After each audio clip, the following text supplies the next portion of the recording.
After a hiatus of 2.5 years, my childhood sweetheart returns, promising an immediate flash marriage upon the provision of the dowry.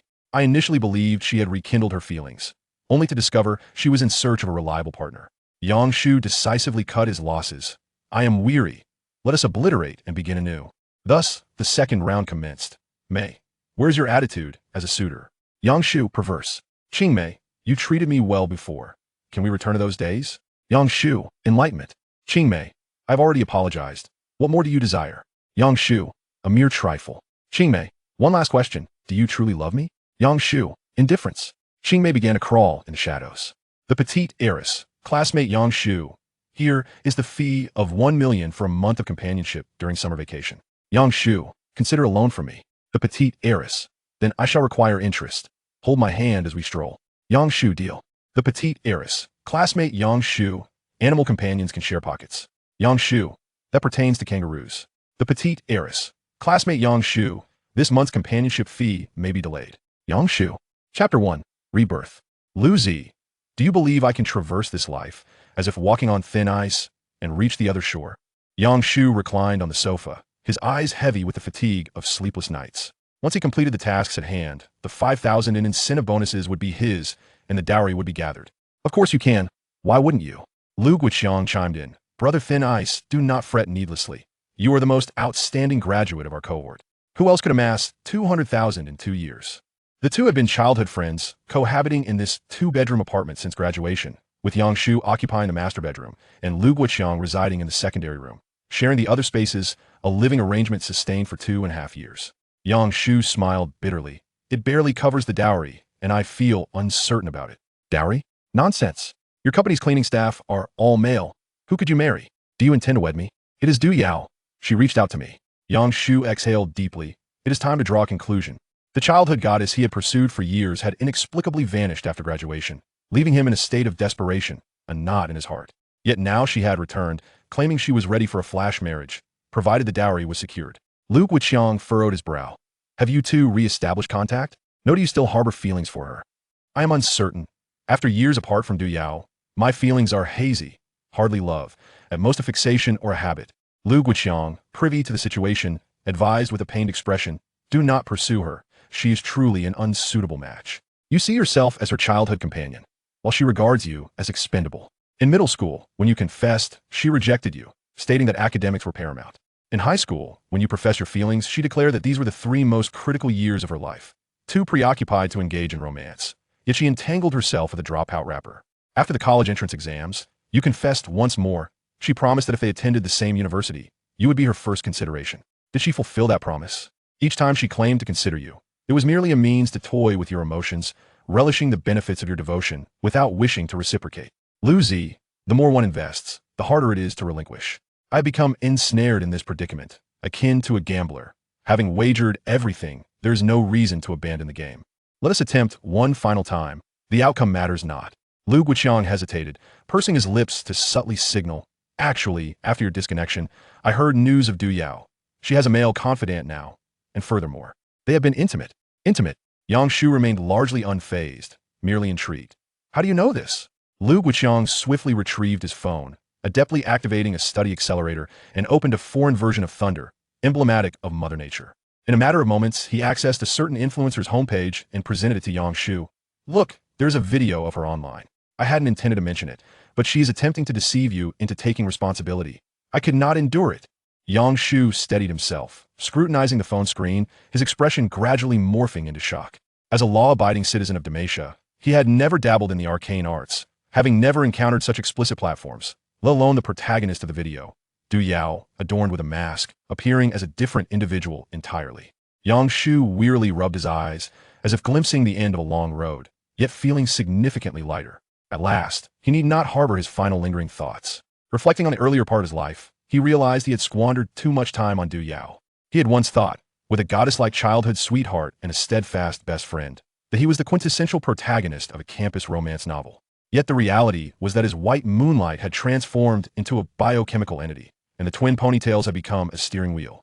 The notion of a flash marriage was her deception, and she sought to trick him into providing the dowry. Lu Zi, do you indulge in this sort of content privately? Yang Shu teased. Ah, my apologies, brother. I should have spoken sooner. Lu Guiqiang grinned broadly. I simply cannot stand to see her deceive you. Now that you have let go, right? Yang Shu breathed a sigh of relief. I am weary. Let us obliterate and begin anew. In hindsight, he realized he had long ceased to love Du Yao, fixating instead on a particular outcome, like a gambler who, having wagered all, saw no reason to abandon the hand. Now, the cards had turned to dust. It is fortunate I curtailed my losses, though regrettably not in time. Yang Shu gradually closed his eyes. Lu Zi, I shall rest for a while. My heart seems to race.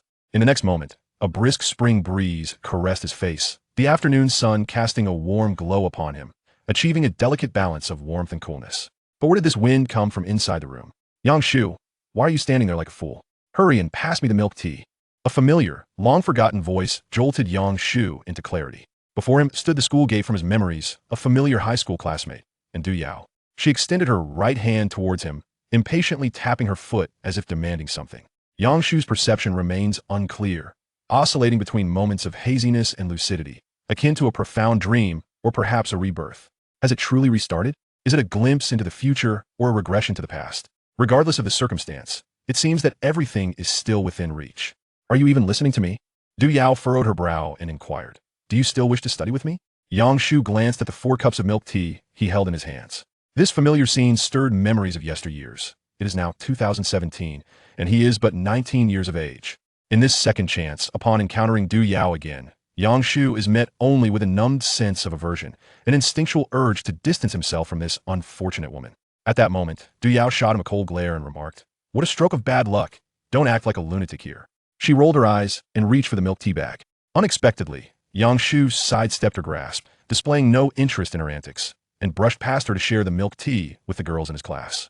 Severing ties with Du Yao was inevitable, yet he alone bore the weight of the second round's experiences. If he were to react excessively due to his first-round memories, others might perceive him as deranged.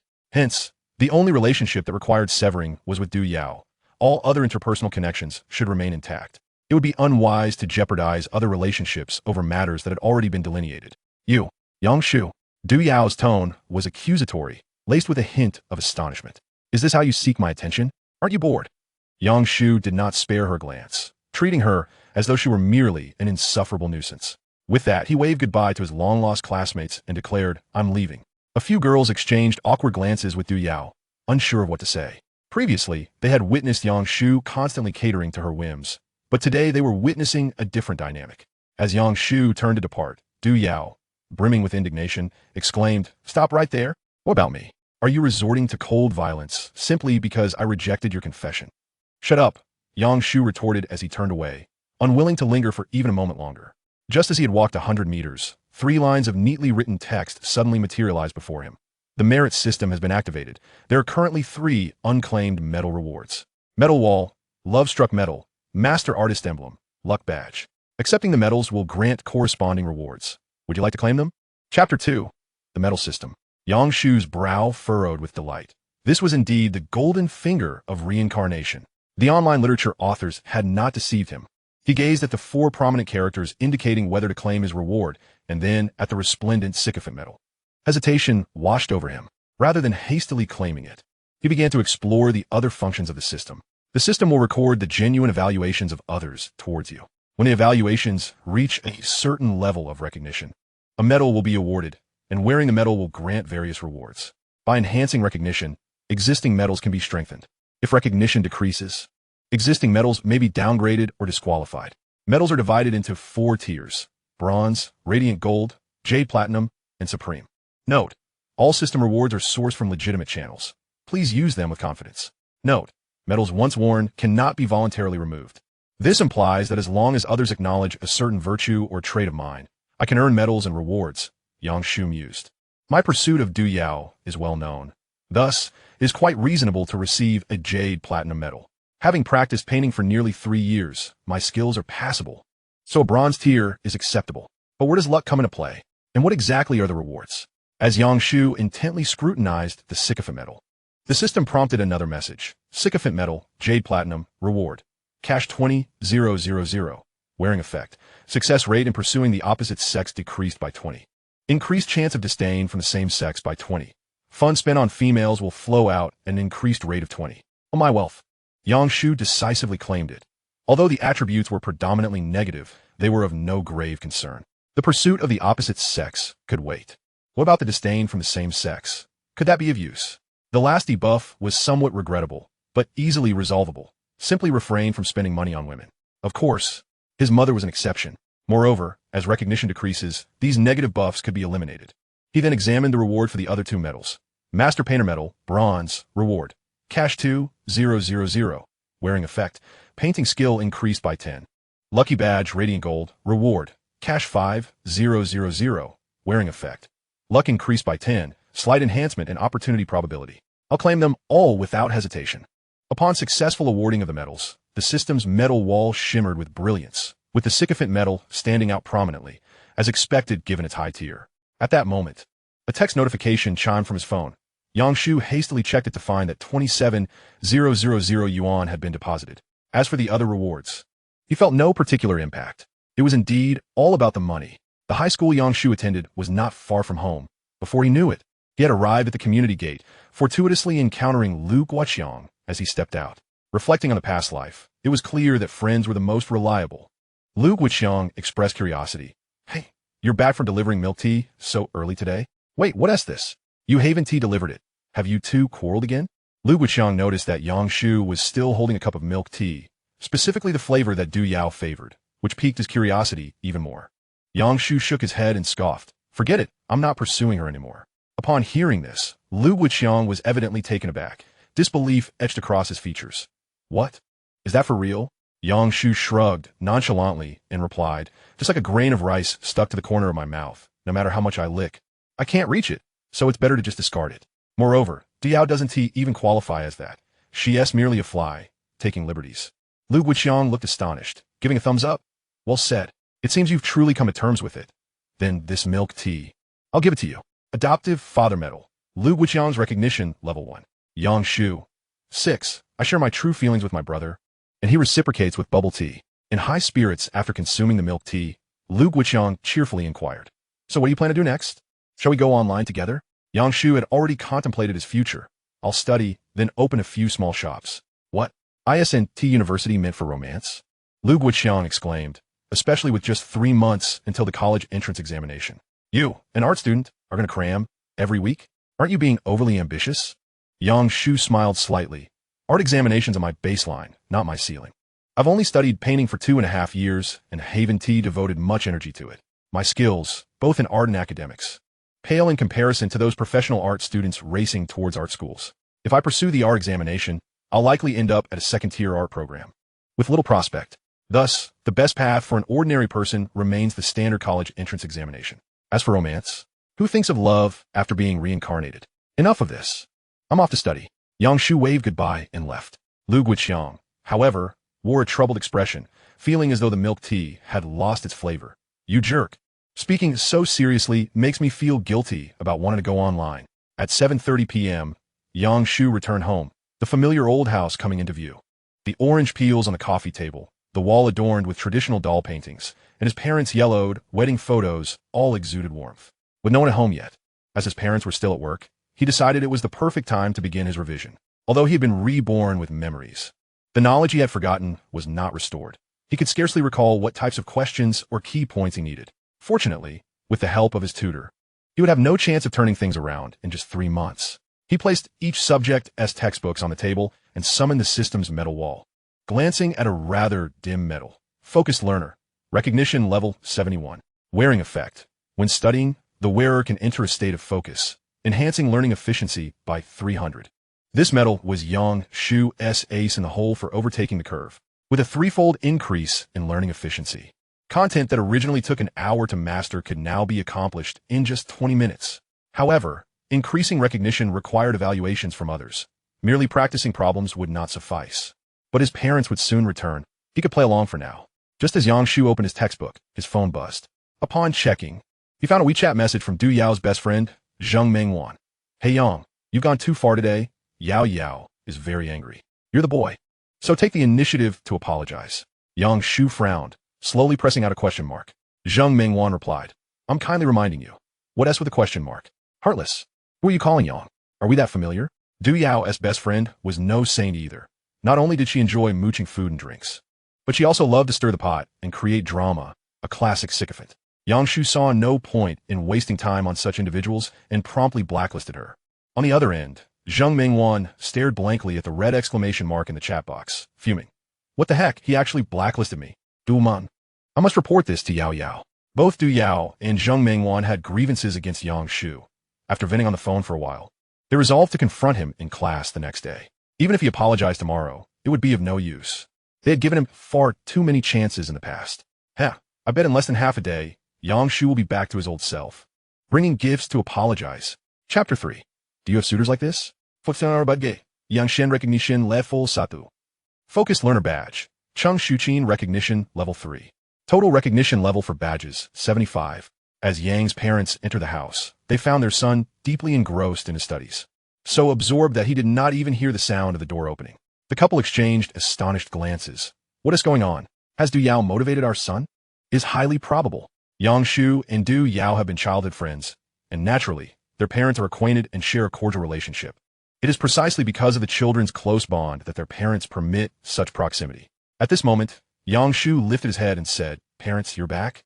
Yes. I'll prepare dinner for you right away, replied his mother gently. You're home a bit early today, aren't you? Upon hearing this, Yang's father immediately grasped his wife's implication and subtly probed. Your enthusiasm for studying is commendable. Is it perhaps for someone special? No.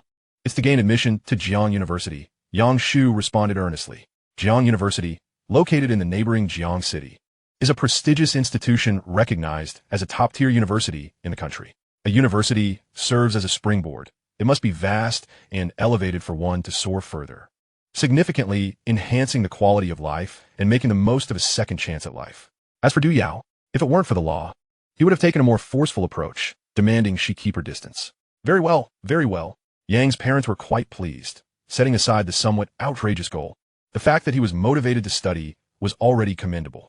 The following morning, at the entrance of the 29th middle school, a smattering of students entered the campus, most of whom were in their final year. In class 5 of the senior year, more than half of the students had already arrived, diligently working on practice problems and exercises, making the most of the last 3 months to sprint towards their goals.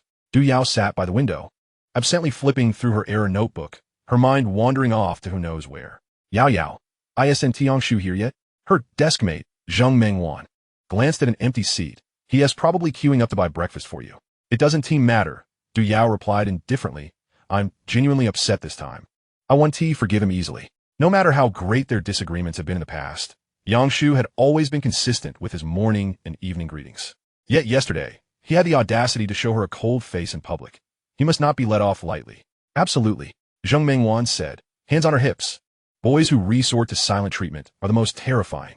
As they spoke, the two of them occasionally glanced towards the classroom door, their hearts filled with displeasure, yet tinged with a hint of anticipation, merely seeking an emotional outlet. Du Yao, burdened by her pride, felt humiliated by yesterday's public rebuff, thus kept it under wraps, sharing only with her close friends who had witnessed it. Naturally, they all promised to keep it secret. However, debts must eventually be settled. Just then, holding a pork pie, Yang Shu stepped into the classroom. Upon entering the familiar environment, Yang Shu felt a surge of excitement as he scanned his classmates, recalling their faces but forgetting many names. Study enthusiast, 80 recognition rate. After his parents had gone to bed last night, his progress on the medal had not increased. But fortunately, with so many people in class, he would be able to complete the remaining 20 today. Let us get started. Let's get started. Yang Shu strode confidently towards his seat. He is here, he is here. He brought breakfast. Zheng Mingwan whispered, covering her mouth, signaling to her friend that while it was acceptable to accept his breakfast, an apology was out of the question. How dare he block me? I want to eat a single bite of his food, Du Yao declared resolutely, shifting her focus back to her exercises. Hey, if you want to eat, you could at least feed me. Yang Shu was now within 2 desks of them, but as Zheng Mingwan prepared to confront him, a sudden gust of air seemed to pass by, leaving only the lingering aroma of the pork pie, with the person himself nowhere to be seen. Yang Shu walked past nonchalantly, then retreated 2 rows back, biting into his pork pie while studying the exam papers. After all, maintaining the image of a focused student was paramount. Starting early would yield recognition sooner. Zheng Mingwan was left dumbfounded. What is up with him today? How could he take Yao as breakfast? What a shameless man.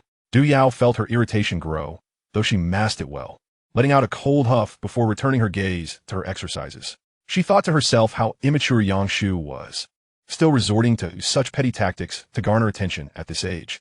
Zheng Mingwan rolled her eyes and whispered to Du Yao, "He is definitely putting on a show for you.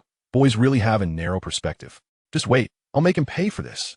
With that, Zheng Mingwan sprang up, striding purposefully towards Yang Shu, and slammed her hand on the desk.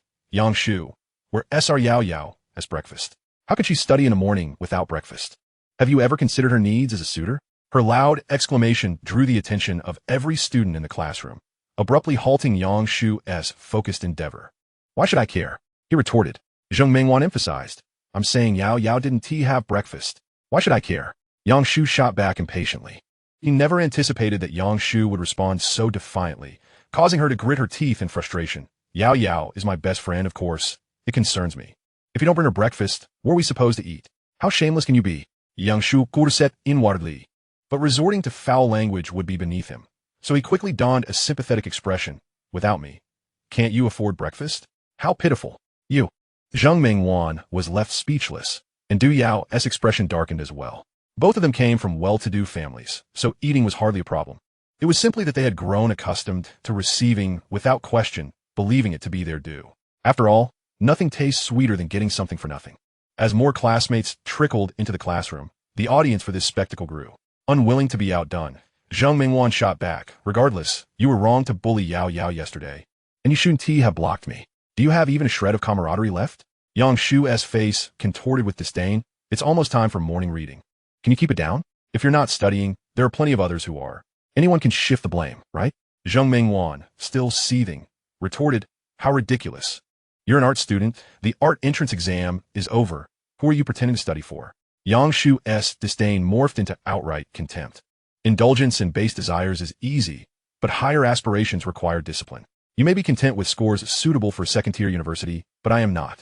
With that, Yang Shu redirected his attention back to his exam paper, remaining unperturbed by her tirade. The murmurs of his classmates intensified Zheng Mingwan's embarrassment, prompting her to hurriedly retreat to her seat, her body shrinking low, tears welling in her eyes. "I'm so upset. Yao Yao, did you hear that?" He really is infuriating. Originally intending to confront him, she now felt utterly defeated. Du Yao consoled her, "Don't be upset. Don't you know him by now? He'll act tough for a morning, but I'll make him apologize to you later." While she said this, Du Yao couldn't shake the feeling that Yang Shu seemed somewhat different. However, given how much he adored her, why would he let go? At worst, she could send him a good night message, and that would keep him in high spirits for the entire day. Minutes later, Du Yao suddenly sensed something was off. Why were the others still looking back in astonishment? Hadn't the banter concluded? Following their gaze, she found Yang Shu intensely focused on his exam paper, occasionally jotting notes on a scrap of paper, furrowing his brow, then relaxing his expression. "Wait, he is actually studying?" Du Yao was taken aback. "He is putting on quite a show." However, Yang Shu's mind was far from the exam paper. He was contemplating another significant life matter. Chapter 4. Cryptocurrency. How does one make money? Currently, the primary goal remains to excel in his studies and gain admission to Jian University. But planning for financial independence as a life ideal must also be considered. As a reincarnator, Yang Shu possesses unparalleled advantages that others cannot rival. Armed with vast knowledge of the future, he cannot guarantee that he will become a millionaire, but achieving moderate wealth is certainly within his grasp. Yet, what path should he embark upon? Reflecting on the myriad of reincarnation-themed web novels, the protagonists typically exploit their informational edge to amass their initial fortune, subsequently launching enterprises that flourish and expand. Ultimately, it boils down to either stocks, gambling on sports, lotteries, or real estate speculation. Of course, there are also those who resort to selling their bodies. The more Yang Shu contemplates, the more his head aches. He neither follows the stock market nor understands football, only grasping the concept of profits and losses, and that the World Cup occurs once every 4 years. Regrettably, in his previous life, he spent his time either pursuing Du Yao or toiling as a corporate drone, devoid of any genuine hobbies. As for real estate in 2017, properties are far from affordable, and hoarding them is out of the question. And let's not even mention the lottery. If the paths trodden by the protagonists of web novels are closed off, is he doomed to be a drifter, living off a system of soft power? To earn substantial wealth, he must become his own boss, yet entrepreneurship necessitates startup capital.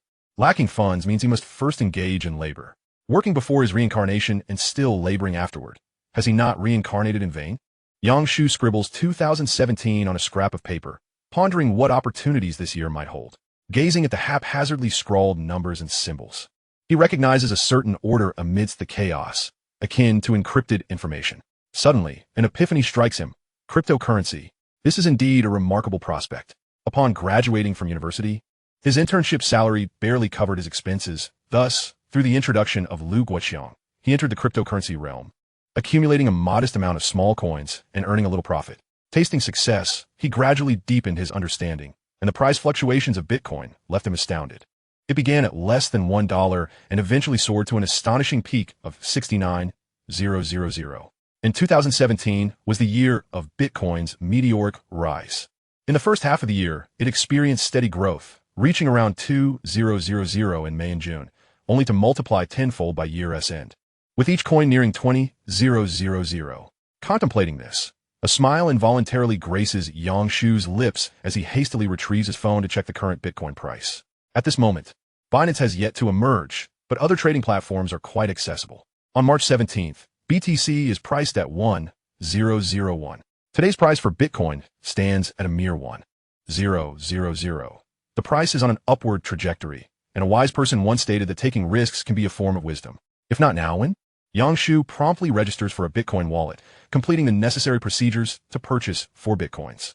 To ensure their security, he stores them in 4 different wallets and backs up the keys on a cloud drive. Today's dollar exchange rate is 689, after accounting for transaction fees. He has drained his system rewards and New Year's money, leaving him with a mere $200. While 200 could buy 2 coins, one must reserve some funds for living expenses, right? Everything is worth it. When a year ends and he makes his move, the price of the coins will have skyrocketed 20-fold, and he will have over 500,000, won't he? Just thinking about it brings joy to Yang Shu. Until a new system notification appears. Imposter badge. Lu Guoqiang approval level 1. Why not the learning focus badge? What does this mean?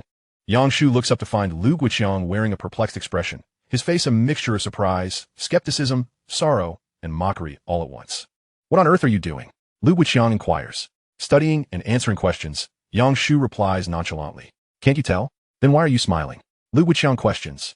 The joy of achieving a sense of accomplishment through learning. Imposter badge. Lu Guoqiang approval level 2. Oh, come on. Lu Guoqiang scoffs, shaking his head, but then notices 2 cold gazes directed at him and instantly comprehends. So, he is sulking over Du Yao, scaring me half to death. I thought Yang Shu was genuinely committed to studying. He seems to have forgotten Yang Shu's word from yesterday. Or perhaps he doesn't care. Or he simply doesn't believe that Yang Shu has truly given up on pursuing her. Lu Guoqiang returns to his seat, positioned right behind Yang Shu, and begins to fidget with a test paper. Let me also give it a try and see if I can find a sense of accomplishment. Soon, the morning bell rings, and the Chinese teacher starts discussing the test that was distributed yesterday. After 15 minutes of lecture, Lu Guoqiang, resembling a deflated balloon, slumps over his desk and murmurs, "Hey, if you can't concentrate on studying, shall we play Go instead?" Yang Shu seems oblivious, intently focused on the blackboard. Lu Guoqiang furrows his brow and prods the female classmate seated in front of him. Is Yang Shu asleep? Why is he so motionless? Hearing this, Fu Li glances at Yang Shu, confirming that the teacher is not paying attention to their side, and then, slightly turned to the side, responds in surprise, "No, he's listening." She too finds it unexpected. As Yang Shu's desk mate, she is relatively familiar with him. A student preparing for art exams after a joint examination only needs to study the basics of cultural subjects to secure a place in university. And he also has weekend training sessions, which lightens his regular study pressure. Previously in class, he spent more time watching Du Yao than paying attention to the blackboard. It wouldn't be an exaggeration to say he was there to accompany her. Today, however, is truly peculiar. Learning focus badge, Fu Li approval level 1. See? At least my desk mate understands me, unlike someone who only knows how to doubt. Yang Shu muses inwardly, pleased with this newfound ability to glimpse others' genuine thoughts. Before long, the morning class concludes, and Lu Guoqiang and Fu Li surround Yang Shu, chattering away. Come on, bro, are you really studying? I hope you're making progress. But I didn't expect you to be this dedicated. Did you get a crick in your neck from not looking at Du Yao for an entire class? Or maybe your eyes have gone cross-eyed. Yang Shu's leaps tweets. Must you always concoct absurd theories? I simply want to learn more. After all, I still need 200 points to surpass 600. Lu Guoqiang can no longer contain himself. You still aim to score 600? On the contrary, the atmosphere around Du Yao and the others is starkly different, chillingly tense. Just a ploy for attention. Let us not pay him any mind, Zheng Mengwan remarks with irritation. still upset over Yang Shu undermining her dignity. It doesn't matter. I'm indifferent, Du Yao replies coldly, her demeanor even more deliberately frigid than usual. As time passes, the lunch break quickly approaches. Learning focus badge, approval level 98. After Yang Shu's efforts throughout the morning, he is just shy of the final 2 approval points. Yang Shu, are you going home for lunch? Lu Wuqiang asks with renewed energy. The two live close to the school and usually return home for lunch, allowing for a good nap. However, Yang Shu typically lingers a bit longer as he must arrange lunch for Du Yao, but today is different. Yet he still declines, pulling out a sandwich and his test papers. No, time is tight and tasks are heavy. I can solve a few more problems during my travel time. Not only for approval points, but also because he must seize every moment. All right, so you're studying this hard, huh? Lu Wuqiang grits his teeth. I want to go home either. I'll eat bread too. Fu Li interjects. Hey, that is my Dolly Garden. While one's own decline is indeed lamentable, witnessing a friend's determination is even more heart-wrenching. 20 minutes later, most students have finished their lunch and returned, noticing Yang Shu still engrossed in his studies. Prompting a chorus of remarks, truly focused. Perhaps inspired by his dedication, a small group of others also forego their lunch break, quietly working on problems, creating a palpable atmosphere of learning. Approval points easily reach the required threshold. Badge wall, learning focus badge. Do you accept? Chapter 5 Yang Shu cannot be without me. It must be me. Yang Shu decisively accepted the honor, and the medal wall immediately illuminated with the 4th emblem. While new information appeared. Scholar focused, bronze, reward, cash 2000. Wearing effect, learning efficiency enhanced by 300. The bronze medal, aside from bestowing rewards, offers merely a singular buff, unlocking a second enhancement upon upgrading, akin to the lucky medal and the simp medal. The next 3 months would be spent immersed in problem solving, suggesting that advancement might not be far off. Yang Shu collected his thoughts and continued to delve into the exercises, a smile involuntarily gracing his lips. The sound of his pen gliding across the paper was incessant, and his problem-solving approach flowed as smoothly as a stream, with answers effortlessly bursting forth, ink cascading across the pages. One word encapsulated the experience: exhilarating. The effects of the emblem were extraordinary, akin to having an advantage. Indeed, it was as if he had gained such an advantage. Thus, Yang Shu focused on completing the remaining half of the test paper, glancing up only to realize that a mere 15 minutes had elapsed. This could be deemed remarkably efficient. As the lunch break concluded, classmates relaxed their minds, awaiting the first bell of the class. Yang Shu had just finished 4 practice papers, which Lu Wuqiang had drenched with drool. Seriously, bro, are you tam? Those in the know would think he was napping, while those unaware might assume he had wet himself. Get lost. My urine is yellow. It's clearly drool, all right? Lu Wuqiang stretched languidly. Yang Shu chocolate, proud of your yellow urine? Must be all that iced tea. Lu Wuqiang rubbed his distended belly, casting a skeptical glance at Yang Shu's desk. You've written so much. Even completed the major question. Could it really be correct? Filling the paper is one thing, but accuracy is the key to scoring. Hearing this, Fu Li glanced at the math paper, nodded in affirmation. You got all the multiple choice questions right except for the last one. Your approach to the major question is correct. This should score at least 120, right?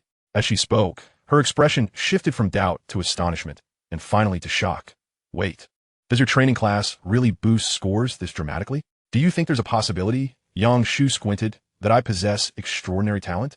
For Yang Shu at present, the greatest obstacle was the forgotten foundational knowledge. As long as he diligently reviewed, the formulas and thought processes for problem solving would naturally resurface. After practicing a variety of question types, he found a seamless understanding, a process of drawing inferences from one instance to another. Yang Shu muset. Is this the feeling of being a clever scholar? Lu Wuqiang furrowed his brow slightly, aware that the former despised cheating, and given that this was not an exam, there was no necessity for it. Thus, there was only one thing left to do. Bro, quickly tell me your secret. I want to get into a prestigious school too. Yang Shu smiled helplessly, attributing it to talent. But there's something else I need to tell you. Lu Wuqiang nodded vigorously. Invest in Bitcoin. In his past life, regardless of how outrageous his actions were, Lu Wuqiang had never given up on helping others, yet he ended up being dragged down considerably. In this life, he resolved to pull him ashore instead. As classmates learned of Yang Shu's remarkable progress, they flocked to him for conversation and praise, seeking advice and knowledge, creating a lively atmosphere. Meanwhile, Du Yao was on the verge of fainting from hunger, having skipped breakfast and lunch, coupled with intense concentration on studying. It was unbearable for anyone. Yao, how about going buy some bread?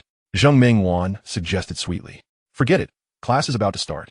Du Yao half opened her eyes, resting her head on the table, her body weak and her head spinning, her limbs languid, adding an air of delicate beauty to her otherwise cold demeanor. Yet her gaze was fixed intensely on Yang Shu and his group. Why was he so cheerful? Why until he glanced at her even once? So irritating. Zheng Mingwan sighed. Yao Yao, don't be soft-hearted.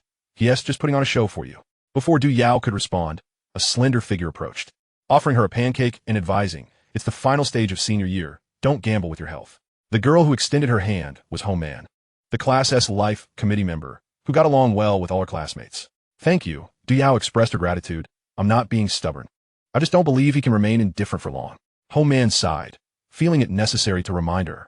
Given their class committee role, Yang Shu harbors deep feelings for you. You should take the initiative this time. Du Yao immediately shook her head. He's the one pursuing me. I want to take the initiative. At the very least, you should acknowledge his efforts. Isn't it only fair to give him positive feedback? Ho Man replied calmly. Du Yao, however, dismissed it.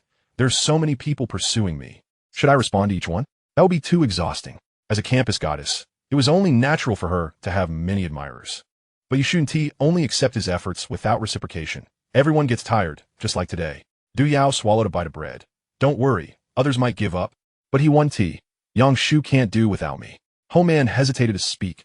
Xiao Yao. You still haven't realized that it's actually you who can't do without him.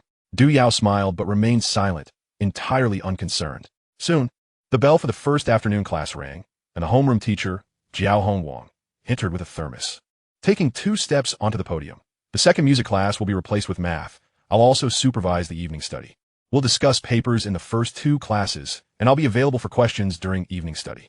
I want to leave during breaks. If you have questions, just find me. As his voice fell, a chorus of lament arose from the back of the classroom. Jiao Hongwang was unfazed by the lazy students behind him, sipping his hot tea and immediately launching into his lecture. After a drowsy first class, the grueling second class concluded, and finally, evening study arrived. The diligent students would consult the teacher, while the less motivated Lu Guiqiang would be fast asleep. Jiao Hongwang had no time to supervise. Those eager to learn would naturally seize the opportunity, while those who chose to slack off were of no concern to him. In this final sprint phase, he aimed to devote more energy to nurturing top students. However, today, Yang Shu was the first to arrive. Teacher, I'd like to ask about a geometric figure. Jiao Hongwang was momentarily taken aback, his expression a mixture of confusion and surprise. He was puzzled by Yang Shu's sudden eagerness to learn, yet delighted by the boy's impressive mathematical thinking. After Yang Shu voiced his question, he realized that the homeroom teacher wasn't even listening. So, he put on a smile. Teacher, am I handsome? Not saying anything, I still look pretty good. Subsequently, with the class leader and classmates explaining, Jiao Hongwang finally understood Yang Shu's transformation today, and he expressed with a face full of satisfaction. All right, you've got some serious momentum. At this rate, scoring well for a prestigious school is no problem. It's just that you figured it out a bit late. Otherwise, you could have pushed even further. As soon as he finished speaking, a gentle snore reached his ears, prompting Jiao Hongwang to erupt in anger. Lu Guiqiang, get up. Do you know how to write the word shame? Yang Shu has already started studying. What right do you have to be lazy? Yang Shu twitched his lips. That is quite a harsh way to insult someone. At 7:20 p.m., the evening study concluded, and the day students began leaving the school in succession. Du Yao packed her bag, just about to hand it to Yang Shu, when she suddenly realized he hadn't apologized yet, thus denying him the chance to curry favor. However, scanning the classroom, she found no sign of Yang Shu. It was widely known that the school bell was never punctual, so one should pack their bag 10 minutes in advance and use the last 5 minutes for the restroom, rushing out the moment the bell rang. Du Yao was infuriated, gnashing her teeth, feeling that while she was ignoring him, he had been enjoying himself all day. Seriously, what given the right? At that moment, even Zheng Mingwan, usually oblivious, noticed the anomaly. Yao Yao, why don't you send him a message first? Du Yao initially contemplated refusal, having always been the one to apologize throughout her life. If she were to set such a precedent, wouldn't Yang Shu take advantage of it? However, recalling Ho Man's remark that everyone grows weary at times, an inexplicable sense of anxiety washed over her. Fine, I shall extend him a lifeline. Du Yao's delicate fingers danced across the screen, sending a greeting to Yang Shu. In the next instant, a red exclamation mark sprang forth, piercing her brow and leaving Du Yao momentarily frozen. Chapter 6. Oi. The message had been sent, yet it was rejected by the recipient. Du Yao stared intently at the screen, incredulity spilling from her lips. How dare he block me? Alongside her anger, feelings of injustice and confusion flooded her heart. She had done nothing wrong, It was merely a matter of asking him to bring her milk tea, so why such an icy response? Yao Yao, let me take you home, Zheng Mingwan consoled her. Always knew Yang Shu was unreliable. But Du Yao in a huff slung her bag over her shoulder and strode away without a backward glance. No need. Without his entanglement, I can return home in peace. Watching her best friend's resolute silhouette, Zheng Mingwan quietly followed behind. Meanwhile, Yang Shu and Lu Guiqiang entered a barbershop. The barber, a bleach-blonde fellow named Tony, greeted the two students with a broad smile upon their entrance. Let us start with a wash, and I'll trim the sides while leaving the top untouched, correct? Yes. Make it look sharp, and carve a lightning bolt into my sideburns. Lu Guiqiang replied with a grin, and give my good brother the same style. Yang Shu immediately declined. I'll pass. I'm afraid of being struck by lightning. Just a simple buzz cut will suffice. Lu Guiqiang furrowed his brow, feeling a sense of betrayal. Isn't the lightning cool? Being non-mainstream doesn't suit me. By 2017, the non-mainstream trend had waned, yet remnants lingered. And Yang Shu and Lu Guiqiang were among them. He could not fathom the obsession with bowl cuts he had once harbored. What was appealing about them? Resembling an underdeveloped Dora or a truncated mushroom. Lu Guiqiang sighed. Whatever, I'll take a picture of you later and mercilessly mock you on social media. With only one barber present, Yang Shu had Lu Guiqiang go first while he busied himself with his phone, preparing to select some highly recognized badges, aiming to accumulate capital for Bitcoin through upgrades or activations. However, it was too long before Zheng Mingwan's call interrupted him. What is up? Don't ask. Hurry to Jinhua Bridge to help. Yao Yao is in a conflict with a group of rowdy girls. Hurry, there are too many of them. We can't let Yao Yao be bullied. Yang Shu couldn't help but feel a sense of schadenfreude as he inquired about the details, concluding that it served her right. Du Yao had been distracted while riding her bike and accidentally bumped into someone, causing both parties to fall. With one party feeling superior and the other indignant, the situation had reached a stalemate. Hurry, remember to bring Lu Guiqiang. Zheng Mingwan urged before hastily hanging up, anxious to call the next person. Oi, where's the person you bumped into? Du Yao retorted defiantly. TSK, what is the point of apologizing? What is the police for then? The girl with the group of rowdy girls shook her leg, clearly not a friendly presence, having yet to step into society. Du Yao found herself intimidated by the crowd, memories of various online bullying incidents causing her to instinctively hug her shoulders.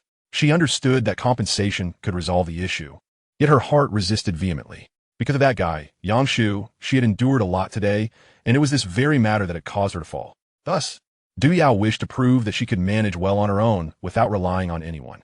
However, if she resolved the conflict through submission, wouldn't that implies she couldn't handle even this minor issue without him by her side?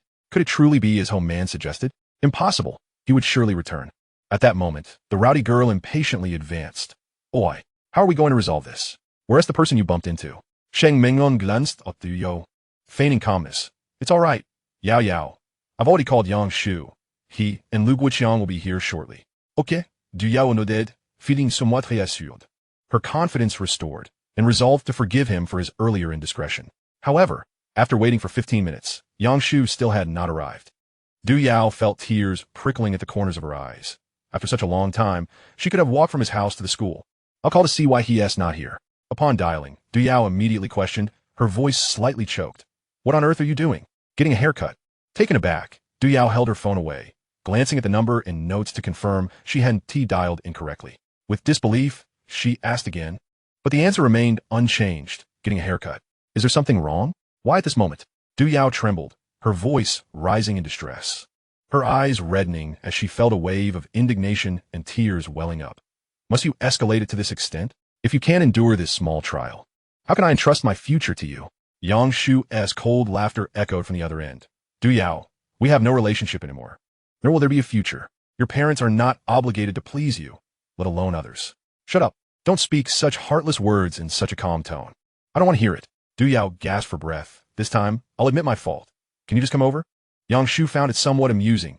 You don't realize your mistake. You only know you're about to suffer consequences.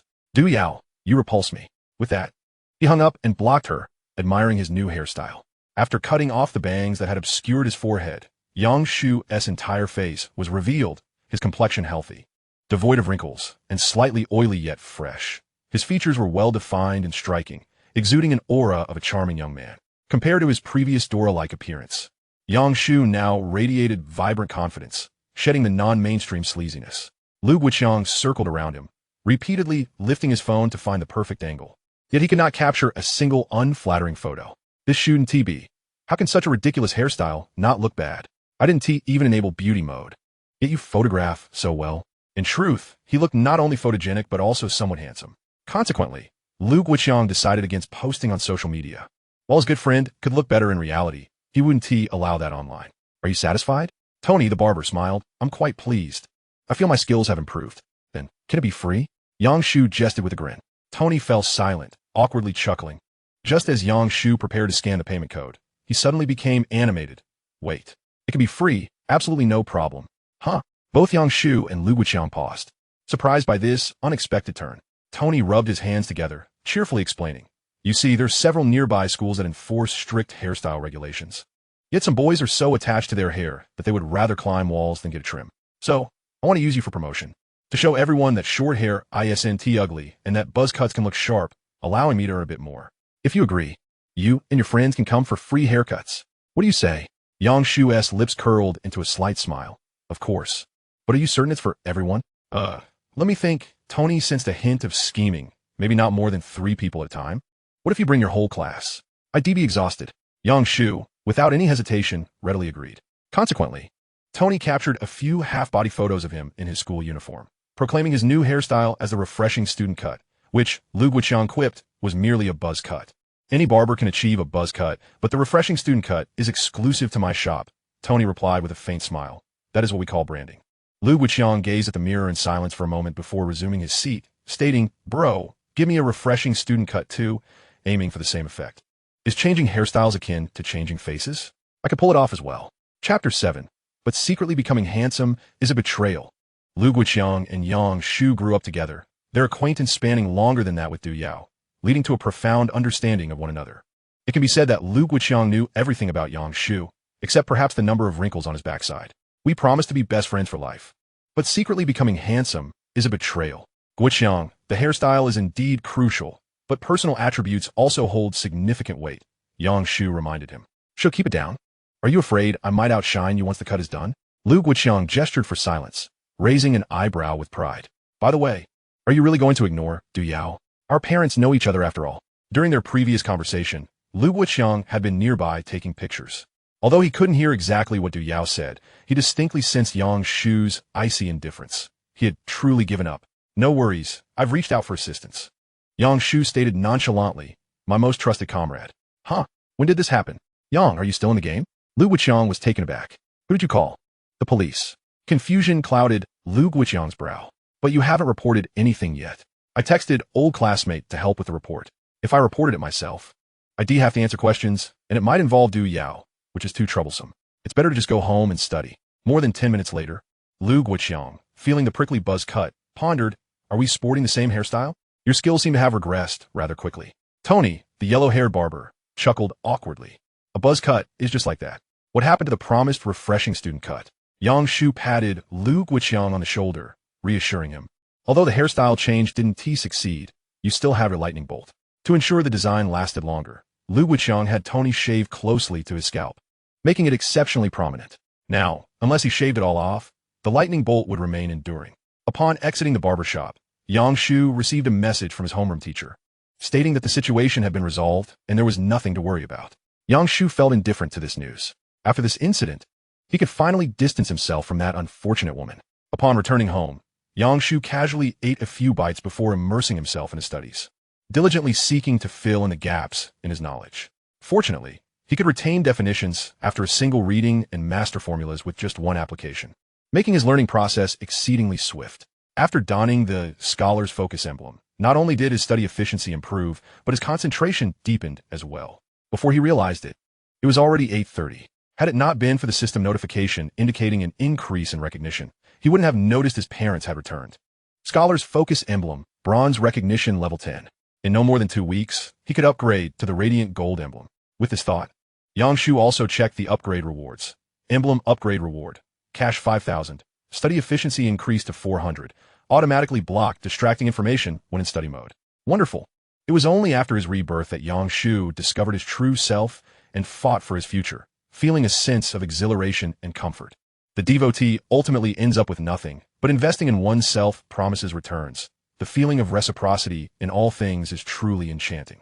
On the other side, Du Yao returned home, her weary body dragging, and reported her safety to both her homeroom teacher and Zheng Mengwan before tending to her wounds. In her moment of panic, she hadn't noticed her scrapes, but now the pain was becoming apparent. In the end, he didn't show up. As Du Yao disinfected her wounds, she scolded herself for not thinking to consult a teacher, simultaneously harboring disdain for Yang Shu's cold detachment. At that moment, Zheng Mengwan called to inquire about her situation. After confirming all was well, she became inquisitive. You seemed quite agitated. What did Yang Shu say to you? Du Yao pondered for a moment before responding. He was quite furious, blocking me on both WeChat and phone. Really? That is quite serious. Zheng Mengwan was taken aback. You've known each other for 10 years. Even if you can't become lovers, surely you could at least remain friends? Du Yao scoffed. I never outright rejected him. I just wanted to wait a bit before agreeing. Why do you have to get angry? Everyone knows Yang Shu is a great guy, and Du Yao regarded him as a suitable match. However, this abundance of goodness felt too easily accessible, akin to a lavish buffet, visually appealing yet lacking in substance. Mengwan, what should I do? Both fell silent. It had always been Yang Shu taking the initiative, requiring no mental effort from her. Now that she had to think for herself, it felt rather burdensome. After a brief moment, Zheng Mengwan suggested, how about searching for strategies online? Du Yao considered this a viable option and promptly opened her little red book app, quickly stumbling upon a motivational quote. Why do men's affections wane? Because they cherish the original version of you. The authentic you exudes the most confidence. Staring at this phrase, Du Yao's eyes brightened with realization. I understand. Yang Shu is distancing himself from me because we are too close, blurring the lines of our relationship. In this proximity, I unconsciously changed a lot, making me unfamiliar to him. She shared her thoughts with her best friend, adding, our conflict stems from being too close, creating ambiguity in our relationship. So, I've decided to create some distance and return to my original self. Yang Shu surely can't let go of me. He will come to reconcile. At that point, as the class monitor suggested, I'll give him some positive feedback, and he won't be able to live without me. Zheng Mengwan, lacking her own opinions, readily agreed. Exactly. A fragrant flower attracts butterflies. With your excellent qualities, Yang Shu has pursued you for so long. He surely wouldn't want to give up. Feeling enlightened, Du Yao beamed, her toes curling in delight. The next day, she entered the classroom with a meticulously crafted makeup look, exuding an aura that warned others to keep their distance. However, before she could begin to radiate her allure, she spotted Yang Shu surrounded by a throng of admirers, animatedly discussing something. Wait a minute, is that Yang Shu? Handsome boy emblem, Gong Donghong recognition level 1. Handsome boy emblem, Yuan Xiefeng recognition level 5. Yesterday, Yang Shu's transformation in study attitude and diligence had already garnered admiration, and today, he surprised everyone again. It's rare to see a guy who can pull off a buzz cut, but Yang Shu can. The 3-year mark had passed, and the lid on his bowl-cut hairstyle had finally been lifted. Indeed, shorter hair looks much better. He used to look like such a loser. Yeah, I was too shy to tell you before, especially with that lightning bolt. It was so tacky. For Yang Shu, the compliments from his female classmates were quite gratifying. After all, who doesn't he enjoy being praised? However, Luke Wuqiang felt as though he were in hell. I've also shed my old image. Why is everyone only talking about him? Fu Li turned back to tease. You still look better with the bowl cut. Du Yao felt a surge of frustration, but consoled herself. It doesn't matter. I'll be even more outstanding. Soon after, their homeroom teacher, Jiao Hongguang, entered the classroom. Attention, I have an announcement to make. On Saturday, 4 days from now, the school will organize a mock examination. I hope all students will perform well, as it will serve to evaluate the fruits of their studies during this period. Chapter 8, The Competitive Student by Mu Quan. After the homeroom teacher concluded, he departed, leaving the students brimming with anticipation. During their first and second years of high school, midterms and finals only brought anxiety, especially with parent-teacher meetings looming. Achieving good grades then meant more than just assessing a semester's worth of learning. It was also a means to secure a reprieve from parental admonishment during the holidays. However, the present circumstances were different. Everyone harbored hope, eager to reap the rewards of their hard work, yearning for even a slight improvement in their scores. Yang Shu felt similarly. There are only 3 days left for revision. It feels somewhat insufficient. Even with the aid of the study focus emblem, he had only reviewed mathematics once, with many challenging problem types still unpracticed. Not to mention the other subjects. He resolved to first revisit the textbook material. Determined, Yang Shu promptly retrieved his textbooks and diligently absorbed knowledge, rekindling dormant understanding with a fervor greater than the day before. Study focus emblem, bronze recognition level 1. Study focus emblem, bronze recognition level 2. Heartthrob medal, Recognition Level 5. A slight smile graced Yang Shu's lips. Indeed, it was evident that Gidge had the most discerning eye. Subsequently, classes proceeded as usual, and perhaps influenced by Yang Shu. Even the slacking students like Lu Guoqiang braced themselves to study, creating a more intense academic atmosphere than the previous day. Consequently, the teachers were quite pleased and privately commended the students to Jiao Hongwang, a 40-year-old man who relished the accolades. This drew the curiosity of other homeroom teachers, who inquired how he achieved such results. Jiao Hongwang simply replied with 4 words. I am not sure. When one is engrossed in their studies, time seems to fly by unnoticed until the school day concludes. Yang Shu stood to stretch his body and said to Lu Guoqiang, you may head back. I have duty today. After a full day of intense study, I'm utterly exhausted, Lu Guoqiang complained, yet his face betrayed a sense of satisfaction. I must treat myself to a feast tonight. 5 minutes later, only 4 or 5 students remained to tidy up the classroom. As Yang Shu mopped the floor, he summoned the emblem wall, where 4 gleaming medals hung in quiet splendor. Among them, the bronze-level study focus emblem had reached a recognition level of 30. At this rate, it would not take 2 weeks to upgrade. Notably, due to his distancing from Du Yao, the recognition level of the sycophant medal had declined, dropping from 78 to 70. Upon reaching 0, it would demote from a Yubo level to the Yaojin level, a reduction of 3 tiers, allowing him to finally rid himself of this disgraceful emblem. Such a burdensome medal, along with its negative effects, was hardly worth his concern, were it not for the 2,000 yuan at stake. Speaking of which, would the rewards be retracted upon the medal's disqualification? Contemplating the monetary aspect, Yang Shu shifted his focus to the 2 unawarded medals. Helpful Person Medal, Recognition Level 75. Honesty Medal, Recognition Level 78. These 2 had been selected by Yang Shu the previous day, boasting higher recognition levels, thus making it easier to obtain rewards. The elevated recognition levels could be attributed to Du Yao. In his past life, his adoration for her bordered on obsession, and he was exceedingly kind to her friends, which shaped a reputation as a congenial individual. Regarding honesty, the primary reason was Du Yao's disdain for liars, prompting him to rarely speak falsehoods. A minor contributing factor might have been Lu Guoqiang's tendency to flaunt his achievements, to which Yang Shu consistently offered sincere, yet modest assessments. Given that the senior year students were not particularly rowdy, the classroom was relatively tidy, and they quickly approached the end of their cleaning duties, with only the task of taking out the trash remaining. Yang Shu proactively offered, I'll handle the trash. My home is nearby, so you all can head back. The other students on duty graciously accepted his offer and departed, contributing to his recognition levels. Helpful Person Medal, Recognition Level 1. Helpful Person Medal, Recognition Level 2. Overall recognition had now reached 83. Just as Yang Shu turned towards the trash bin, he suddenly paused. Is someone still here? At the nearest desk to the trash bin, a stack of books obscured the person's appearance. The silhouette did not resemble today's duty students, and he could not ascertain if they were from his class. Approaching cautiously, Yang Shu discerned that the figure was petite, half leaning on the desk, their back trembling intermittently as they pulled out a tissue from a desk hole to cover their face, producing sounds of sniffing and swallowing. Crying? He wondered, curiosity piqued about the identity of this individual. Accelerating his steps, he offered a few words of comfort, urging them to return home quickly to avoid delaying the locking of the classroom door, hoping to also earn some recognition in the process. However, as he drew within 2.5 meters, an unexpected scent of spicy snacks wafted towards him. Not dwelling too long on it, he gently spoke, Hello, classmate. Do you need assistance? No sooner had the words left his lips than the person jolted, unexpectedly lifting their head, a spicy snack dangling from their mouth. No, thank you. I can finish it myself. Their eyes met, both momentarily stunned. Yang Shu then realized the individual was a girl, and she had not been crying. Rather, her nose and tears were a result of the spiciness. The girl gazed up with a dazed expression, her eyes unblinking, her face glistening with beads of sweat from the heat of spice. She slurped the snack in her mouth, exhaling spicy fumes as her tiny pink tongue danced, reminiscent of a rattlesnake's tail. Quite adorable. I would love to keep one as a pet. After a few moments, the spicy snack girl realized her previous wording was inappropriate and promptly offered 2 packets of the spicy snack to Yang Shu, swallowing hard as she said, Here you go. Yang Shu waved his hand, No, you eat it. Good Person Medal, by Muquan Recognition Level 10. All right.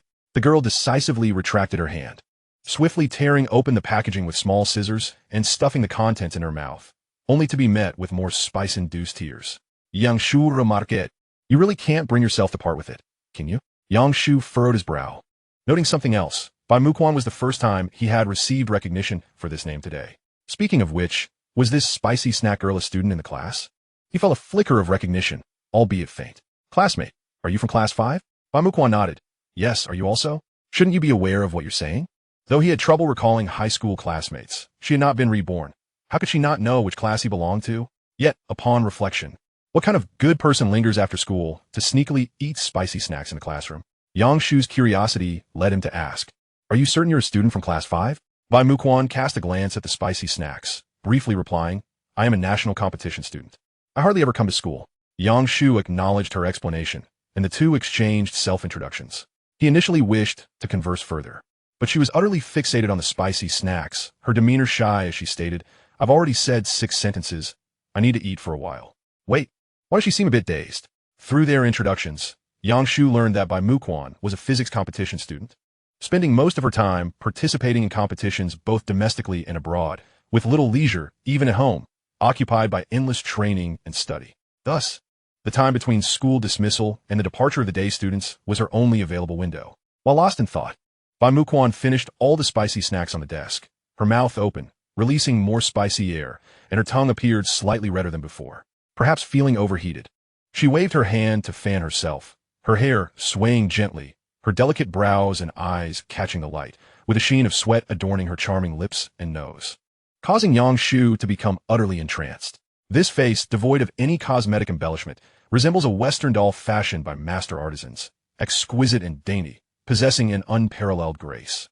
The girl's fragrance mingled with the scent of sweat wafted through the air, and Yang Shu found himself overwhelmed by it. It turns out that the alluring aroma of perspiration is not merely a figment of a mediocre author's imagination. It is indeed delightful, if only it were devoid of the scent of spicy strips. Chapter 9, Are You Not a Wealthy Lady? Bai Muxin noticed Yang Shu's persistent gaze upon her, which felt rather unsettling, prompting her to speak. Yang Shu, I've finished eating, there's none left. Who cares about your spicy strips? Yang Shu glanced at the time and queried, Why haven't you gone home yet at this late hour? Bai Muxin shook her head decisively. There's still time. I don't wish to return home. It's quite relaxing here in the classroom, and it would be even more so if I didn't have to speak. All right, I shall take my leave then. How heartless of you. She paused to add, Moreover, I smell rather unpleasant, and returning home would earn me a scolding. Can you keep this matter a secret, classmate? Sure. Good person medal. Bai Muxin recognition level 10. It's always a mere 10%. This fellow truly is 100 shades of dim-witted. Yang Shu merely gazed at her, a wave of compassion inexplicably swelling within him. A prodigious girl hailing from a humble background, renowned for her exceptional aptitude in physics, yet burdened by her family's excessive demands, leading to a sense of estrangement from her kin. Thus, she refrained from returning home after school, finding solace in the classroom where she secretly indulged in spicy strips. Her only leisure activity. The more he envisioned her joy in sneaking those spicy strips, the more he felt a pang of pity. Yang Shu inquired, Are your parents quite strict with you? Bai Muxin nodded, Very much so. Indeed, otherwise, you wouldn't need to hide away to eat spicy strips. Yang Shu reassured. Competitors are highly sought after. You will undoubtedly carve out your own path in the future. Bai Muxin, not fully grasping his words, nodded in innocent confusion. Soon, the bell for the day students rang, and Yang Shu hurriedly disposed of his trash. Upon returning to lock the door, he discovered that the girl with the spicy strips had not yet departed. Upon seeing him, Bai Muxin immediately stood up and slung her backpack over her shoulder. Her height of 165 meters surpassing Yang Shu's shoulders, reaching her neck. She proclaimed, Yang Shu, I have a car. Let me give you a ride.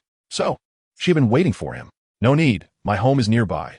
I can walk back in 15 minutes. The car is faster, Bai Muxin stated, and besides, you haven't eaten any spicy strips, and you've promised to keep it secret. Yang Shu understood. This was her way of expressing gratitude. Bai Muxin's family provided transportation, suggesting that her family dynamics were not as discordant as he had presumed. Perhaps getting to know her family could be beneficial, earning him some recognition. She could provide him with 10 points at a time. All right, let us go. Yang Shu acquiesced, casually inquiring about the type of car. As they walked, Bai Muxin pondered, shaking her head in uncertainty. I'm not sure. The logo has angel wings, and the price is average. Oh, a Ruichi then? A car with wings on its emblem is easily identifiable, and with an average price, it must be the domestic Ruichi, he concluded. As they stepped out of the school gate, Yang Shu scanned the surroundings, and to his surprise, there was not a single car in sight. However, He soon saw Bai Muxin waving toward the western alley of the school, and a black sedan emerged, driving directly toward them. Yang Shu couldn't help but feel perplexed. Does Cherry even have this model? It looks rather appealing. But when the car came to a stop before them, he was utterly taken aback. Is this what you call an average price? My dad said so, Bai Muxin replied, looking bewildered. Isn't it worthless? Yang Shu shook his head. What s worthless is me? The logo does indeed have wings, but you neglected to mention that there's a bin in the center. Ultimately, he had misjudged the situation. He had imagined a humble background, but she clearly belonged to a wealthy family. At that moment, the car door opened, and a middle-aged man in a suit emerged from the driver's seat, nodding slightly to Bai Muxin while casting a discreet glance at Yang Shu. Miss, are you on duty again today? Who is this beside you? Bai Muxin ignored the first question and introduced Yang Shu. Uncle Zhang, this is my good classmate. Please give him a ride. The driver smiled politely, respecting her wish for discretion, and turned to open the rear door, inviting both of them inside. To the scenic garden at the east end of Jinhua Bridge. Thank you, uncle. After providing the destination, the car smoothly set off. Bai Muxin placed her hands on her knees, sitting upright, and occasionally licking her lips. Yang Shu felt somewhat uneasy, unable to avert his gaze from the window, lamenting that he should have walked home. Reflecting on the various training sessions and competitions, he realized that it was challenging for an ordinary family to sustain such expenses. And it was indeed customary for the wealthy to be stringent with their offspring. Good person medal. Bai Muxin recognition level 10? What happened? Yang Shu looked at Bai Muxin, who remained quietly seated, her expression devoid of mirth. This was odd. Why had his recognition level inexplicably increased? Could it be due to the promise of confidentiality? That should have enhanced his integrity recognition instead, he mused.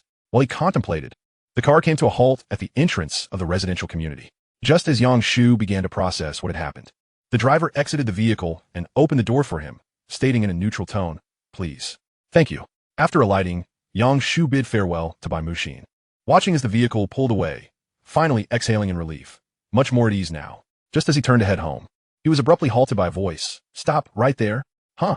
Yang Shu recognized the voice and turned to see Lu Guoqiang, this fellow, standing by a roadside stall, sweating profusely as he devoured skewers, his eyes filled with suspicion. "Is this your idea of a reward for yourself? Eating skewers?" Lu Guoqiang squinted, swallowing a piece of sausage. "I never would have guessed. In just 2 days, you've betrayed me thrice."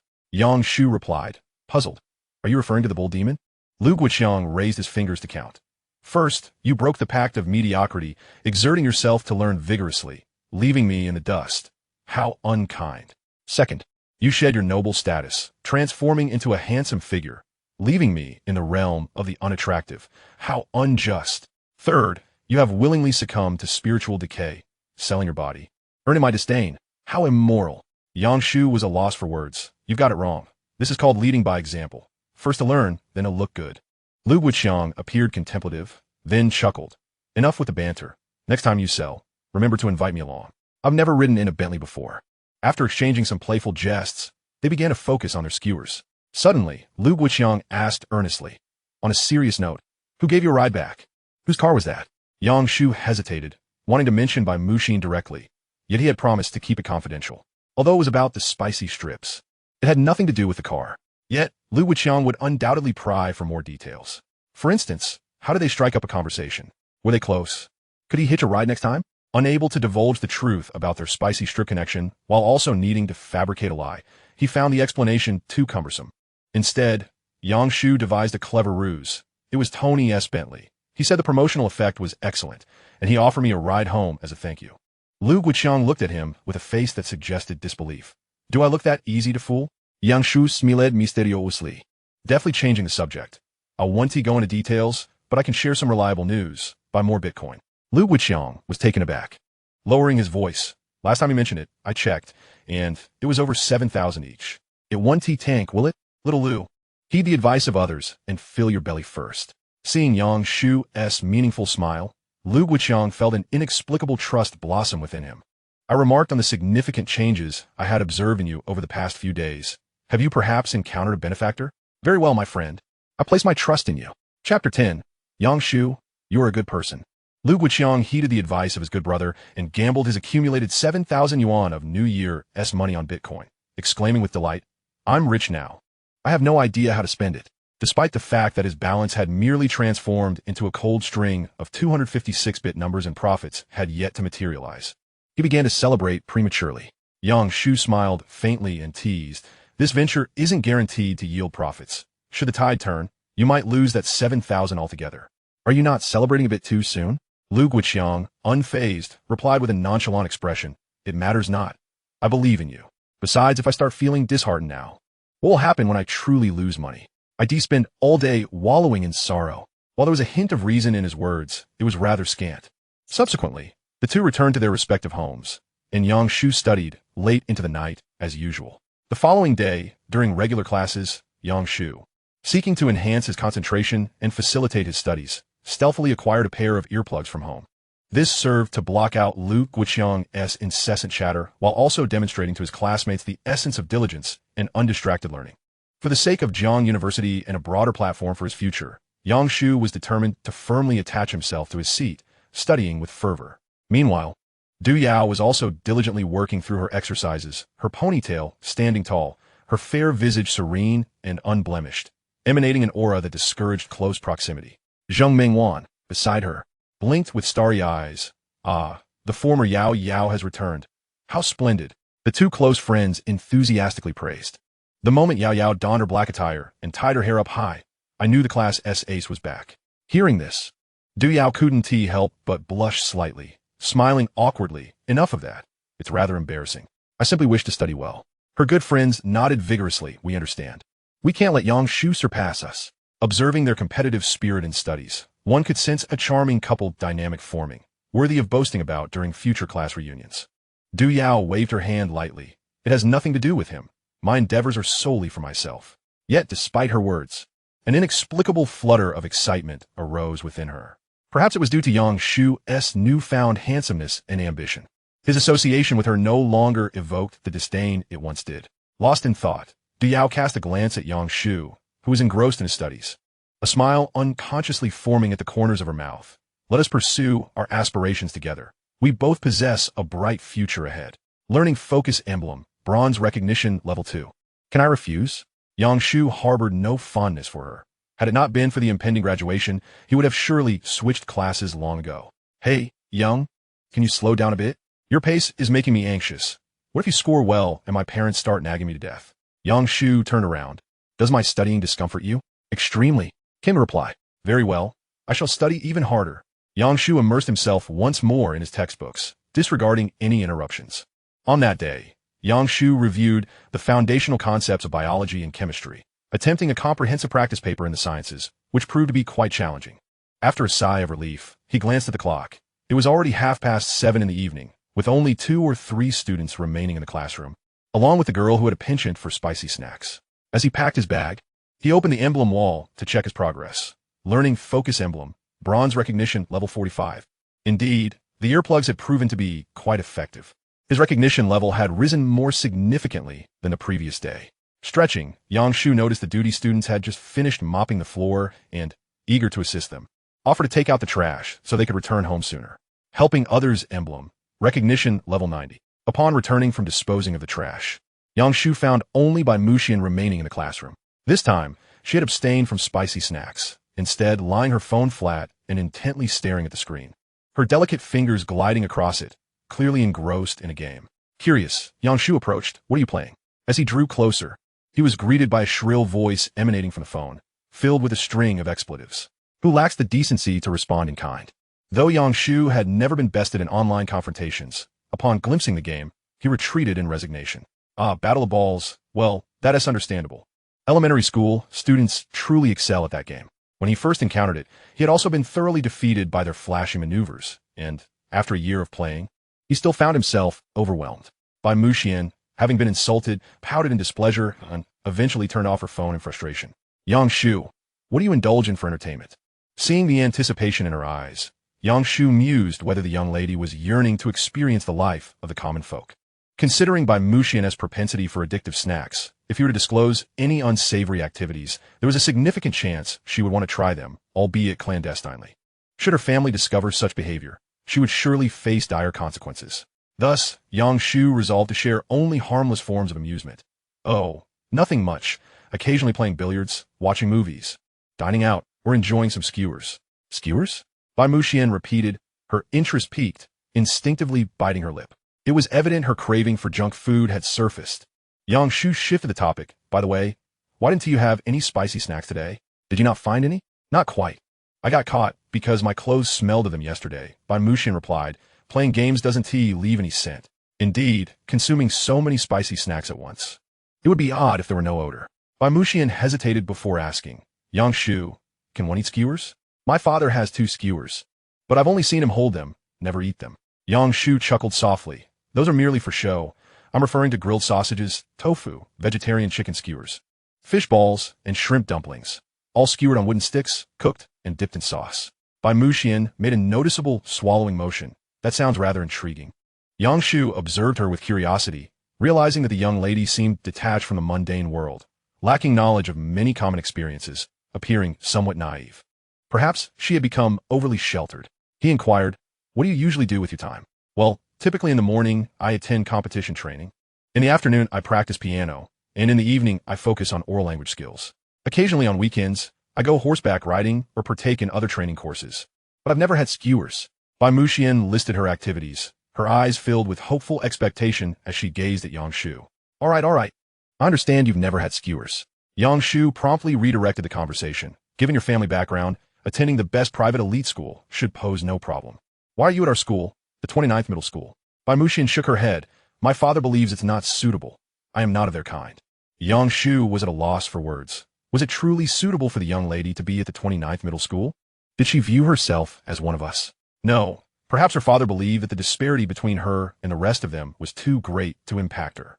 At that moment, Bai Muxian rummaged through her backpack and produced a wallet, casually extracting 200 yuan bills and offering them to him. Yang Shu, you are a good person. Here S for the skewers. Chapter 11. Hurry and buy some sunflower seeds for Bai the Fool. Yang Shu immediately waved his hands. No. I don't eat such lowly junk food, not this much.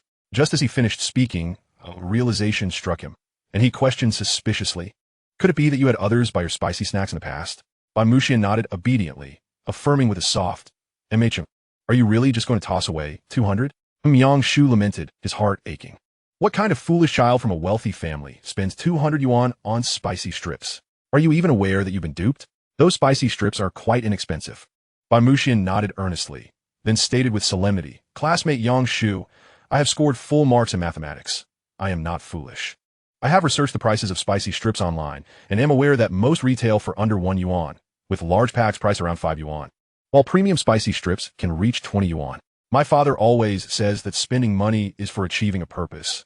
If a consumer deems it worthwhile, then it is indeed worthwhile.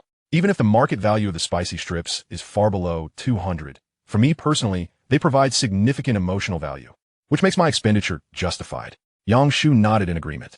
So, this is your rationale for spending 200 on 20 packs of spicy strips? And also for Brazilian barbecue in Wei Long, Bai Muxian added. Yang Shu's lips twitched incessantly, muttering under his breath, who lacks compassion enough to buy this foolishness? Hurry up and get Bai the idiot some seeds. No, I mean spicy strips. Seeing Yang Shu not taking the money, Bai Muxian pulled out another 200, leaning forward with unwavering determination. Classmate Yang Shu, for the skewers. All right, I will bring them for you tomorrow. Yang Shu relented. Put the money away. It's just a few skewers. If someone didn't know better, they might think I can't afford it. If I accept this 400, how am I any different from that group of simpletons? Good person medal, Bai Muxian recognition 15. You truly are a good person, Bai Muxian sincerely remarked. Yang Shu felt a wave of contentment wash over him. This individual was refreshingly honest, with words that matched his thoughts, truly rare. Unlike Lu Guoqiang, that rebellious child, who professed admiration while the system flagged him as a pretender. All right, it's getting late. Just as Yang Shu intended to rise and take his leave, the back door of the classroom swung open unexpectedly. Jiao Hongwang's expression was grim, his gaze sweeping over Bai Muxian's dimpled, smiling face before landing on the bright, crisp bills. Yang Shu, come my office. Oh, Bai Muxian was momentarily taken aback, about to explain, when Jiao Hongwang gently interjected, the school will be clearing out soon. Bye. You should head home quickly. See you tomorrow. Oh, goodbye, teacher. Bai Muxian politely bid farewell, shouldering her backpack and casting a glance at Yang Shu. Goodbye, skewers. All right, goodbye. Spicy strips girl. Yang Shu smiled as he said his farewells, only to be promptly pulled into the office. Jiao Hongwang got straight to the point. Yang Shu, are you out of your mind? Do you know what kind of family Bai Muxian comes from? Yes, a family that treats 200 as if it were 10. You, Jiao Hongwang hesitated, picking up a teacup and then setting it back down. What were you two up to? You didn't swindle her out of money, did you? Yang Shu replied helplessly, of course not. She just asked me to buy her some things. He then recounted the general situation to his homeroom teacher, adding, it's not my fault. I suggest a thorough investigation into the person who sold her those spicy strips. Upon hearing this, Jiao Hongwang scoffed lightly. Oh, come off it. What kind of family does she have that will be tempted by your meager junk food? Do you think this is a novel where a rich heiress is naive enough to adore street food? What a ridiculous fantasy. Yang Shu shrugged. You know, teacher, reality is far more magical than fiction. I'm too lazy to argue with you. Jiao Hongwang shot him a glance and pulled out a thick stack of papers. Take these and get to work. Yang Shu accepted them, saying, oh, so each classmate gets one, right? Don't be absurd. These are all for you alone. Jiao Hongwang chuckled while sipping his tea. Ha! Clearly you started the absurdity first. Roughly estimating, Yang Shu realized that there were at least 30 to 40 sets of these papers. He understood his homeroom teacher's intent. This was a way to boost his scores. Jiao Hongwang elaborated, you've been studying quite diligently these past few days, but from my observations, you have only been practicing math. Your other subjects are still stuck at the textbook level. Your foundation isn't solid, is it? These papers are foundational practice exercises I've selected in collaboration with the other subject teachers, with 4 or 5 sets for each subject, covering a wide array of knowledge points. If you complete them all, you'll have a clearer understanding of your weak areas and can focus on those. Holding the papers, Yang Shu bowed in gratitude. Thank you, teacher, for your thoughtful consideration. Just aim for a good score and make me proud. Jiao Hongwang gestured for him to return. And stay away from Bai Muxian. She is not from our world. Understood, sir. Upon returning home, Yang Shu followed his teacher's advice, setting aside the textbooks to tackle exercises directly. Whenever he encountered a blind spot, he would refer to the materials to fill the gaps, even with the assistance of the medals.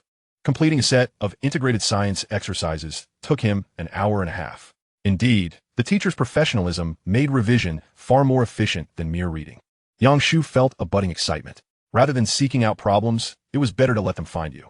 That night, Yang Shu was brimming with enthusiasm, even to the point of overdoing it, which resulted in him missing his alarm and being awakened by his parents at 7:50. By this time, the morning class is just ending. Oh no, my persona is about to crumble. I've barely started studying, and now I've already missed an entire class. They can't take my medal away, can they? Yang Shu sprang up like a carp leaping from the water, hastily putting on his trousers and brushing his teeth before rushing out. I have to make it before the first class starts. Hey, no matter how rushed you are, you can't eat toothpaste. Yang's father called out. It's fine, Dad. Our toothpaste is edible. It has that function. Let me try. As Yang Shu dashed out of the community, he spotted a black car parked to the right at the exit. It looked familiar, but he couldn't quite place it. Never mind, I'll just run. Oh, Uncle Zhang? At that moment, the car window rolled down, revealing a familiar driver, and Yang Shu tentatively called out, Uncle Zhang? He nodded slightly, get in. All right, Uncle. Yang Shu wasted no time, diving into the back seat. As soon as he settled down, he was hit by a sudden rush of acceleration. Uncle, are we racing in the city too? Occasionally, Uncle Zhang replied with a modest smile. Once the car stabilized at a steady speed, Yang Shu asked curiously, Uncle Zhang, was it by coincidence that you were here, or were you specifically waiting for me? The latter half of his question carried a hint of cheekiness. But the car was moving too swiftly. If he didn't clarify now, he'd be at school in the next moment. After all, this route was quite short. Uncle Zhang maintained his usual smile. The young lady mentioned you wouldn't be in morning class, so she asked me to come pick you up. Wow, spicy strips girl. You really are a perfect score. Before long, the car came to a halt. Yang Shu thanked him and headed straight for the school gates, only to be intercepted by the security guard. Late registration. Please provide your class name and time. Oh, entering the security office, Yang Shu noticed 2 armored guards, one elderly and one young, along with a familiar face, his desk mate, Fu Li. You're late too? She asked, but instead of answering, she pointed towards the departing black Bentley. Isn't that your young master, Yang Shu? Chapter 12. Even if I don't want Yang Shu, he still doesn't wish to be picked up by someone else. Fu Li was on her period today, and, after a rare instance of being late, was preparing to register before promptly finding their homeroom teacher to excuse her absence, thus avoiding a demerit for the class. However, oh my gosh, I can't believe I've been desk mates with a young master for 3 years. Yang Shu quickly clarified. There's been a misunderstanding. That's my friend's uncle. Although he had not spent much time with Bai Muxian, he could sense that her family did not want her to be in the limelight and was intentionally avoiding it. In the afternoon, Uncle Zhang awaited in the alley. While Bai Muxian's departure from school was precisely timed to coincide with the moment when the day students were dismissed and the boarding students commenced their evening study sessions, leaving the campus devoid of idle souls. As for the morning, it's possible that Bai Muxian disembarked from the vehicle 2 streets away from the school. Additionally, Bai Muxian was a competition student, seldom present at school over the past 3 years, and little was known about her family background. Perhaps the old homeroom teacher was aware, but chose not to discuss it. She had no desire to flaunt her wealth, so how could she let slip? Your friend's uncle? Fu Li seemed to suspect. Such a distant relationship. Are you trying to deceive me? To deceive you would be foolish. Yang Shu replied with an air of indifference. Bai Muxian was indeed a friend. She called the driver Uncle Zhang, which is simply a friend's uncle. Is it not? TSK. The young master is rather harsh on himself. Fu Li relinquished further inquiry, jotting down a name in her notebook. Shall I write yours as well? No, no. I'll do it myself. Yang Shu replied. Your handwriting is atrocious. Oh dear, the young master has quite the sharp tongue, Fu Li remarked. After completing her writing, she headed straight for the office. A hermaphrodite, utterly useless, Yang Shu retorted, before inscribing his esteemed name. Just as he prepared to leave, the security guard suddenly called out. Student, halt. What is the matter? Are you certain your name is Yang Shu? The guard asked with a smirk, flipping back a page in the record book. Your class. The third year, class 5, has 2 Yang Shus? Yang Shu leaned in to take a look. Lo and behold, the dark, crawling script resembled something a maggot would scrawl. And it was none other than the name of Lu Guoqiang. Oh, so this is how we're playing it, is it? Yang Shu chuklet in exasperaton. Directly writing Lu Guoqiang's name in the book and sincerely apologizing to the guard. I'm sorry, I shouldn't have been honest. The guard replied. This third-year student is quite amusing. In truth, Yang Shu had initially intended to sign Lu Guoqiang's name, but didn't anticipate Fu Li's presence, who had called out her own name. He certainly couldn't scribble carelessly in front of the guard, could he? Upon exiting the security office, the elderly guard leaned back in his chair, basking in the enjoyment of his radio.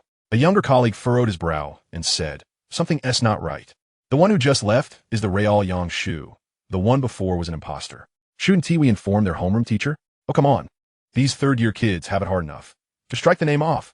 Let it be, the elderly guard replied leisurely. In the corner of the trash can in class 5, Bai Muxian received a message from Uncle Zhang indicating that Yang Shu had just arrived at school. She hastily replied, does he have anything with him? Uncle Zhang, he has a backpack. Bai Muxian continued typing. Does he have a scent? Uncle Zhang, there's a hint of toothpaste. Having served as the Bai family's dedicated chauffeur for 30 years, Uncle Zhang had witnessed Bai Muxian grow up and understood that her interest lay elsewhere. Thus, he pointedly asked, if the young miss wishes to inquire about something, she may speak directly. If you're too shy to ask, I can inquire on your behalf. No need, Uncle Zhang. Bai Muxian quickly declined, merely wanting to ascertain if Yang Shu remembered their agreement and whether he had the string of skewers. Such matters could not be asked directly, lest they invite punishment, so she could only inquire about scents and the like. However, it mattered little. He would arrive soon. Bai Muxian stowed her phone, straightened her back, and with her captivating eyes wide open, eagerly fixed her gaze on the doorway. Before long, the classroom door swung open. Bai Muxian perked up in excitement, only to feel a wave of disappointment as her gaze fell. It was a girl. Yang Shu moved swiftly, following closely behind Fu Li as she entered.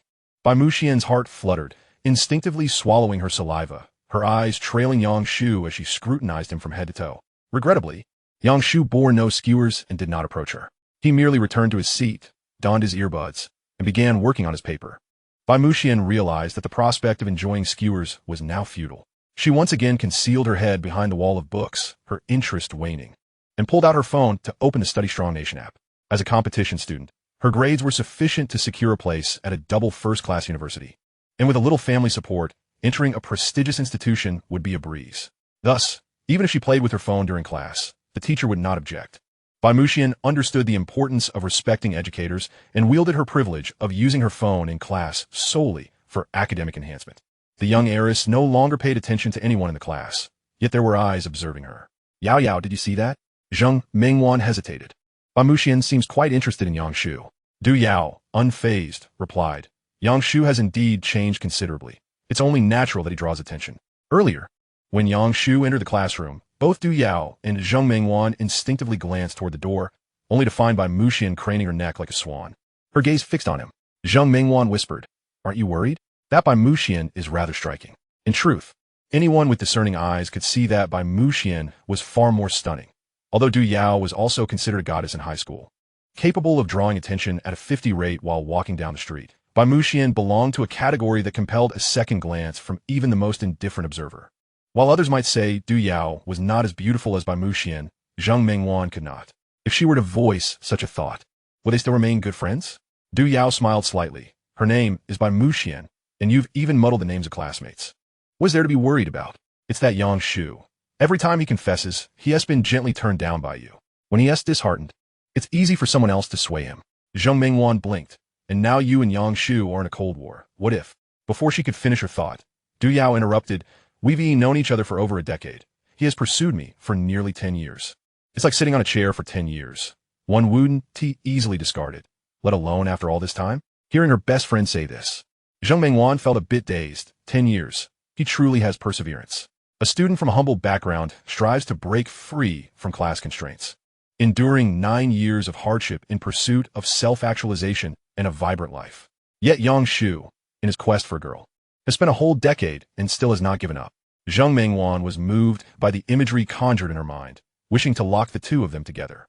This is the first decade. Du Yao smiled blissfully. No matter what our relationship may evolve into, there will be a second, a third decade.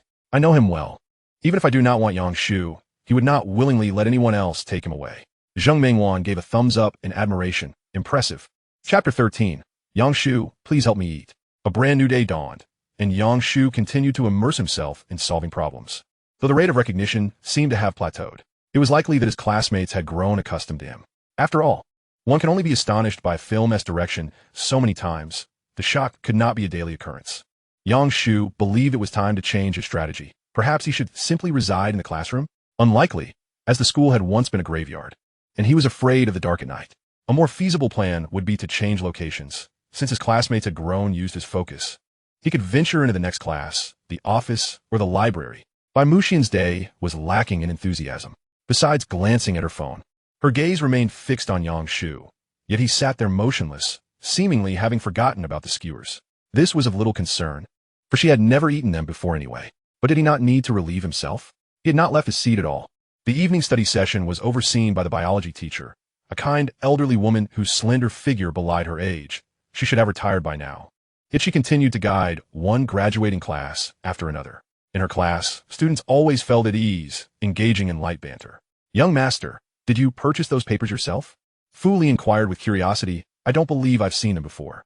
Oh, they're from the old teacher's special care, Yang Shu replied candidly. Fu Li nodded, acknowledging that he had been fervently studying these past few days, which made the old teacher's attention quite reasonable. Suddenly, she flashed a mischievous smile. Now that you become a young master, you still work so hard? Yang Shu dismisset herteasing. This fellow always had that cheeky demeanor, regardless of the truth. He would first boast, and then backtrack with an apology if necessary. In summary, he was simply a jovial person unable to curb his tongue. At that moment, Lu Guiqiang from the back row caught onto the keyword, leaning forward inquisitively. Why do you call him young master? What is this new play? Fu Li was keen to pique Lu Guiqiang's curiosity, stoking the fire. Oh, Yang Shu is chauffeur to school in a Bentley. Of course he is a young master. You're not hiding a luxury car too, are you? Upon finishing her statement, Fu Li covered her mouth in laughter, clearly relishing the unfolding drama. Yesterday, Yang Shu had struggled through an extra problem, causing Lu Guiqiang to wail in despair, knowing that if he drove a luxury car, he might just lose his sanity right then and there. However, reality did not unfold as she anticipated. Oh, I've seen that Bentley too. Lu Guiqiang responded with a calm demeanor. Fu Li, however, was no longer at ease. You actually know? And you haven't been bragging about it? Whose car is it? It belongs to Huang Mao Tony. After chatting for a while, Yang Shu suddenly glanced at the time. Oh, I'll have an upset stomach in 5 minutes. Could you lend me some paper? Fu Li cold, impressive. Can you foresee the future? Is your intestines talking to you? No, it's my 9-turn intestines, he retorted. As predicted, 5 minutes later, Yang Shu submitted a report, clutching his stomach as he hurried out. Lu Guiqiang scrutinized the clock, puzzled. Wait a minute. It's only 7 o'clock, and he is already making a run for it. And he didn't even take his backpack. Based on experience, this fellow was not leaving early. He was off doing something else. When he returned, he would surely be interrogated. Lu Guiqiang clenched his fist.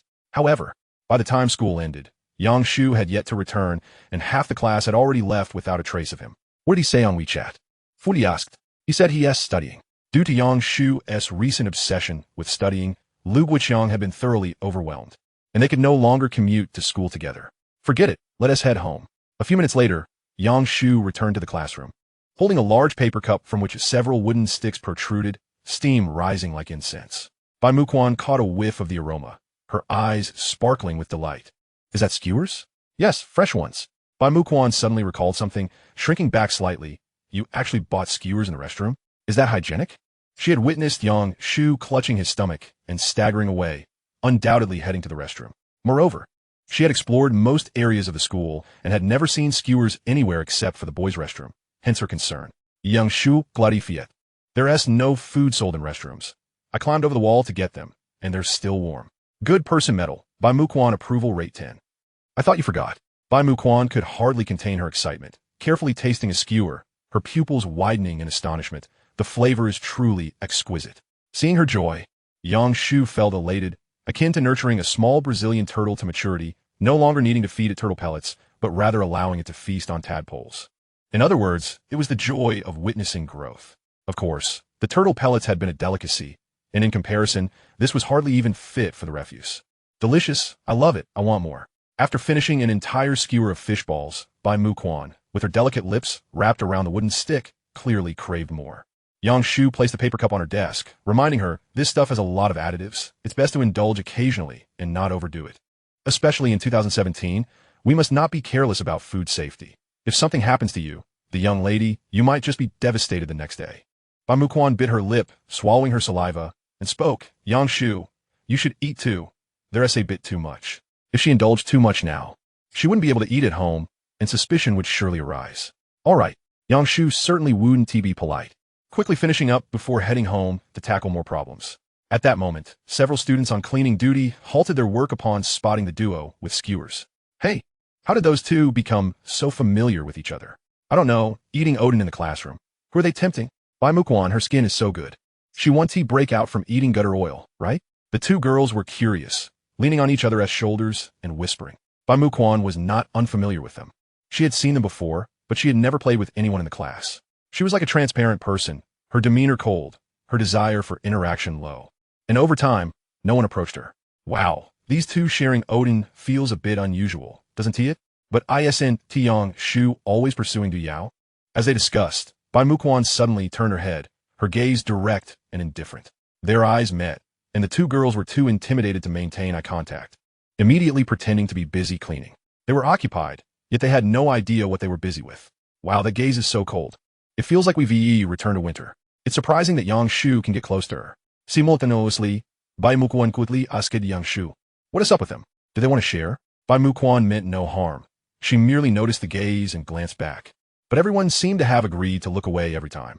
She didn't understand. Perhaps they had their own troubles as well. Don't share with others. Just eat yourself, Yang Shu advised. Rather than feeling wrong for yourself, it's better to dislike others. Last time, worried about spicy strips being snatched. This time letting 3 people have skewers would surely break your heart? Oh, Bai Muquan responded and continued eating, suddenly seeing a message from Uncle Zhang, feeling anxious. I have something at home. I need to hurry. Yang Shu, please help me eat. The two immediately quickened their pace. The skewer poked Bai Muquan's mouth several times, causing her to frown in pain, yet her hands remained deft. Suddenly, Yang Shu's wrist flicked, and a piece of soaked, overly tender vegetarian chicken sausage slipped from the wooden skewer. Just as it was about to fall, he swiftly reached out to catch it, while a slender hand from across also reached out. Ultimately, the sausage did not hit the ground, as Bai Muquan caught it in time. Yang Shu huri spoke, sorry. That's mine. Oh, I'm not snatching it. Bai Muquan panicked, instinctively raising her hand to offer the vegetarian sausage, awkwardly shoving it into Yang Shu's mouth. You eat, you eat. Yang Shu was taken aback. Bai Muquan also realized the oddity of the situation. Hey, young lady, this is quite unsanitary. Stand. Originally, as we all know, time is like the broth inside a vegetarian chicken sausage. If you squeeze it, it will always yield something. When Bai Muquan stuffed the vegetarian sausage into Yang Shu's mouth, their lips and fingers pressed against each other. Warm liquid gushed from the tiny opening. The warm liquid stained Yang Shu's chin, trickling down Bai Muquan's wrist to her elbow, ultimately dampening her school uniform. They stared at each other in silence, their minds completely blank. This is bad. We need to clarify this quickly. Oh no, the skewers have exposed us. In their days, a loud noise erupted from the back door of the classroom, the sound of a broom falling to the threshold. You two actually? Zheng Mingwan looked at them in disbelief, her eyes wide as saucers. The impact of this scene was far more terrifying than witnessing Lu Guoqiang gaining admission to a prestigious university. Yang Shu was acutely aware of the misunderstanding and immediately sought to clarify. You have misinterpreted the situation. Nevertheless, the scenario was indeed prone to misinterpretation, and in his moment of urgency, he could not conjure an effective explanation. Casting a glance at Bai Muxian, the young lady remained seated quietly, her hands resting on her knees, reverting to a poised stance. It was evident that she was too intimidated to speak. The situation was quite intricate, revolving around the core issue of our desire to avoid wasting food. Do you understand? Yang Shu turned his gaze toward Zheng Mingwan.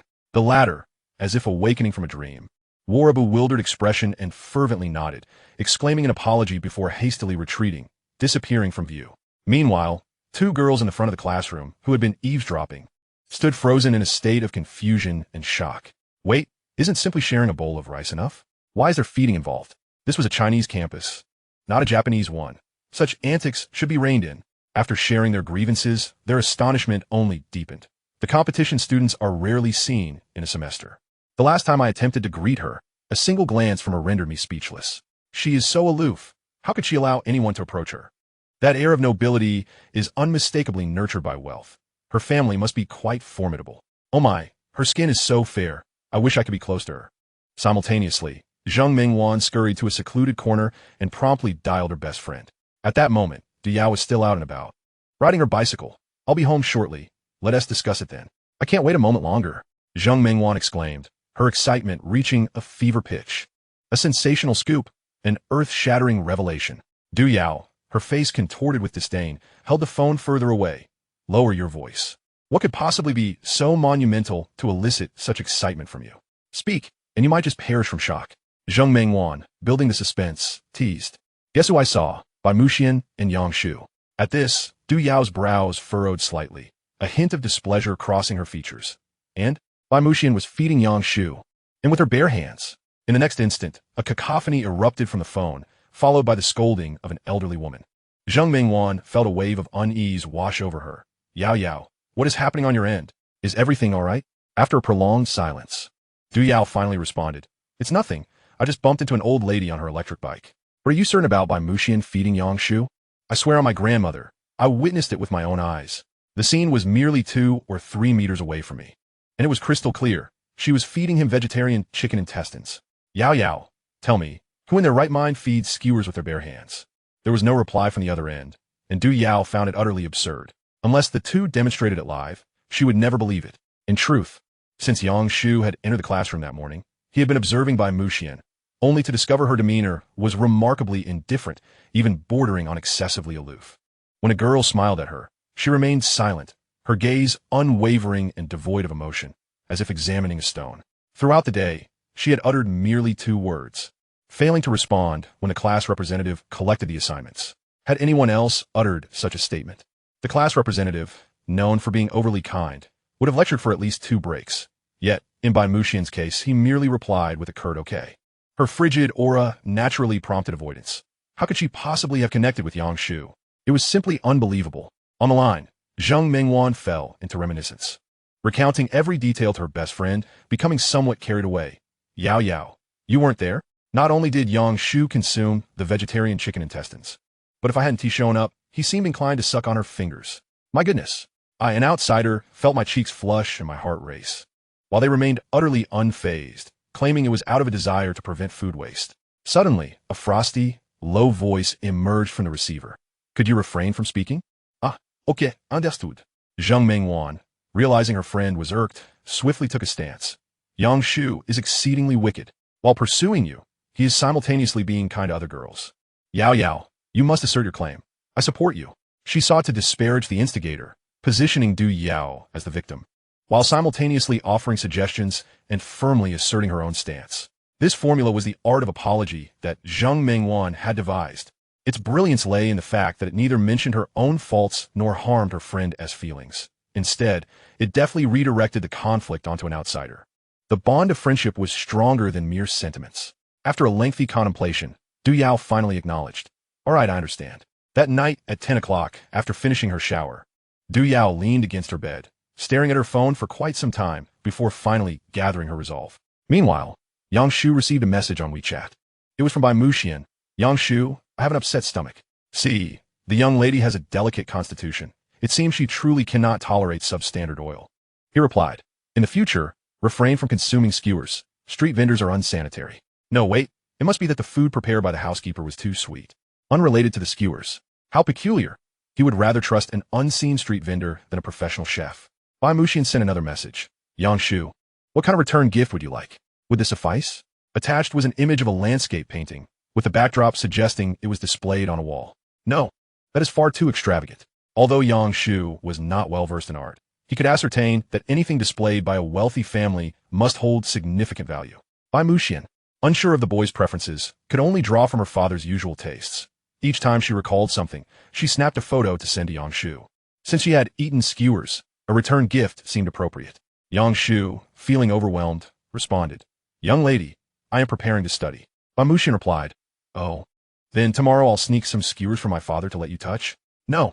The conversation took a hilariously absurd turn. Yang Shu finally managed to end the topic. However, just as he reached for his pen, a friend request notification popped up on WeChat. Oh no, could it be a member of the Bai family seeking vengeance? The profile picture was a flower, the gender undisclosed, and the account name was a string of nonsensical characters.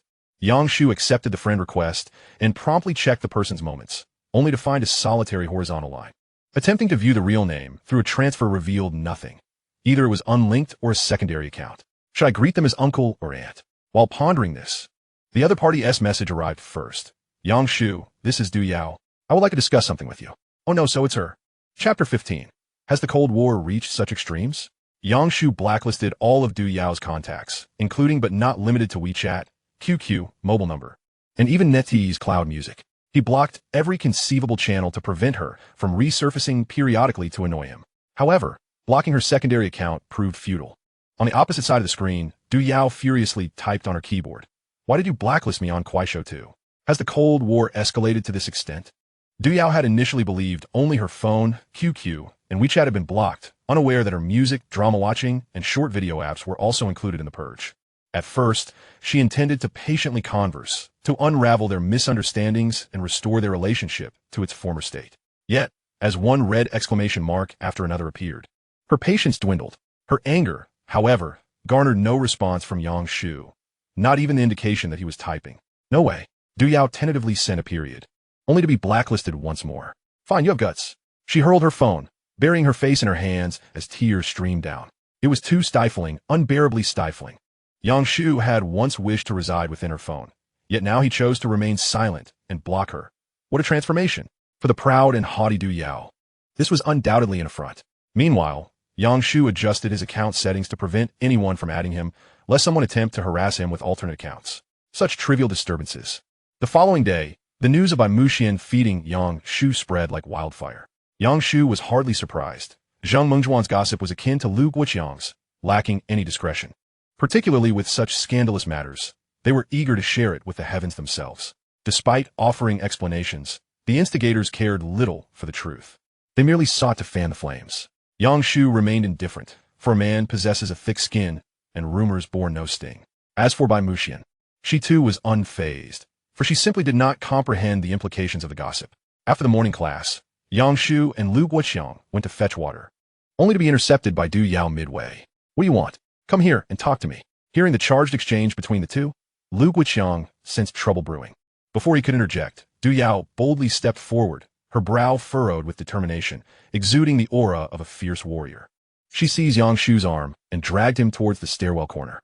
Lu Guoqiang, astonished, murmured, My goodness, a domineering female CEO? You two carry on. I'll take a breather. Students and teachers alike were accustomed to using the elevator, and the stairwell corner was seldom frequented. Once Du Yao ensured the vicinity was clear, she cut to the chase. I'll hear your explanation. What happened yesterday? Yang Shu was more than willing to clarify the misunderstanding, yet she asked, with so many classmates discussing it, not one told you? Have you no friends? Du Yao gritted her teeth in frustration. Disgusting, utterly shameless. Is there a problem with classmates helping each other? Yang Shu retorted disdainfully. Must you feed each other? That occurred in class, a public space, a place for everyone to learn. Aren't you ashamed? Du Yao's voice rose, her eyes glistening with unshed tears. Yang Shu remained calm, casually responding, Oh, we shall be more mindful of privacy next time. As Du Yao appeared on the verge of losing her composure, Yang Shu decisively withdrew. Yet, rather than erupt as anticipated, Du Yao merely smiled sadly. Yang Shu, you truly disappoint me. engaging in such behavior in class. How do you think others perceive us? Yang Shu halted, turning back with a look of incredulity. Us? What does it matter to you? Du Yao's expression was complex. How can it not concern me? You are well aware of how others view us, yet you remain so close to Bai Muxian. Of course, they will speak ill of me. This tremendously affects my focus on studies. Have you considered that? Yang Shu shook her head in disdain. No, I'm not concerned nor interested. Du Yao, you remain as selfish as ever. With that, she turned her back and departed. It was as if only she feared the gossip. Bai Muxian was also a target of other scrutiny. No, the affluent heiress simply could not grasp the nuances of such rumors. Upon returning to class, Yang Shu promptly inserted her earphones and concentrated on her work, elbowing Lu Guoqiang, who attempted to pry into the matter. Soon after, Du Yao entered the classroom, her demeanor stoic as if the world owed her something. She did not immediately return to her seat, but instead turned her gaze towards Bai Muxian, striding forward, only to be met with an icy, indifferent glance from the latter. In that instant, the classroom fell silent, the only sound being Du Yao's heavy breaths. With a fierce glare, Du Yao moved 3 steps forward but found her legs unable to carry her any further.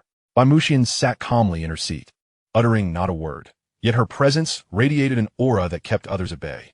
Her serene, confident visage, coupled with an air of aloofness typical of those of higher status, rendered her an ethereal blossom. This was not merely a product of nature. Rather, it was her upbringing that had destined her to be such a distinguished presence. At this moment, Du Yao felt an unspoken awkwardness creeping in, questioning whether she could truly overshadow Bai Muxian. Clearly, the moment was not ripe. Finding a convenient excuse, she decisively retreated to her seat, opting not to engage further. Du Yao had initially intended to scold Bai Muxian for her lack of decorum and demand she maintain her distance from Yang Shu. However, facing Bai Muxian's penetrating gaze proved to be an overwhelming pressure, rendering her mute, particularly against the backdrop of Bai Muxian's ethereal demeanor and superior beauty. Du Yao felt like an unsightly creature. As the tension dissipated, whispers began to circulate among their classmates. Wow, the atmosphere was so charged just now. Du Yao was so aggressive, yet Bai Muxian, petite as she is, showed no fear. Is this a declaration of ownership? The Du family really isn't virtuous. She ignores Yang Shu, yet cannot bear to see others thrive. How ridiculous. Does she think Yang Shu is a stray dog in the park? To be forever grateful for scrap? Now that Yang Shu has turned her attention away, Du Yao is in a frenzy. Her possessiveness is overwhelming. The whispers grew louder, with some intentionally raising their voices, especially among the factions opposed to Du Yao, as if they were speaking solely for the audience. Now that they were all adults in their final year, no one was foolish. The previous years had seen them refrain from speaking out of consideration for their classmates. Du Yao's goddess-like aura had been too dazzling to provoke. But now, as graduation approached, who was afraid of her? In an instant, Du Yao and Bai Muxian became the center of attention, disrupting the learning atmosphere entirely. Du Yao was filled with immense frustration, regretting her earlier actions, while Zheng Mingwan frantically attempted to console her. As for Bai Muxian, she pondered the earlier episode. Why did that girl stare at me with such large eyes? It was a bit frightening. I don't understand. Oh well, time to focus on the upcoming basketball battle. Meanwhile, Fu Li and Lu Guoqiang discovered the truth from Yang Shu, realizing the feeding incident was indeed a misunderstanding. Sigh, judging by Du Yao's reaction just now, she must be jealous, Lu Guoqiang observed. If you confess now, your chances of success would be significantly higher. Forget it, I'm no longer interested, Yang Shu replied coolly. Fu Li regarded her with approving eyes. That's quite all right. After class, I'll have the girls spread the truth. Since it's a misunderstanding, it's best to clear it up sooner rather than later. This kind of rumor is far more credible than if you were to explain it yourself. Yang Shu felt genuinely touched. You actually care about my reputation? What good deskmate. No, I'm doing it for Bai Muxian. She has few friends as it is, and I don't want you to drag her down. Fu Li said, digging into her nose. Your reputation? That kind of thing is utterly inconsequential. Chapter 16. Alright, so this is how we're playing it? Fu Li was a person with an abstract yet warm heart, unable to ignore the suffering of the downtrodden and equally mocking the foolishness of those around her. She was the type to speak her mind without reservation. What are your plans? Huh? What do you mean? Yang Shu raised an eyebrow, failing to grasp Fu Li's question. I mean Bai Muxian. Although feeding her was a misunderstanding, you two have been sneaking off together after school to share meals, which looks rather date-like, doesn't it? Fu Li's eyes sparkled like a cunning fox. You clearly didn't know each other before. How did you suddenly become such good friends? There must be a story there. Yang Shu's lips twitched slightly, a bit but not much. Old Class Chun probably caught wind of the rumors. I think it's best to minimize contact for now, lest I draw his ire. and end up in trouble with our parents. It wouldn't be a problem for my folks. They've lived a full life and have thick skins. But Bai Muxian's parents might be fearful. I have nothing to hide, yet I feel uneasy. Just like in elementary school, when someone lost something. Even if I didn't take it, I'd still feel inexplicably guilty. How peculiar. Yang Shu sighed silently, about to turn back to her studies when a hand landed on her shoulder. Yang Shu, when did you start conversing with Bai Muxian? Have you exchanged contact information? Oh, just a few days ago. I added her on WeChat around that time. You're truly insufferable. Lu Guoxiang, stricken by a sudden ailment, felt a tempest of anger and resentment, his eyes reddening with fury. I don't even have her QQ, yet you've already shared a meal with her. To correct you, it was vegetarian sausage. Lu Guoxiang sighed dramatically, transforming into a jealous demon, shaking his head and emitting strange sounds, his body writhing as if he were about to descend into darkness. Fortunately, the homeroom teacher arrived. With a swift motion, he brought down a book, instantly turning the red-eyed beast into a meek creature. What is wrong with you this early in the morning? Sit down. Just a little exercise to stretch. Lu Guoxiang retorted defensively. Zhao Hongwang, uninterested in his antics, inquired about Yang Shu's progress on the assignment before commencing the lesson. It seemed the day would pass uneventfully. But Yang Shu underestimated Zhao Hongwang's intelligence network. The misunderstanding reached the ears of the homeroom teacher, who summoned the concerned party to the office for a chat just before the evening study session concluded. Yang Shu, how is the assignment coming along? It's going well. I've completed a small portion, Yang Shu replied, feeling quite accomplished. I believe I should see improvement in this mock exam. Good, you said it. If you don't improve, I'll have to call your parents. Zhao Hongwang pouted at his teacup, blowing away the floating tea leaves, taking a shallow sip. He delivered the most venomous words with the most nonchalant demeanor. Yang Shu, who? Teacher, I said I should, and surely it's not that serious? Zhao Hongwang smiled. Not calling your parents is fine, but when the results come out, you'll have to treat me to vegetarian sausage with your hands. All right. So that is how we're playing it? The homeroom teacher placed great emphasis on academic performance, often favoring good students without pretense, believing it was their due reward. He was well aware that this contradicted the ethical standards promoted by the state, yet he showed no intention of changing. Perhaps Zhao Hongwang recognized it was a misunderstanding and merely aimed to motivate. Ich understand, Yang Shu nodded. 20 points. Zhao Hongwang held up 2 fingers. You just need to put in some effort at the start. I'm not asking for too much.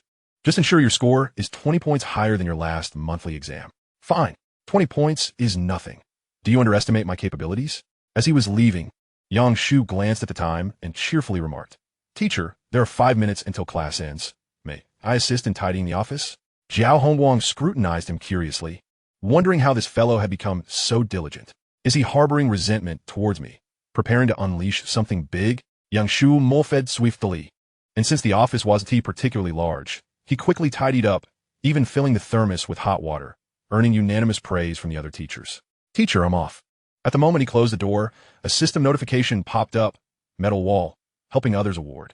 Yang Shu promptly accepted, and the once dull virtual wall brightened with a new star. Helping others award, bronze, reward, cash 2,000. Wearing effect.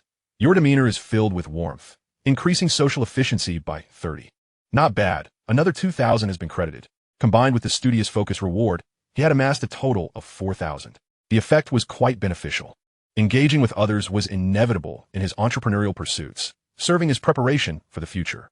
Yang Shu gazed at the 5 medals displayed on the wall, noting that only the sycophant medal bore a negative buff, while the rest were quite favorable. However, how could the lucky badge remain here? Having worn it for so long, it certainly hadn't brought much luck. Upon returning to class, Yang Shu joined his peers in packing their bags, and Lu Guoxiang jested. Why didn't you stay behind to solve problems today? Are you planning to play games with me? A few days ago, I didn't want to interrupt my train of thought, and now I haven't done any problems. Just stay to watch you? Oh, you're still being stubborn, little brother? Besides, there's another reason. Having received enough recognition for helping others, there was no need to linger and assist with garbage disposal. After packing his bag, as Yang Shu approached the back door, he exchanged smiles with Bai Muxian before leaving the school directly. Bai Muxian, as usual, lingered for an additional half hour before departing. To ensure he improved by at least 20 points, Yang Shu doubled his efforts in studying. Completing over 40 practice papers would take approximately a week. So he decided to unleash all his energy and aimed to finish them all before the exam. From the homeroom teacher's perspective, Yang Shu's goal of achieving 20 additional points to reach a total of 420 was not a daunting task. Maintaining his usual standard and ensuring carefulness in his work would suffice. However, for Yang Shu himself, He needed to first regain a baseline score of 400 before striving for those 20 additional points. This significantly increased his workload. Thus, Yang Shu had no choice but to study with fervor. He stayed up late at home, completing exercises, immersed himself in intense study at school. He recited poetry in the morning, hastily consumed meals. He would combine bathroom breaks, not even noticing the passage of time. Finally, on Saturday morning, just before the exam, Yang Shu completed his last practice paper. At that moment, he felt a trifecta of fatigue, confidence, and relief, and as he capped his pen, it felt akin to a CEO fastening his trousers. Oh, persistent little practice paper, your minuscule questions have been filled with my answers.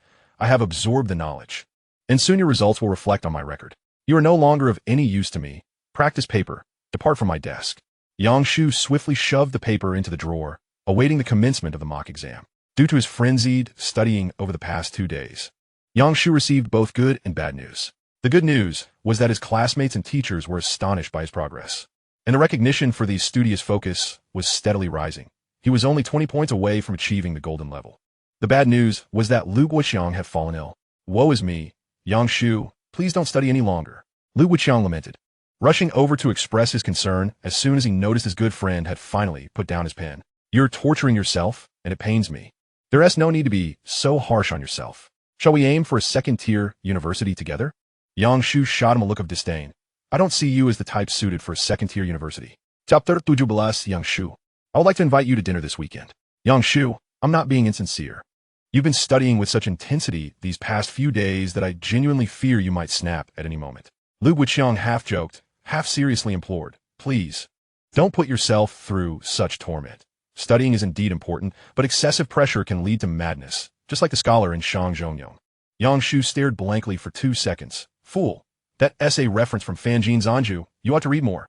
Woe is me, I beg you. Don't lose your mind over studying. Yang Shu chuckled lightly. Just kidding, who isn't a little insane.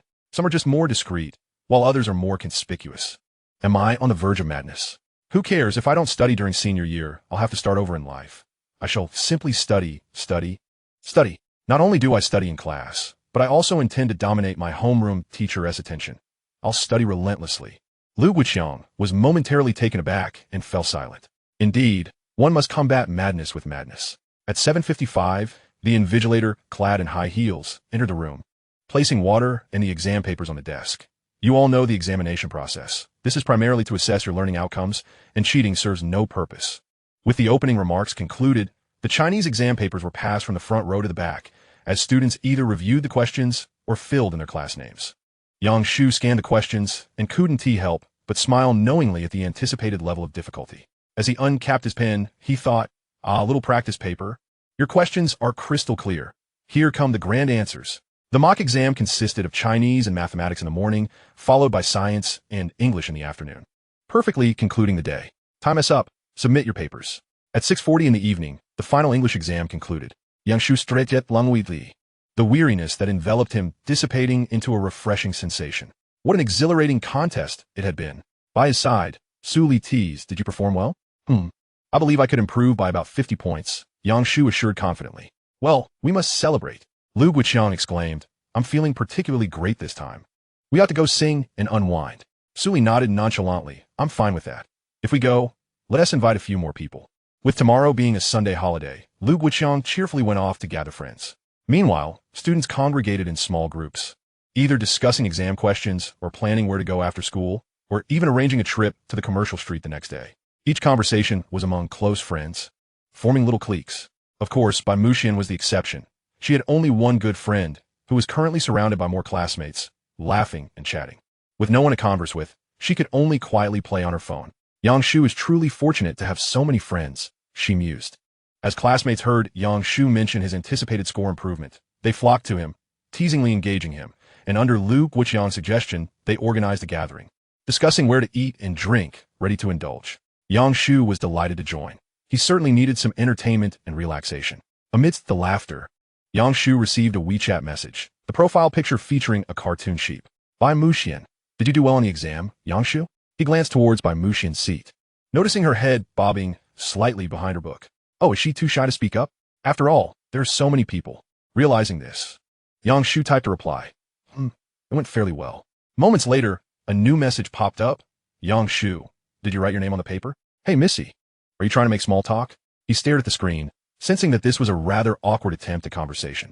Suddenly, Yang Shu had an epiphany.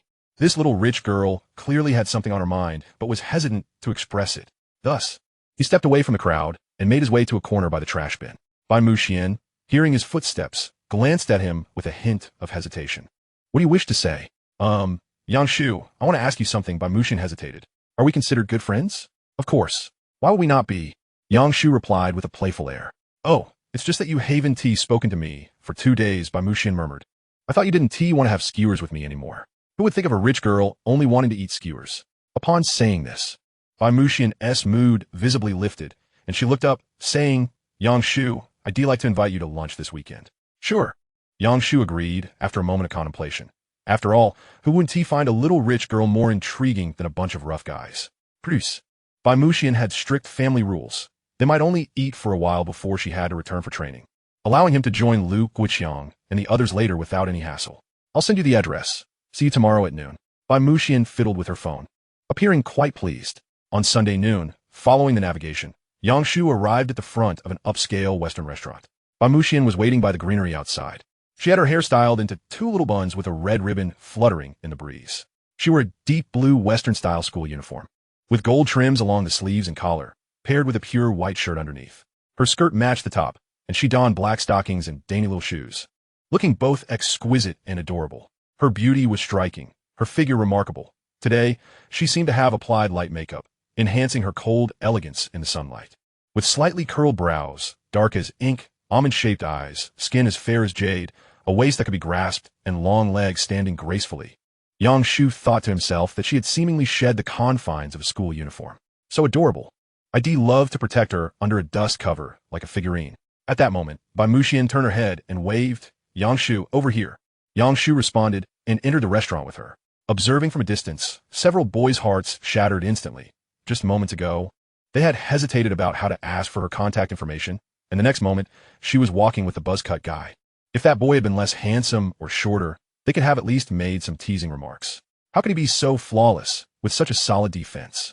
Damn, I'm so jealous. As Yang Shu stepped into the restaurant, a wave of sophistication washed over him, both pleasing and slightly intimidating. Let us sit here, Bai Muxian suggested, pointing to a table by the window. As soon as they sat down, a server arrived with menus, patiently awaiting their order. Yang Shu noticed with a subtle frown that the menu in his hand seemed different from the one at the neighboring table. Bai Muxian's menu was evidently twice as thick. Could it be a tiered membership service? He pondered. In the midst of his thoughts, Bai Muxian had already ordered 4 dishes and handed him the menu. Your turn, Yang Shu. Don't hold back. All right. With a little rich girl treating, of course. He wouldn't be modest. He would indulge. Upon examining the menu closely, Yang Shu noticed something peculiar. Wait, is there actually San in a Western restaurant? Sir, this menu is a customized version, the server clarified. Keep your voice down. What will other patrons think if they hear you? It's an exclusive menu for the owner. Well, that's fine then. Chapter 18. Who can distinguish between you and Pai Xiao now? My 18th birthday celebration. Enjoying stewed ribs at home, gnawing on bones, and playing with the dog. The little rich girl's 18th birthday celebration. Hosting a lavish meal at a high-end restaurant. Yang Shu, with tears in his eyes, ordered 2 more dishes. As they awaited the food, he curiously asked, how do you usually manage the restaurant? It seems to be doing well. With confidence, she replied. I hire a manager and a director to handle it. I just enjoy the profits. Ah, so you're living the life of a carefree proprietor? Yang Shu Chocolate. With your own restaurant. What more could you desire? Why sneak snacks in the classroom? No, our restaurant cold storage doesn't have such high-end snacks, Bai Muxian lamented. Her disappointment evident on her face, clearly from experience. Before long, the dishes began to arrive at their table, and their focus shifted to the food. Their conversation frequency diminishing as they transitioned to the rhythm of eating. Yang Shu, being somewhat unrefined, was not accustomed to using knives and forks, and was too lazy to engage in Western dining etiquette. Fortunately, the restaurant provided spare chopsticks. Bai Muxian, on the other hand, opted solely for chopsticks, claiming that using knives and forks could lead to accidentally piercing her tongue if she ate too quickly. It hurts a lot, and if my mouth bleeds, I can't continue eating. Take your time. Yang Shu nodded. Understanding her perspective, it was similar to how he savored grilled sausages, choosing the ones that burst with juices, making a mess, but providing the most delectable experience despite the heat.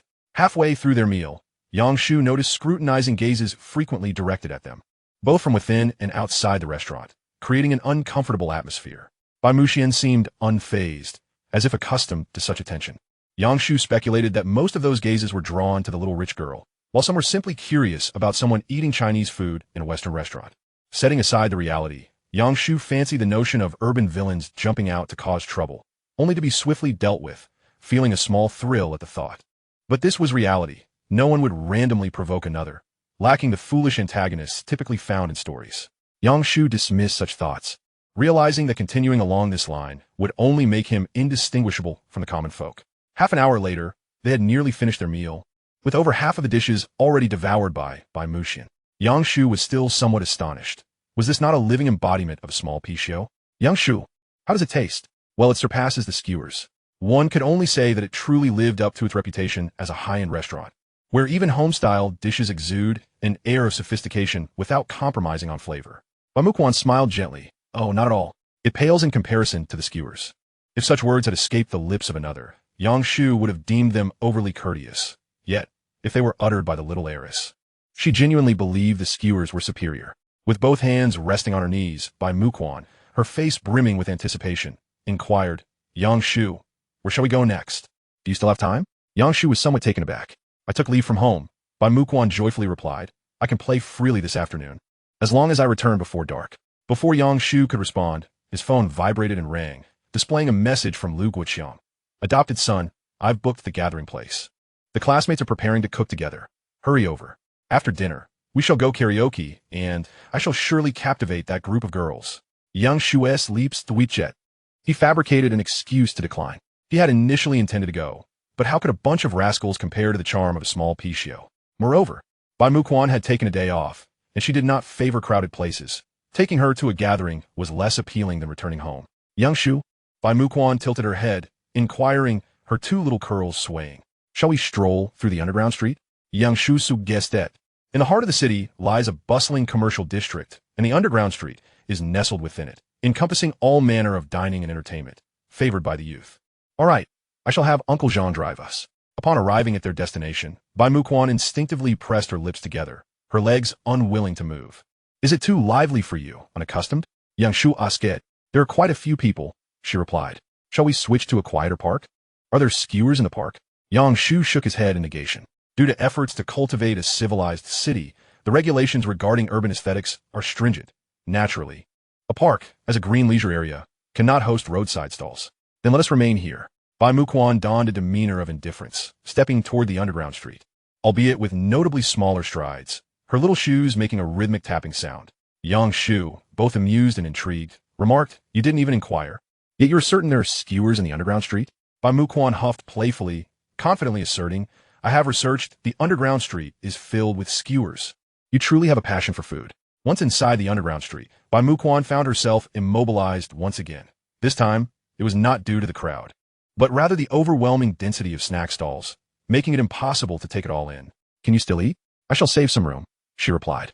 Well, at this rate, who could distinguish you from pea-show? Yang Shu thought as he led the little heiress through the underground street, intending to immerse her in the vibrancy of life, only to find himself following her around instead, like a visit to a trendy hotspot within 20 minutes. They sampled a myriad of snacks, including guacamole, grilled cold noodles, fried skewers, and sweet potato skins. Yang Shu understood why Bai Muquan's home had such strict regulations. Otherwise, she would have become like this. Yang Shu, I can't move, Bai Muquan admitted, her discomfort evident with each step. Yang Shu chuckled. You've overindulged, haven't you? Consuming too much in a short span has surely lodged food in your throat.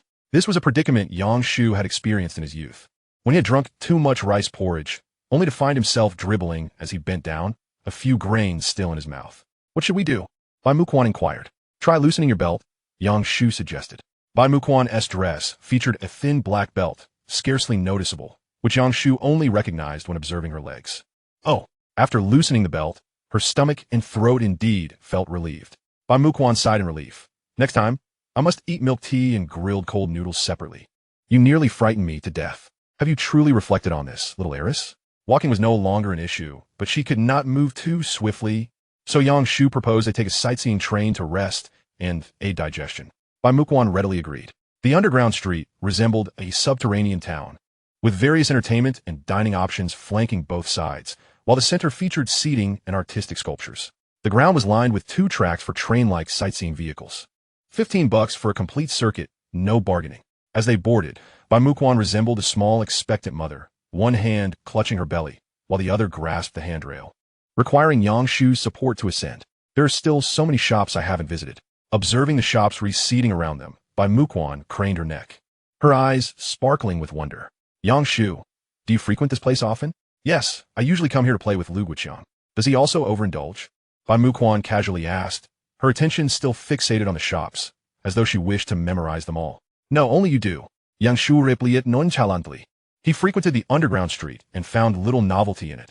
His primary interest lay in discerning the brand of the little heiress's black stockings, which appeared quite exquisite, opaque yet matte black, smooth and reflective from a different angle. An intriguing material that seemed delightful to the touch. Chapter 19. While others have hit the expressway, you are still stuck in the mundane. What are you looking at? Bai Muquan noticed Yang Shu's gaze. Nothing much. Just curious as to why you eat without gaining weight. Oh, the doctor said my gut flora is healthy and my metabolic genes are excellent. Bai Muquan explained. This little skewer will be digested in no time. By the way, you ate quite a bit earlier as well. Your physique appears quite healthy. Is it due to a fast metabolism? Yang Shu chuckled softly. I once thought I could eat without gaining weight, only to later realize it was because I wasn't eating well enough. Suddenly, the surrounding light dimmed abruptly as the little train seemed to enter a tunnel. 2 seconds later, blue and white neon lights illuminated the scene, revealing the words Sweet Potato Cinema. Yang Shu instinctively asked, do you usually watch movies? I do. Earth Pulse, Bai Muquan replied. While tilting her neck to glance at the cinema hall, her interest piqued by the ice cream machine and the giant popcorn tub. That's a documentary, right? Yang Shu remarqued. Haven't you seen it in a theater? My home is akin to a theater, and besides, no one has taken me. Yang Shu noticed the little heiress was fixated on the interior, likely yearning for the experience, and thus suggested they take a look. All right. Bai Muquan indeed digested quickly. She had been unable to move before boarding, but now she could bounce off the train with ease. Upon entering the cinema hall, they were greeted with an array of posters for currently popular films, interspersed with a few advertising spots. And not far off stood a self-service ticket machine alongside public tables and chairs. Yang Shu, I wish to see that. Upon hearing this, Yang Shu followed Bai Muquan's gesture, expecting to see a movie poster, only to find it was an ice cream machine. More food? Just a little taste, Bai Muquan replied earnestly, as if it were a serious matter. Very well. Let us also check which films are showing this afternoon. Before long, Bai Muquan received her ice cream. The ticket seller, taken aback by her stunning appearance, insisted on taking a photo with her and promised a complimentary snack. Bai Muquan joyfully accepted, delighted by the free offering to share with Yang Shu. Meanwhile, Yang Shu selected 4 films that had garnered decent reviews. Do you enjoy action films? I don't know. I've never seen one. How about Pleasant Goat movie? Children can be quite noisy, Bai Muquan pouted. She had come across Pleasant Goat movie on shore videos and found intriguing, but it was clearly aimed at children, and she anticipated there would be much ruckus during the screening. Yang Shu pondered. 2 films remain, Silent Village and The Disappeared X3. Rather than indulge in a horror flick, I shall opt for the poignant realm of youthful heartbreak literature. Just as Yang Shu was about to scan the code for tickets, he felt a gentle tug on his clothing. Turning around, he saw Bai Mume, clutching snacks gifted by the ticketing attendant, whispering, Yang Shu, I can handle horror films too. Oh, that showing is in 3D. Are you certain? Yang Shu retorted. I can watch without glasses, she replied. Oh, come now. Yang Shu decisively ordered 2 tickets for The Disappeared X3. Then settled down to await the beginning of the screening. We have 20 minutes until showtime. Let's wait a bit. I'll go grab an ice cream cone, Bai Mume said as she stood up. Upon her return, not only did she possess an ice cream cone in each hand, but she also carried an assortment of snacks. Yang Shu raised an eyebrow. Did you get those for free? Yes, this time I added her on WeChat, and she even touched my hand. Goodness, how infatuated. Yang Shu remarqued seriously. Maintain your distance from such individuals. Do not allow them to touch you casually. What if they have a skin disease? But she seemed quite clean. Yet her intentions may be tainted. Who in their right mind uses snacks to lure a girl into hand-holding? Come here, let me inspect, Yang Shu insisted. A little rich girl like her has it hard. If something were to happen, wouldn't her parents be furious? Bai Mume complied, extending her hand. The back of her hand was as pale as jade, while her palm was warm and soft. Yang Shu examined it closely, touching it again. What do you think? Bai Mume inquired. Very soft, cough, I believe there's no issue. Still, one should remain vigilant. Bai Mume withdrew her hand, licking her ice cream cone delicately. Aren't you going to eat? No. I'm afraid it might upset my stomach. During the wait for ticket inspection, Lu Guoxiang texted again, inquiring if Yang Shu was done and when he could arrive to catch the second half. Meanwhile, Bai Mumei munched on her snacks, idly observing the other patrons. After a moment, she spoke up. Yang Shu, is the film you chose particularly popular? Everyone seems to be buying tickets for this showing. Yes. The film's audience is primarily young people, and the Underground Mall's main demographic is also young, so it stands to reason there would be more. Bai Mumei appeared puzzled. But all the ticket buyers are couples. Is there a discount for that? Not that I'm aware of, Yang Shu replied. Oh, at 3:30 in the afternoon, ticket inspection commenced. Once they entered the theater and found their seats, Bai Mumei eagerly began to devour the popcorn, prompting Yang Shu to consider snatching some directly from her lap. After about 8 or 9 minutes, the theater was nearly filled, especially in the central rows 4 to 6, and the screen flickered to life. Yang Shu, why are they sitting in the corners? Bai Mumei whispered. There are pillars obstructing their view. They can't see the screen properly. Yang Shu glanced back and indeed spotted a couple in the corner. While their viewing experience would undoubtedly be poor, their intentions clearly extended beyond mere film watching. I don't understand either. Perhaps they have social anxiety? As the opening credits began, Bai Mumei leaned in again and said, Yang Shu, they're getting frisky. Yang Shu turned to see the couple in the corner engaging in intimate behavior. How impatient can they be? The movie has just started. Yang Shu shook his head, adjusting Bai Mumei's position. Don't look. That behavior is inappropriate. Fine. The main feature soon commenced, and Bai Mumei became engrossed, even forgetting to eat her snacks. The film began on a relatively positive note, exploring themes of familial love, friendship, and romantic connections, interspersed with comedic elements that provided a light-hearted atmosphere for the audience.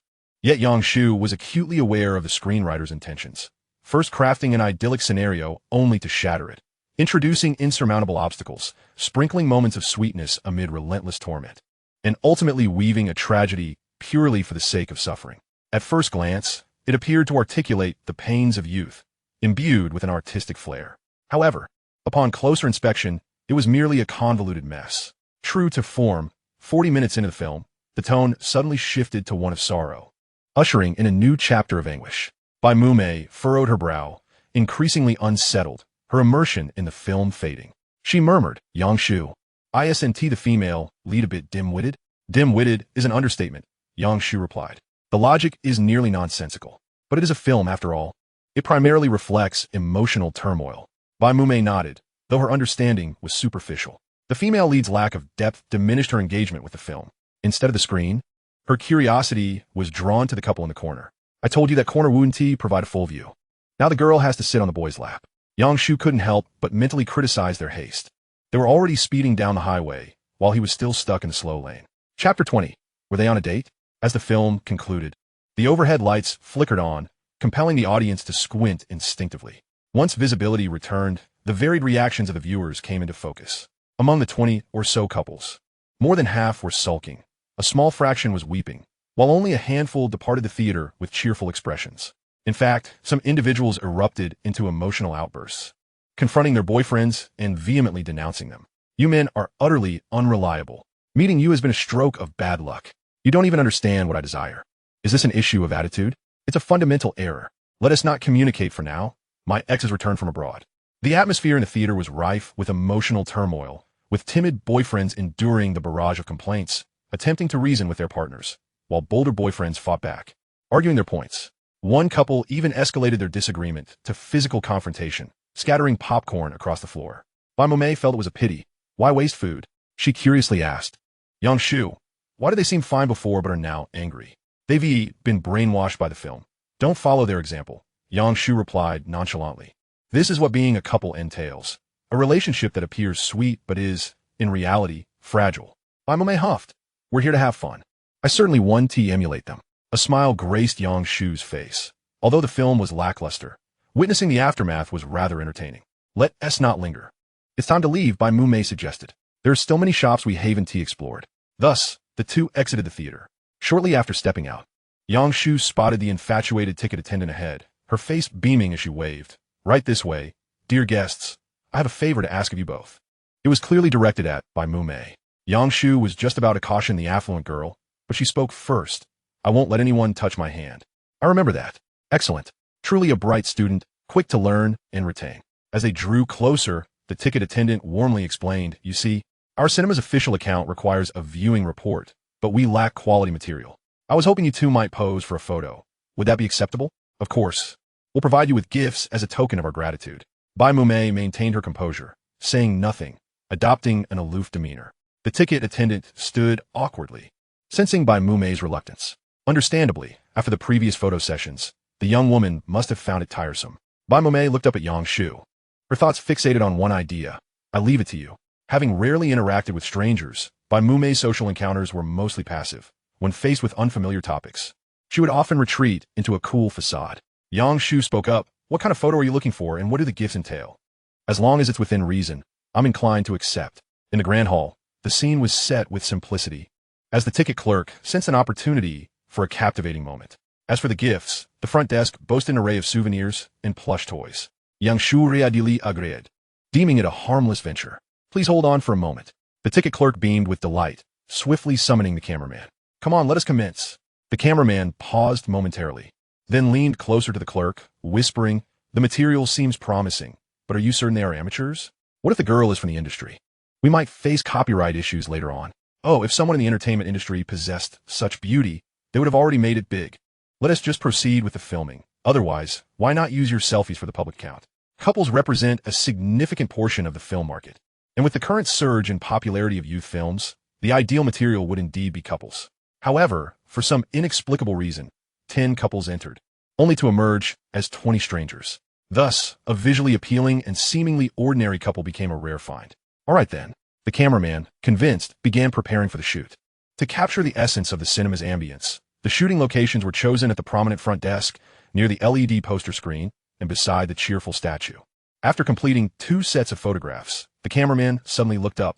Could that gentleman please shift slightly to the left and stand closer to the lady? Yang Shu was taken aback. After all, they were merely high school students, hardly resembling a couple. Bai Muxin, however, wore a joyful expression, as if savoring a delightful treat. What is amusing you? Because he called us good friends, Bai Muxin replied. Our relationship is quite stable. Oh, you remember that. After the photo shoot, the cameraman admired his work, boasting, after such a long time, my skills have finally improved. It may not solely be due to your experience. Perhaps it's my handsome visage? Yang Shu just that. The cameraman froze. Indeed, he was handsome, though a little less thickness would have been preferable. The lovely girl hasn't said a word, yet you're so bold. Next came the selection of gifts. Bai Muxin, uninterested in plush toys, opted for a pair of keychains, exchanging the remainder for snacks. Yang Shu, this is yours. Oh, you've gathered a mountain of treats, and only gave me a keychain? You can enjoy them too. I'm merely assisting with the carrying. Subsequently, the two continued to stroll and snack, exploring the underground street. Bai Muxin made a quick trip to the restroom, returning with a lightness in her step, as if she were buoyed by joy. Yang Shu received a message from Lu Guiqiang, informing him that everyone was preparing for dinner and urging him to join before the gathering concluded. Is something the matter? Bai Muxin inquired.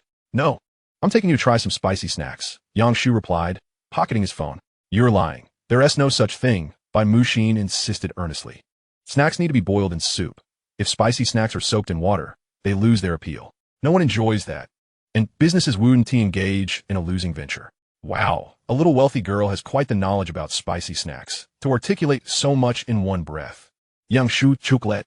But what if we place the spicy snacks in various skewers on a hot grill, drizzled with sauce and chili oil, sizzling as it cooks? Who invented such a delightful concoction? I bet it's someone who reigns as the king of spicy snacks. In the central area of the underground street, a sightseeing elevator connected to the upper mall, greatly facilitating customer access, yet also causing a congestion of foot traffic. Yes, I'm waiting for the elevator. It should be here shortly since I just finished my class. Homan hung up the phone, exhaling wearily. Initially, she had no intention of attending, but after relentless persuasion from her friends, refusing again would be impolite. Indeed, as the liveliest business district in the city, Lu Guiqiang's chosen venue for the gathering was located there. After dinner, I'll head home. I should learn from Yang Shu and push myself a bit. Homan murmured softly. The recent academic pressure had been considerable, especially witnessing Yang Shu's relentless efforts. It only intensified her unspoken anxiety. As the old teacher often said, if that guy is working hard, what right do others have to slack off? Lost in thought, Homan suddenly sensed something and looked up, spotting a familiar silhouette. No, to be precise, there were two, Yang Shu and Bai Muxin. Had they just come from the gathering, or were they? Homan pondered. Wait. Lu Guiqiang mentioned that Yang Shu wouldn't attend the gathering. Were they secretly meeting? Chapter 21. Yang Shu, do you have fondness for my legs? Ho Man intended to greet them, but found herself hesitating upon witnessing the lively interaction between Bai Muxin and Yang Shu, so different from their usual aloof demeanor in class. The greeting lodged in her throat. As they walked a bit further, Ho Man found herself inexplicably trailing behind them, as her greeting transformed into a covert follow. It wasn't due to any peculiar inclination. It was simply, were they this close? Ho Man was taken aback. Just last week, Yang Shu was pursuing Du Yao, and even if he had shifted his affections, this pace was staggering. Were they merely running into each other by chance? Uncertain, she decided to observe a little longer. After following them for 7 or 8 minutes, she concluded that they were not in a romantic relationship, but rather, they seemed to share a father-daughter dynamic. If they were lovers, they wouldn't be so distant, and Bai Muxin resembled a child on her first outing, eager to explore everything, while Yang Shu either supported or guided her, creating a harmonious scene. Ho Man couldn't help but smile, noticing how Bai Muxin exhibited such a stark contrast. She hardly spoke in class, but was so animated with Yang Shu. Wow, she can actually smile. I've never seen that in class. Suddenly, Ho Man realized, following them feels a bit invasive. I should head upstairs. Upon reaching the gathering venue, Ho Man discovered that the dishes had already been prepared, with the table laden with fried chicken, pizza, burgers, and other fast food. She raised her brow. Didn't they say they would cook themselves? This all looks like takeout. Ordering takeout is akin to cooking for oneself, Lu Wuqiang called out. Life committee member, please take a seat. That rascal Yang Shu hasn't arrived. And you're the last one missing. He's out shopping with Bai Muxin. It's a miracle he even shows up, Ho Man internally scoffed. Then nodded in gratitude as she sat down beside Du Yao, who appeared displeased, glancing at her phone from time to time, her expression tense and impatient. With genuine concern for her classmate, Ho Man inquired, Du Yao, what is bothering you? After a brief pause, Du Yao forced a smile. It's nothing. Can I borrow your phone to message a certain Yang Shu? After hesitating for 2 seconds, Ho Man handed over her phone. 2 minutes later, Du Yao returned it. Her demeanor even darker than before. Curiosity piqued. Ho Man wondered what she had sent. Upon reading it, her breath caught in her throat. Oh my! The conversation was brief, with Du Yao sending just 2 messages. Yang Shu, this is Du Yao. I'm using Ho Man's phone to contact you. I've already apologized. How long are you going to stay angry? The situation has turned out this way, and I believe I'm not the only one at fault. Shouldn't you reflect on this? I hope to see the old you next week. Don't let me down. Goodness, Du Yao.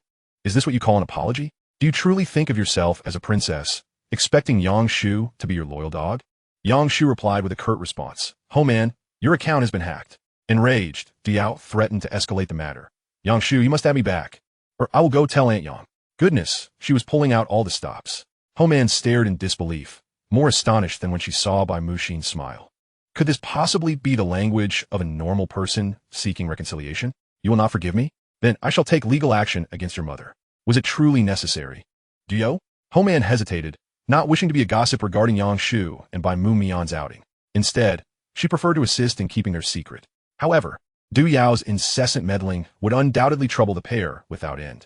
Thus, she implored, Du Yao, Yang Shu has already moved on. Why can't you? You do not understand. He is merely pretending. Du Yao scoffed, is all just a facade.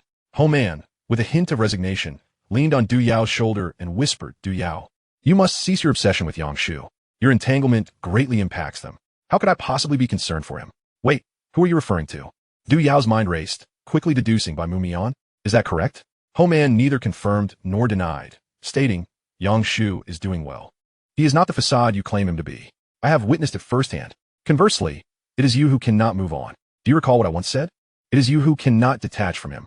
Du Jia, at least maintain some dignity, Ho Man earnestly advised, though they were both classmates. She leaned slightly in favor of Yang Shu.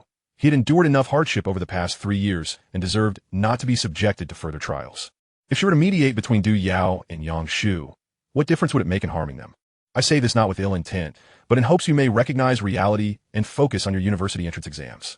That is impossible. Where did you see Yang Shu? Du Yao exclaimed, standing abruptly. I do not believe it. He must be acting that way, just to provoke me. Seeing her refusal to relent, Ho Man intensified her words. Is your disbelief of any consequence? What status does Bai Muxin hold? One can tell from her demeanor that she hails from a prominent family. Has she ever exchanged more than 10 words with classmates? To convince Bai Muxin to play along, Yang Shu must possess extraordinary capabilities. Do you truly think that feasible? Du Yao fell silent, struck by her words. Indeed, Bai Muxin excelled academically, came from a good family, and was stunningly attractive, qualities that left Du Yao feeling inadequate. If Yang Shu was merely trying to provoke her, then he had succeeded. But what if he was sincere? Homan added, do not disturb Yang Shu any further. Preserve her dignity and navigate through high school gracefully. As dusk approached, the wealthy young lady prepared to return home. Uncle Zhang is waiting for me at the corner. All right. Yang Shu replied. Are you certain you do not wish to eat more? I am quite satisfied. Bai Mu Mian replied with calm composure. Then turned to Yang Shu with a question. Do you have a fondness for observing legs? Huh? Yang Shu paused, caught off guard. What are you saying? Do I strike you as some sort of pervert? You have glanced multiple times throughout the afternoon. I estimate it to be around 30 minutes in total. Bai Mu Mian stated with unflappable ease. Yang Shu was rendered speechless, opting to feign silence. Avoidance may be shameful, yet it proves effective. See you tomorrow, Yang Shu. Bai Mu Mian said, her hands clasped together as she nodded goodbye. Good person medal, Bai Mu Mian recognition, level 20. Remarkably, her overall recognition level had reached 95. Entirely thanks to the contributions of the wealthy young lady. Little Pichio, unleash some more gold coins. At 9:30 that evening, while Yang Shu burned the midnight oil, the wealthy young lady sent a message. A full-length mirror selfie appeared on his screen. Yang Shu? Bye. Did you not express a liking for such views? Yang Shu hastily typed a correction. Such behavior is inappropriate. One should not distribute personal photos casually. There are many deviants on the internet. Bai Mu Mian nodded in understanding. I see. I shall retract it. Yang Shu replied, that may not be necessary. Bye. Humph, beauty cannot kill you. With a playful hum, Bai Mu Mian smiled and drifted off to sleep. Chapter 22, Results Announcement. The following day, Monday, marked the day of the mock exam results. In this arduous battle of the senior year, not only the students exerted themselves, the teachers offered unwavering support. To allow students to promptly view their scores and adjust their study plans accordingly, instructors hastily graded the papers within a single day, although the overall scores were still being tallied. In truth, subjects such as biology, physics, and mathematics, which primarily consisted of objective questions, were graded far quicker than Chinese and English. Take Jiao Hongguang, for instance. He was more eager than the students to learn the results, thus grading the class's papers at home on Saturday night. Ah, it's Monday again, Lu Guoqiang lamented. The first period is mathematics, and my mind has yet to awaken. Were you fooling around yesterday? Suli shot him a glance. The old class monitor should have graded the papers first. This class will involve reviewing mistakes and some reprimanding. Lu Guoqiang's expression froze. Who can endure that? Having just completed an exam, Jiao Hongguang would undoubtedly seize the opportunity to whip everyone into shape, particularly targeting those who had regressed or lacked ambition. Yang Shu remained unfazed. It matters not. I shall not be scolded this time. Is that so? You performed quite well. Did you? Lu Guoqiang feigned a smile. I've been studying these past few days. I surely will escape the scolding as well. His words bore a veneer of confidence, though his resolve was weak. Before long, Jiao Hongguang entered the classroom with a stern expression, placing the test papers and a teacup heavily on the teacher's desk, producing a dull thud. Instantly, the classroom fell silent. All students became as quiet as mice, aware that someone was about to face the brunt of his ire. As expected, Jiao Hongguang opened with a barrage of inquiries. What on earth is wrong with you? Are you merely fooling around with this exam? Or are you toying with your own lives? Did you consume pig's head meat over the new year and leave your brains behind? With each question, students bowed their heads lower. It was evident that the old class monitor was quite upset this time. He proceeded to announce the results. Those whose names are called, come up to collect your papers. With a grave tone, Jiao Hongguang cast a glance at a particular corner, stating, as usual, Bai's score will not be disclosed to prevent you from becoming disheartened. At this proclamation, many turned their gazes toward the back corner, their eyes filled with envy. After all, she was a student specializing in physics and mathematics competitions. Jiao Hongguang typically announced scores from highest to lowest, withholding the bottom 15. His first mention was by Mu Mian, indicating her mathematics score surpassed all others. The reasoning behind not disclosing her score was twofold.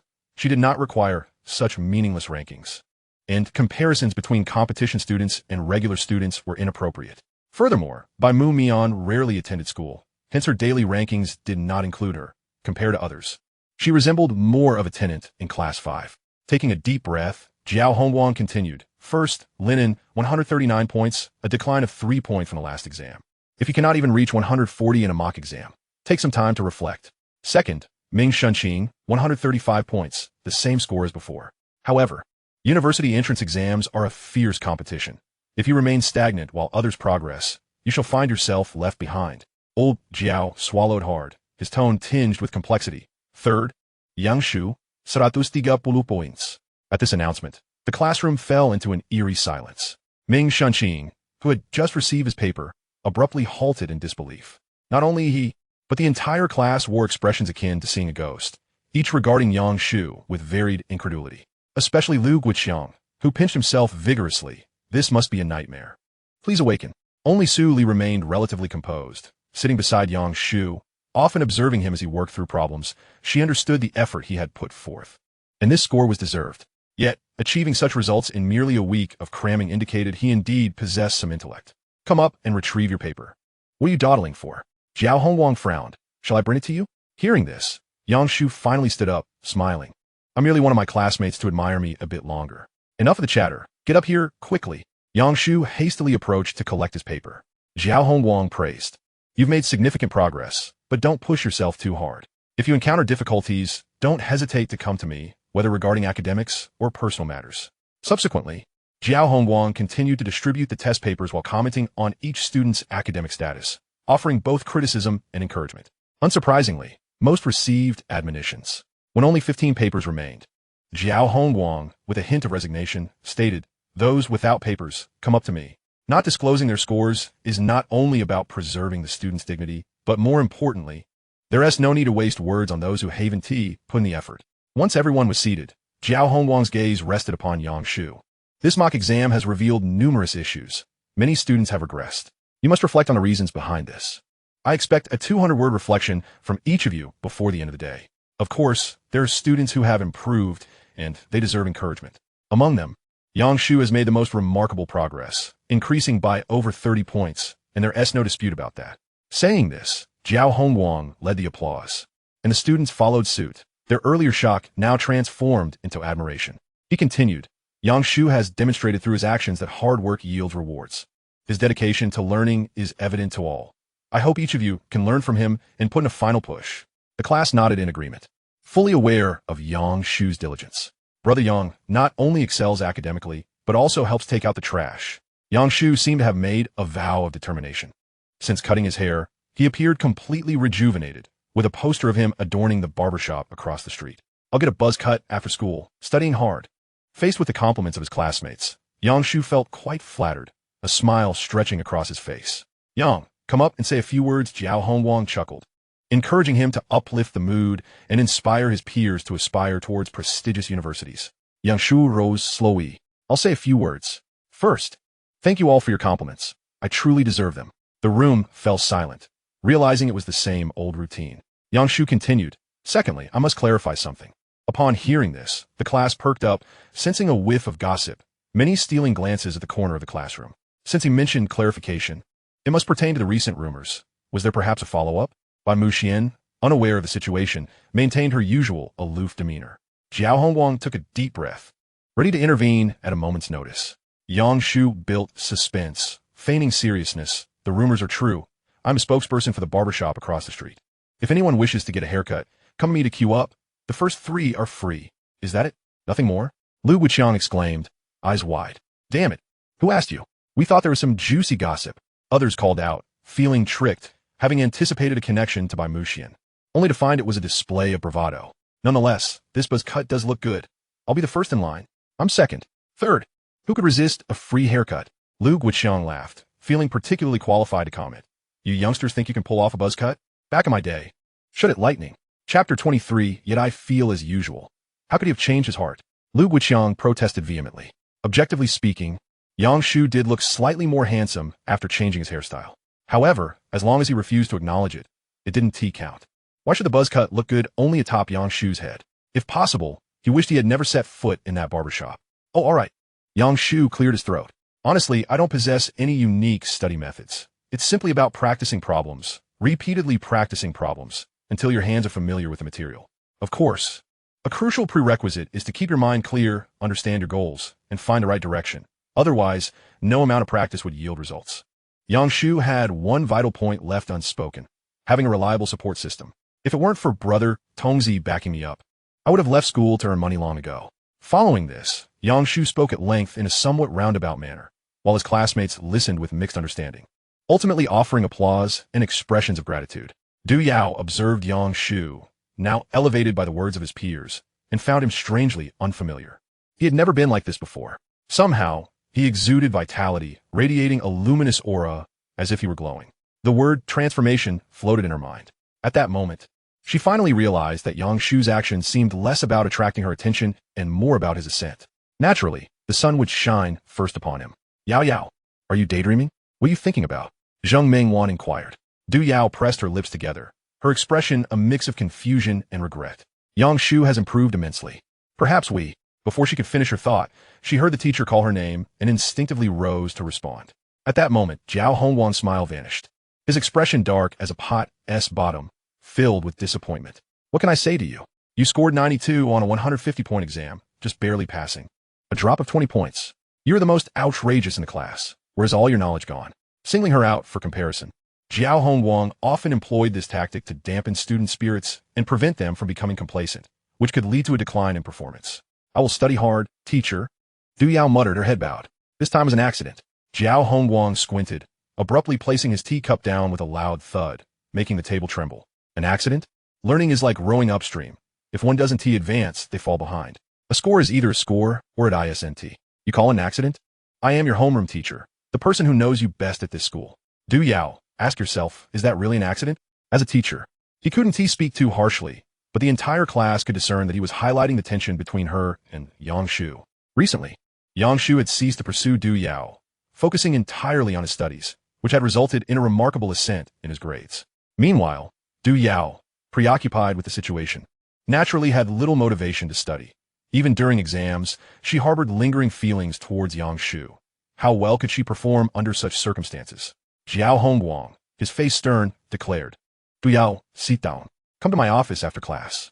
Du Yao nodded reluctantly, feeling wronged, and took her seat in silence. As the lesson commenced, Zheng Mingwan noticed that the teacher was not paying attention to their side and quietly offered consolation. It's all right, Yao Yao. Just aim for a higher score next time. Pay attention in class. Du Yao nodded, yet this was the first time she had been publicly reprimanded in front of the entire class, which was particularly difficult for someone as proud as she.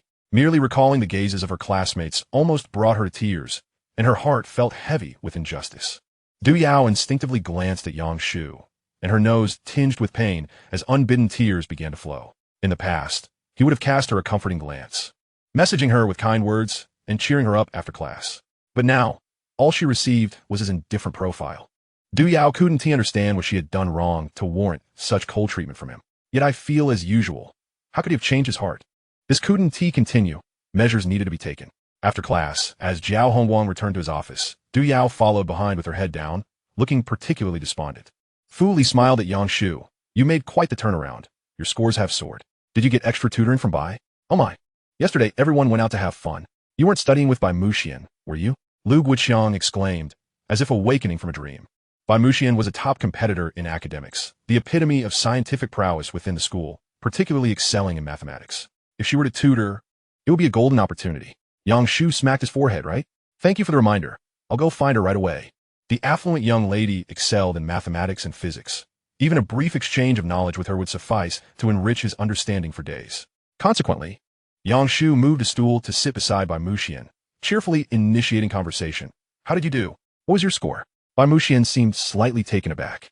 This was the first time Yang Shu sought her out before evening study, and she couldn't help but feel a bit pleased. Not bad, just fell a little short. Old Jiao has hidden your achievements? How could you fall short? Yang Shu teased. How much lower could you possibly go? I was just a notch away from a perfect score, Bai Muxian replied with a hint of indifference. Oh, so we're chatting, are we? Yang Shu continued.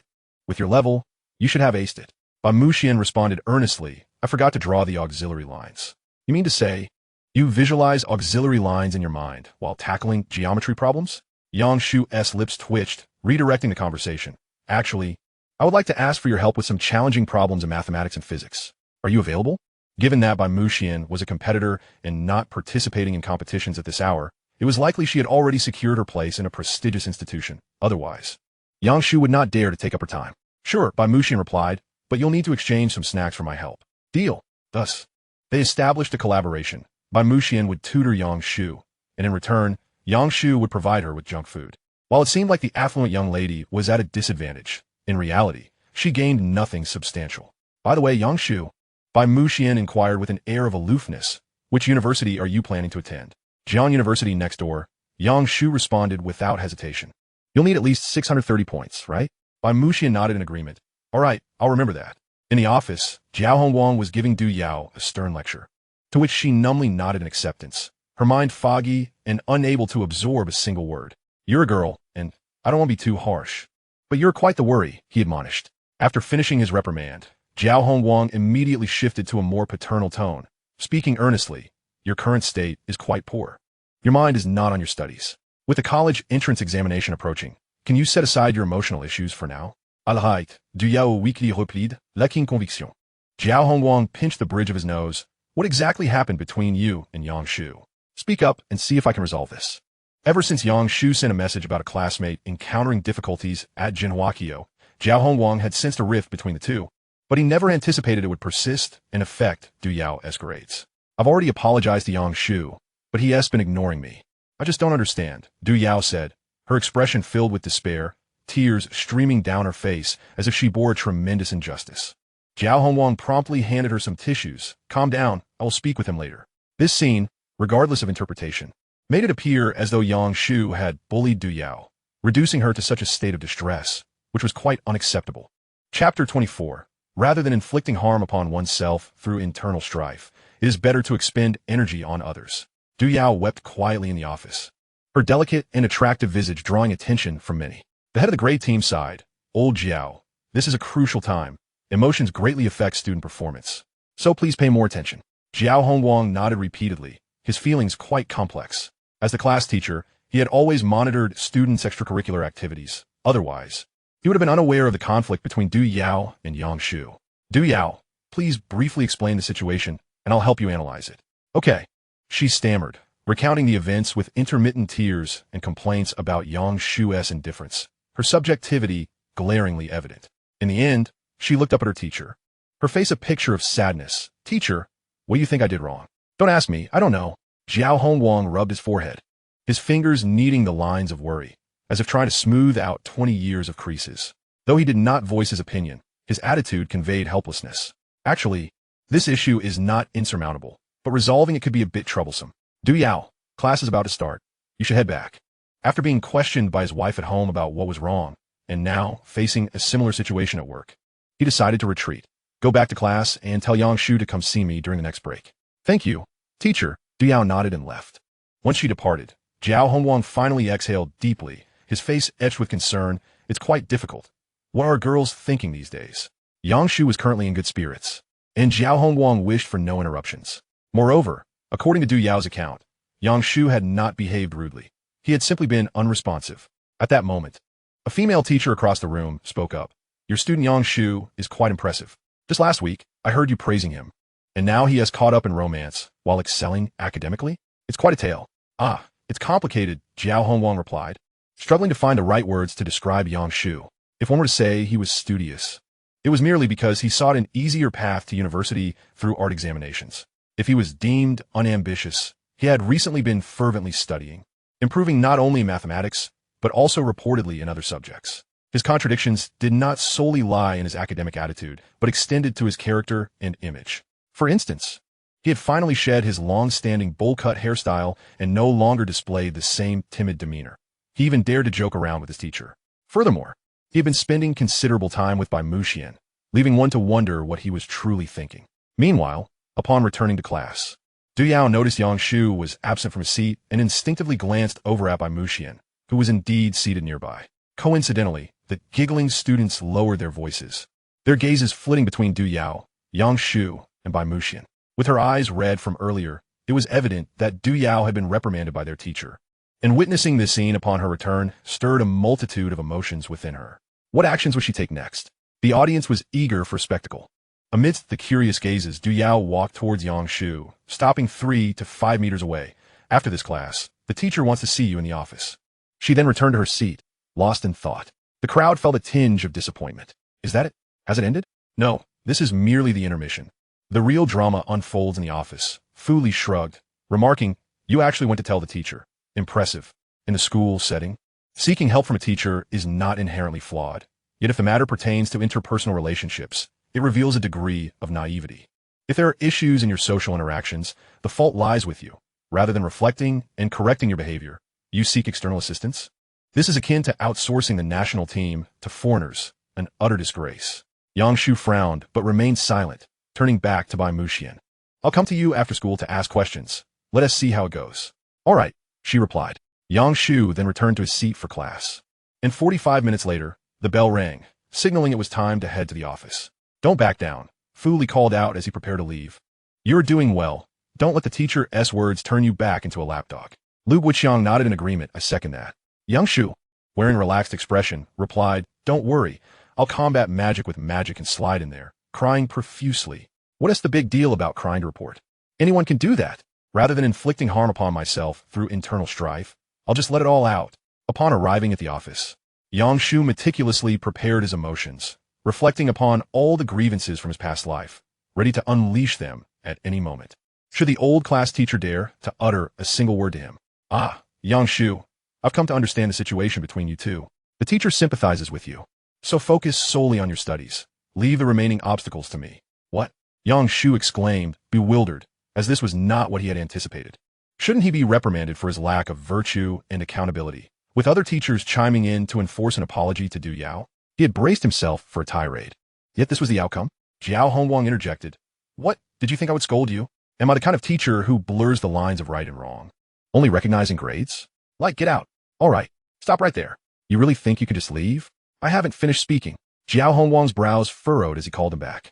With a beaming smile, Yang Shu replied, Teacher, I'm all ears. It was abundantly clear that, regarding the matter with Du Yao, the old class teacher was firmly on his side, and this sentiment was rather delightful, even without witnessing Du Yao's tearful lamentations. It was easy for Yang Shu to surmise that she had undoubtedly unleashed some outrageous remarks once again. Jiao Hongwang paused before continuing, You needn't worry about Du Yao. Just concentrate on your studies. I will communicate with her parents. Call her parents? Teacher, you really are quite kind. Yang Shu raised an eyebrow. Do not interrupt. I haven't finished, Jiao Hongwang replied coolly. I've heard you've been getting quite close to Bai Muxian lately. Yang Shu understood that the old teacher was hinting at him. He candidly responded, Indeed, I intend to have her assist me with mathematics and physics to improve my grades. Upon hearing this, Jiao Hongwang's eyes sparkled. His drooping eyelids suddenly taut, making his eyes appear significantly larger. That sounds promising. Bai Muxian's aptitude in mathematics and physics surpasses that of most teachers at the school. Her willingness to guide you is most fortuitous. Remember to express your gratitude, Jiao Hongwang advised. Although she has no competitions coming up, I've heard she is still training to maintain her competitive edge, so do your best not to take up too much of her time. Yang Shu nodded, rest assured. My tokens of appreciation are of the finest quality. All right then, hurry back. Jiao Hongwang waved his hand dismissively. As Yang Shu returned to the classroom, he noticed Du Yao waiting at the door, her demeanor visibly anxious. Yang Shu, I didn't mean to report you to the teacher. He asked me, and the old class teacher didn't say anything about you, right? Du Yao's expression was one of concern. She didn't want Yang Shu to be reprimanded because of her. Yet she held a flicker of hope that this might serve as an opportunity for them to reconcile. No, the old class teacher said he would call your parents. Yang Shu replied. Du Yao was instantly dumbfounded, feeling as though she was about to shatter.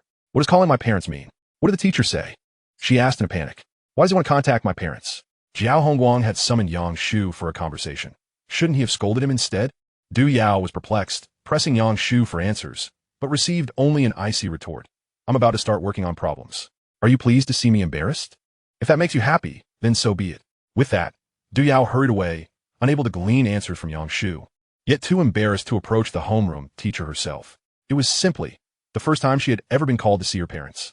Meanwhile, Fu Li complimented Yang Shu. Well done. You really made her submit. Did you actually cry? Is that why the old class teacher wants to call her parents? No, I was just pretending. Old Jiao only mentioned wanting to talk to Du Yao's parents, not that he would summon them to the school. Then why did you say that? Lu Wuqiang from the back row craned his neck, curious.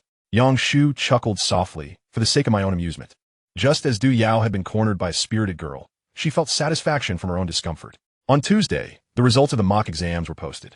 While individual subject scores had been available since Monday, the overall scores and rankings were only finalized today, affixed beside the class schedule.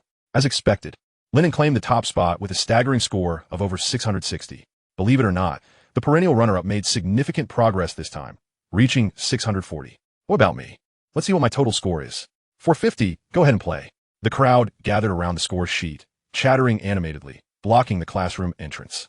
Ironically, It was those with mediocre or even poor results who were the loudest, while those at the top seemed indifferent.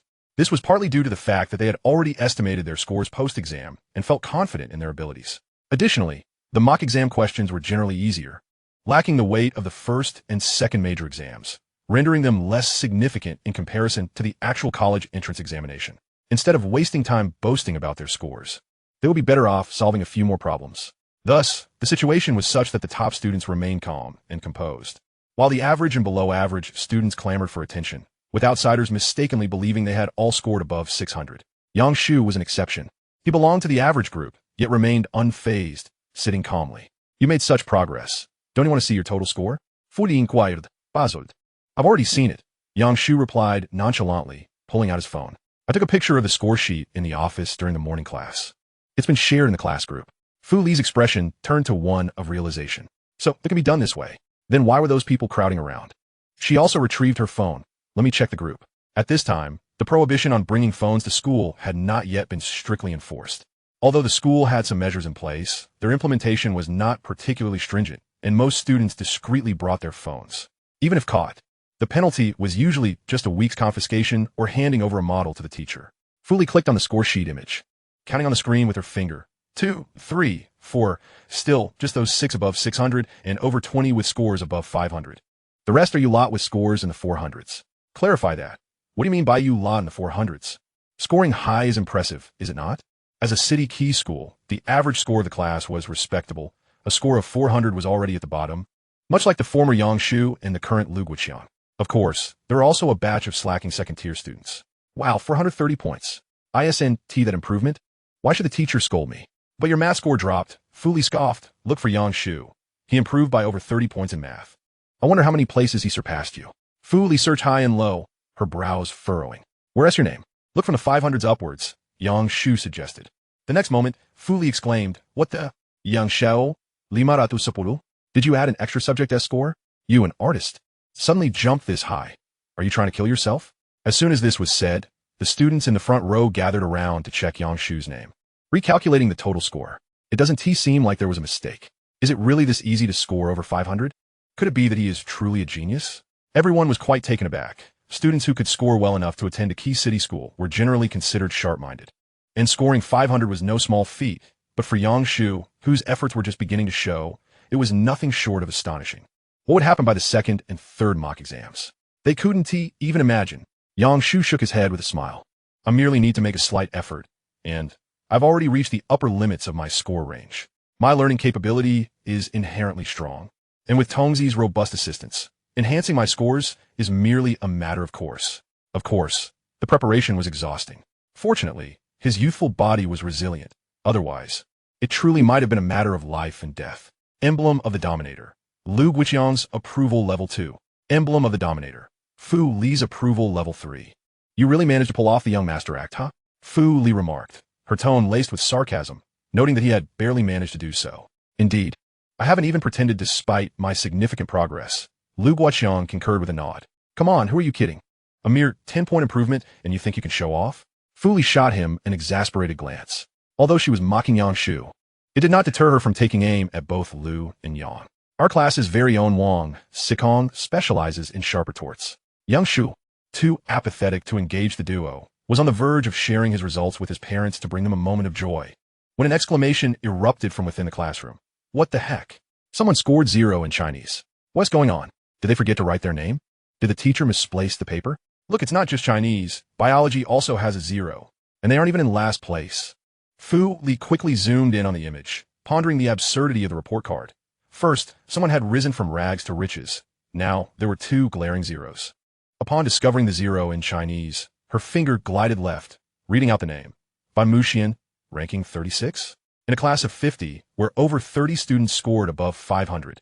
The remaining few are either slacking off or focused on arts and sports examinations. Yet by Muxian, with 0 in both Chinese and biology, still surpasses a majority of the stragglers. What sorcery is this? Mathematics 149, perfect score in physics, 98 in chemistry, and 130 in English, culminating in a total score of 477.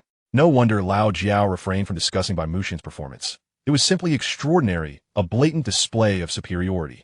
The previous rankings never included Bai Muxian. This time, It was a deliberate act by Jiao Hongguang, intended to let the youngsters witness what a true academic prodigy looks like, and to remind them that there are greater talents beyond their own.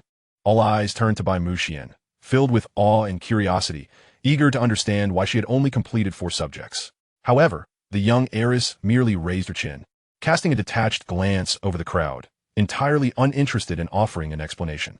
Those who wished to engage fell silent, contemplating how the competition's student exuded an air of aloofness, too indifferent to flaunt her prowess among them. Why did she neglect the other 2 subjects? Was it a matter of disinterest? As the students prepared to disperse, Yang Shu suddenly spoke up, and to everyone's surprise, Bai Muxian responded, "I didn't know how to answer, so I just left them blank." This academic genius seems to have a pronounced bias in her studies, yet it is understandable for someone focused on competition to specialize in just 1 or 2 subjects. Wow, you can have at least guessed on the multiple choice questions. You might have hit 500. Someone exclaimed in astonishment. Bai Muxian remained silent, her demeanor still cool, though internally she felt a twinge of impatience, urging Yang Shu to engage her. Chapter 26. This is the fee for today's friendship. Yang Shu intended to convey something, but upon noticing the Chinese teacher strutting in on her high heels, she had no choice but to commence the lesson. The teacher entered the classroom with the intent of observing Bai Muxian, recognizing that such talent should be eagerly courted by the provincial key school, yet here she was, inexplicably deigning to attend the modest number 29 middle school. How peculiar, indeed. The other students returned to their seats, reassessing the dynamics between Yang Shu and Bai Muxian, now concluding that the academic prodigy only conversed with Yang Shu. In reality, the young heiress simply lacked the confidence for group interactions, particularly when under the spotlight. The seemingly aloof academic genius would break into a cold sweat under 2 circumstances: when a stranger initiated conversation or when consuming spicy snacks. As the evening study session concluded, Yang Shu paused, clutching the skewer she had purchased 10 minutes prior, alongside her meticulously organized physics problems, and elevated herself onto a stool to approach Bai Muxian. Fu Li and Lu Guiqiang were busy packing their bags when they exchanged a knowing glance.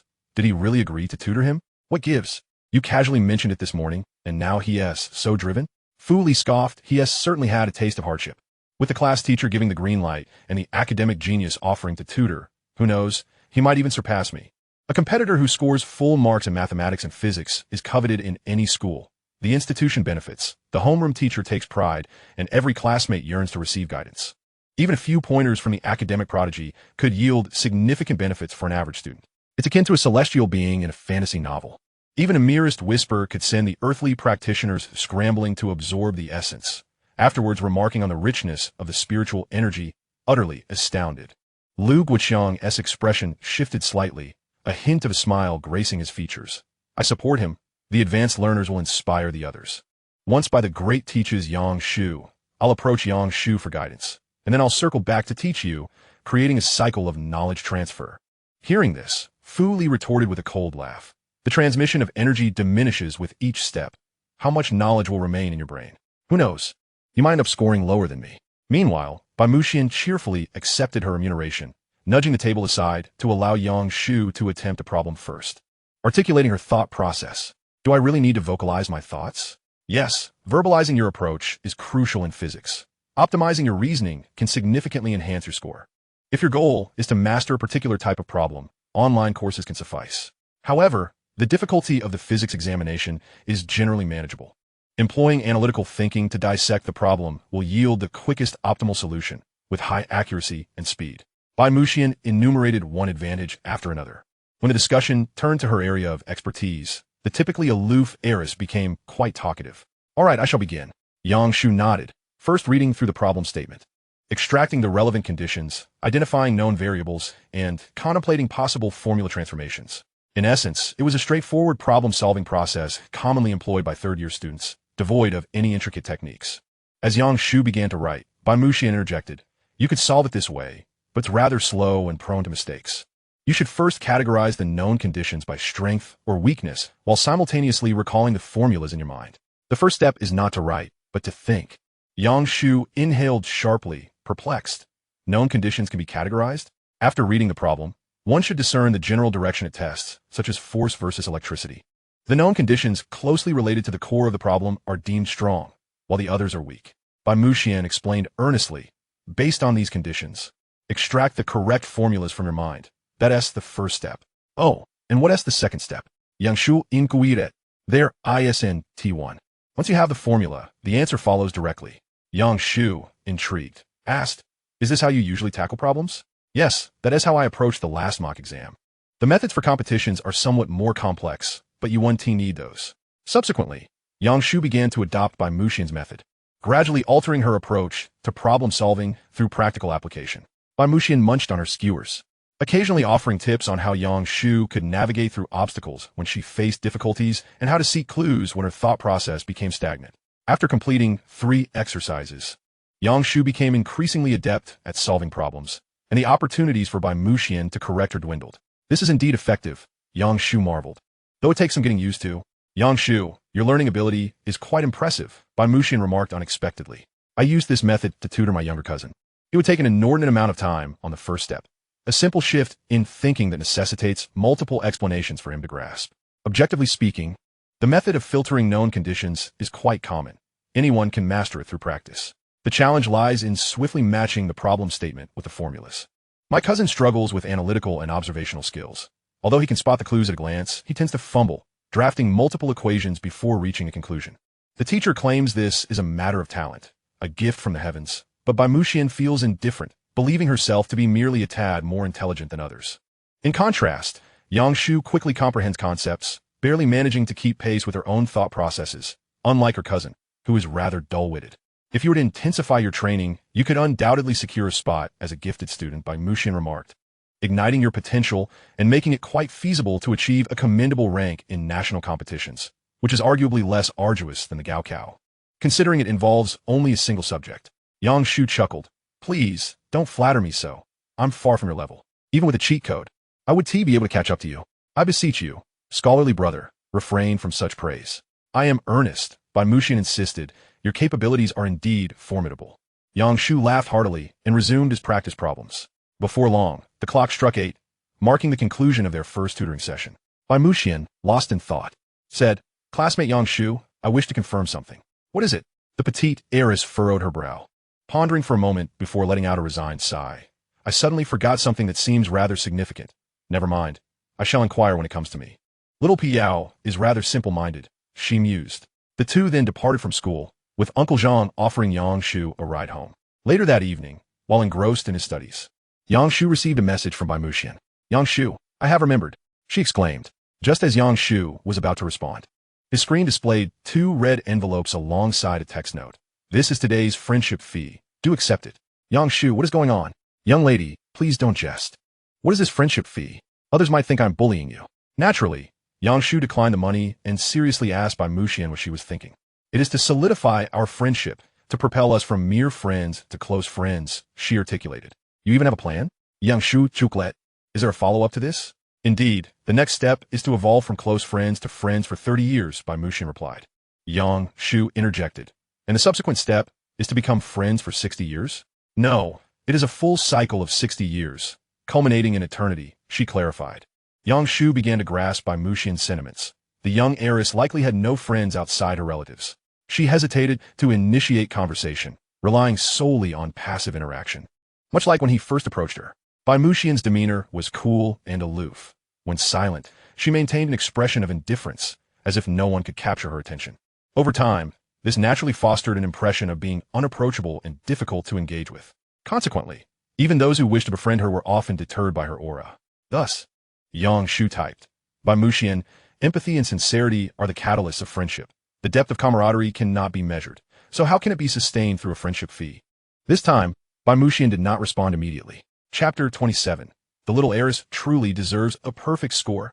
Bai Muxian reclined on her bed, raising her phone high, contemplating his words. "I shall save this," she decided, holding down the chat bubble for future reference. "I understand now, classmate Yang Shu," she replied earnestly. Good person medal. Bai Muxian's approval rating 10. Good person medal, bronze, can be awarded.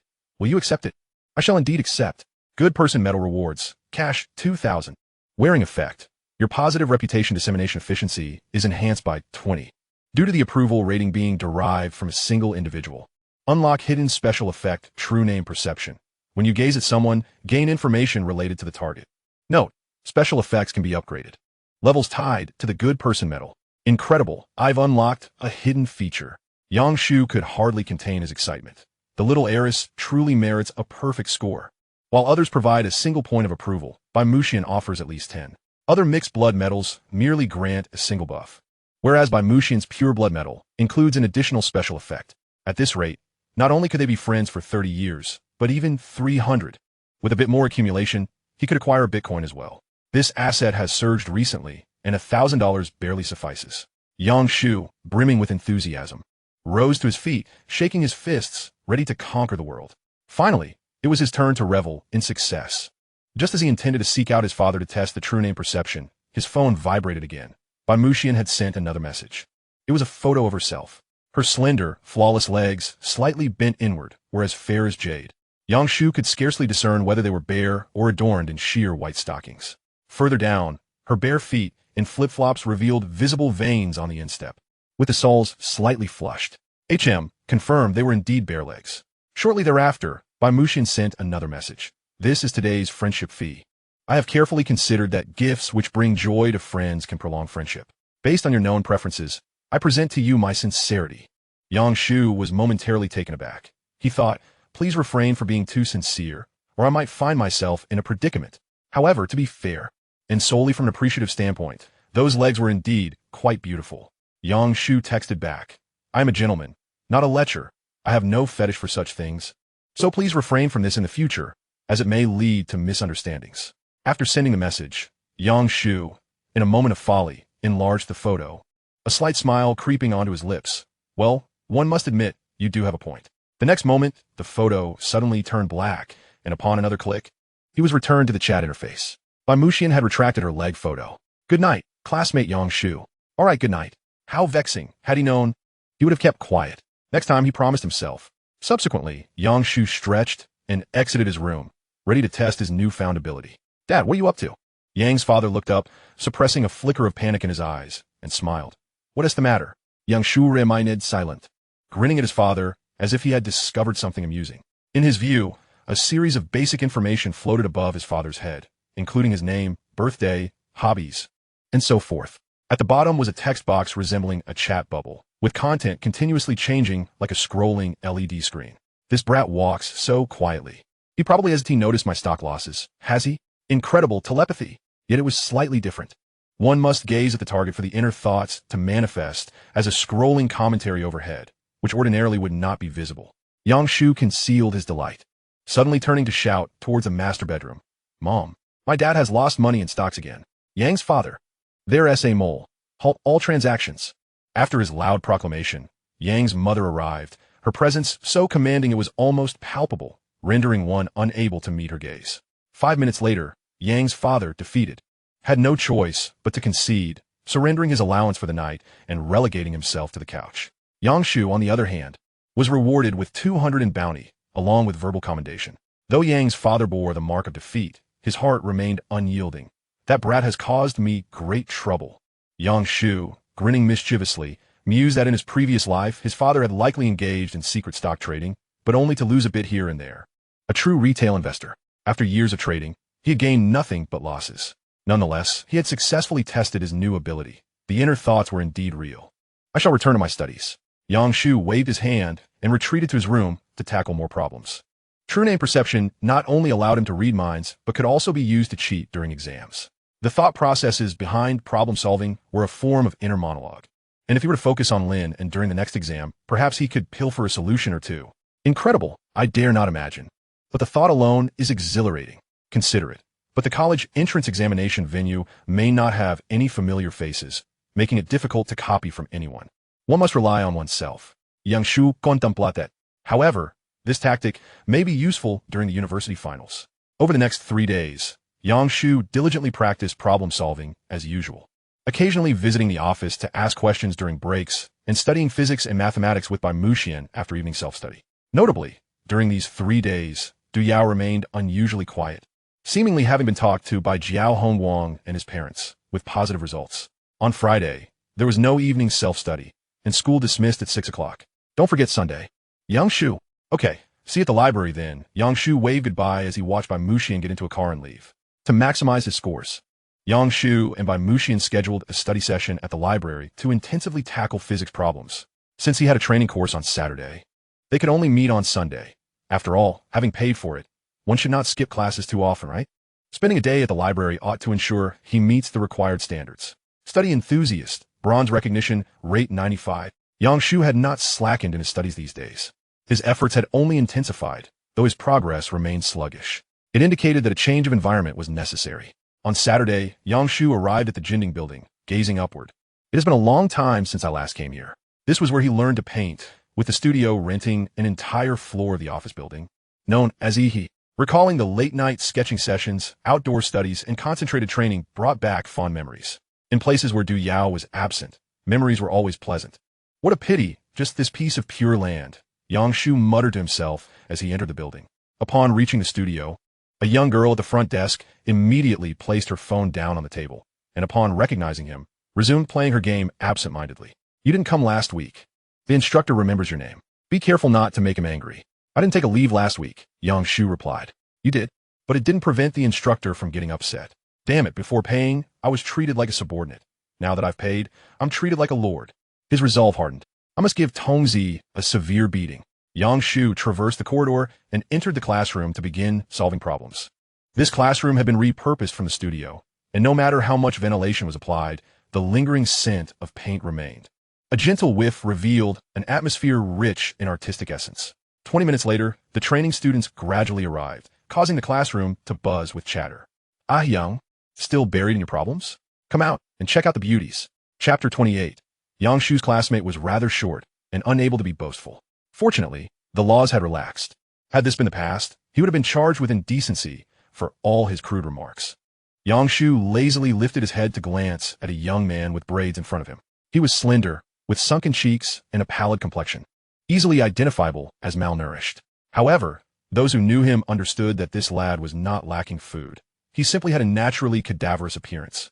A frail constitution supported by a thick medical report, riddled with various ailments including gastrointestinal inflammation, weak facial muscles, abnormal tendons, and ingrown toenails. His name was Han Shurxiu, a fellow art student from the same cohort as Yang Shu, and they shared a good relationship. Due to his numerous health issues since childhood, he firmly believed he could become an extraordinary painter. After all, many great artists had endured hardship. Yang Shu cast a sidelong glance at him and continued focusing on his problems. With your ghastly appearance, it's best to stay put and not embarrass yourself in front of the beauties. Han Shurxiu was nearly bursting with excitement. Taking 2 quick steps and hopping onto the empty desk beside Yang Shu, he then gestured animatedly. I'm not boasting. That girl is incredibly beautiful. Even I, a socialite, am thoroughly enchanted. Calm down. You're acting as if you've never seen a woman before, Yang Shu said coolly. Besides, a true socialite wouldn't declare themselves one. They are often oblivious to such terms. Don't fool your friends, and certainly don't deceive yourself, you deluded little brother. Han Shurxiu's expression froze momentarily. He would have retorted in the past, but this time, he simply wanted this hopeless admirer to open his eyes and witness what a true goddess looked like. Stop studying. Just go see for yourself. I swear, she is my goddess, truly stunning. I can't even imagine how fragrant she must be. Fool, I dare to. Another boy chimed in, equally exhilarated. I just heard her speaking with the director. It seems she's a new student at the studio, which means she is a freshman. Han Shurxiu interjected. The studio had a good reputation in the circle, sending off batch after batch of art students. To maintain their prestige, they typically only accepted freshmen. Arriving late would result in a significant lag in progress, lowering the studio's average performance. All about the eye candy, Yang Shu remarked nonchalantly. By the way, freshmen are still minors. I don't care. I love the nurturing type. Han Shurxiu grinned. She is a freshman, and as a senior, it's perfectly normal for me to teach her how to paint, right? Developing feelings is no issue. That S bold. Another boy interrupted. You think you can nurture her? The braids are likely to make your little head shrink. Once she finishes talking with the director, I'll be the first to ask for her WeChat. You all better not try to compete. Damn, that is called an artistic braid. Do you even know what S what? Han Shurxiu's pale face flushed with color. Watching the two banter back and forth, Yang Shu felt exasperated. A classic moment of fantasy. Shut up, Yang Shu. Your face is a threat to me. Neither you nor Han Shurxiu can make a move before me. Yang Shu smiled without saying a word. The thoughts of these two were far more entertaining than their verbal exchanges. What if braids seemed too feminine? Should I first try styling with hand soap? That idiot. Still dreaming of chasing after younger girls. I'm younger and have a better chance than you. What the hell? It looks like it might rain today. If I use hand soap, I'll 1T get bubbles when I go out, right? Forget it, I'll try Fanta. What are you staring at, Yang Shu? So what if I style my hair? Does being handsome even matter? No. Clarify what kind of hairstyle this is. Yang Shu's leaps tweetjet. Thinking how uncouth this fellow was, his inner thoughts were a chaotic mess. Meanwhile, at the studio reception, the director was introducing the new student to the studio's history. All our teachers and instructors hail from prestigious schools, offering a robust faculty. Students from both the Central Academy of Fine Arts and the Xi'an Academy of Fine Arts have passed through here. The courses are designed by foreign educational experts to ensure they are both reasonable and efficient. As a side note, female students with high attractiveness are quite popular in the art examination circle. The girl remained expressionless. I don't want to draw. I'm looking for someone. Oh, was it a recommendation from an instructor? What is his name? The director inquired. I can take you to find him. Yang Shu. The EE director paused slightly. As if unfamiliar with this instructor, there are no painting teachers with the surname Yang. Could it be that the young lady had come to the wrong studio? She scrutinized her carefully. The girl wore a short brim cap, carried a white handbag, donned a blue shirt on top, and a knee-length suspender skirt on the bottom. Her calves encased in black stockings, both tight and petite, with pointed shiny shoes on her feet. What do you mean she came to the wrong studio? Her arrival is fate. Such a beautiful girl, even offering her a discount on tuition would be worth keeping. Next time, when recruiting, printing several promotional brochures with her photo would surely attract countless male high school students. Who wouldn't want to make a profit? Yang Shu you're looking for may not be here today. How about I give you a tour first? The director suggested, thinking it was a good idea to sign a contract once she was satisfied. After all, he would be here tomorrow. They would eventually meet. This girl looked rather daft. Once the contract was signed, there would be no need to switch studios, right? He said he has training today. I'll look for him. The young heiress spoke in a detached tone, pondering to herself. How could this person be lying? The director, chuckling lightly, led by Mushin toward the art studio, explaining, learning to paint is a gradual process. One must first practice line work, develop a feel for it, and then progress to painting simple geometric shapes, improving through correction. However, Bai Mushin paid no heed to her chatter, slowing her pace to peer into each room they passed. A perplexing sight caught her attention. Numerous boys in the studio peering curiously, like shy little turtles. They clearly gazed at her, yet upon making eye contact, they averted their gazes, feigning to toss their hair. It was quite alarming. Was this the demeanor of all those learning to paint? Fortunately, Yang Shu, being rather short, couldn't he manage such theatrics. Upon reaching the end of the studio, the director turned, tucking her hair behind her ear. This is the art studio. The corridor at the other end is for the cultural training of the third-year students. Bai Mushin pressed her lips together, quickening her pace. The sound of her little shoes echoing in the hallway. She noticed that the closer she got to Yang Shu's direction, the more onlookers there were, making her feel rather uncomfortable with all the unfamiliar faces, a bit frightened. The director seemed to sense something, wondering if the girl wasn't there to seek a romantic interest. Goodness, did I waste my breath then? Hey, why don't we stop browsing for now, and I'll take you to the faculty room. The director became anxious, unwilling to let go of such a precious opportunity. It's not easy for you to come find him. Why not just enroll in a class? It would make it easier for you to see each other often. Bai Mushin remained silent, her little legs moving swiftly, darting ahead. Slow down, be careful, the director called out, reaching out to grab her. But Bai Mushin sidestepped with a swift motion, leaving the director momentarily taken aback. The young heiress turned and continued walking, recalling the last time she went out with Yang Shu when he cautioned her against letting strangers touch her, lest she contract a skin disease. Moreover, she hadn't even given him any food. Meanwhile, the classroom where Yang Shu was located was in an uproar. Han Shirshio had styled his hair anew, fists clenched, knees bent, and head tilted back, resembling a scion transformation. Oh, the goddess has arrived. A mental explosion, da-da-do-do. Yang Shu was taken aback. It's not as if our great-grandmother has resurrected. Is it really that exciting? A mental explosion. Han Shirshio insisted. How to describe it? It's like suddenly recalling some foolish behavior from the past, feeling so embarrassed that you want to jump up and slap yourself. Yang Shu could indeed relate. Damn, if I had known Du Yao was having such a blast, I would have died of anger right there. That is not just a mental explosion. It's a full-blown nuclear meltdown. Stay put. I'm going to ask the junior for her WeChat. Yang Shu chuckled, shaking his head. Indeed. These young ones were anything but composed. Go on, just don't disturb me. I haven't solved a single problem all afternoon. With that, Yang Shu focused on his work, but out of the corner of his eye, he noticed the two remained frozen in place. Wasn't it a mental explosion? Did it fizzle out? Yang Shu raised his head, only to see Han Shirshio and the other boy not only unmoving, but also oddly silent, their gazes drifting, hands fidgeting, as if they needed to fiddle with something while on a phone call. Wait, You two Yang Shu's gaze slipped through the gap between them, looking toward the door, wondering if the instructor had arrived. Instead, he found the young heiress, poised yet hesitant, as if she had something to say. Oh, no wonder those two reacted so strongly. It's like seeing a fairy for the first time, causing such a mental explosion. At this moment, Bai Muxian finally spotted her good friend. But with so many people in the class and the corridor, she felt reluctant to speak. If it's just to say hello, that should be fine, right? But Yang Shu doesn't know I'm here. How should I say it?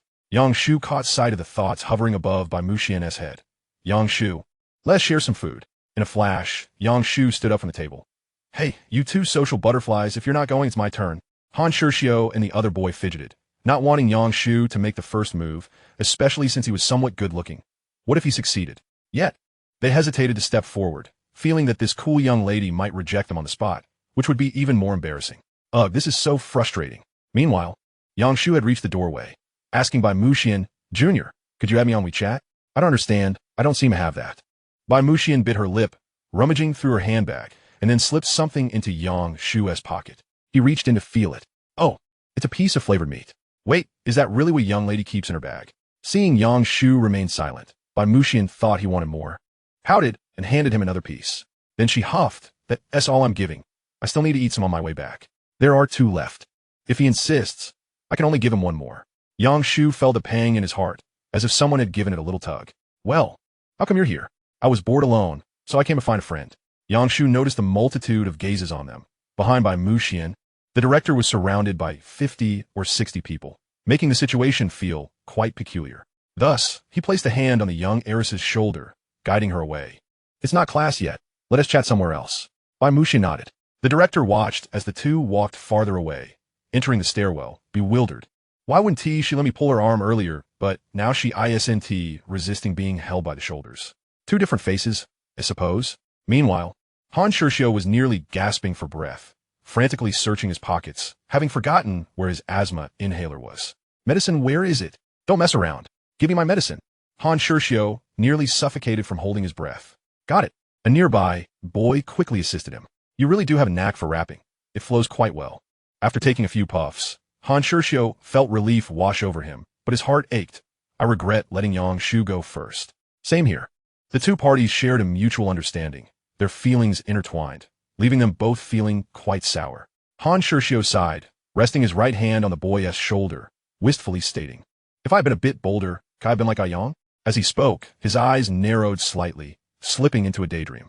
Junior, would you mind adding me on WeChat? Then the junior would smile shyly and slip her contact information into my pocket. Then wait.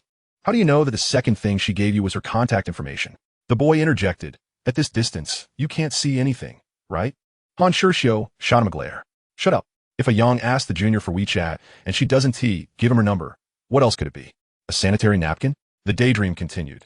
Then I'd act cool, and the junior would give me a token of her affection, and in the end, I would smile indulgently and lead her to the stairwell. The more Han Shurxiu spoke, the more animated he became, his smile stretching almost to his ears. His previously pale face now flushed with excitement, enveloped in a sense of happiness. Wow, just imagining this is so exhilarating. Wouldn't reality be a blast? I envy Yang so much. The boy beside him hesitated before speaking up. Actually, I have a question. How do you know that the second thing she gave you was a token of affection? Shut it. All right. But isn't Yang Shu just successfully flirting? He hasn't confirmed anything yet. Are you sure you don't want to try again? Anshishu isa smilafada. His expression turning serious. That's not the conduct of a gentleman. I wouldn't stoop to that. The key point is, he took her away on the first attempt. Do you know what that means in gaming terms? A cheat code to instantly defeat the boss. No, he just killed the competition. That indeed puts them on an entirely different level. They could never fathom that the two were friends. In the eyes of the students in the art studio, it was inconceivable for Yang Shu to be acquainted with such a sophisticated beauty. Damn, he truly deserves it. Enough, my lungs ache. Let S disperse when he returns. Ignore him entirely. Isolate him thoroughly. The group wore glum expressions, envious of Yang Shu, and resenting their own lack of courage. The saying rings true, the brave savor the world first. Han Shurxiu questioned himself. Even if time could rewind, he might not have the audacity to step forward. For the little beauty's gaze was far too piercing, chilling enough to be lethal. Bravery medal, Lu Panwan approval level 2. Bravery medal, Han Shurxiu approval level 3. Yang Shu found amusement in this development. The rich girl was an excellent ally. Yang Shu, I think I might be unwell. Oh, what do you mean? I don't wish to solve problems each day. All I desire is to see you, Bai Muxian declared earnestly. Yang Shu was taken aback. It felt rather cheesy, yet profoundly sincere. Had anyone else uttered such words, he would have found it nauseating, but when spoken by the little heiress, it struck him as somewhat endearing. Bai Muxian pursed her lips, drawing out a large knife to eat. She devoured one after another, finishing off the snacks on the way home. The little heiress fixed her gaze on Yang Shu's pocket, coldly inquiring, Yang Shu, may I attend class with you?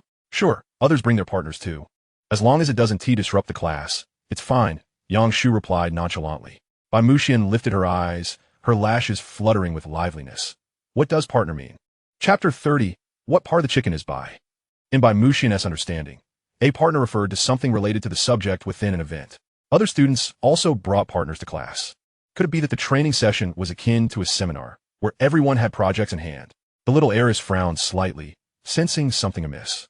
Yang Shu clarified. Here, partner refers to a romantic relationship, denoting a male-female companionship.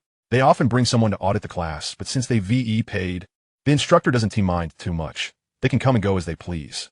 After the art studio was transformed into a classroom, the space felt significantly more spacious. Whether there were many or few people didn't matter, but the instructor wouldn't allocate extra energy for guidance.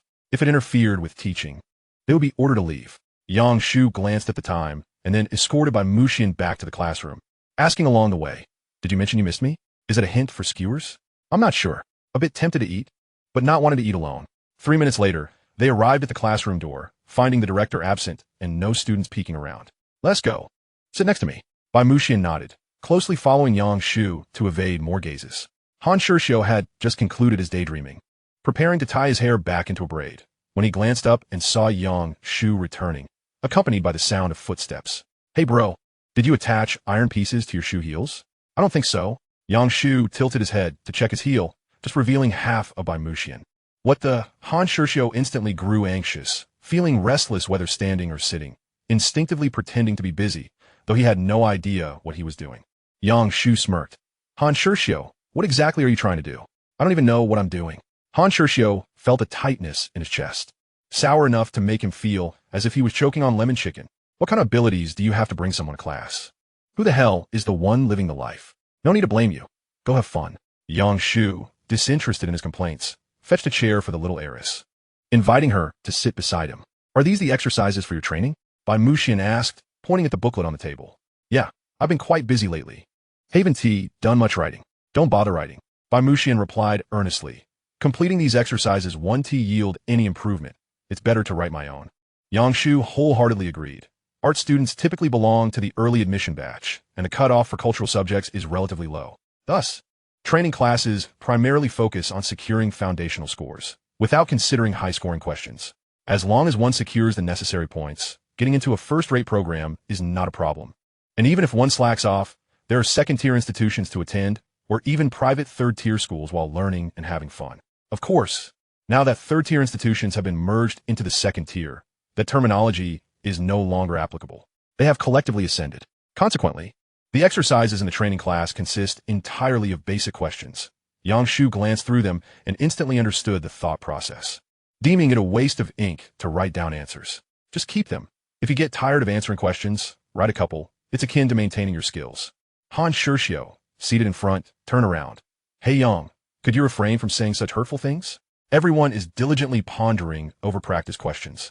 And you turn into a leisurely moment? Yang Shu chuckled. Oh, my apologies. I forgot you're not at the Key City School. You jerk.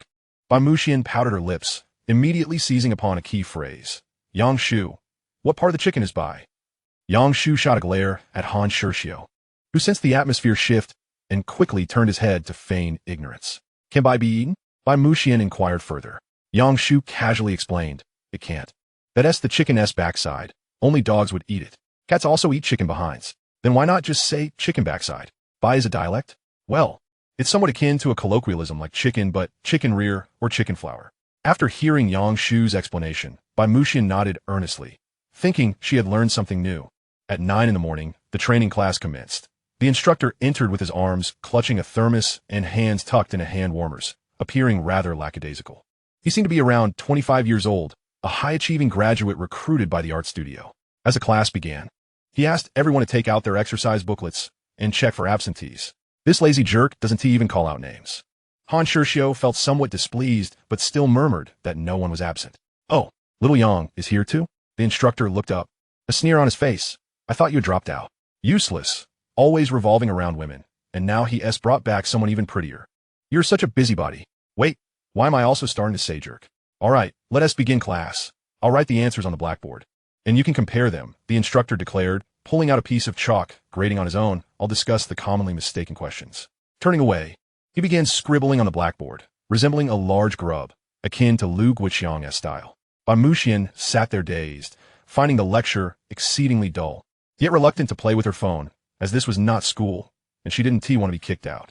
Thus, she pulled out a stack of scented sticky notes from her purse, wrote on one, and passed it to Yang Shu. Yang Shu, I find this class utterly pointless.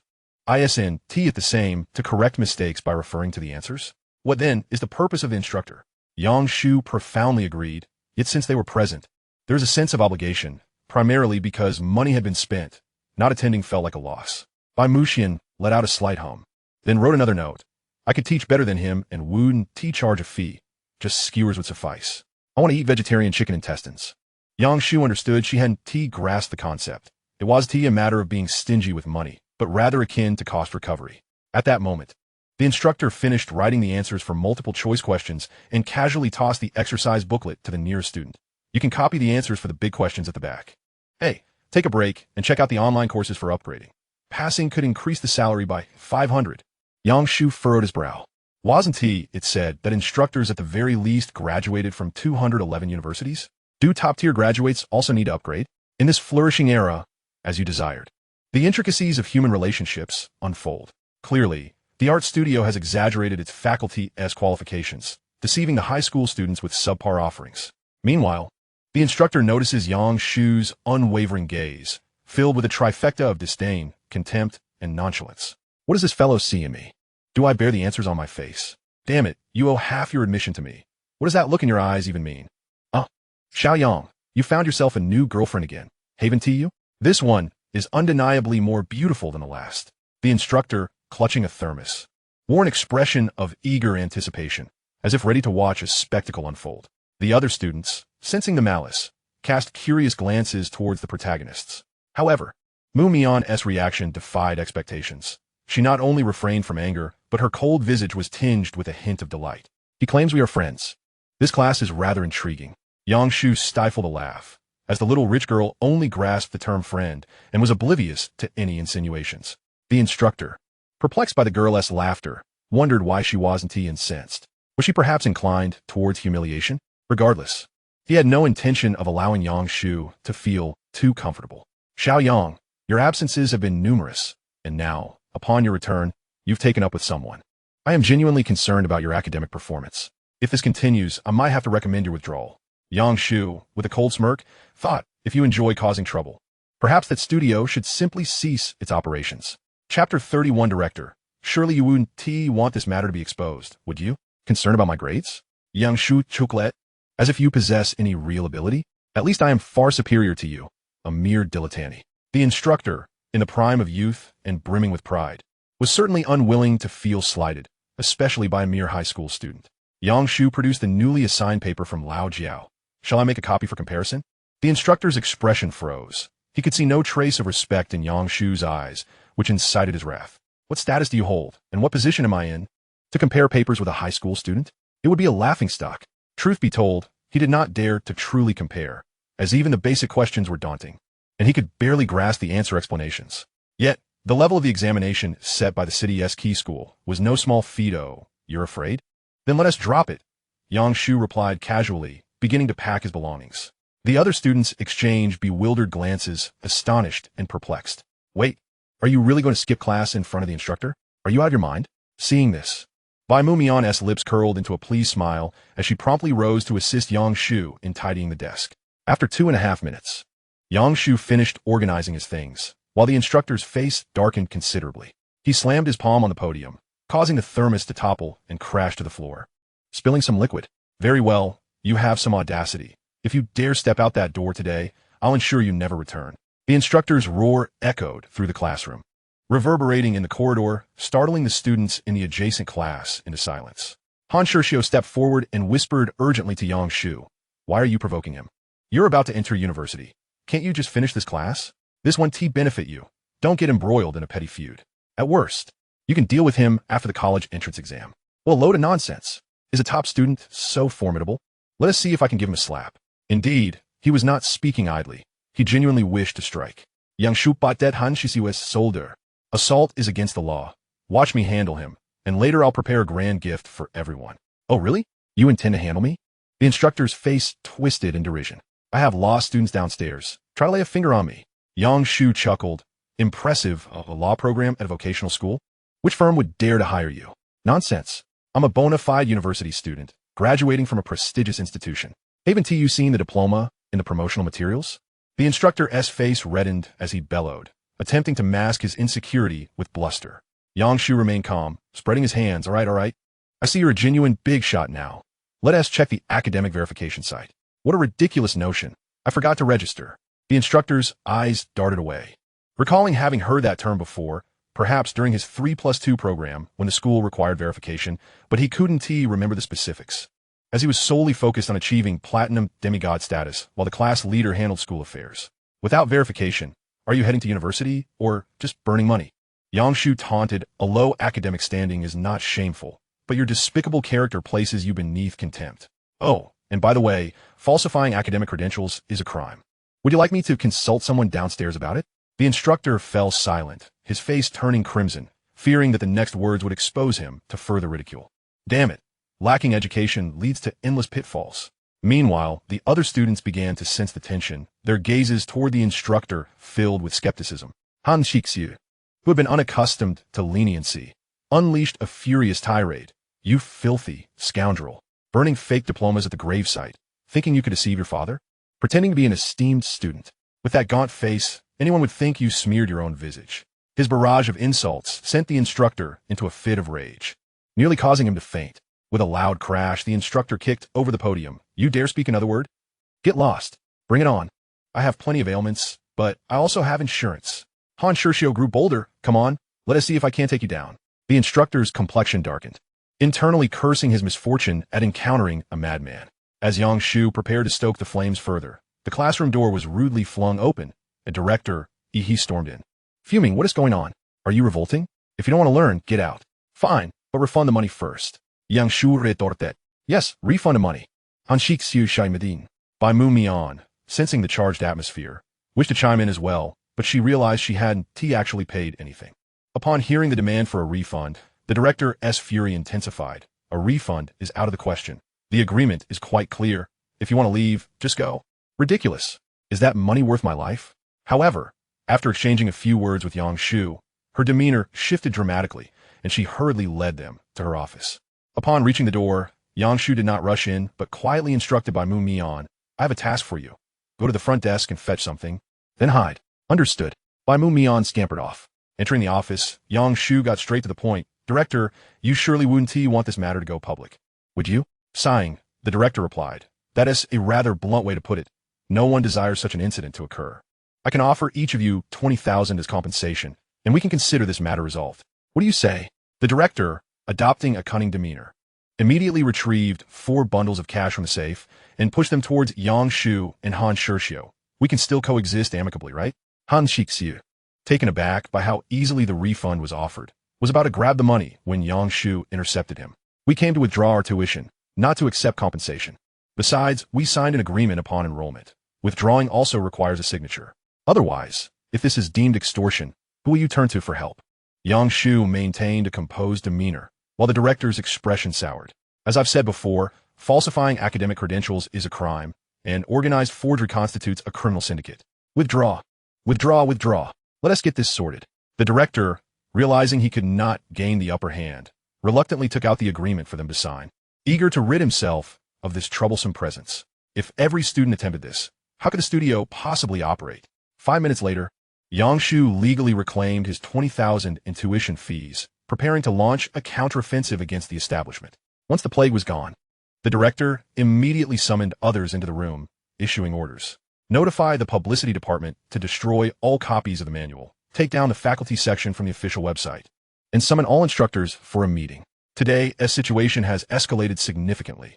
All evidence must be obliterated, and we must align our narratives in the meeting, ultimately erasing the surveillance data. This is truly overwhelming. Meanwhile, at the base of Jinding Building, Han Shishio wore an expression of triumph. Yang, you really showed her. You scare that woman senseless. However, we must adhere to the rules. After the college entrance examination, we need genuine instructors. Yang Shu crossed his arms calmly and replied, Don't rush. The matter is far from resolved. What more do you intend to do? Han Shu remarked, We must completely shut down Iha Art Studio. It should not operate any longer. As he spoke, he beckoned to a figure in the distance. A wealthy young lady, carrying a booklet, hurried over. It was indeed the promotional manual of Iha Art Studio, and upon flipping to the front page, one could see the wall of honors of various instructors.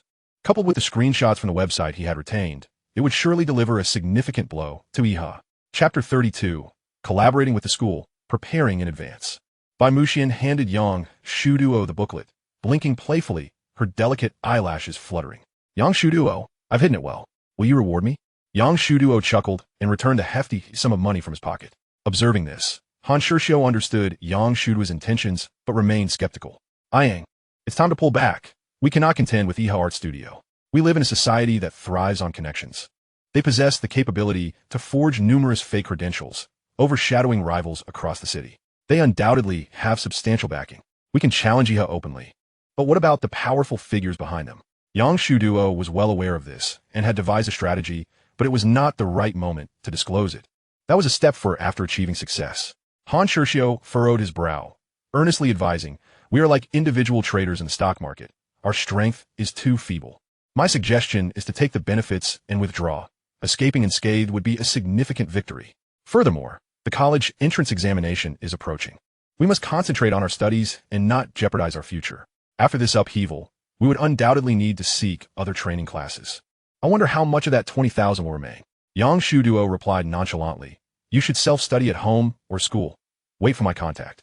Are you serious, bro? Han Shishio grimaced. Should we report this anonymously? Yang Shu chuckled. No, I want to be a joint report. Subsequently, Yang Shu parted ways with Han Shishio and turned to accompany the wealthy young lady to explore the underground market, returning to the neighborhood by 3 in the afternoon. Let's first make 20 copies.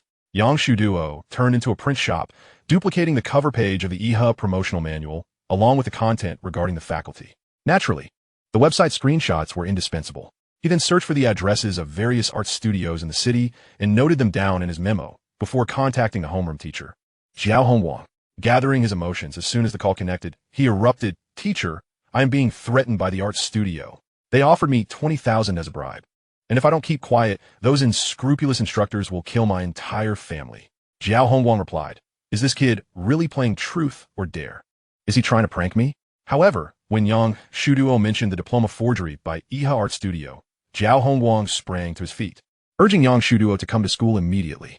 Misreporting credentials does not carry severe penalties, at worst resulting in a verbal reprimand, but diploma forgery is much graver, especially in bulk. This is akin to having 2 tumors on one's neck and being unafraid of execution. Logically, Jiao Hongwang should have reported this immediately rather than calling the involved student to school. Yet the school had a partnership with Iha Art Studio, allowing them to establish a small studio on campus for promotional activities and teaching. The school occasionally hosted art lectures aimed at guiding underperforming students towards art examinations, thereby increasing pass rates. Iha Art Studio lured in new students with promises of easier college admissions and greater job opportunities, converting ordinary students into art students, with teaching locations shifting from inside the school to outside. As a result, the school's pass rate improved, receiving both rental fees and profit sharing from the studio. Iha also continually attracted new students, amassing substantial profits. It was a mutually beneficial arrangement. Now that Iha faced issues, the school's interests were intertwined with theirs, and it was crucial to detach from them promptly to avoid being dragged into the mire. If the school were aware of Iha's forgery, yet continued their collaboration, they would undoubtedly face public outrage. Conversely, if Iha collapsed, it would likely bring several others down with it, sharing the blame. If they asserted that the collaborating school was complicit in the illegal activities, who could clarify the situation? Thus, preemptive measures became all the more vital. More than 10 minutes later, Yang Shu arrived at the school. Since the additional classes for the 3rd year had been canceled, The campus was particularly desolate on Saturdays, with only vocal music and sports students training. The security officer, upon seeing Yang Shu duo, promptly opened the side door. Hurry to the office. The leaders are waiting for you. Leaders? Yang Shu duo raised an eyebrow. How many people did old Jiao notify? Are they going to deal with me?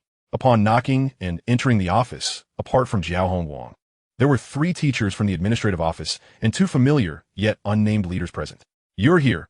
Did you bring the promotional materials from Iha? Old Jiao got straight to the point. Here.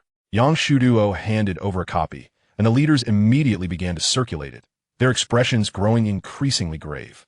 Jiao Hongwang inquired about the incident, ensuring that the student had not been harmed. Did they truly threaten to kill you? Who said this? Was it on camera? The instructor I exposed didn't say it outright, but he definitely wanted to kill me. We nearly got into a fight. In his heart, Jiao Hongwang paused, sensing something amiss. You must be exaggerating. Meanwhile, the leaders finished reviewing the materials, their faces serious as they stated. The promotional manual contains the instructor's academic credentials and displays their degree certificates. Contacting their alma maters for verification should suffice. Do you have any other evidence, student? Yang Shu duo nodded, retrieving his phone to play a recording of his argument with the incompetent instructor. What a pathetic excuse for a university. I forgot to register on the academic verification website. The nearly 8-minute recording concluded, and the teacher's expressions darkened, angrily rebuking. This is utterly disgraceful. Preying on underage students shows a complete lack of moral integrity. A college graduate unaware of the academic verification website? What a disreputable institution. We must pursue accountability. Jiao Hongwang paused before adding, Yang Shu duo, it's best to edit out the segment where you insulted him. The language was too coarse. If this is presented as evidence in court, it could backfire. Adhering to the principle of preemptive action, the school's legal team had already mobilized. Besides the evidence Yang Shu duo possessed, they needed to obtain verification from various universities and testimonies from students to ultimately dismantle IHA. Naturally, the school had to sever all ties with IHA first. Teachers, I have something to say. Yang Shu duo spoke earnestly. If we destroy IHA now, the students will have nowhere else to go. Not only will they lose their tuition fees, but they will also have to spend time finding new schools, which will significantly impact their college entrance examinations. While we are the victims, we must also consider the rights of other victims. The administrative leaders nodded in agreement. That is indeed the case, but IHA must be sanctioned, and the sooner, the better. We cannot afford to give them too much time to prepare. As for the aftermath concerning the art studio students, perhaps we could collaborate with other schools to accommodate them? No, we have no such obligation. This should be reported to the Education Bureau. During a fervent discussion among the leaders, Yang Shu interjected. I can resolve this without imposing additional responsibilities on the school, and I can enhance the institution's reputation, provided I can do so under the school's name. What do you think? He then briefly outlined his plan, which made Jiao Hongwang's eyes light up. This could work. The only ones at a disadvantage would be Yi and he. Chapter 33. A monster encounter in broad daylight. The school leaders aimed to safeguard the institution's reputation, and if there were profits to be made, all the better. Consequently, the administrative director inquired further details and ultimately nodded in agreement. Let's proceed as you suggested. I will inform the reception desk, and you can simply report your name upon arrival. Yang Shu scratched his head. What about the principal's seal? The letter will have to wait. It will be delivered to the reception desk all at once. Jiao Hongwang smiled. You certainly know how to use the school as a shield. Are you that concerned about retaliation? Not at all. I primarily wish to bring honor to the school and share in its accolades, Yang Shu replied. You know, I possess a strong sense of collective honor by nature. It is indeed wise to protect oneself, Jiao Hongwang remarked, and one should avoid recklessness in the future. He was quite satisfied with Yang Shu's approach, noting that he contacted him immediately when a problem arose rather than rallying a crowd to denounce the issue, thus avoiding alarming the police and opting instead for a negotiation with the school. By placing the institution at the forefront while remaining in the background, he safeguarded himself and upheld the school's integrity. Turns out you're not just infatuated. I see you in a new light, Jiao Hongwang teased, squinting as he reached for his teacup, only to realize that the leaders were still present, making it inappropriate to drink alone. He hesitated before relinquishing the cup. Infatuated? Even zombies would not relish that. Yang Shu scoffed, aware that Jiao Hongwang was subtly teasing him. At that moment, the school leaders began to leave, stating they needed to liaise with various universities to gather evidence of faculty members' false qualifications, and they assured Yang Shu that the principal's letter would be ready by Monday, urging him to contain his excitement and not to alert Yi and he. Teacher, I shall return now to prepare for what lies ahead, Yang Shu said. Jiao Hongguang nodded and casually inquired. Has Diao contacted you these past few days? Oh, she hasn't indeed. Are you not curious as to why? Yang Shu's lips twitched. He wished he could kick Du Yao in the forehead, pondering why he would feel any curiosity. It seems you are quite eager to flaunt your accomplishments, teacher. Honestly, I am not curious at all. If you hadn't mentioned it, I would have forgotten the matter entirely. Well, since you brought it up, let me share a bit, Jiao Hongguang said, clearing his throat. Are you aware of what Du Yao's parents think of you? They hold quite a grudge. What nonsense is that? Yang Shu exclaimed. They say you are gentle, considerate, kind, and respectful to your elders. Yang Shu raised his hands in exasperation, interrupting, everyone knows that. Do you have anything fresh to share? Jiao Hongguang paused, thinking to himself how audacious Yang Shu was. In any case, after our last communication, they assured me that Du Yao would not disturb your studies and promised to discipline her properly. They even mentioned wanting to apologize through gifts. How ungrateful! Yang Shu retorted, Teacher, please issue another decree to silence that family. Good news, Du Yao has been quiet. Bad news, she has been brewing something large. The thought of Du Yao's parents coming to deliver gifts while addressing this situation was troubling. What are you talking about? Jiao Hongguang rolled his eyes. Her parents value you, and you're complaining? Yang Shu chuckled coldly. I hope you feel equally valued. Why does that sound like a curse? Jiao Hongguang did not understand, as he was thoroughly enjoying the prospect. All right, head back now. Don't let E and he S matters distract you from your studies. Understood. Old man. After leaving the school, Yang Shu arrived at a nearby bank to deposit the 20,000 yuan in tuition fees he had received back, then checked his balance.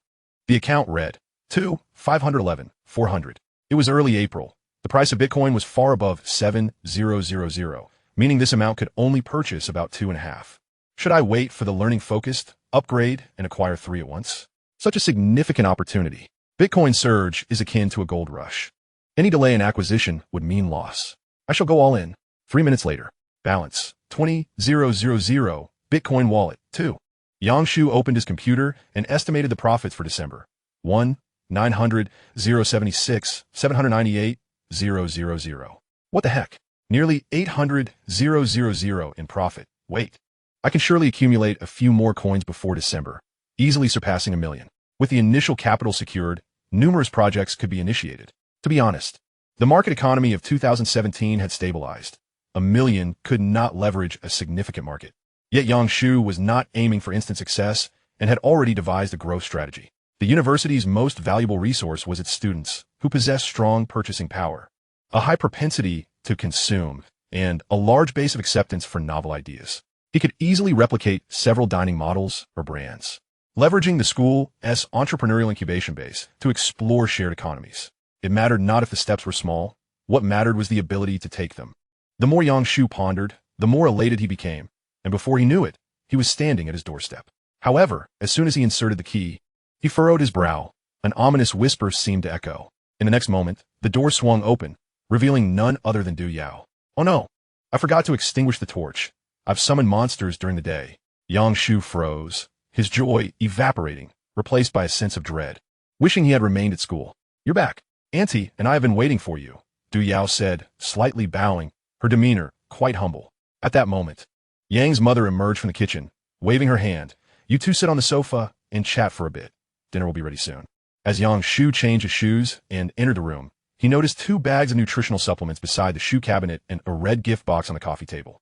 Clearly, this was the apology gift Jiao Hongguang had mentioned. Fortunately, Du Yao's parents had not come. The situation was not too chaotic. Yang Shu, let us talk, Du Yao said, her hands clasped together, her fingers fidgeting, betraying her unease. I believe I made myself quite clear, Yang Shu replied coolly, heading straight to his bedroom to organize evidence against E and he. Du Yao took a deep breath and followed him inside. Speaking softly, I don't understand why you're upset, but I made a considerable effort to express my apologies. In the past, during our disagreements, you would apologize to me, and I would forgive you. Now that I'm the one apologizing, should you forgive me as well? Yang Shu remained expressionless. You are mistaken, Du Yao. I do not harbor any anger towards you, nor do I have any emotions regarding this matter. I have long grown weary of this relationship and do not require any emotional value from you. Moreover, why does your apology carry an accusatory tone? Du Yao clenched her teeth, holding back her breath. So, do you require the emotional value from Bai Muquan? Shopping, studying, dining together. Haven't you known her for only a few days? Yang Shu, I advise you to reconsider. The novelty wears off quickly. Otherwise, I will confess your relationship with Bai Muquan to Annie. Yang Shu scoffed. Ha! Therein lies your issue, Du Yao. You will never come to realize it. Chapter 34. Yang Shu, I await your apology. Du Yao bit her lip in silence, unable to refute him. She genuinely did not understand what her fault was or what issue she possessed. Yet, I've already apologized. Shouldn't we put this matter behind us? In a moment of contemplation, she observed Yang Shu meticulously organizing materials, marking notes on printed A4 sheets, and composing brief passages, promptly replacing each sheet upon completion. The repetitive nature of the markings rendered the task relatively simple. May I assist you? She inquired. Without lifting his gaze, Yang Shu replied, Indeed. There is one matter on which I require your help. At this, Du Yao's countenance brightened, her spirits lifting considerably. Speak, and I shall certainly fulfill your request. Take those gifts and leave my home, he stated flatly. Du Yao's voice faltered, the atmosphere thick with an awkwardness that threatened to engulf her. The gifts had been thoughtfully selected, her appearance meticulously arranged over 3 hours, and her intentions were sincere. Yet, he rejected them all. Such disregard was, for the proud Du Yao, an affront of the highest order. Yang Shu, you will come to regret this, she declared, her hands clenched, her brows twitching slightly, her lashes quivering, a mask of grievance etched upon her face. Just as she prepared to voice her thoughts, Yang's mother called from the kitchen, Yao Yao, Yang Shu. Wash your hands and come to the table for dinner. Let us chat while we eat. Yang Shu had anticipated that Du Yao would storm off after a tirade.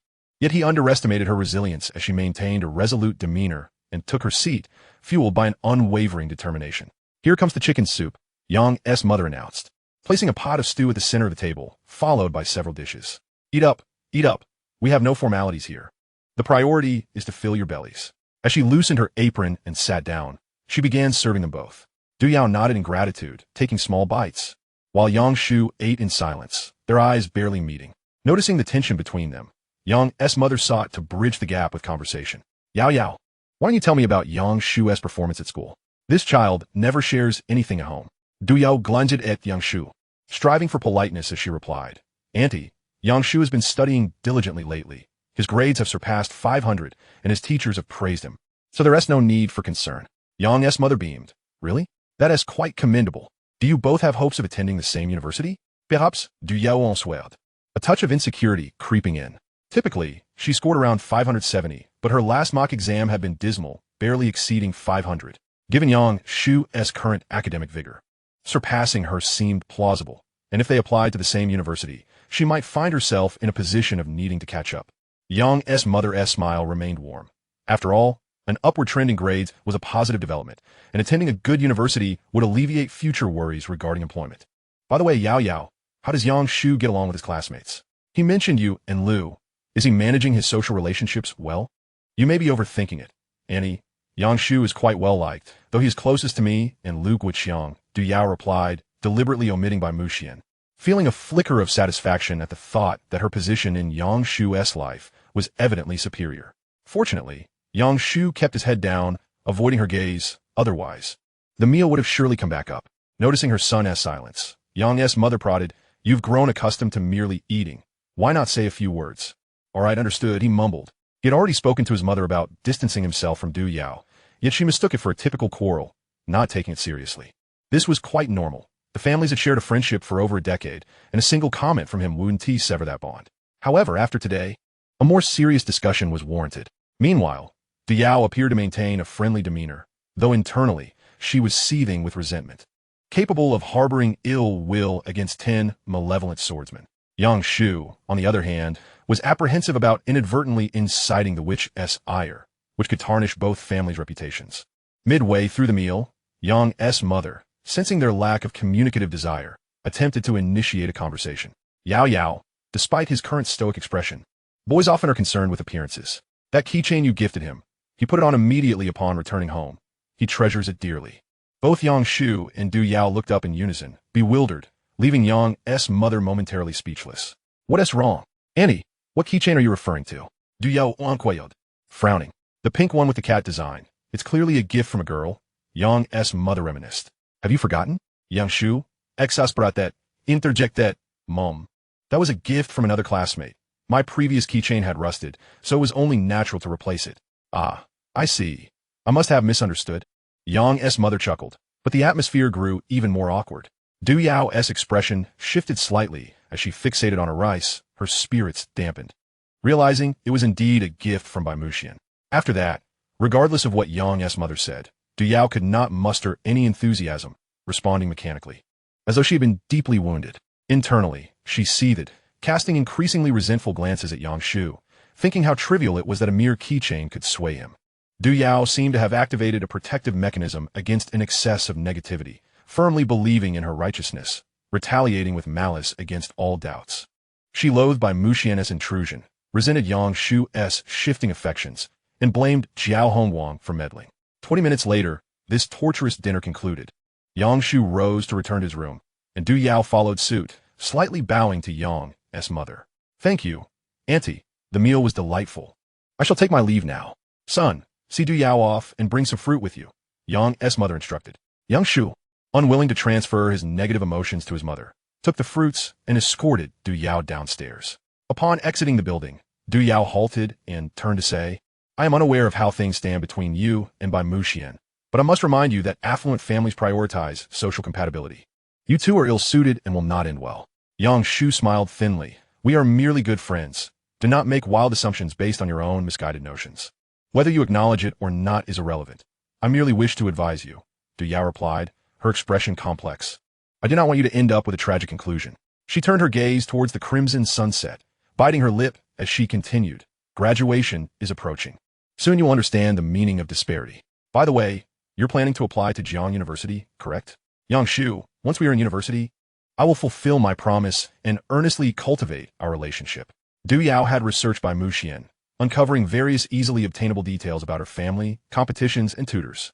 The conclusion drawn was that she hailed from a well-off and enigmatic background, possessed extraordinary numerical talent, had garnered several international accolades, and was highly coveted by prestigious institutions. With such exceptional abilities, Bai Muxian was capable of securing admission to any domestic university and was highly likely to study abroad. Upon graduation, she and Yang Shu would inhabit entirely different worlds, rooted in disparate social classes, leading lives that would never intersect. Consequently, Du Yao grew emboldened. Yang Shu, I await your apology. Chapter 35, The Thief of Knowledge. Damn it, what a lunatic. Du Yao tossed her hair as she departed, feigning nonchalance as she strutted away, appearing graceful in the eyes of others. Yet Yang Shu perceived her as nothing more than a fool. What a performance. Does she truly believe herself to be the heroine? Who cares? Yang Shu could not help but scoff, only to realize he still held the fruit in his hand.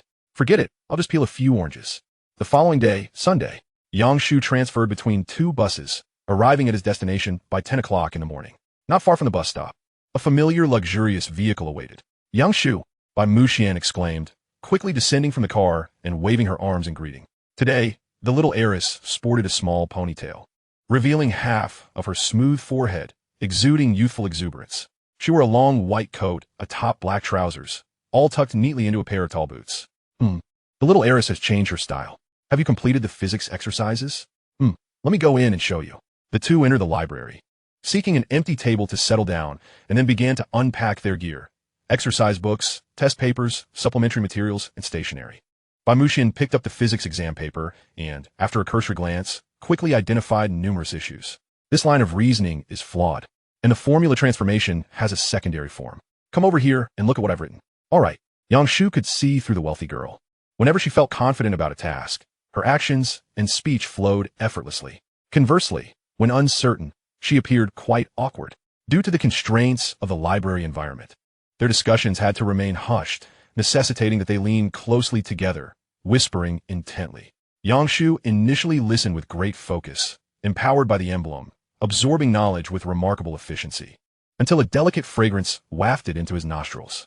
After inhaling a couple of times, he recognized it as the scent belonging to the wealthy girl, refreshing, reminiscent of morning dew, akin to a delightful perfume, uplifting one's spirits, and laced with an indescribable essence, reminiscent of a certain spice.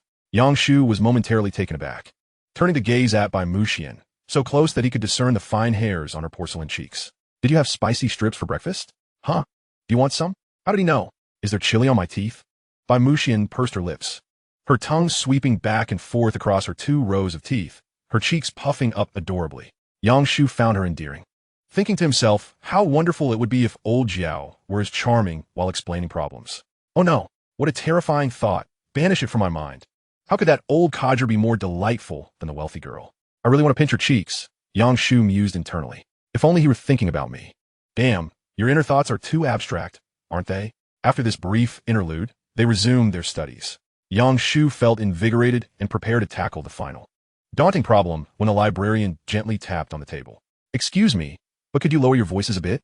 We have received complaints from other guests, and I would appreciate your understanding and cooperation. Yang Shu was perplexed. We were practically whispering, and there were no other tables occupied nearby. Who could have complained? Did we disturb a ghost? The librarian bowed deeply, expressing a modicum of apology. I'm sorry, but it's my job to address guest complaints. At this moment, Yang Shu caught a glimpse of the librarian's inner thoughts. Oh dear, what a nitpicking guest. This couple is merely speaking softly. They should hold on until the afternoon shift change. Don't label people so casually. We're good friends. Can't you see that? However, since the librarian deemed their volume acceptable, it was clear that the issue lay with the complainant. Damn, are they jealous of my good looks and the fact that I work harder than they do? Thank you for your cooperation, and have a pleasant day. The librarian turned and left. Bamushian whispered, shall we pass notes? Why endure this injustice? Ignore it. If they have the guts, they should confront us directly. Subsequently, they continued their discussion of the exercises, and no similar incidents occurred thereafter. Study Focus Emblem, Legion Bean 1. Study Focus Emblem, Yushun U2. As noon approached, the emblem recognition rates gradually materialized, culminating in the final 5. Study Focus Emblem, Bronze, Upgrade Reward, 5,000 funds. Wearing Effect Update. Study Efficiency increased to 400. Automatically filters out distracting information upon entering study mode. A smile curved Yang Shu's lips. This was the first time his medal had upgraded. Beyond a mere sense of accomplishment, it instilled within him a newfound confidence, bolstering his resolve to reach a score of 630. Closing the emblem wall, Yang Shu redirected his attention to the paper. He had already grasped the approach to the last challenging question that Bamushian had explained, yet he only comprehended half of it, and completing it independently remained a hurdle. But now, with the Emblem S enhancement, Yang Shu distinctly felt his cognitive speed elevate to a new level. Processes that previously required drafting could now be computed mentally. Once requiring lengthy recollection of URLs, he could now summon a plethora of information with a mere shake of his head. The previously perplexing final problem now revealed itself, offering a glimpse of clarity and a pathway to continue solving it. Zongzi, forever the god.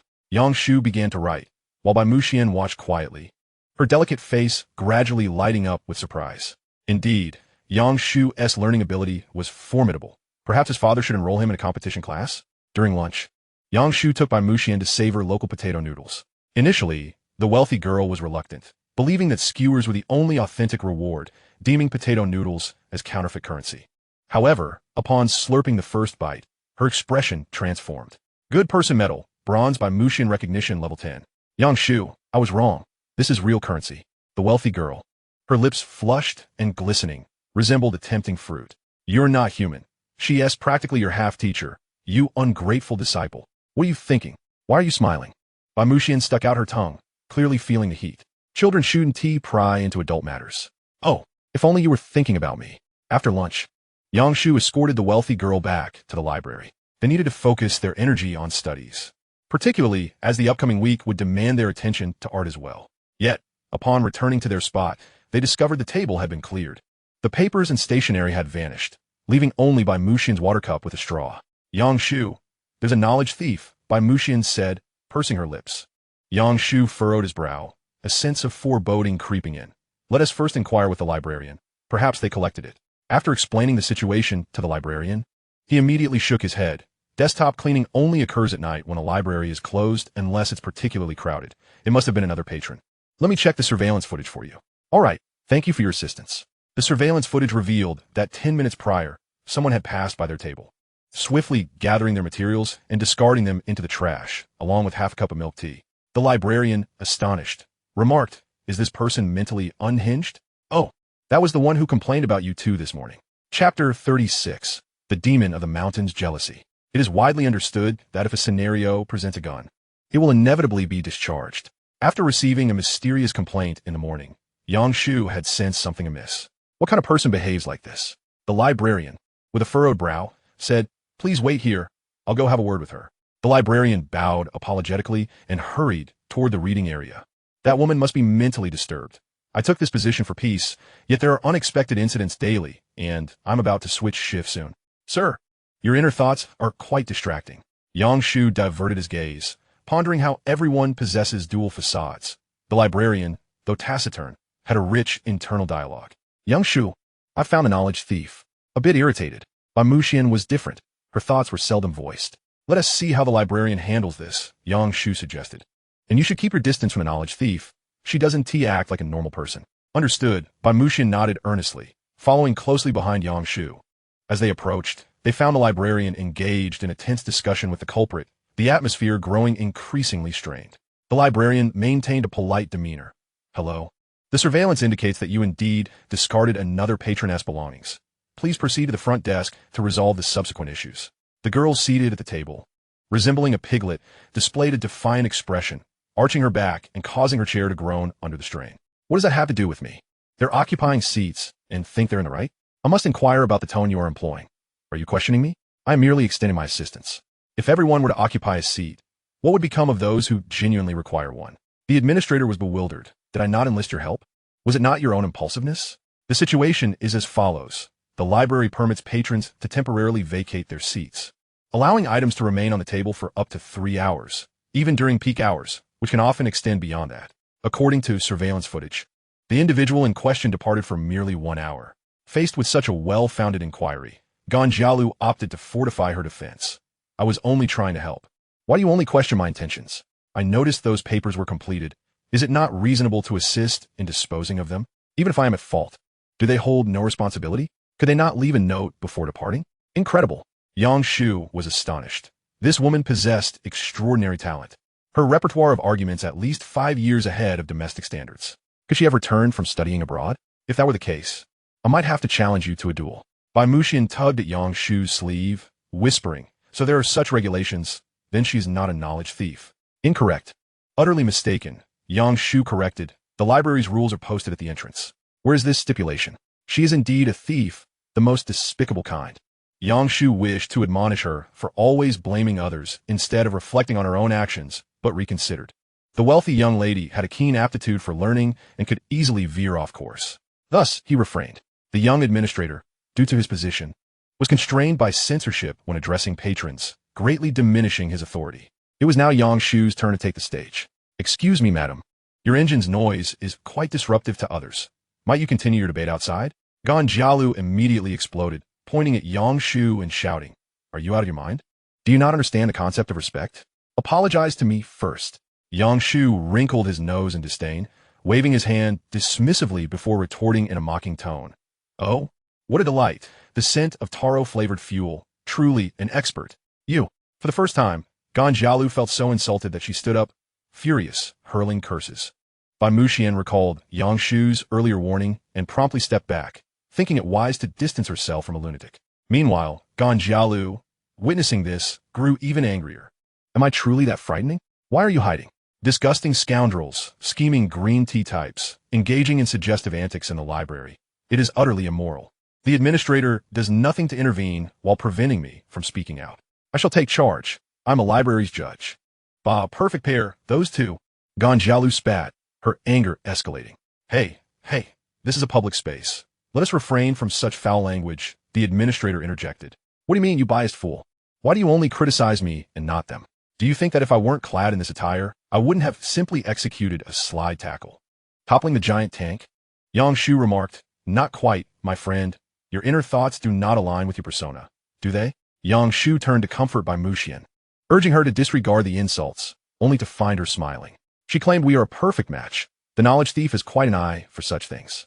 Bai Muxian interpreted perfect match as a close and enduring bond, signifying that she could maintain a lasting friendship with Yang Shu. This brought her immense joy. Yang Shu, through the metaphorical radar of a tank, discerned the root cause. Jealousy. How infuriating. Those who struggle in their own lives cannot bear to see others thrive. Akin to Du Yao, Yang Shu pulled the young heiress aside, cautioning, Take heed of her true nature. This is the demon of jealousy. In the future, steer clear of her, lest you encounter misfortune, just as it is now. Remember, she is a knowledge thief possessed by the demon of envy, Bai Muxian replied earnestly. Oh, are you all out of your minds? Ganjialu, feeling inexplicably vulnerable, emitted a piercing shriek. What on earth do I have to be jealous of? What about you is worthy of my envy? Stop defaming others with your self-righteousness. It is truly lacking in decorum. Apart from your appearance, what do you possess that could possibly rival me? It is laughable. You are mistaken. We cannot even compete in the looks department. Not in the slightest. Yang Shu donned a sardonic grin, glancing at the tank, then at the young heiress, his gaze shifting between the two. The implication was unmistakable. You are envious of her. Even someone of limited intellect could grasp Yang Shu's meaning. Just before Jialu could unleash another outburst, the young administrator could no longer contain himself, suppressing laughter behind tightly pressed lips. Instantly, the tank pivoted, directing its cannon toward the administrator. What are you laughing at? Is this amusing to you? Is this the demeanor you ought to exhibit? My apologies. I did not intend to mock, nor did I comprehend the insinuation that you are envious of this gentleman's girlfriend. I merely recalled something amusing. The administrator struggled to maintain a neutral expression, but ultimately failed, his face betraying a sense of glee, as though he were relishing the spectacle. Come on, who could resist laughing at the jealousy of the demon? I could burst out in laughter, someone fetch a drum to celebrate, or perhaps a rattle would suffice. Yang Shu averted his gaze. The administrator's thoughts were akin to blinding light pollution. You are mocking me. Jialu, struck by this realization, felt once more on the verge of breaking down. I stand at 160 centimeters, weighing 120 pounds, the current trend being a pleasantly plump figure. Countless individuals envy me. She ought to be the one envious. Yang Shu paused, momentarily taken aback. This individual must be a prominent figure on social media. Deceiving others may work, but believing your own lies is a different matter altogether. Pure brainwashing. The young administrator, wishing to avoid conflict, quickly apologized. Yes, you are pleasantly plump. Who could possibly overlook that? Ah yes, you are pleasantly plump. I am merely a walking skeleton. Chapter 37. This little mouth is rather unclean. Yang Shu scrutinized Jialu, triggering his passive ability to perceive true names as he delved into the revealing information. Name, Jialu. Age, 23. Height, 153 centimeters. Weight, 85 kilograms. Hobbies, large cups of milk tea, all-you-can-eat hot pot, all-you-can-eat barbecue, music festivals, yoga for shaping. Yang Shu could no longer contain himself. Who on earth placed yoga in her list of hobbies? Shaping? Given her previous interests in food, this was absurd. Furthermore, the height and weight were not merely exaggerations. They were outright fabrications. There were too many points of contention, and Yang Shu was too weary to voice them. However, he could launch a scathing attack. Spare me your nonsense. You may be wide but not tall. After consuming a barrel of fuel, you wouldn't even taste it. A blood draw would likely yield mostly fat and pleasantly plump, standing at 150 centimeters and weighing 170 pounds. If you don't specify the units, others would assume 170 refers to your height. When you return to your hometown for the new year, even the village's largest sow wouldn't dare compete for feed with you. Bitch's medal. Jialu, recognition level 8. Very well, you may not be tall, but your recognition level is quite high. Aside from by Mushian, I would deem you the strongest. You enjoy insulting me, do you? You insult women, don't you? I shall sue you. Jialu seethed with rage, simultaneously feeling inexplicably anxious. How could this brat know her height and weight? Was he perhaps infatuated and stalking her like a pervert? Oh dear, how frightening. Realizing that she could not gain the upper hand in this verbal exchange, Jialu quickly altered her strategy, pulling out her phone to record Yang Shu's reaction. Hurling accusations with practiced ease. Sisters, heed my words. It is imperative for women to safeguard themselves while out in the world. While studying in the library, I observed a certain girl who, like a pest, disturbed others and monopolized seats for an extended period. I assumed she had departed and, in a gesture of kindness, began to tidy her belongings. To my dismay, she unleashed a torrent of insults upon me. It took me 2 bouts of tears before I found the courage to speak out. Yang Shu was once more taken aback. Her combative stance and rhetoric were not characteristic of a local. Is she about to release a video or pen a lamenting essay to decry the incident? It's merely 2017. Has the version update occurred too swiftly? Yang Shu's mind buzzed, suspecting this individual had also experienced a rebirth. Hold on. Let me don my armor first. I hereby declare my unwavering support for the new generation of women as they strive for their rightful entitlements, advocating for their independence and voices. Meanwhile, Jialu completed her short video recording, her anger palpable as she slung her bag over her shoulder, disregarding the fuel she had brought. And as she walked away, she muttered curses. Huh. So you enjoy bullying the vulnerable, do you? Just wait until I expose you. She was unwilling to linger any longer, repulsed by the perverse behavior she had witnessed. and recognizing that engaging in further debate would yield no benefit. However, once it reached the internet, it would be my turn to flip the narrative. The administrator, sensing a crisis, worried about the repercussions if she were to fabricate a story online. Would he still be able to keep his job? He then turned to Yang Shu, his gaze earnest, as if urging him to take action. Brother, step up. We cannot allow the demon of the mountains to escape. Let us fight for a brighter tomorrow. Yang Shu regarded him quietly. Speak up, brother. Tear her down with your words and slice through her defenses. Yang Shu felt compelled to remind him. Dude, my grievances remain unresolved, and the perpetrator is about to flee. Are you merely a spectator? Oh, I will summon security immediately. The commotion had grown so loud that few in the library could concentrate on their reading, and onlookers had gathered in throngs. Ganjialu struggled to navigate through the crowd, exclaiming, Don't push me. Do you want to make headlines too? Fool, you're just a lump of fat. Who are you shoving? Ugh. This hefty girl hasn't brushed her teeth in days. Her breath is worse than a latrine. Don't exaggerate. The hefty girl is quite adorable. Can she really be a nuisance? A chorus of voices surrounded her, and Ganjialu's face turned ashen. She had only 2 mouths to contend with, but faced a multitude. Fortunately, security arrived, dispersing the crowd and regaining control of the situation. 2 towering figures, clad in armor and wielding shields and batons, stood firm, making even the wildest of tanks comply. Subsequently, Ganjialu was compelled to the control room, where she, along with Yang Shu and Bai Muxian, reviewed the surveillance footage, which captured the entire sequence from the victim's departure to the assailant's actions. The video was unblemished. Ganjialu's confidence faltered, and she begrudgingly offered an apology. I'm sorry. I misunderstood, and I've caused trouble for everyone. After bowing to express her contrition, Ganjialu clenched her phone, striving to endure this humiliation. Just wait. I'll show you how to handle this when I get home. You better check online. I guarantee you one T make a sound. Clearly, she had not relinquished her desire for retribution. At that moment, the administrator glanced at Yang Shu, his expression apologetic as he spoke. As you can see, she has acknowledged her mistake and apologized. Shall we let this matter rest? Comrade, I will remember you. Together we have vanquished the demon of the mountains. Hey, don't overuse a single catchphrase. It becomes tiresome. Yang Shu replied coolly, It's not over yet. She must delete the recorded video and handwrite an apology under surveillance. Pardon? Ganjialu seemed to have heard an absurd statement, her eyes widening in disbelief. What do you mean? I've already apologized. Can't you let go? Yang Shu, accustomed to leaving room for his opponents, understood that concessions were vital for future progress, but this was different.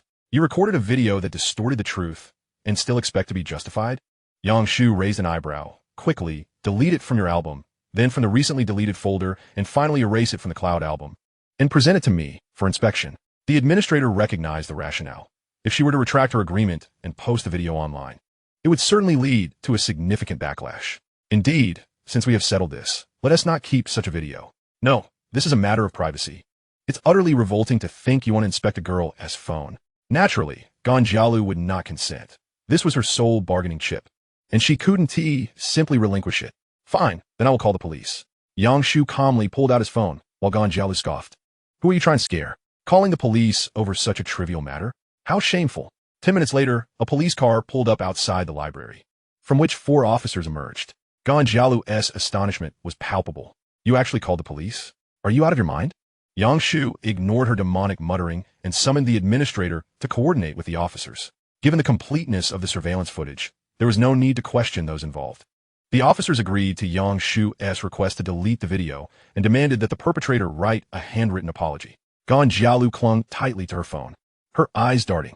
Then, with a sudden thud, she collapsed onto the ground, unleashing her melodramatic tirade. Officer, listen to me. I merely discarded their belongings. I apologized.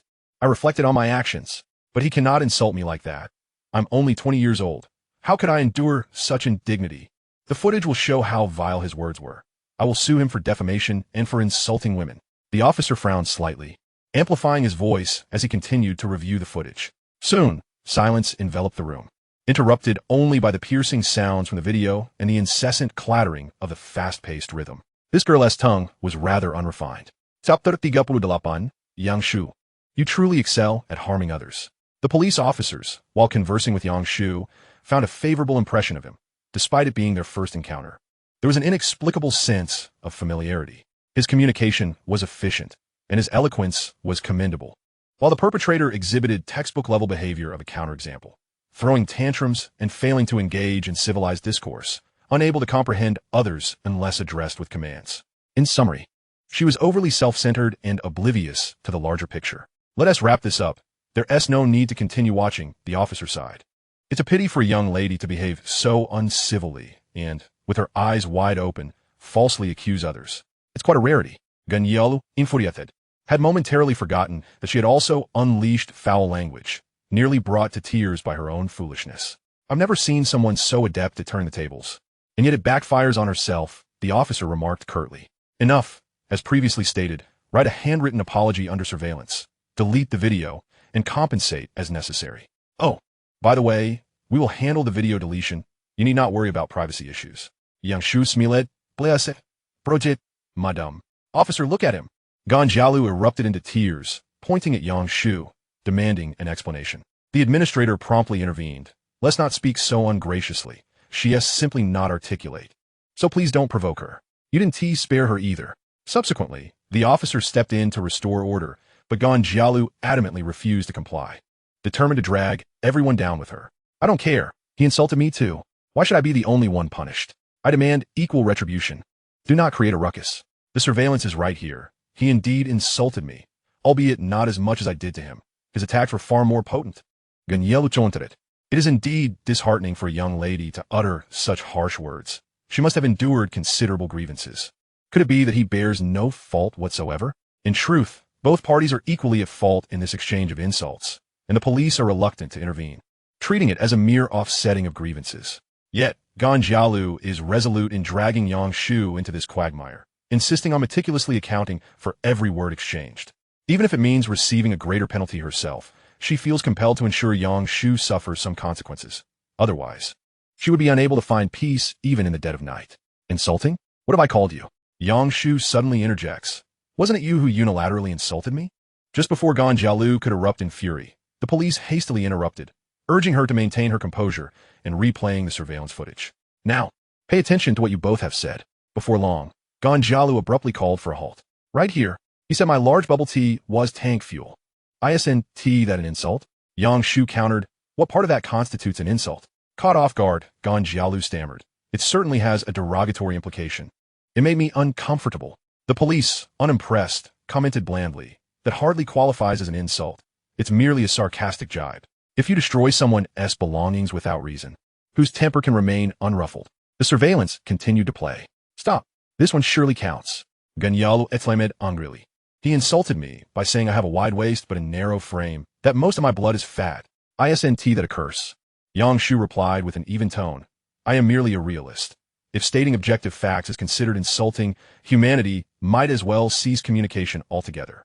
The police, with a weary expression, mused that neither party was blameless, but it was true that the young man had not spoken falsehoods. His realism was striking. Thus, the situation proved challenging to adjudicate. Ultimately, the police determined that Yang Shu bore no responsibility, compelling Ganjialu to delete the video, write an apology letter, and compensate 300 yuan in cash. Initially, the compensation was to cover only the cost of the damaged item, but she insisted on including the insults as well. Isn't this just self-deprecation? After the matter was settled, Yang Shu escorted the affluent young lady away from the library, without any exam papers. Their study session was as inadequate as Lu Guoxiang without internet funds. It simply would not do. Let us visit a bookstore instead. Alrig, by Musian Noded, Yang Shu. Your talent for insults is truly remarkable. It's just average, he replied, to which the young lady shook her head earnestly. No need to be modest. If I were the one stealing knowledge, I would undoubtedly be reduced to tears by you. Consider me an exorcist. I can only harm the spirits, and you are no demon of the mountains, so my attacks are ineffective against you. 40 minutes later, the duo arrived at a commercial district centered around the cultural mall. It was said that in the 1990s, this place lived up to its name, imbued with cultural ambience, featuring various displays of calligraphy and painting, chess and music, with people observing monkeys and walking birds, narrating historical tales, and even delivering speeches in English. The essence was a collision of cultures. The reason behind this vibrant scene lay across the street in a residential area for retirees, where elderly individuals with generous pensions gathered daily for leisure activities. Subsequently, young people were drawn in, and entrepreneurs sought profit, leading to the establishment of shops and the marketing of the cultural mall, which in turn gave rise to a commercial hub. Thus, bookstores, cultural entertainment, and interest classes predominantly flourished here. Yang Shu, there is something interesting over there. Bai Muxian pointed toward a stall, humming with excitement.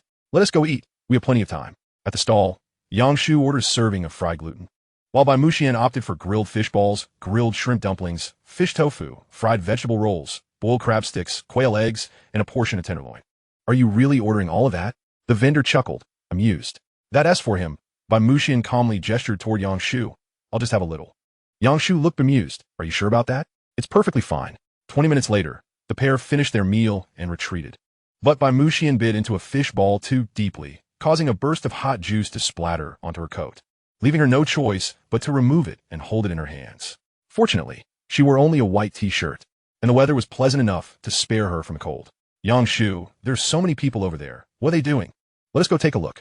As they approached, Yang Shu saw a crowd gathered around a small platform where someone was writing numbers, while a nearby man with a loudspeaker continuously shouted encouragement. There are too many people. I can't see, Bai Muxian huffed. It's nothing much, just a number writing game. You pay a registration fee and start writing from 1, reaching a specified number to win a prize. Prizes? Bai Muxian stood on tiptoe, still unable to see. Well, if you write to 500, you get a 50-centimeter toy. At 1,000, a life-size teddy bear. At 1,500, a couple's bracelet from Sephora.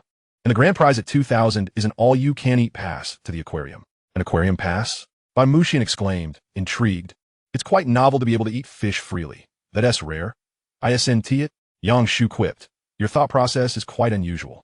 It's an all-you-can-eat snack area at the aquarium. Some fish feed is available in unlimited quantities. Oh, meanwhile, a collective sigh emerged from the crowd as a dream-chasing youth regretfully withdrew. The vendor, holding the loudspeaker, cheerfully declared, Is there anyone else who wants to take on the challenge? Line up one at a time. It's so easy to make money off university students. $300 in an afternoon, it's a gold mine. Though no one stepped up to challenge, onlookers pointed and critiqued the vendor, accusing him of being unscrupulous, claiming the game is merely a money trap. Hey, don't speak out of turn. If you're too timid to play, others will, the vendor retorted, hands on his hips. The rules are simple, just write numbers. If you get distracted, it shows your lack of focus. How am I to blame? The crowd murmured their discontent. This vendor isn't honest. That's just malicious interference.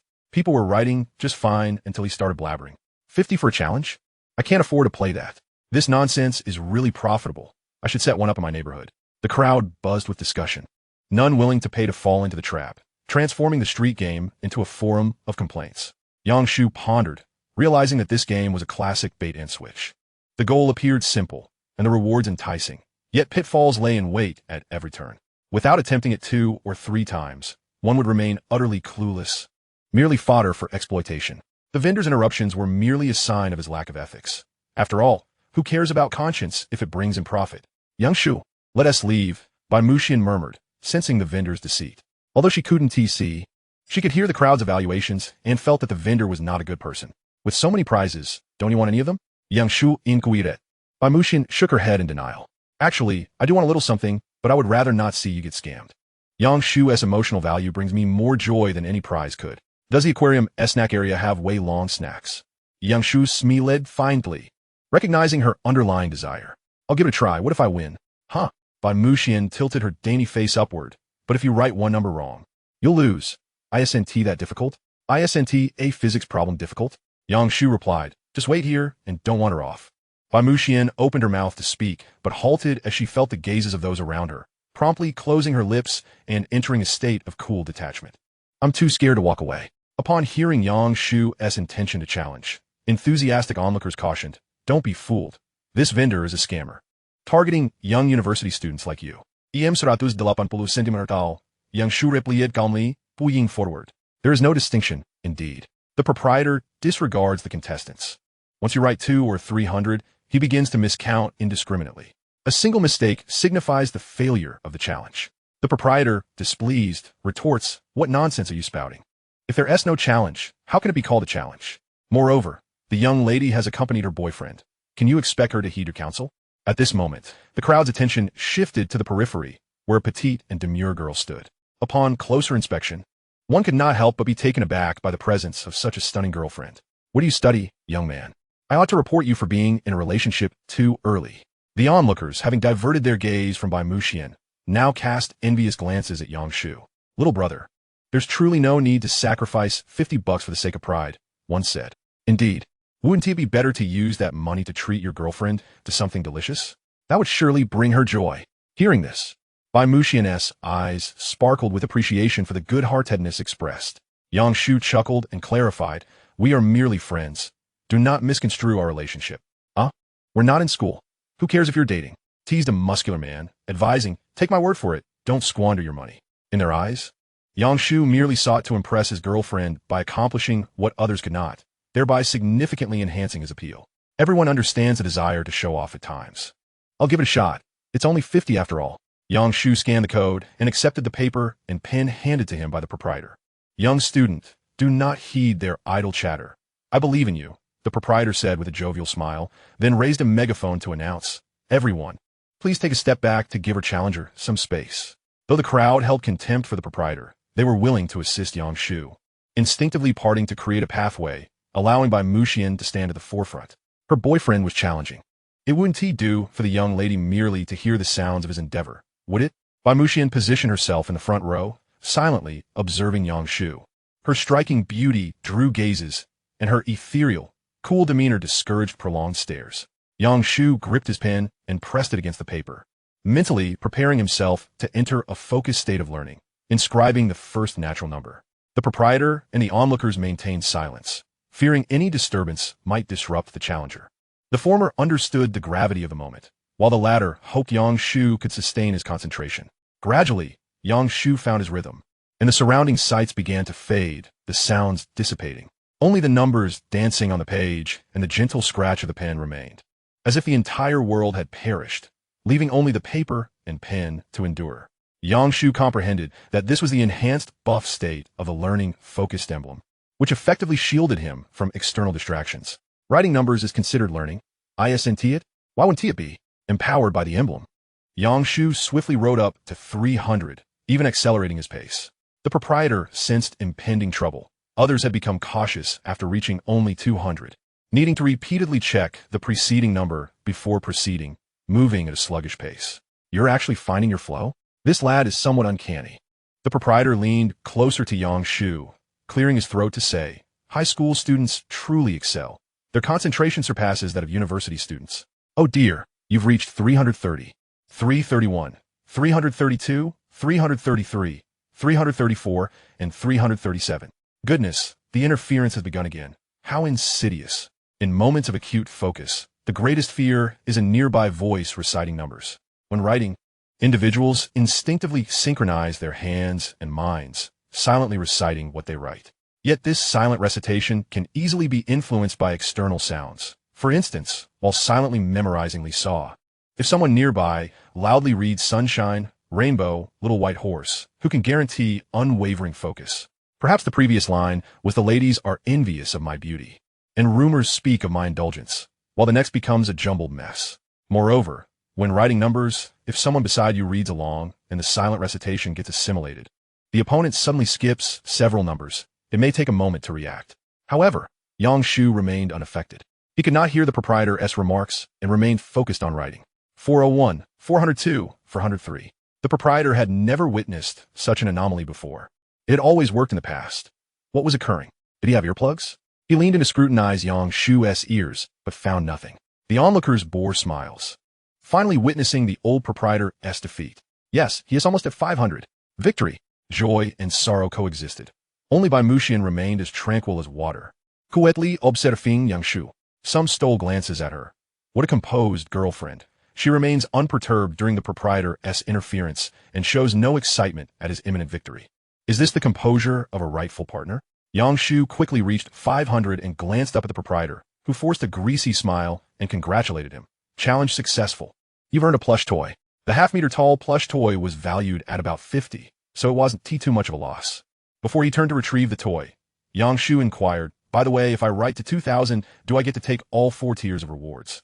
Or just the highest one?" The proprietor paused. "You wouldn't want to continue after that, would you?" "Indeed." Yang Shu glanced at Bai Muxian and resumed writing. 501, 502. The proprietor's expression shifted subtly, his heart filled with mixed emotions. Chapter 40. The high school student is truly terrifying.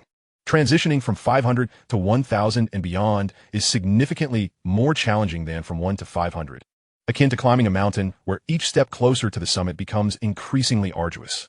The same applies to writing numbers, prolonged concentration, a noisy environment, and the accumulation of digits.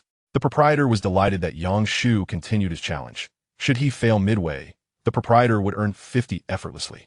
Yet, witnessing Yang Shu's smooth progress from 1 to 500 instilled a sense of uncertainty. Thus, he felt it necessary to introduce a more formidable task.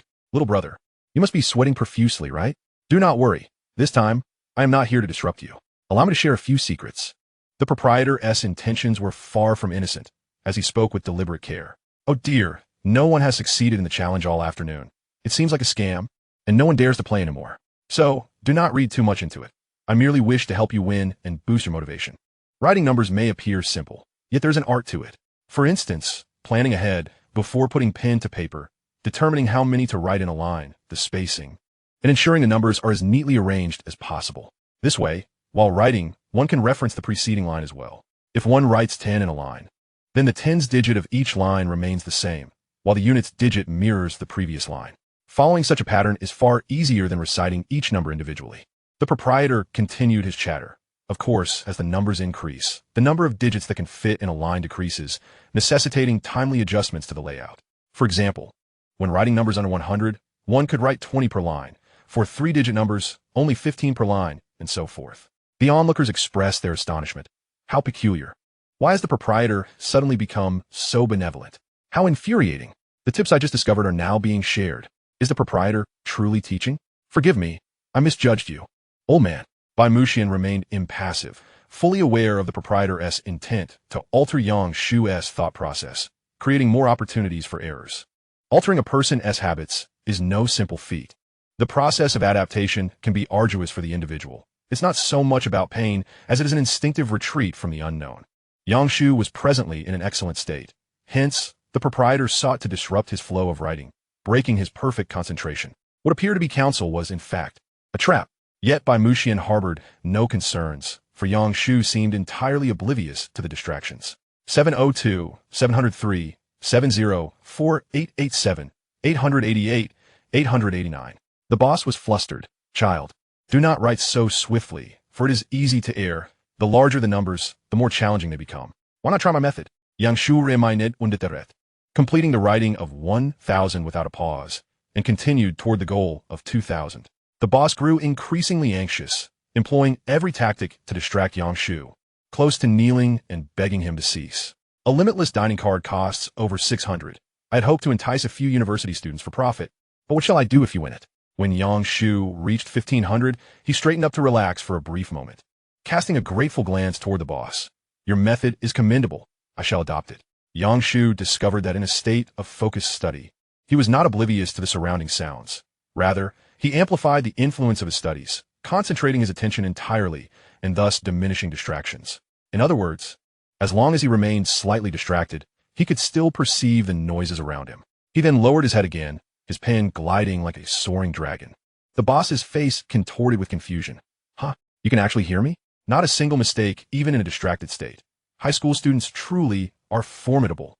Just as Yang Shu reached 1,800, the boss could no longer maintain his composure, the loudspeaker emitting a piercing shriek.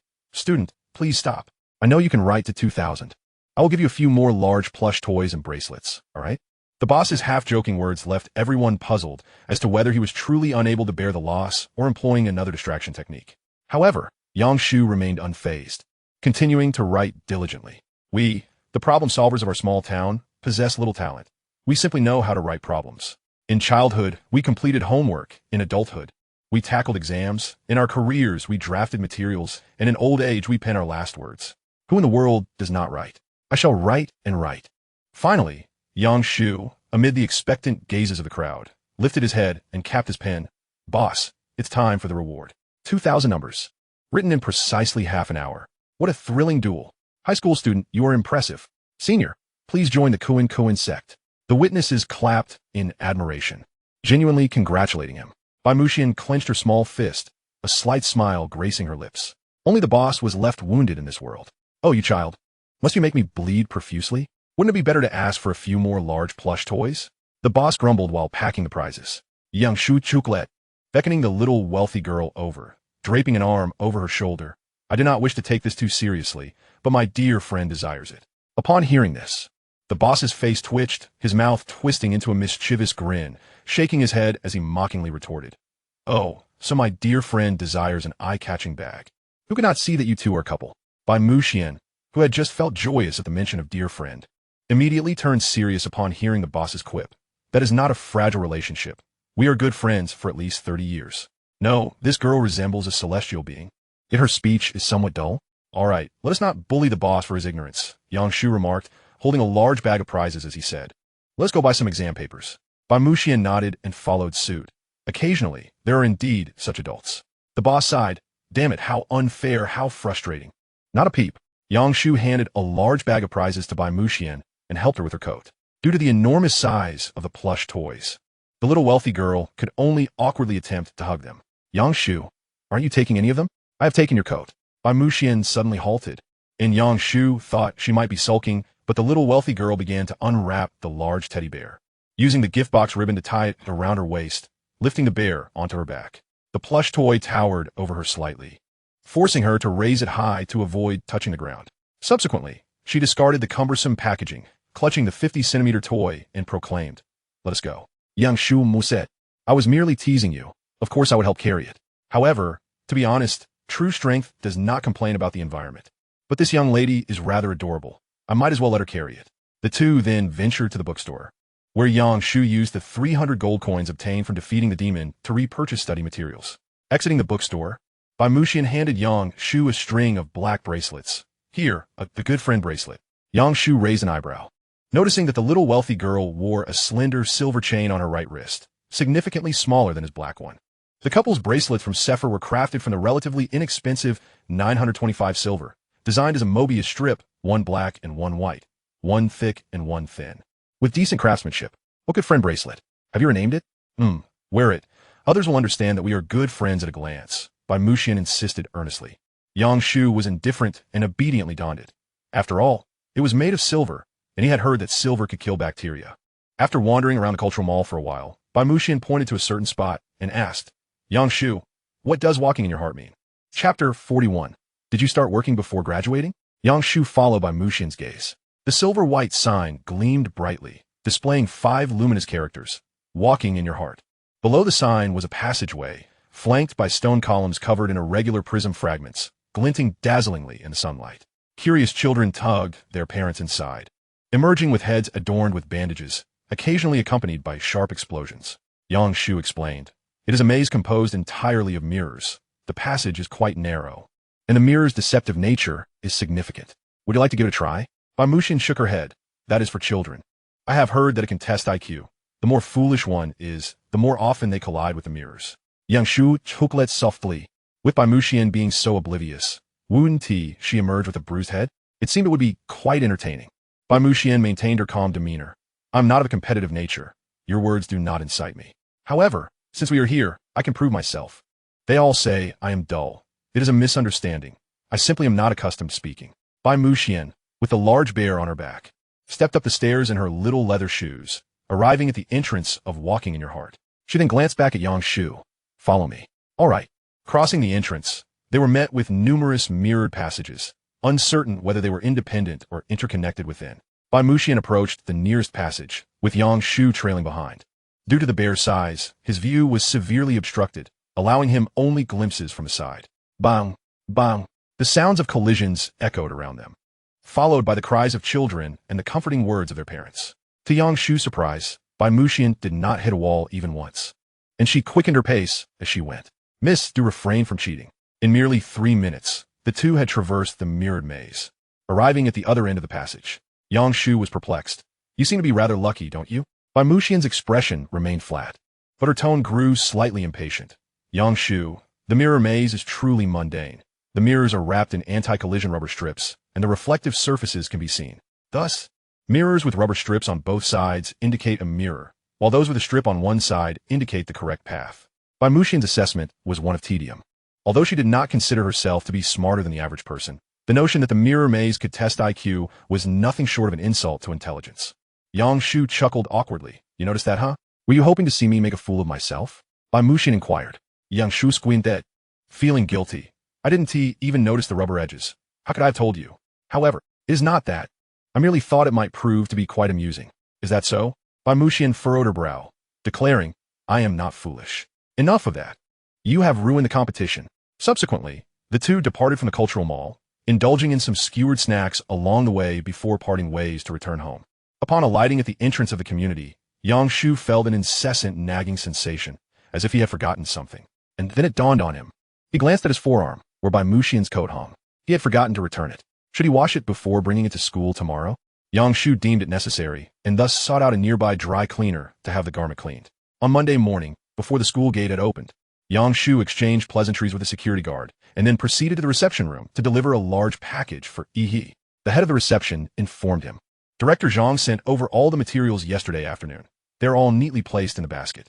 Yang Shu acknowledged and began to rummage through the contents. 20 copies of the principal's letters, each stamped with a personal seal, and 20 copies of the academic verification documents, with signatures from various universities in the corners, affirming that he had forged his credentials and misappropriated the school's reputation. How swiftly the universities had responded.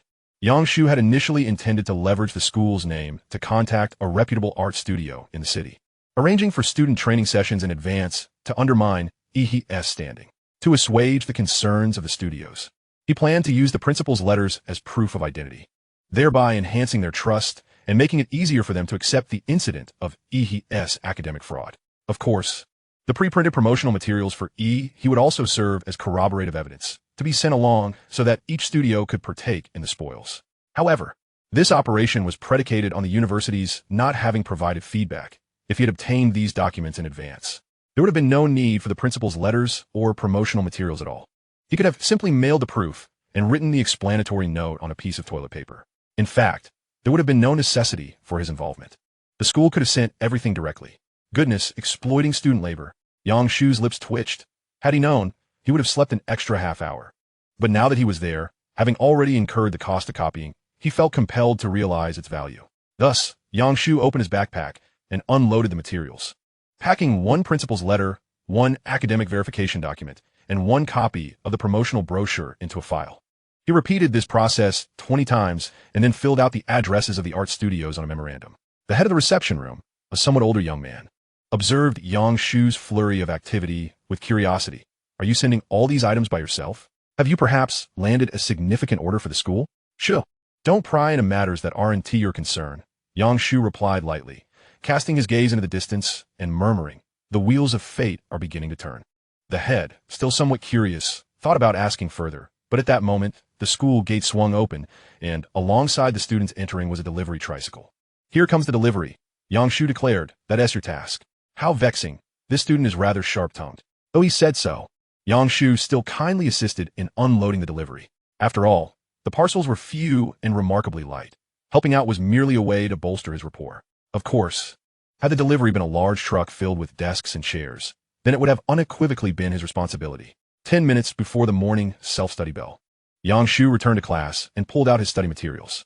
The plan to sanction he was successfully set in motion. Let the bullet fly a little longer. Young Master Yang, what were you busy with in the reception room just now? Suli inquired with a smile. Sending a package. What else could I be doing? Yang Shu replied calmly. Surfing the net, perhaps? But I saw you helping load the truck. Have you graduated early to start working? Be quiet, woman, Yang Shu retorted, pulling out his phone to send a message to Han Shershio. I've taken care of things on my end. The school has been quite supportive, and the progress is faster than expected. Han replied, I've also communicated with the students. Let us keep this under wrap for now. I'll wait for the newspaper's response. When the class bell rang, Yang Shu had to switch off his phone. From here on, the process would be considerably simpler. As the various universities and high schools pressed forcing him to scramble to respond, the students and the press would deliver a potent blow, fully exposing the truth behind the academic fraud. When the scandal surrounding the degrees erupted, he would undoubtedly seek to manage public opinion, even attempting to create trending topics to divert attention and minimize the impact. Once they faded from public view, whether absolving themselves or scapegoating, they would possess ample room for maneuver. Indeed, due to the limited extent of the fallout, they might even see a reduction in penalties. As Yang Shu had foreseen, he had prepared extensively for risk management and had laid the groundwork for a comeback. Yet, regrettably, they would become a cautionary tale in the annals of academic fraud. forever barred from resurgence. Chapter 42.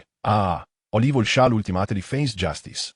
On Wednesday, in the conference room of the he art studio, all the instructors, teachers, including the director, were gathered, each confronted with a stack of documents. Letters from various high schools, accountability statements from universities, legal notices, refund demand from students' parents, and greetings from peers filled the room. In a mere 3 days, all students of he had gone on strike. The universities and high schools united in accountability, while industry competitors watched with keen interest, and the law firms downstairs were poised for action. Although the situation had not yet escalated to a full-blown crisis, the hyenas could already sense the scent of opportunity and were eager to partake. The director, who held the reins of authority, did not erupt in fury. Rather, she maintained an unsettling calm. Our current predicament lies in the breach of contracts by various high schools, the significant loss of student enrollment, the student strike, the disappearance of scattered sources of students, as well as the accountability claims and lawsuits from 20 universities, entanglements with students' parents, and the impending flood of subpoenas. She paused, her tone laced with a hint of anger. The issue itself is not the crux of the matter. I want to know how such a significant event could have gone unnoticed for so long. Were you all so lax in monitoring that high school student? Is this how you conduct your affairs? She was unperturbed by he's troubles, having anticipated this day, with an abundance of contingency plans prepared. Even if exposed, she was confident in minimizing the losses. A small loss against a significant gain meant the business would not be deemed a failure. However, this presupposed having sufficient time to implement those plans. Before they had even sensed the stirrings of trouble, the legal notices from the schools had already arrived, and the students' parents were clamoring for a strike, unleashing a flurry of coordinated attacks without any time for countermeasures. The chief instructor spoke softly. We were indeed keeping a close watch. That kid had no opportunity to commit a crime.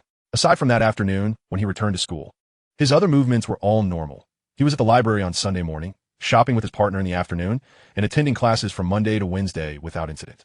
The only potential for action came when he reported a conflict to the police, which had nothing to do with us. The chief instructor pursed his lips, adding, I suspect that boy must have informed the school. Such an elaborate scheme could not have been orchestrated by him alone. And indeed, that was the case. But it was not solely that. The director pinched the bridge of her nose. He alone could not have managed this. The suppression was executed with remarkable swiftness, indicating premeditation. Now we must contemplate how to navigate this crisis and weather the storm. Everyone, lift your heads and engage in earnest thought. Do you all wish to end up in prison? The room erupted into a flurry of activity, all eyes darting to the documents, feigning busyness. At that moment, a sudden knock echoed at the door. Before the director could respond, an anxious voice from outside reported, This is bad. The students are protesting downstairs, engaging in a hunger strike to make their point.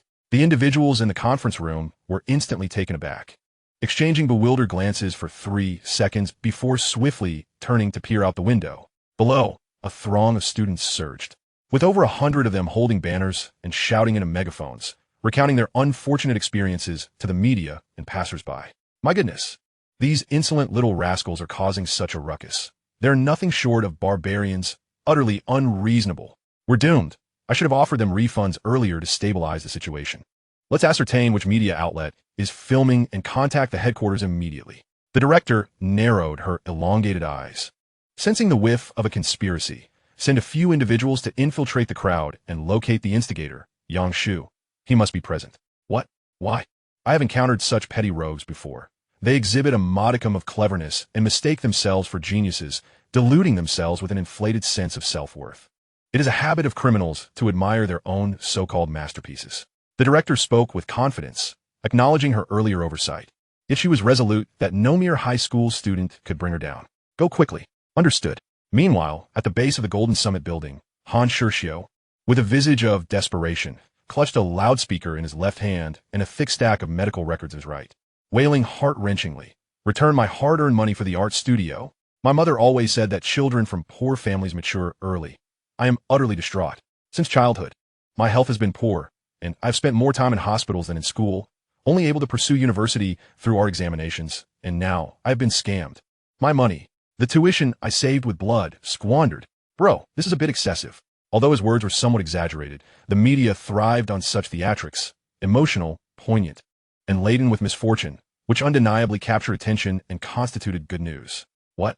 The 3 essential elements of news: timeliness, accuracy, and truth. I am not interested. I only care about click rates, fan conversion rates, and commissions. Aside from Han Shuxiu, others exhibited their unique characteristics. The ordinary group chanted slogans in protest. The broadcasting group filmed videos and streamed live protests. The lethargic group lay on the ground to protest, while the frenzied group crawled in darkness. Everyone was striving to reclaim their tuition. Yet a male student poked Han Shuxiu. Xiu'er, you've already received your tuition back. There's no need to exert yourself so much. No matter how loud you shout, there's no salary involved. Han Shuxiu paused, sorrow welling in his eyes, still trapped in the narrative he had spun. Am I doing this for the money? That is too narrow-minded. I raise my voice for all victims. Brother, you've misunderstood. The boy scratched his head, muttering softly. Why does it feel like he just wants to perform? The characteristic of the Chinese populace is to revel in the spectacle. The crowd's instinct is to observe. Less than half an hour into the protest, the street beside the building was choked with people. Even traffic police had to squeeze through. The director, observing quietly from above, was bewildered. This shouldn't be. It's a weekday. Where are all these idlers coming from? With few idlers, most were organized. She recognized several familiar faces from other art studios. Ah, so this is how you choose to bully us. At that moment, a spy infiltrated the crowd and reported. It's quite strange. The students are only demanding tuition refunds, not a single mention of the fake diplomas. What should we do? The director furrowed her brow. Is there anything else? Have you found Yang Shu? It was evident this group of rascals was solely focused on refunds, deliberately omitting the most critical issue of diploma fraud. Their organization was too conspicuous, indicating someone was orchestrating from behind the scenes. Yang Shu is not here. Should we issue the refunds first? I've seen someone calling the police.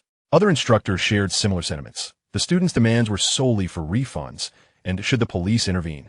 The time left for the art studio to respond would dwindle further.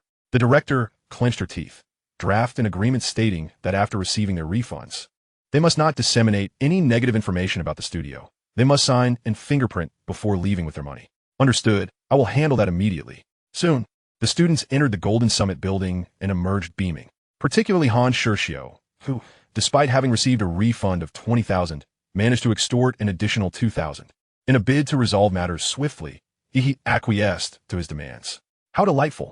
Any evil will ultimately be met with justice.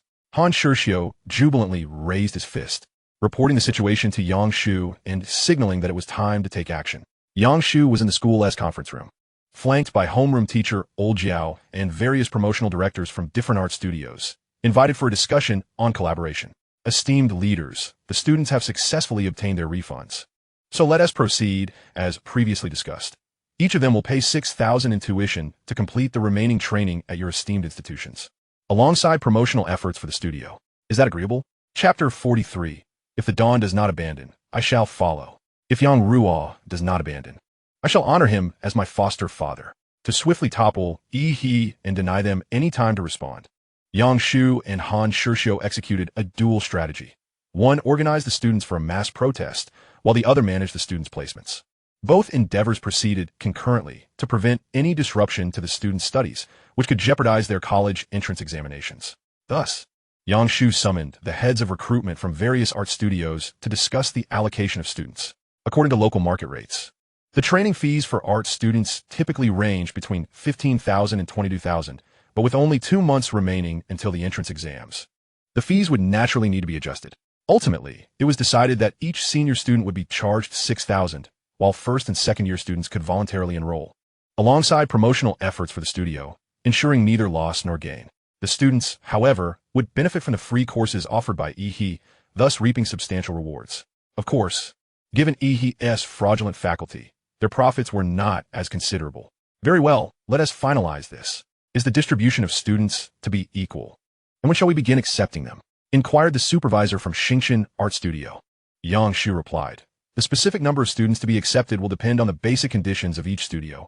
Please provide your expected numbers. The studios present varied in size, with educational resources and standards differing greatly. Some had independent facilities where students could learn, paint, and dine all in one location, while others might only have rented 3 rooms. If students were distributed equally, smaller studios could become overwhelmed, severely hindering their teaching progress. Beside him, Jiao Hongwang nodded slightly. Equal distribution of numbers does not equate to fairness. Equitable resources do. Cautious thought metal. Recognition of Jiao Hongwang 3. Jiao Hongwang developed a new understanding of Yang Shu, appreciating his meticulous consideration for the disadvantaged. From previous discussions, it was evident that the studios were eager to share this opportunity. Not only would they earn money, but they would also gain a favorable reputation. The headline low-cost acceptance of art examination, students with nowhere to go exuded positive energy. Thus, the more students accepted, the greater the positive societal evaluations for the studios. Once their online reputation was established, it would mean a continuous influx of students, akin to the recent internet celebrity industry. During the discussions, all the studios were highly engaged and eager to showcase their strengths to dissuade competitors, attempting to attract more students. Zhao Hongguang mused that, under such circumstances, had another individual organize the negotiations, they would likely have chosen to divide the students equally, as it was simple and convenient, avoiding friction between studios. Yang Shu is also considerate of the vulnerable groups. His thoughts are commendable, though his scores just above 500 are rather lacking. Old Zhao, you have no heart. Yang Shu observed the unspoken thoughts above old Zhao's head, inwardly deriding him. What need is there to boast about grades? It only highlights old Zhao as shortcomings. At that moment, a studio head stood and stated, I have no objections. I will contact you once we confirm the intended numbers. I bid you farewell. Subsequently, the others rose in succession, uttering similar farewells, with only a few studios providing their expected numbers on the spot. Yang Shu understood they could not make unilateral decisions and would need to consult their respective owners. Zhao Hongguang turned to Yang Shu. All right, you should return to class. You've already delayed 2 periods. Understood. Yang Shu returned to his class, where the 3rd period had just concluded, leaving only one final class before dismissal. Regarding the missed classes, it is merely a matter of erroneous explanations and practice exercises. Diligent effort at home can easily compensate for the lapse. Upon seeing Yang Shu return, Lu Guiqiang smirked, saying, Oh, you still remember to come back to this class, huh? After skipping 2 lessons. You're rushing back like a little tail at the end of school. If you don't want to study, you could simply stay away, otherwise. It might seem that I am overly sentimental. What nonsense? Yang Shu retorted. What do you mean skipping classes? My father just secured a 3 million deal. Missing 2 classes is hardly unusual. Lu Guiqiang, upon hearing this, immediately displayed a disdainful expression. How ridiculous. 3 million? More like a bag of joy beans. What a fool. Yang Shu, disinterested in banter, took out his phone to contact Han Shirshio, requesting him to create a group for the students to address the ongoing issues regarding their attendance. Observing the group chat with 150 members, Yang Shu felt a twinge of excitement. If each person contributed 500, it would serve as a substantial initial capital. Yet he quickly dismissed the thought, realizing that pursuing such a course of action would alter the nature of the situation unfavorably for future entrepreneurial endeavors involving the students. The newly established group was bustling with activity. While some students celebrated their successful refunds, others expressed concerns about the training courses. Conversations flowed chaotically, and within 3 minutes, Yang Shu found it impossible to interject. This new group would eventually quiet down after a month. However, with an announcement to make, Yang Shu swiftly enacted a mass mute, plunging the group into silence. Han Shirshio emerged to clarify, Everyone, please refrain from chatter. Yang Shu has contacted 20 art studios and will promptly resolve everyone's course issues. Damn it, you've said everything. What should I say now? Han Shirshio continued. Yang, say a few words. Say what? Although there was indeed something to discuss, such as the recently negotiated tuition and conditions, Yang Shu proceeded to disclose the tuition details, the promotional conditions of the studios, and opened a group vote regarding student preferences for studios. He then lifted the mute. Wow, Brother Yang is impressive. He has already found a new opportunity. If Lu Zhu does not abandon us, we will follow him. If Yang Ruo does not forsake us, I shall pledge my loyalty as a foster son. As anticipated, the group chat erupted once more, but this time the topic was unified, filled with expressions of gratitude towards Yang Shu. Some even sent red envelopes in thanks, prompting Yang Shu to eagerly seize the opportunity. I appreciate this practical approach. What are mere words? You must take action. If I don't mention a finder's fee, you think you'll just give it? Lu Guiqiang, lurking in the background, was taken aback, his furrowed brow reflecting not confusion, but concern. Bro, can you not make money this way? Illegal fundraising could land you in prison. Don't worry. This is merely a New Year's red envelope shower. Yang Shu continued to snatch red envelopes without lifting his head, accumulating over 500 in no time. 2 months after the new year, this red envelope shower has been quite delayed, hasn't it? Lu Guiqiang observed with a complex expression. How about you bring me along? Sorry, this is my work group. Outsiders are not welcome. Yang Shu chuckled and added, but you can help me grab some. I'll treat you to lunch. Deal. Lu Guiqiang readily agreed, relishing the chance to indulge in his own vice.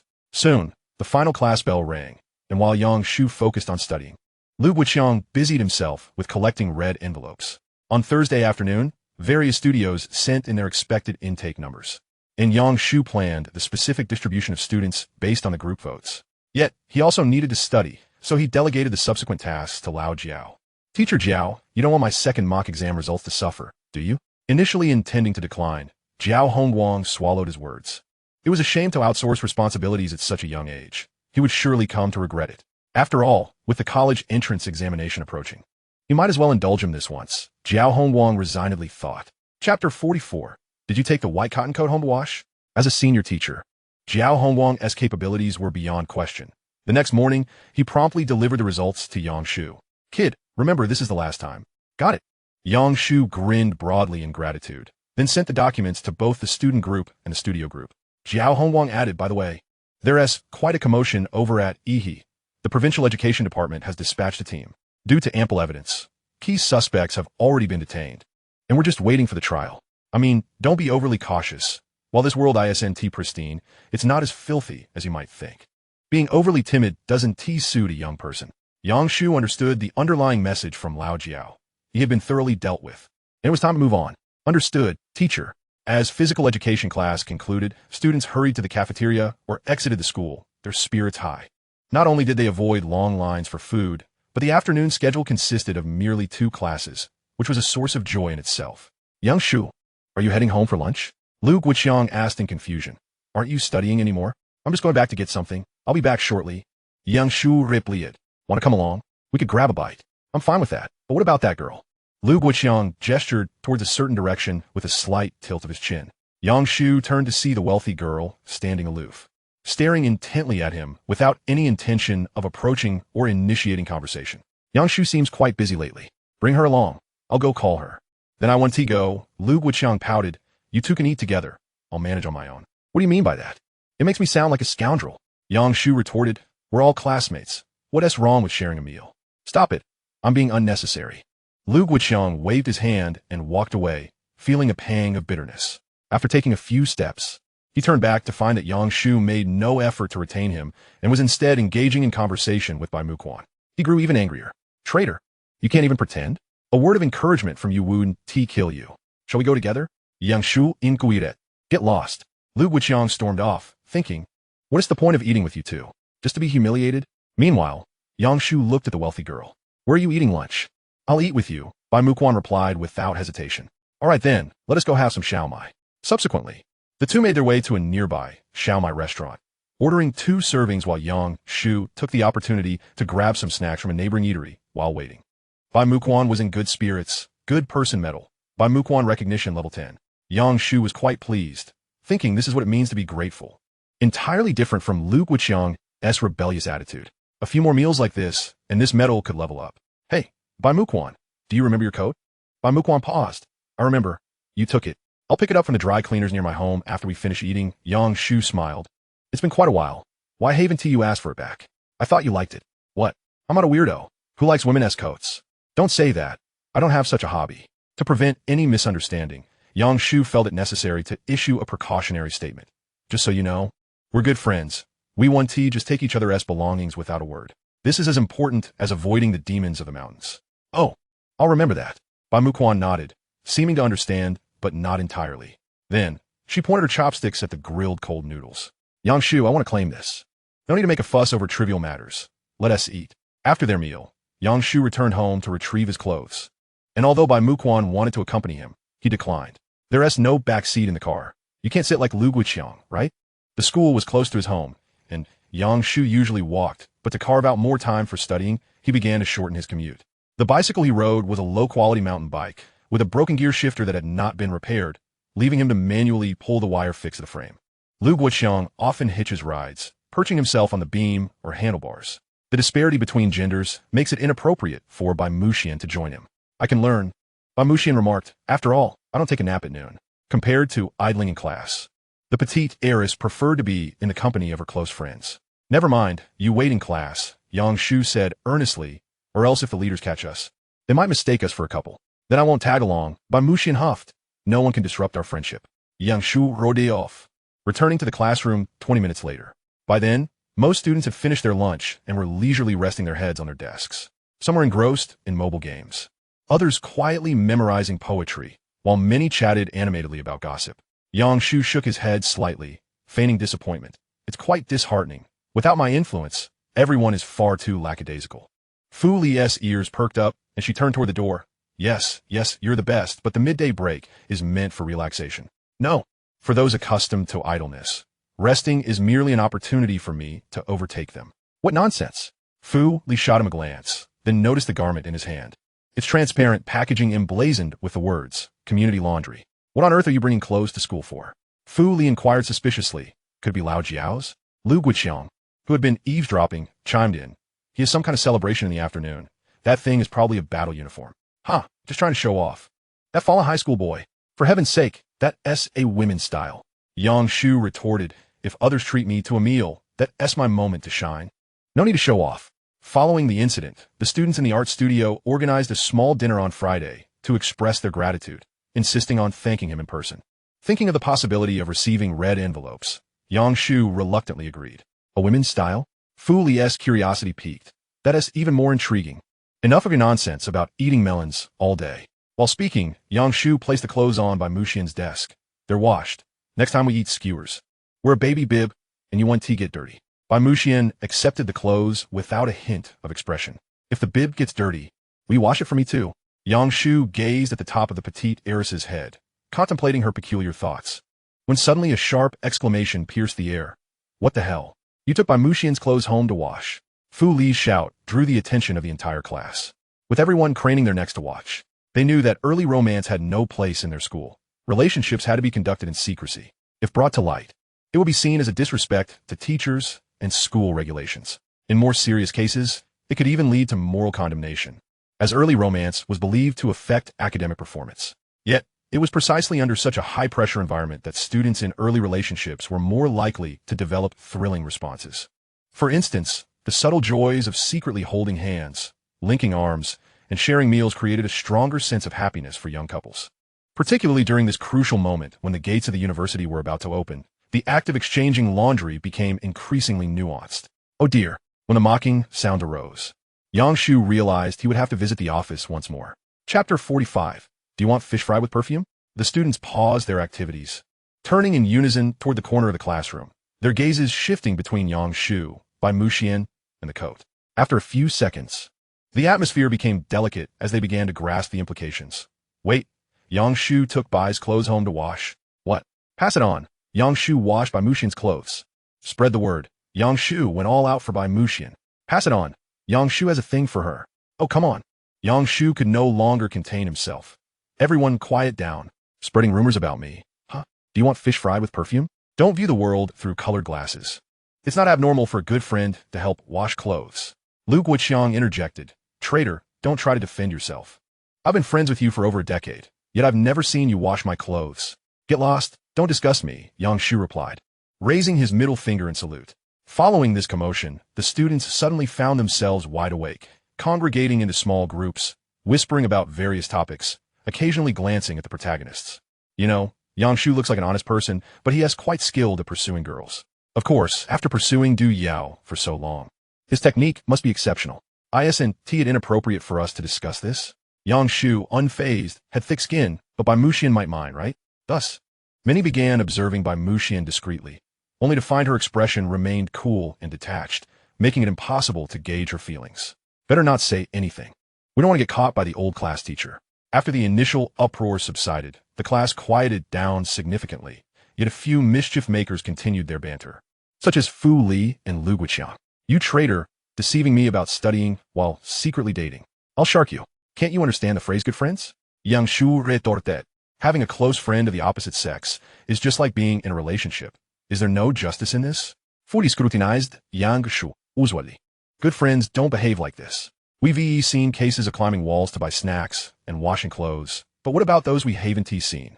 Upon hearing this, Lu Guiqiang suddenly realized, oh wow, I was puzzled about why you and T been gaming these past weeks.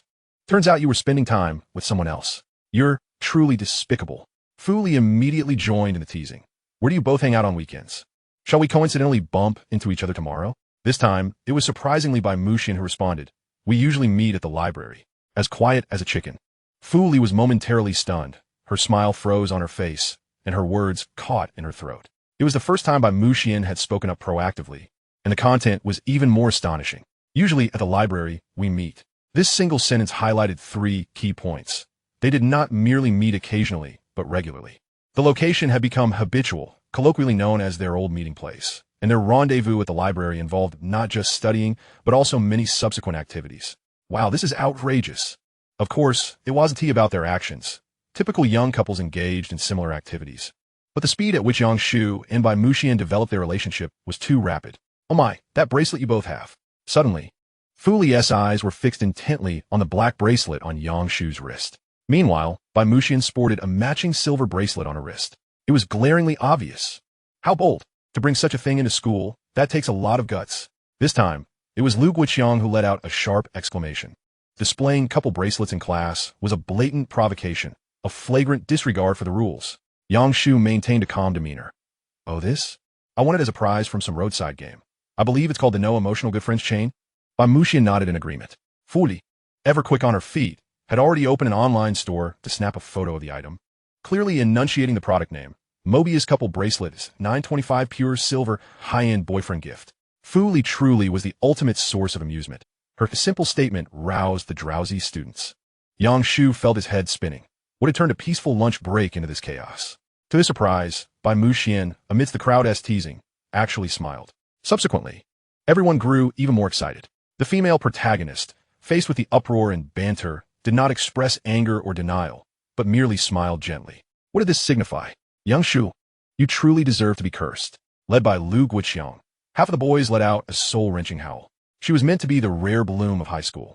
A radiant sunbeam amidst the youthful days, the only pristine white in the yellowing pages of books, a cool moonlight buried deep within the heart. Now, everything has been ruined by one person. Yang Shu, you have destroyed it all. On the day of the freshman registration, many had noticed Bai Muxian, captivated by her exceptional grace and beauty.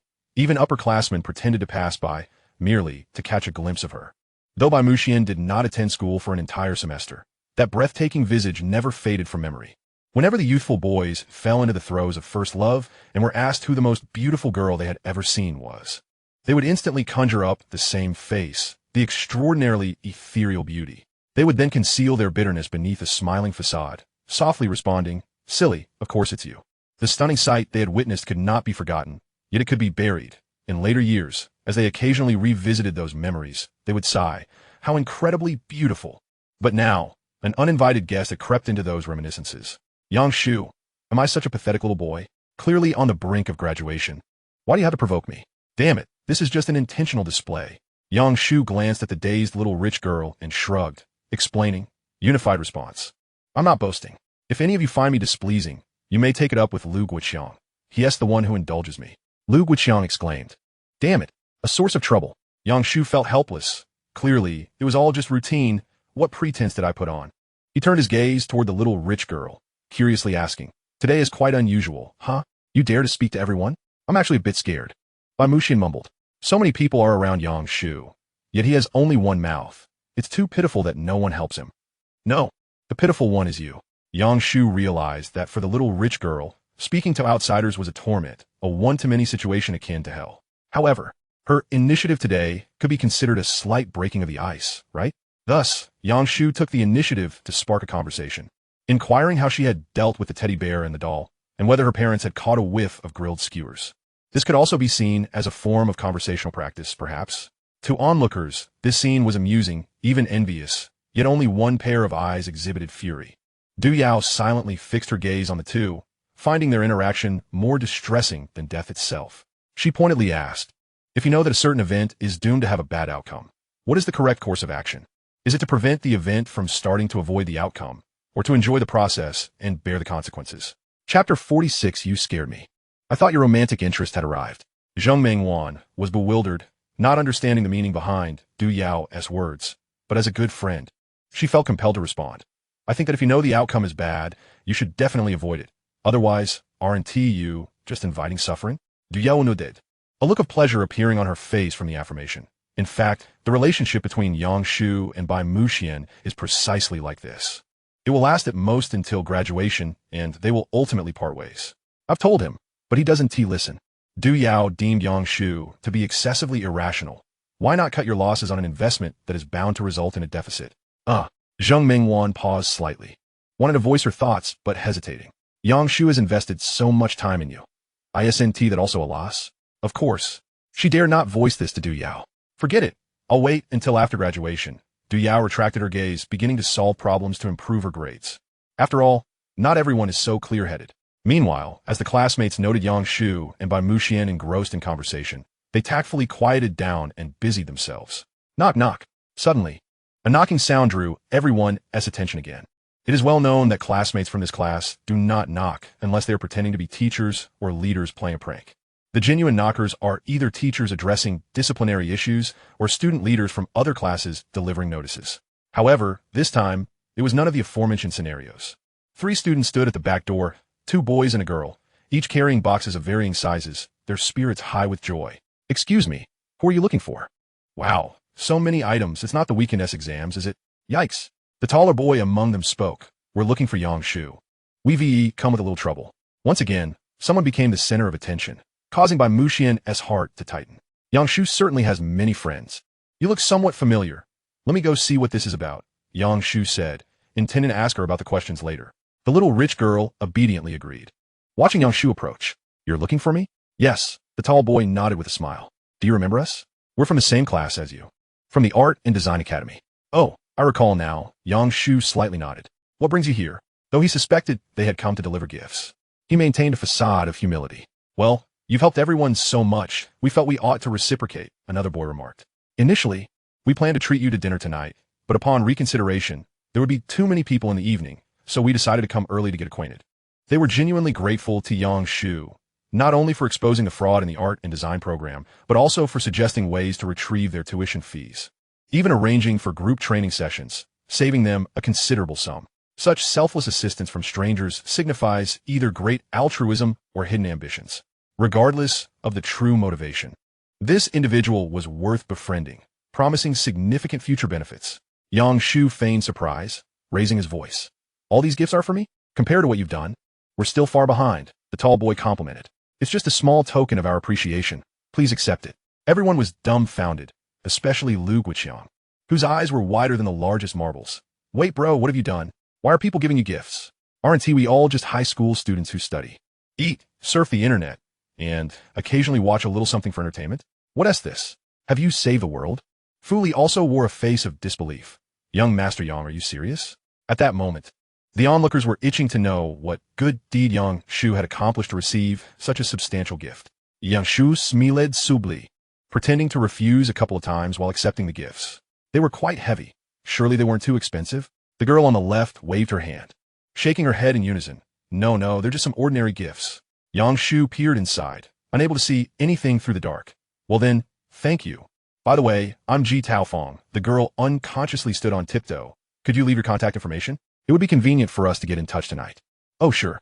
Yang Shu took out his phone to scan the code, and after they added each other as friends, the trio bid farewell and left. Subsequently, he moved a large pile of items to Bai Muxian's seat.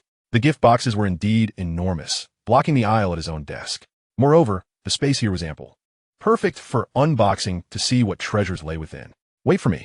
Lu Guiqiang jumped over. With so many boxes, you must be exhausted. Let me help you open them. Unboxing gifts is akin to unveiling blind boxes. The thrill of revealing the unknown is captivating, even addictive. And unboxing gifts costs nothing, which is even more delightful. Don't start without me. Wait until I get there. I want to see too. An increasing number of people gathered around, while Bai Muxian shrank back, appearing helpless and pitiful. Yang Shu wore an expression of resignation. Ah, how delightful it is to witness your enthusiasm for my gift. Lu Guiqiang retorted. Even the emperor's royal meals are subjected to taste tests. We are merely offering our scrutiny. Indeed, we are merely observers, not thieves. He added as he retrieved a small box from the large chest, roughly the size of a shoebox, adorned with decorative ribbons. Upon opening the box, a pair of basketball shoes featuring a distinctive swoosh emerged. Is this truly a pair of shoes worth 1,500 being given away, just like that? Lu Guiqiang's brows knitted in skepticism. Surely, this must be a counterfeit. Has anyone truly examined it? The crowd murmured in disbelief, their envy palpable. It appears authentic, one remarked. After all, who would gift fake shoes? My cousin from Putian would, Lu Guoqiang remarked with a hint of jealousy, casting a sidelong glance at Yang Shu. The implication clear without words. They claim it as a normal gift, Yang Shu responded. Huh, 1,005 as a typical gesture? That is exceedingly normal. Lu Guoqiang scoffed. What is abnormal is my situation. Ha ha ha. My entire year's worth of New Year's money amounts to 2,000, and you receive a gift valued at 1,500? Setting the shoebox aside, Lu Guoqiang produced another item from the chest. Unfolding, it revealed a banner with a crimson background and golden edges, emblazoned with the words, 1,000 forgivenesses and gratitudes to the brave Yang Shu, who discerns the illusions and unravels the truth. The name was inscribed in an artistic golden hue, resembling flames. What noble deed have you accomplished to warrant such a banner? Suli inquired suspiciously. Have you been concealing your charitable acts? Yang Shu smiled silently, relishing the moment. It was indeed a gratifying sensation. My dear son, continue to assist me in maintaining my facade. Lu Guoqiang then unveiled his next gift. A beautifully packaged box adorned with real flowers. He leaned in to sniff it. This must be a gift from a girl. Are you a dog? Do not engage in such perversions. Yang Shu chastely said. Why don't you open it yourself? I would not want to find something inappropriate inside. Lu Guoqiang replied, touching the tip of his nose. What do you mean by something inappropriate? Clarify yourself. Yang Shu, unfazed, assessed the box's shape and speculated it might be a decorative hourglass. He decisively opened it, only to discover he had guessed incorrectly. The unfortunate news was, he was mistaken. The fortunate news was, it appeared quite valuable. The gift was a meticulously crafted wooden tower model, which upon winding its base, would rotate and emit a delightful chime. Oh, it is a music box. Lu Guoqiang exhaled in relief. You nearly gave me a fright. I thought it was a love token. At that very moment, the top of the wooden tower suddenly opened, and a small card ejected. Chapter 47. My stomach is naturally sensitive. I only consume brought food. Lu Guoqiang caught it deftly, mumbling, today's merchants are quite clever. They hide feedback cards in such places. Wait, this isn't right. His expression shifted as he read from the card. Hello, Yang Shu. This is an unlimited breakfast card. With it, you shall no longer need to purchase breakfast, for the sea conch maiden will deliver food to you. What on earth? How can such a person exist? Lu Guoqiang's envy erupted uncontrollably. The card crumpled in his grip. Yang Shu, you must explain this. Do you truly lack the means to afford breakfast and resort to relying on a young girl? Yang Shu was equally taken aback. However, witnessing the ire and jealousy radiating from his companions brought him a peculiar sense of satisfaction. As you all know, I possess a naturally delicate stomach. I only consume what is provided. Curse you, Shu. So preoccupied with smoking that you forgot to smoke me. Lu Guoqiang shook his head, forcing composure. Hold on, brothers. This could be a misunderstanding. Some gift shops inquire about the recipient's name, and then engrave it somewhere to create a surprise. Perhaps, and I say perhaps, this is a scheme by the shop? Silence enveloped the group as their outrage towards Yang Shu gradually shifted to pity for Lu Guoqiang. This poor child, unwilling to confront reality. Indeed, had the shop dared such a ruse, they would have been reported and shut down long ago. At first glance, the gift appears to be a music box, but in reality, it delivers breakfast daily, presumably to facilitate more encounters with Yang Shu. Alas, poor Lu Guoqiang would surely suffer further. Silence. You haven't spared me either. Lu Guoqiang protested vehemently. Yang Shu, my dear brother, you would not consume breakfast from a stranger, would you? Depends on the circumstances. If it is brought to me, I shall certainly partake. Yang Shu smirked, prompting Lu Guoqiang to emit a sharp yelp. The others delightedly observed the spectacle, capturing photographs for future amusement. Next, someone opened a small box. It appears to be a watch. Could it possibly be a couple's set? Impossible. Absolutely impossible. Lu Guoqiang immediately denied. The girl is clearly of a reserved nature. She would never be so direct. True, a breakfast gift is indeed more subtle. Finally, only one large gift box remained. As the crowd buzzed with anticipation, Yang Shu stepped forward. Allow me to handle this one. The rectangular box, approximately the size of 6 shoe boxes, was open to reveal an assortment of puff snacks. Yang Shu remarked, a snack gift package. He tossed a few bags to his nearby classmates and continued to sift through the contents, discovering that the trio had put considerable thought into it. The snacks were plentiful and diverse, devoid of any filler. The top layer consisted of chips, followed by jam-filled cookies, then dried meats, vacuum-sealed river delicacies, and finally, spicy chips as the base. Not wishing to transport it all home, Yang Shu generously distributed more than half to his sons and female classmates, leaving the remainder in the classroom for communal sustenance. Honorary father, Yang Shu, my superhero. The sons, thrilled to receive free snacks, found Lu Guiqiang's envy alleviated significantly. Generosity badge. Lin An's approval level 3. Wealthy dog badge. Su Li's approval level 1. Honorary father medal. Lu Guiqiang's approval level 1. Brother, could you spare me a pack of spicy strips? Are you aiming for high-end goods? Yang Shu raised an eyebrow.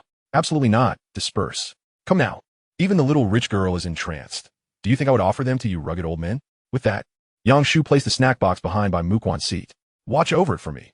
Do not let Lu Guiqiang pilfer any. And your reward will be the chance to enjoy the spicy strips. Good person medal. Bai Muquan's approval level 10. Trader medal. Lu Guiqiang's approval level 3. I am a proud science student, a model urban resident, a LOL platinum demigod. Would I consume your food? Lu Guiqiang listed his accolades to bolster his argument. Then what are you currently eating? Yang Shu inquired. You gave it to me. Thus, it is mine. Upon returning to his seat, Yang Shu was about to tackle a couple of problems when Su Li approached with a peculiar grin. You organized the parade for the art and painting studio, didn't you? What? Yang Shu fignet inocente. Do not play coy. The local channel is filled with videos of the parade, and the gift-giving trio mentioned the art and painting studio. If it isn't you, who else could it be? Yang Shu shook his head, lips pursed. Not me. It must be that reckless Han Shirshio. I wouldn't dare. After 2 classes in the afternoon, Yang Shu swiftly packed his bag, preparing to attend the appreciation banquet. As he passed by Bai Muquan, he did not forget to greet her. I have matters to attend to today. Let us catch up on lessons tomorrow, and you should head home early. Okay. Bai Muquan nodded obediently, quietly packing her belongings. Just as Yang Shu was about to turn away, he suddenly caught a glimpse of the little rich girl's thoughts. If my friends were as numerous as Yang Shu's, I too would receive an invitation. Wouldn't I? I dare not. I shall just return home to play Plants vs. Zombies. Miss, please refrain from uttering such pitiful words. If you have the time, we can certainly go together. White Mufan swiftly turned around. Faster than Lu Guiqiang could aim his shot. In such a scenario, most would feign reluctance before sheepishly acquiescing. However, the little wealthy lady was utterly devoid of social niceties. Her desire to go was unwavering, and her availability was indeed genuine. Very well, let us gather our things and depart. While Yang Shu awaited nearby, Lu Guiqiang discreetly approached. Brother, could you take me along? I am free as well. Unlike lunch, this gathering involved a larger crowd, sparing him from the embarrassment of their flirtatious antics. Yang Shu grinned. People usually don't bring children to gatherings. What would it look like if I brought my son along? Foster father. All right, you head to the hotel first. I shall return home to change. Yang Shu replied. Huh, are you really going to don your battle attire? As the protagonist, I cannot possibly attend a banquet in my school uniform. Can I? Well then, I, the one mooching off the feast, shall not change. Lest I steal your thunder. Lu Guiqiang waved his hand and set off ahead. White Mufan slung her backpack over her shoulder. Yang Shu, let me call Uncle Zhang. Very well. Uncle Zhang shall assist me in maintaining appearances. Arriving in a Bentley for the banquet might seem ostentatious, yet it also served as a form of deterrence. If any adversary harbored ill intentions, the mere sight of someone cloaked in borrowed grandeur might dissuade them. One must consider the master when dealing with a dog. Would they dare to act without clarity on my background? This flamboyance is not a reflection of my true self, but rather a protective guise. Subsequently, Yang Shu returned home briefly before arriving at the banquet hotel in the Bentley. Once parked, Uncle Zhang opened the car door for White Mufan and said, Miss, I shall take a stroll nearby. Call for me once you have finished. All right. White Mufan nodded and exited the vehicle with Yang Shu. The doormen at the hotel exchanged glances upon their arrival, then straightened their postures, puffed out their chests, and greeted them with smiles that revealed their pearly whites. Goodness. Arriving in a Bentley with a chauffeur. What a significant client has graced us. Chapter 48. The Supreme Being whom I dare not even request on QQ. You actually let her serve the dish? Having worked as a doorman for a considerable time, they had encountered a plethora of individuals and developed their own methods for discerning wealth. Those who drive luxury cars are not necessarily affluent. They could just as easily be debtors or bankrupts. Conversely, having a chauffeur does not guarantee prestige. It could merely be a vehicle from a rental service, especially with younger drivers. However, when both elements converge, a seasoned chauffeur alongside a luxury vehicle, it typically indicates genuine affluence. Nevertheless, the most crucial factor lies within the individual. Wealth nurtures one in more ways than one, not only through physical sustenance, but also through spiritual abundance. As 2 young guests approached, the girl was undeniably striking, her beauty and grace unmistakably marking her as a lady of a noble household, while the boy bore a youthful demeanor, his hairstyle casual yet exuding confidence and vigor. Though not as opulent as his counterpart, He radiated an air of nonchalance in navigating life. In essence, the wealthy daughter is delicately nurtured, while the son is raised with freedom, one refined, the other free-spirited. However, it matters little. Even the most carefree offspring of affluent families lead lives far more vibrant than those of ordinary NPCs. Welcome to the Golden Sun Grand Hotel. Please step inside. Welcome. Is there anything you require? The attendants greeted the esteemed guests with the utmost enthusiasm, akin to celebrating the arrival of deities during the new year. Yang Shu maintained an impassive facade, though inwardly he felt a thrill. So this is what VIP treatment feels like? Which floor is the Haiyan Hall on? He inquired. Third floor, this way please. The doorman, sporting a bun, was the first to respond, stepping aside and gesturing toward the elevator, leading the way. The other attendants momentarily stiffened, some vexed at being outpaced by her. While it is prohibited for attendants to overly engage with customers to prevent any adverse impact on the hotel, one must seize opportunities when they arise. Soon, Yang Shu and White Mufan entered the elevator, guided by the doorman to the entrance of the banquet hall. This is the Haiyan. Do you require any further assistance? Not at the moment, thank you. With that, Yang Shu pushed the door open, followed closely by White Mufan. The hall was quite spacious, accommodating 7 or 8 tables, with the main table being the largest, comfortably seating 20, while the other round tables ranged from 10 to 15. Nearly 100 attendees gathered for this appreciation banquet. Yang, please take a seat. Han Shershio exclaimed, spotting Yang Shu and dramatically waving his arm. The others joined in a chorus of cheers, enthusiastically inviting him over. Naturally, Yang Shu took his place at the main table, with White Mufan sitting closely to his right. Brother and sister-in-law have arrived too? Han Shixiu inquired, a complex expression in his eyes. Wasn't it just last week that? Goodness, this girl is quite the catch, tonight. I must get him drunk and interrogate him thoroughly. I want to be a part of this vibrant life too. Such thoughts will only lead to your downfall. Yang Shu shot him a glance. We are classmates and good friends. Do not spread rumors.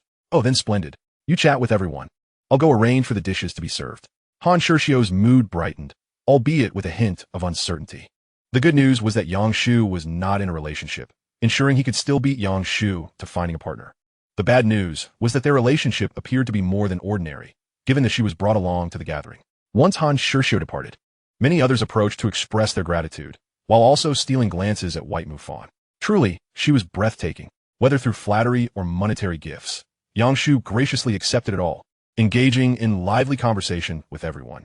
As the first round of cold dishes was served, the guests gradually returned to their seats to dine. Yang, would you like to say a few words? Han Shershio suggested, allowing everyone to express their gratitude while justifying their exuberance. Am I the only one eager to express myself?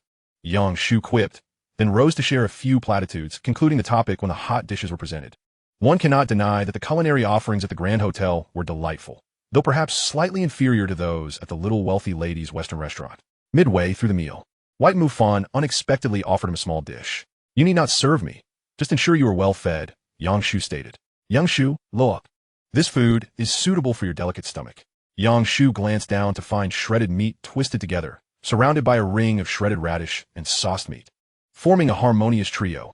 A platter of fish-flavored shredded pork and Beijing-style shredded pork. Do enjoy. But why do you believe in something even Lu Guiqiang does not? Activate the system. Yang Shu was quite curious about what the little wealthy lady was thinking at that moment. It was crafted by hand. He shouldn't have seen it, right? It should still be hygienic. I would eat it even if it were prepared with feet. I am ravenous. He laughed, relishing the soft dish. Grinning as he added, do you have more? It's easy to get a stomach ache if I don't eat enough. I will prepare it. The second gift that will please my good friend is about to appear. The first is my legs. Following this, White Mufan began to serve dishes. Anything shredded, such as fish-flavored shredded pork, Beijing-style shredded pork, candied sweet potatoes, and stir-fried loofah with meat, as well as those with curved shapes like chicken legs, duck necks, mantis shrimp, and lobster tails, were artistically arranged and delivered to Yang Shu's mouth. Han Shershio was left in awe, covering his mouth as he nearly spewed a mouthful of blood. Good heavens, what divine treatment is this?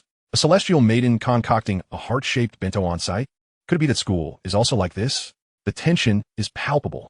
Han Shershio suddenly regretted coming out today to show off, rather than to attract trouble.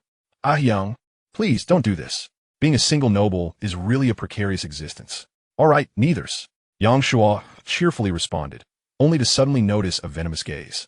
Upon locking eyes, it was indeed Lu Guiqiang, that pesky fellow. Oh, little Lu, enjoying yourself quite thoroughly, I see. Traitor, I knew there was no such thing as a free dinner. You were waiting for me here, weren't you? To avoid being humiliated, Lu Guoqiang intentionally chose a seat far from the main table, but his sighs were in vain. For heaven's sake, I dare not even add him on QQ. And yet you let her serve you? How outrageous! Jealousy drove Lu Guoqiang to madness as he concentrated energy in his mouth, devouring meatballs with great flair. At that moment, the banquet hall door swung open, and a dapper gentleman strolled in, flanked by 4 attendants in red dresses, each carrying exquisitely packaged bottles of fine liquor, clearly of considerable value. Yang Shu turned to Han Shishio. Are you still doing this? Our delicate stomachs can hardly handle it. Not all. I only ordered a case of Fingio and some loose Jiangxiabai, Han Shishio said, puzzled as he stood up. Let me check. I suspect they've gone to the wrong hall. The gentleman in charge explained. Oh, there has been no mistake. I am the assistant manager of Jin Taiyang. These drinks are complimentary, hoping our esteemed guests enjoy themselves and visit often. As he spoke, the assistant manager gazed warmly at Yang Shu, leaving Han Shishio utterly bewildered. Wasn't I the one initiating the conversation? Why is he not explaining to me? Does esteemed guests only refer to that fellow Yang Shu? The assistant manager continued, of course. There will be complimentary dishes later, so esteemed guests should not fill up too quickly. Lu Guoqiang, having just stuffed 2 meatballs into his mouth, was instantly stupefied. Chapter 49. Without confirming the relationship, is it not considered stealing a partner? Brother, what kind of face do you have that is so grand? You've got the assistant manager of Jin Taiyang bringing drinks and dishes. Lu Guoqiang thought to himself, puzzled. I just came here to mooch off a meal, choosing a corner seat specifically to avoid being showy. But this, you're not even a humble person. We all grew up in the same internet cafe. What makes you acquainted with the assistant manager? Han Shishio tactfully returned to his seat, yielding the space for the two to converse, letting the excitement flourish. The assistant manager smiled and waved for the attendants in red to set the drinks on the table, then turned to Yang Shu, esteemed guest. With so many people dining together, the atmosphere is lively. If we could have some performances, it would surely enhance the merriment. The 4 ladies behind me are the hotel's signature troupe, performing 3 dances to cheer our esteemed guests. Yang Shu did not rush to respond, but instead contemplated the assistant manager's intentions. This wealthy young master is indeed talented, with a dedicated team to facilitate him. No wonder he is professional. The front desk knows nothing. Does the young master come here for vegetarian meals? Surely, something meaty is needed to lift the spirits? Very well, you are quite perceptive, but perhaps a bit excessive. Yang Shu replied mildly. I appreciate the assistant manager's intentions, but we are merely students still in high school. This liquor seems a bit too strong, doesn't it? Goodness, with so many people, if anything happens, would they not hold me accountable for trying to show off? The assistant manager was taken aback. They certainly did not appear to be high school students, each radiating youthful exuberance, more akin to university students. It is well known that art students tend to engage more with society than their peers in regular high schools, thus blooming early. That does seem a bit inappropriate. The assistant manager said gently, let the liquor remain here. Esteemed guests may help themselves if they wish to drink. I will have the kitchen prepare some Australian lobsters. Please wait a moment. Yang Shu internally sighed, realizing that indeed, those in the workplace know how to speak, but after all, it is but a guise of power. Enjoying a free performance is already a privilege, and it feels rather inappropriate to ask for too much.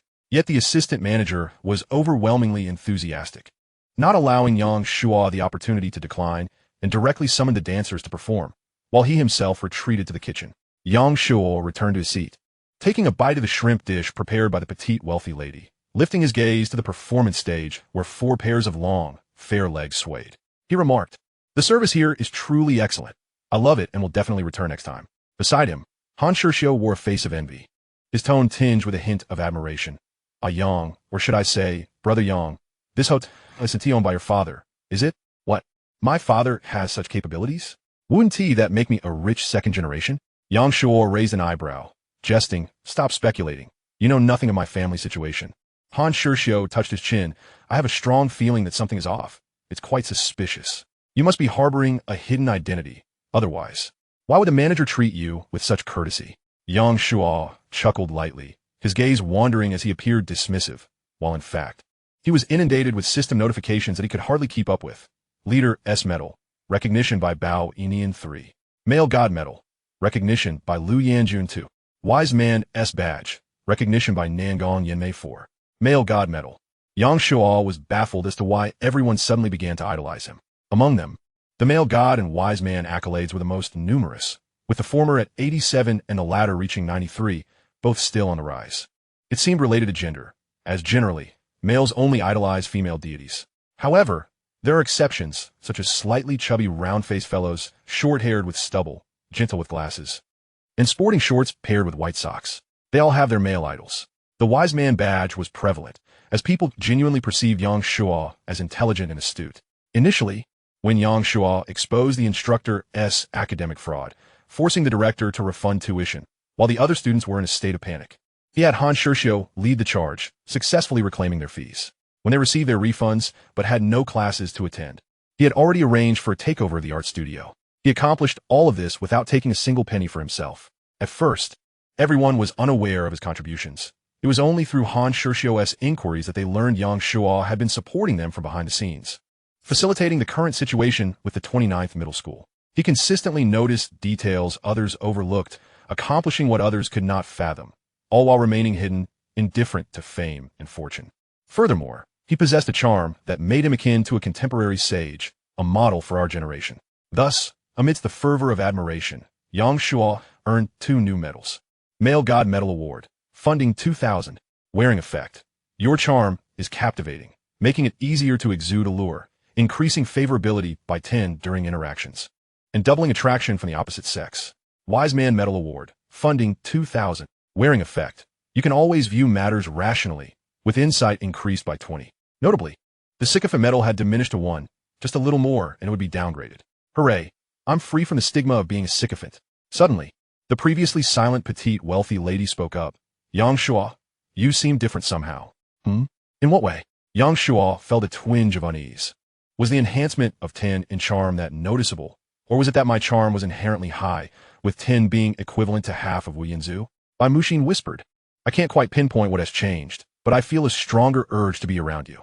Just as Han Shuxiu was about to raise a toast, his hand trembled, spilling half the drink in an instant. Oh my, do you have Parkinson's, or are you just playing around? Fill it up. An Shichu's leap Zhuisha, ignoring the surrounding crowd, urging him to drink, and directly took the wine vessel to Lu Guoqiang, stating indignantly, Lu Zi, could you kindly switch seats with me? I toast to you. No need for a return toast. With those words, Han Shuxiu drained the wine vessel, appearing as though on the brink of death. Will you change? You wouldn't refuse me, would you? Switch, switch, switch. Don't let it be my demise. Lu Guoqiang lamented his misfortune, while others adhered to the etiquette of courtesy before conflict. He seemed to court disaster. Who would dare to decline? Thus, he settled beside Yang Shu, only to witness the supreme deity arranging lamb chops with meticulous care, fearful of disrupting their formation. Damn it, let Han Shuxiu perish on my account. Meanwhile, at another table, Ji Taofeng's admiration for Yang Shu intensified inexplicably, albeit tinged with a hint of anxiety. The girl beside him was undeniably beautiful. He considered himself rather attractive, believing that a light touch of makeup could rival Du Yao, barely squeezing into the top 3 of his grade. Yet, the disparity felt insurmountable. Their closeness was palpable. Just then, a girl with voluminous waves approached, leaning in to whisper on Ji Taofeng's shoulder. I've gathered the details. The girl's name is Bai Muxian, a competitor from the 29th middle school. Moreover, they aren't in a relationship. According to reliable sources from the meatball killer, their acquaintance is less than a month old, so there's still hope. Ji Taofeng bit his lip, feeling a flicker of relief. Their relationship hasn't been confirmed, so I suppose it doesn't constitute wall-breaking? Chapter 50, Not Classmates. Even you with your delusions of grandeur wish to pursue love? Ji Taofeng had been aware of Yang Shu for quite some time, though his perceptions were largely negative. The reason was simple. Those who fawn deserve their fate. Disgusting others, repugnant to oneself, akin to a parasitic mosquito, a wasteful prince deserving of execution. Yet of late, he had undergone a transformation, particularly after conversing with the hotel's assistant manager. He appeared even more dashing. He is my ideal type. Ji Taofeng opened his handbag, retrieving a small mirror and lip gloss, lightly applying makeup while taking a deep breath. I'm off. All right, let us go. Good men are to be fought for. Who cares about wall breaking? Unofficially attached men are just meat. Devour him. Encouraged by her good friend, Ji Taofeng rose, striding towards Yang Shu with renewed confidence, to leave a favorable impression during their first formal encounter. She had taken leave after delivering gifts at noon to prepare her appearance. She shed her innocent student attire, unraveled her bun, and discarded her flat shoes, donning a figure-hugging skirt, allowing her straight hair to cascade over her shoulders and slipping into black stockings paired with heels. She aimed for a striking contrast to her midday look, a refreshing sight. At this moment, it was Ji Taofeng's time to shine. Many observed this scene with quiet fascination, eager to witness the unfolding drama. Yet gradually, Ji Taofeng's confident strides faltered, her brilliance dimmed to a muted glow. What the heck? This competitor isn't even wearing makeup? Goodness, even her gestures while serving food are imbued with charm? What the hell? Her profile is that of a celebrity. My word, she looks ethereal even in a school uniform. If she switched to a dress, would she ascend to fairy status? Ji Taofeng swallowed hard, her heart racing with uncertainty. Should she greet the main girl first? No, they hadn't confirmed their relationship. It was merely an ambiguous phase. Why was she suddenly feeling like the underdog? Perhaps, encountering an insurmountable rival, Ji Taofeng instinctively retreated, pushing herself to the next tier. No, the battle has just begun. I refuse to be a defeated hound. Yang Shu sensed someone approaching and turned to find Ji Taofeng, her thoughts echoing. Not classmates. Even you, with your delusions of grandeur, wish to pursue love? Ji Taofeng snapped back to reality, having reached the battlefield, where the target of her affections was gazing at her. Thank you for your gift. It's quite lovely. I'm glad you like it, Ji Taofeng replied, slightly flustered. Yang Shu, may I ask if you're free tomorrow? To confess outright from the onset would surely be folly. A direct approach devoid of emotional foundation could only be construed as harassment. Relationships are the foundation. They must be sturdy enough to uphold the edifice of marriage. You fool. Thinking too far ahead. This time, Yang Shu appeared unsettled. What sort of matrimonial literature is this? Tomorrow is not ideal. I have remedial classes. Education is indeed crucial. Yi Taofeng affirmed. Then how about the day after? Sunday also requires remedial work. The voice belonged to Bai Muxian. Her tone icy. Yang Shu has missed classes numerous times and needs to catch up. Well then, I won't intrude any longer, Ji Taofeng said, departing with a sense of profound helplessness. That was definitely the main girl's pressure. Her aura is formidable. No, the rich girl always speaks this way. The Sunday classes must be an excuse. That is not it. I enlisted the rich girl to assist with my mathematics. Surely, they haven't confirmed their relationship yet? Well, we have established a solid friendship. Yang Shu teased Bai Muxian. What prompted you to speak up? Quite an improvement, huh? Bai Muxian pouted in response. You said you wanted to attend Jiangda. To score above 630, I must assist my good friend. Thus, we cannot indulge in leisure activities. However, we often have fun after completing our studies. Yang Shu chuckled. How does that work? It's different. That was your compensation, Bai Muxian replied. Hey, not bad. Your little mind is quite nimble. Before long, the hotel's complimentary Australian lobster was served, and the assistant manager offered compliments before handing a business card to Yang Shu.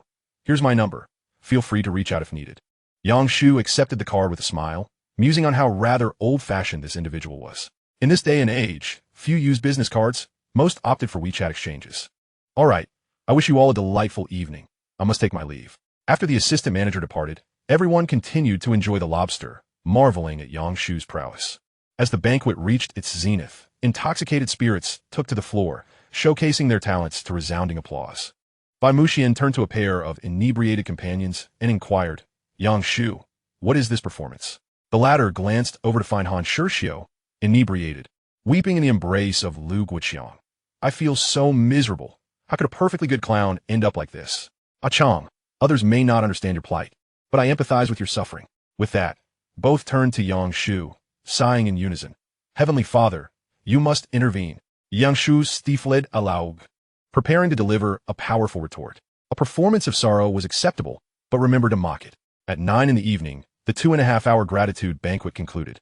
Guests waved their farewells at the hotel entrance, arranging carpools home, promising to reconvene after the college entrance examinations.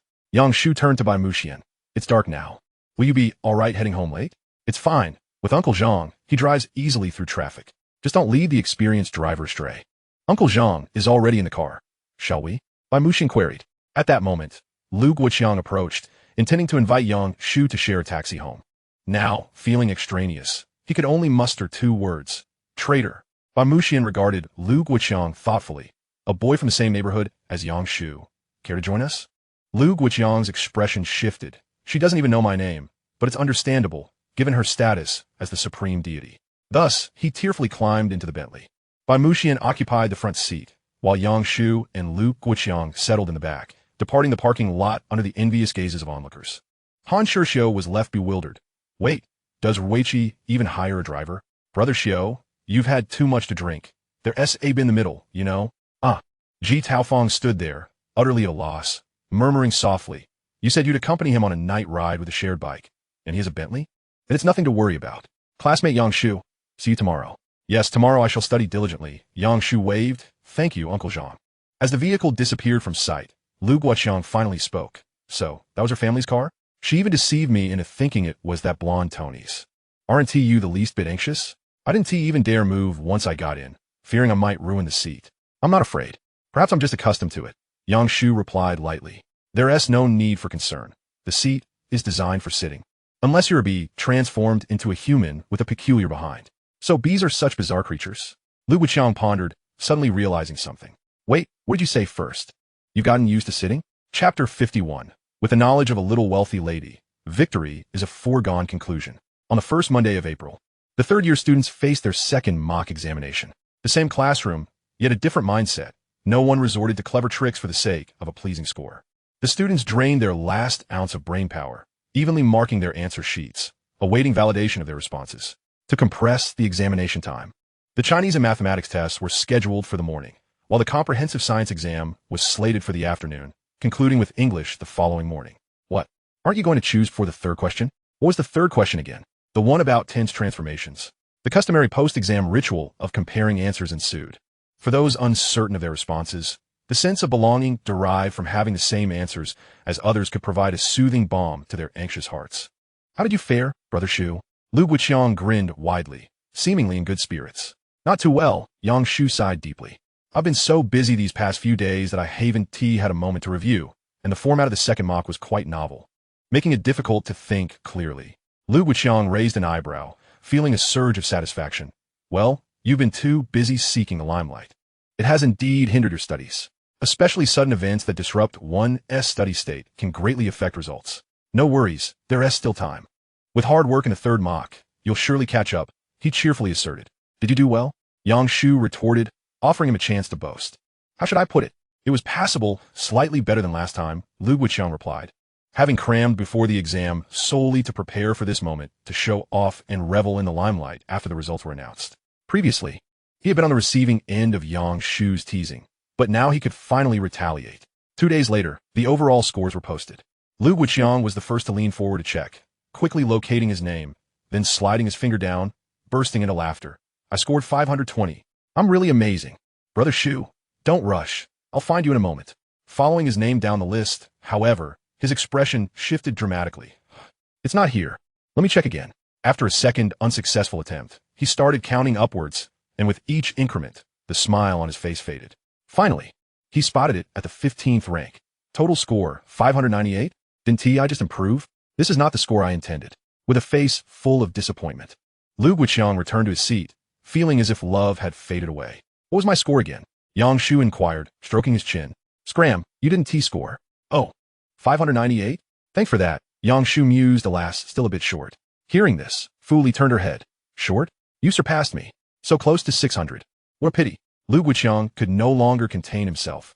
"Shut it. How can you say such a thing? You cold-blooded, emotionless monster." Yang Shu smirked, mimicking Liu Guoqiang's tone. "How should I put it? It was passable, slightly better than last time." Armed with the knowledge of a little wealthy lady, victory was indeed a given. Lu Guoqiang turned away and fell silent, confronting the world's derision with his quietude. Yang Shu leaned in mischievously, whispering in his ear, "To challenge the divine is, in itself, folly. Ah, don't you dare shout at me." Meanwhile, Du Yao watched the two, glancing at the 580-point score sheet with a tumult of emotions churning within her. "I've been studying diligently, yet I'm still lagging behind. Where have I gone wrong? No, for the third mock and the college entrance examination, I must strive for higher, surpass Yang Shu, and reclaim my chance to pursue my aspirations." Du Yao's whispered determination was soft, yet Zheng Mingwan beside her overheard, pondering whether to say something. "Bai Muxian has better scores. Why would Yang Shu wait for your opportunity?" In the following 2 weeks, the urgency of the impending college entrance examination intensified, with everyone raising their heads to sprint forward, creating an exceptionally vibrant atmosphere of study. Yang Shu, with a learning efficiency of 400, blocked out distractions once he got into the zone, and his scores naturally soared. Simultaneously, he discovered that the insights provided by the wise metal could also be applied to dialectical analysis of questions, proving exceedingly helpful for tackling the final, challenging problems. After 2 weekly assessments, he had consistently achieved scores above 600. Additionally, while continuously nurturing the little wealthy lady, the Good Samaritan medal had been upgraded, with its enhanced effects proving remarkably powerful. Good Samaritan medal, radiant gold. Your reputation for goodwill increases by 20. Your negative reputation impact decreases by 25. True name revelation. When you gaze at someone, you gain relevant information about the target. New passive ability. Your left eye can glimpse 3 seconds into the future. What the heck, future sight? Ridius, I now possess eyes like yours. Oh my, the evil king's eye is truly remarkable. The moment Yang Shu beheld his newfound ability, his heart soared in delight, only to be swiftly followed by anguish. This was because future sight was a passive skill, uncontrollable like one's inner voice.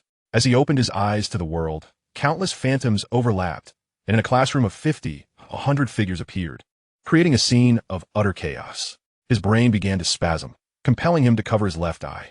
Fortunately, after 2 or 3 days of adjustment, he overcame the discomfort and learned to wield the ability. Yang Shu discovered that future sight not only allowed him to see, but also to make future choices. For instance, when shooting a basketball, constantly altering angles and force would also change the future trajectory of the ball. Thus, when the projection aligned with the hoop, he could shoot with certainty. During a roadside stall lottery, picking up a ticket allowed him to see how it would appear 3 seconds after scratching off the coding, guiding his decision to scratch or switch tickets. Furthermore, when playing a game of finger flicking with the little wealthy lady, he always emerged victorious. The practical applications of this skill were extraordinarily powerful. If utilized in research or military fields, its impact would be boundless. Yet, Yang Shu dare not risk it. Participating in the international divine war would entangle him in great karmic consequences. Yang Shu simply wished to live his daily life well, leaving world conquest for after he had weathered the storm of love, or rather, after he had withstood a nuclear blast. What is the end of the world doing? Are you free? Can you come and save us? Yang Shu's reply was, I'm busy with practice questions, no time, and no can do. However, there's one thing that could be saved first. The grilled squid from the snack street for 15 yuan each. I'm not too hungry today. Let us save 3 for now, Bai Muxian said, swallowing hard. All right, I'll save 2.5, Yang Shu replied. After school, the two turned into the snack street, intending to feast on squid, but the little wealthy lady seemed to activate her urge to explore while sampling delicacies. Wanted to try every stall. Wow, shovel. Not long after, the two sat beside the dining car, nibbling on squid. Although this delicacy resembled a shoe insole once grilled, its flavor was undeniably delightful. Bai Muxian's eyes sparkled with joy as she licked the sauce from the corner of her mouth, exclaiming, if I could indulge in this forever, I would willingly endure daily skewers and cold noodles. You truly have nothing to lose, Yang Shu retorted. By the way, how did your health check go? Concerned for the petite heiress's well-being, Yang Shu had urged her to undergo a medical examination. The results were quite satisfactory. I'm very healthy, Bai Muxian replied, though I have gained a bit of weight. Oh, how much? Rest assured, Yang Shu, my legs haven't gained an ounce. They remain in the shape you adore. Upon hearing this, Yang Shu instinctively straightened his back, standing tall against the scrutinizing gazes of passersby. Chapter 52. Creating a world exclusively for leg enthusiasts. How dare they regard the Scarlet King with such perverted eyes? What was forgotten in the front, overlooked in the middle? What has happened to the leg enthusiasts? Once I master the infinite Tsukuyami, I shall create a world solely for leg lovers. Yang Shu smiled. Children can be so naive. I was merely jesting. Bai Muxian huffed. I genuinely like it. It's not as if I'm hiding it from you. Just keep it down. There are too many people around. Yang Shu bowed his head, feigning death, declaring, I can be whoever I want, but you cannot assert who I am. I'm not Kira. Yang Shu. Bai Muxian suddenly lifted her face, her lips pouting, glistening with a vibrant hue. Yang Shu pulled out a tissue and dabbed at her mouth, playfully pinching her cheek. Take care of your own matters. This is the last time I assist you. But I have both hands busy, and licking my lips could lead to angular cheilitis, Bai Muxian protested, gripping her skewer. Besides, helping a dear friend wipe their mouth is entirely normal. All right, all your excuses. Just as they were enjoying their meal, Yang Shu suddenly froze. Noticing Bai Muxian's future projection displaying panic, her body instinctively recoiling. She seemed to be afraid of something. Yang Shu swiftly turned his head, spotting a figure wearing a baseball cap and hoodie rushing toward them, panic etched on his face, clutching a cloth bag in one hand and a mysterious dark stick in the other. The surrounding students scattered in fear, many stalls caught in the chaos. Yang Shu quickly realized that this pickpocket, failing in his theft, had resorted to outright robbery. The days of snatching bags and necklaces were supposedly over, yet such incidents still occurred. At that moment, the crowd stirred with alarm, cries of panic filling the air. In the next instant, the thief burst from the crowd, and Mushian mirrored the movements of her future projection, frantically sidestepping. With remarkable speed, Yang Shu seized a brick from the dining car and tossed it at the thief's landing point. With a thud, the thief landed awkwardly, his face meeting the ground. What kind of wretched environment is this? He cursed, struggling to rise, but he vaguely noticed the brick that had been thrown. Gritting his teeth against the pain, he turned to see two figures clad in high school uniforms, their faces obscured by bandit masks, only their eyes, nose, and mouths visible, making it impossible to discern their identities. The onlookers were equally stunned. Yang Shu, why are you wearing that? Of course, it's to prevent bad people from remembering our faces. Also, Yang Shu is my childhood name. I now go by Han Shirshio.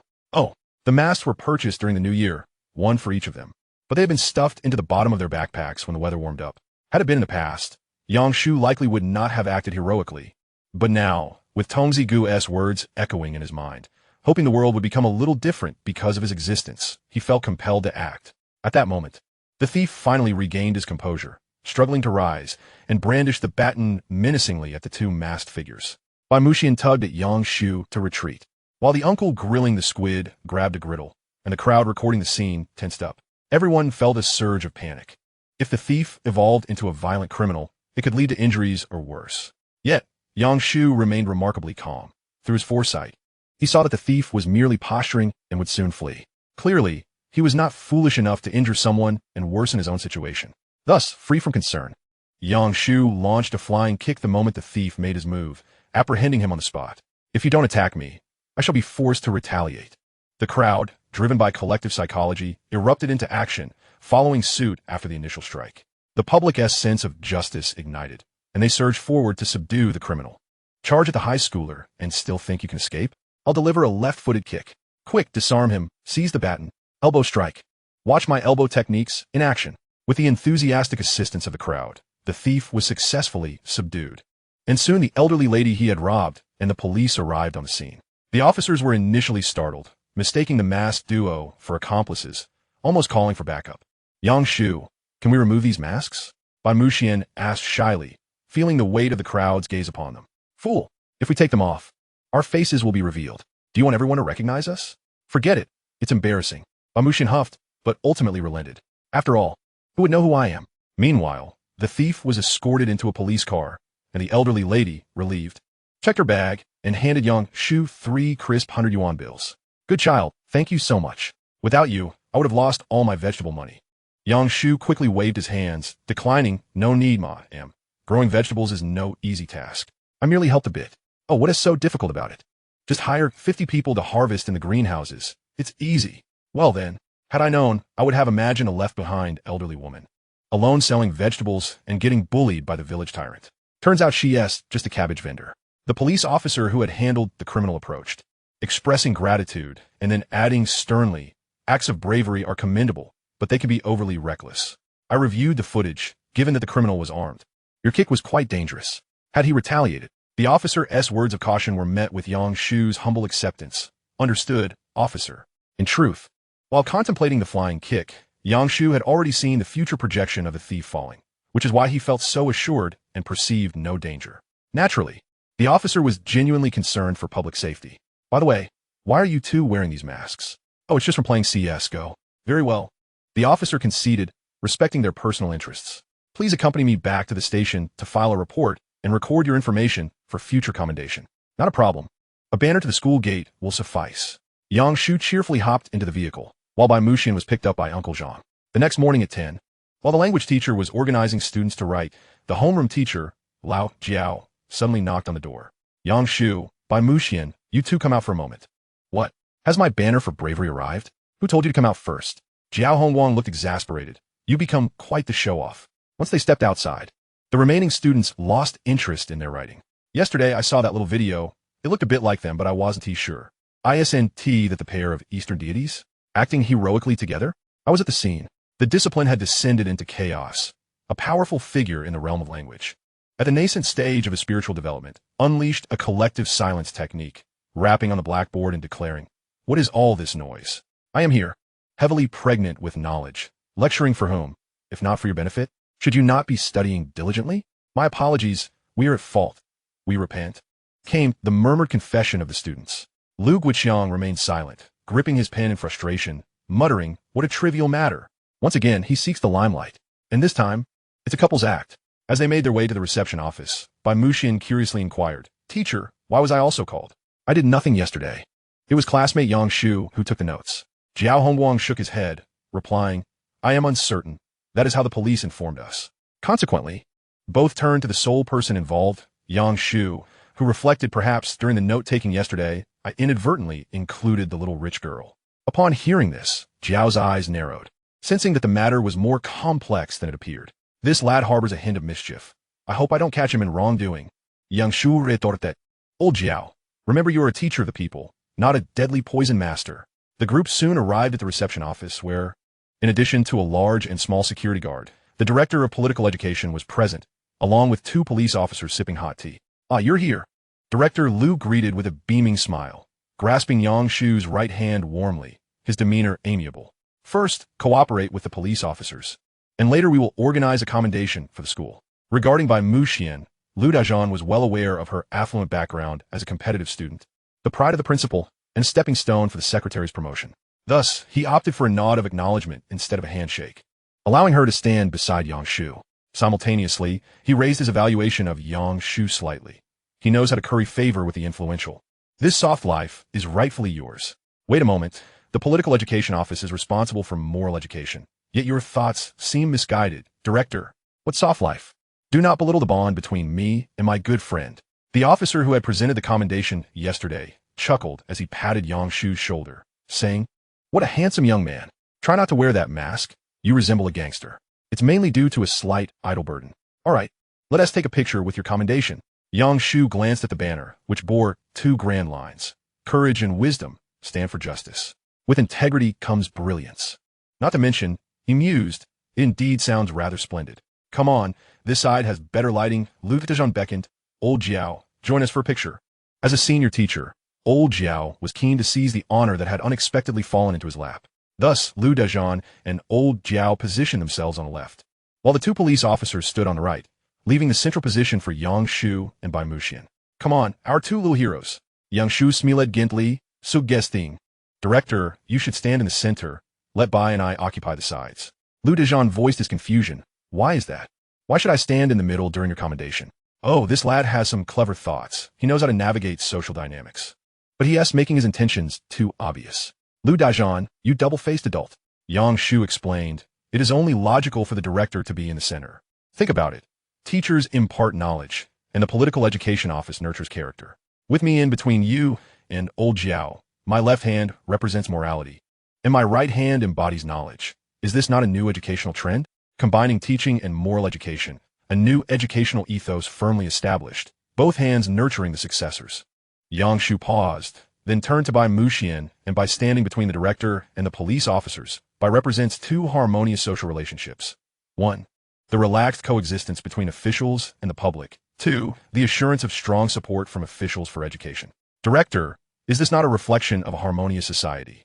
Serving as excellent promotional material? As his words echoed, the entire reception office fell into silence. Even the inner thoughts were hushed. By heavens, such eloquence! Are you preparing for graduate studies? After 3 seconds of silence, Lu Dazhan began to applaud, exclaiming, Bravo! Yang Shu, your ideological awareness is truly commendable. No wonder you are a moral exemplar at our school. Nonsense. Last semester, you called me a born rebel. Was it not just a week of tardiness? You labeled me when I was only 17. Do you realize the damage such a label can inflict on a student? And now, I am a moral exemplar? Lu Dazhan, you lack compassion. The 2 police officers joined in the applause, praising, indeed, this is a key high school. The educational standards are genuinely impressive. Yang Shu is bound to become a pillar of society. Old Jiao raised his thumb in astonishment, thinking, I never noticed he possessed such talent. His eloquence is remarkable. With such a gift, why remain a teacher? He could easily ascend to the Education Bureau. Big guts, Old Jiao, what are you saying? Yang Shu averted his gaze, contemplating Lu Dazhan's thoughts. Well, Yang Shu has a bright future ahead. My prospects are looking up as well. Oh dear, we have a ghost. Please investigate their ancestry thoroughly. He then turned to the 2 police officers, saying, Young man, your political awareness is commendable. Let us connect after the college entrance examination so that he can report to the school. I must remember what I just said. I need to craft the best monthly report. Yang Shu's mouth twitched in irritation. Cursed adults, do not exploit the youth of our nation. His inner voice was far from innocent. He needed to observe by Muxian. Yang Shu, your eloquence is impressive, but I would prefer to stand beside you. Little rich girl. Forgive me, this is the last time. One day, you will possess the same ocular prowess as I do. Thus, the 6 individuals arranged themselves as Yang Shu had suggested. From left to right stood Old Jiao, Yang Shu, Lu Dajian, Bai Muxian, Officer A, and Officer B. The commendation banner was held aloft by Yang Shu and Bai Muxian. Positioned before the director, S. Amplebelly. You might wonder why not Officer B? Because public servants are our friends, not mere bystanders. After the photo session concluded, the police officers took their leave, returning to the station, while Old Jiao awaited Lu Dajian's remarks to escort the students back to class. The more Lu Dajian observed Yang Shu, the more he found him agreeable, his expression reminiscent of a certain famous martial artist. Quite impressive. How did you come up with that last statement? Especially the term relaxed coexistence. It's quite evocative. Yang Shu smiled in response. Director, you flatter me. I merely spoke from the heart, influenced by the school's ethos. Goodness, your eloquence is delightful to hear. The school ethos is an integral aspect of political education. Under the guidance of the secretary, and you certainly know how to flatter. Lu Dajian recognized the flattery in Yang Shu's words, but found them pleasing, lifting his spirits. Return to your studies. Do not delay your learning, Lu Dajian advised, and remember to take the commendation with you. Understood, Director. Just as the 3 of them were about to depart, Lu Dajian added, by the way, Yang Shu, could you come here for a moment? I have something to discuss with you. Of course, Director. Lu Dajian leaned in, speaking softly. Next week during the flag-raising ceremony, you will be commended for your bravery. And I will also arrange for the Moral Exemplar badge to be presented. That sounds wonderful. At least it's not merely a verbal commendation. Upon returning to the classroom, as the language class concluded, Jiao Hongguang took advantage of the 10-minute break to once again commend Yang Shu and Bai Muxian. Certainly, acts of valor come with prerequisites, the foremost being the assurance of one's own safety. Yang Shu serves as an exemplary figure. Yet it is imperative to remember that you are now in your final year of high school, with but one task at hand, to study, and once more, study. As the college entrance examination approaches, do not allow your lives to be marred by regrets. Dismissed. Chapter 54. The Thoughtful Fist, Thoughts Flowing Like a Fountain. The Mindful Fist. Never forgotten, Jiao Hongguang understands that the youth possess an innate admiration for fervor, coupled with a measure of execution. Imagine if someone were to be inspired by Yang Shu's brave actions and, in a misguided attempt to emulate him, inadvertently draws near to danger, resulting in irreversible consequences. Such folly would not only jeopardize the college entrance examination, but would also place their lives in a state of stagnation. Even if the odds are slim, the possibility exists. Thus it is prudent to take precautions. By heavens, Zheng De is a mere mud duck, while Yang Shu executes a flying kick. You may refer to me as the father of Ultraman. Yang Shu responded amiably, accidentally dropping the banner in his hand, revealing 2 lines of gilded characters. Oops. My hand slipped. Lu Guiqiang squinted, clearly perceiving Yang Shu's cunning scheme. How detestable. That was clearly a deliberate act. Jiao Hongguang wore an expression akin to that of Squidward. Enough, stow away the honor. There is no need to flaunt it. Understood, esteemed teacher. I shall hang it on the wall forthwith. Sigh, I truly give up. There is no point in arguing. You must revel in your own pride. As soon as the homeroom teacher departed, Yang Shu hung the banner on the rear wall of the classroom, positioned somewhat closer to the white silk tree. The little rich girl spread her territory wide. Even if the wayward students were filled with jealousy, they dared not encroach too closely. Lu Guiqiang regarded Yang Shu with a complex expression. So, you've been busy with these endeavors while not accompanying me home these past few days? Yang Shu raised an eyebrow. Don't be ridiculous. It's as if you're implying I've strayed. Isn't that the case? Lu Guiqiang's face reflected sorrow. You were never like this before. Can't you revert to your former self? The current you feels foreign to me. Return to being the laid-back Shu, my proudest belief. Memories of past failures surged forth, with tears inexplicably flowing, vividly recalling the time of 400 points. Accompanied by the formidable Yasuo, Yang Shu delivered an elbow strike, swiftly silencing him. Please refrain from your incessant wailing. It's utterly vexing. At that moment, Fu Li began to channel her energy. The thoughtful fist, thoughts flowing like a fountain. The mindful fist, never forgotten. The boundless palm, everlasting. Clearly, Lu Guiqiang was not the only one among the wayward students expressing dissent. For heaven's sake, read fewer books about the mountain spoon. Had she never encountered such an unreserved girl? Is there truly no one in this world whom she cares for? Although the atmosphere was filled with sarcastic jealousy, the underlying sentiment reflected their begrudging admiration. Medal of Valor, Lin and Approval Level 2. Medal of Valor, Fuli Approval Level 3. Medal of Scorn, Gonjalu Approval Level 1. How on earth did that demon of the mountain manage to infiltrate this place, and why is he so irate? The next day commenced as usual, with Yang Shu enjoying breakfast while solving problems, his thoughts flowing as smoothly as a stream. Shu, indulging in the breakfast of your little admirer again? Indeed, you're aware of her affections, are you not? Lu Wuqiang scoffed. I am. Can you truly enjoy it without conscience? Lu Wuqiang's eyes turned green with envy, and you already have Bai as a classmate. Stop leading her on. Yang Shu replied earnestly. First and foremost, Bai Muquan and I are merely good friends. Secondly, I accept gifts. Inequity is swiftly dismissed. If she hasn't confessed, how could I refuse? I only earn a reputation for being overly presumptuous. Yet Lu Wuqiang was correct. One could not continue to accept breakfast without reciprocity. Otherwise, how would he differ from a simpering Du Yao? Damn, I was on the verge of becoming the dragon-slaying hero turned dragon. While conversing, Yang Shu instinctively glanced at the little rich girl and noticed her gaze fixed upon him, a thought floating above her head. So hungry, craving spicy strips. But the flavor is too intense. Did the young lady have no breakfast at home? Tus, Yang Shu, Judios. Sent a WeChat message and quickly receive a response. I have breakfast, but I woke up late today and had little. My kitty is feeling drowsy. Yang Shu, may I have a taste of your kitty's drool? Yang Shu replied, sure, come on over. I dare not. Fine, if you don't come over, I shall come to you. Consequently, Yang Shu climbed atop a stool to approach Bai Muquan, bringing along his problem set to glean some insights. Bai Muquan cautiously remarked, I'll just have a little. Go ahead, if it's insufficient, we can buy more after morning study. The little rich girl nodded with delight, accepting half a baked bun filled with skewers, her little tongue swirling inside, savoring every morsel of the spicy strips and vegetarian sausages. Good deed medal, brilliant gold by Muquan's approval level 10. Yang Shu, puzzled, inquired, you don't eat baked buns. How can that suffice? Just a little is enough. Bai Muquan replied, finally biting into an egg, returning the breakfast to Yang Shu. You have a heavy study load, you eat, but your tongue has already been in it. It's all covered in saliva. It wasn't he that he was disdainful, setting aside any notions of reward. This act simply defied social etiquette. Yang Shu hesitated, contemplating the breakfast, his mind seemingly hosting a battle between two little figures. Eat, for heaven's sake, why not? Do you disdain your good friend? What a triviality. So many classmates are watching. Must you act like a pervert?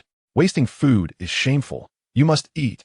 There are distinctions between genders. One must not deviate from propriety. Meanwhile, the faction of wayward students, led by Lu Guoqiang, was fixated on Yang Shu, their pent-up resentment sufficient to fuel 10 malevolent swordsmen. In the early morning, flaunting like this? Detestable Shu, should you dare eat, I shall dare to watch. I'm laughing so hard. I become my own source of envy. Yang Shu, affaritable lemon. Yang Shu pondered, realizing he couldn't let his good friend feel neglected, and resolved to take a small bite. Yet, just as he opened his mouth, a familiar and imposing future projection manifested, standing nearby, observing intently. Old Jiao will arrive in 3 seconds.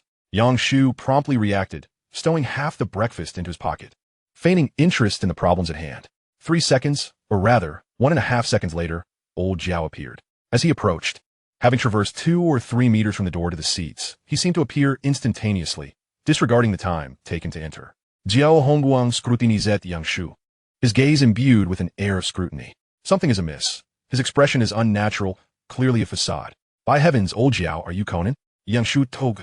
Having concealed his breakfast well, old Jiao had witnessed him sharing breakfast with Bai Muquan. Wait, why do I feel guilty? Others are drinking alcohol. Why can't I have a sip of water? The key is, I haven't even eaten yet. Yet, Jiao Hongguang wrinkled his nostrils, his expression serious as he sniffed the air, and then his gaze fell upon their mouths. Eating an unhealthy breakfast again. Why does he look unnatural? What is he hiding? Both have remnants of food at their mouths. They are simply sharing breakfast. I have no objections. Unless they are sharing a single breakfast. Brother, please don't speculate. I'm just a mere student, relying on feeding the little rich girl to earn a bit of approval. Seeking a moment of joy for myself. If you keep this up, I might just break down. And studying? Jiao Hongguang inquired. Ah, yes, good morning, teacher. Good morning, teacher. Bai Muquan echoed in unison. Jiao Hongguang nodded slightly and walked toward the podium. Pay attention next time, he advised. Chapter 55, The Little Wealthy Girl, A Windfall of Coins. It was evident that Lao Jiao was privy to the details, yet chose to remain reticent. If the third mock exam doesn't reach 600, just wait for my reckoning in the autumn. Strangely, how did these two end up together? And to have breakfast with Yang Shu, what audacity. What does Bai Muxin see in him? Well, let us ignore it if they are mutually progressing. Any sign of regression must be reported to the parents. As Yang Shu observed Lao Jiao's stream of inner thoughts, a whirlwind of emotions stirred within him. What is wrong with having thick skin? It makes me sound like a naive child. Lao Jiao ascended the podium, placing his hands firmly on the desk, prompting the students to fall silent. The head teacher was about to speak. Just a reminder, the third mock exam begins next week. Take it seriously. The conclusion of these exams means only a month remains until the college entrance examination. Persevere. The students responded with enthusiasm, their spirits ignited. Meanwhile, Yang Shu was contemplating his future. His wallet contained 6 bitcoins, and he possessed over 20,000 yuan. He could acquire another 1.5 bitcoins, accumulating enough to complete 2. The pivotal moment approached. In early June, the price of Bitcoin would peak at $3,000. Although he had forgotten the exact date, he merely needed to monitor the price daily and sell once it reached 3,000. If all went according to plan, he would amass a principal of 126,000 yuan. Although it would be slightly less after deducting fees. By mid-July, the price would plummet to a minimum of $1,200 at that moment. He could invest all he had, theoretically yielding a 53 return, resulting in a total of 15 bitcoins. Subsequently, he would wait until the end of the year to sell at $19,000, potentially securing 2 million yuan as his initial capital. A portion would be allocated to business ventures, while the remainder would be reinvested in cryptocurrencies. The more Yang Shu pondered, the more anxious he became. A 53 monthly return on investment. Where could he find such an extraordinary opportunity? If only he had a bit more capital, he could exceed 2 million by year-end. What are you thinking about? Fully inquired softly. Money. How to amass a substantial amount in a short time. Yang Shu sighed. Oh, I often ponder that too. Do let me know if you find the answer. Who hasn't he dreamed of sudden wealth? How dull, thinking of such trivialities in class. Since we're dreaming, why not be bold? If you want to be rich, aim to be the wealthiest. If you want a partner, it must be Wang Yuan. Wait, Yuan? Yang Shu was slightly taken aback, realizing she was a hidden admirer of Wang Yuan. TF had indeed been quite popular in recent years. It was not surprising that girls were enamored. Yang Shu squinted, continuing to eavesdrop on her thoughts. What a daydream. It seems it began in kindergarten. Passionately kissing the little boy in the garden. With a thud, Fu Li struck her thigh, abruptly halting her thoughts, her expression a mix of embarrassment, frustration, and awkwardness. Understood, this was what Han Shishio referred to as a mental explosion. Yang Shu never anticipated that the lively girl had once harbored such infatuations. It was quite the revelation. Thus, a mischievous notion surfaced in his mind. Fu Li, I feel like we've met before. There was an inexplicable sense of familiarity when we were divided into arts and sciences. Huh, are you flirting with me? Fu Li raised an eyebrow. Her face contorted with disdain. I'm serious. Which kindergarten did you attend? Yang Shu prompted.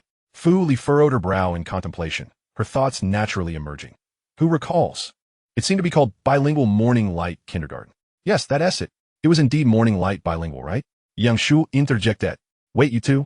Is that for real? Fu Li's expression shifted to one of astonishment.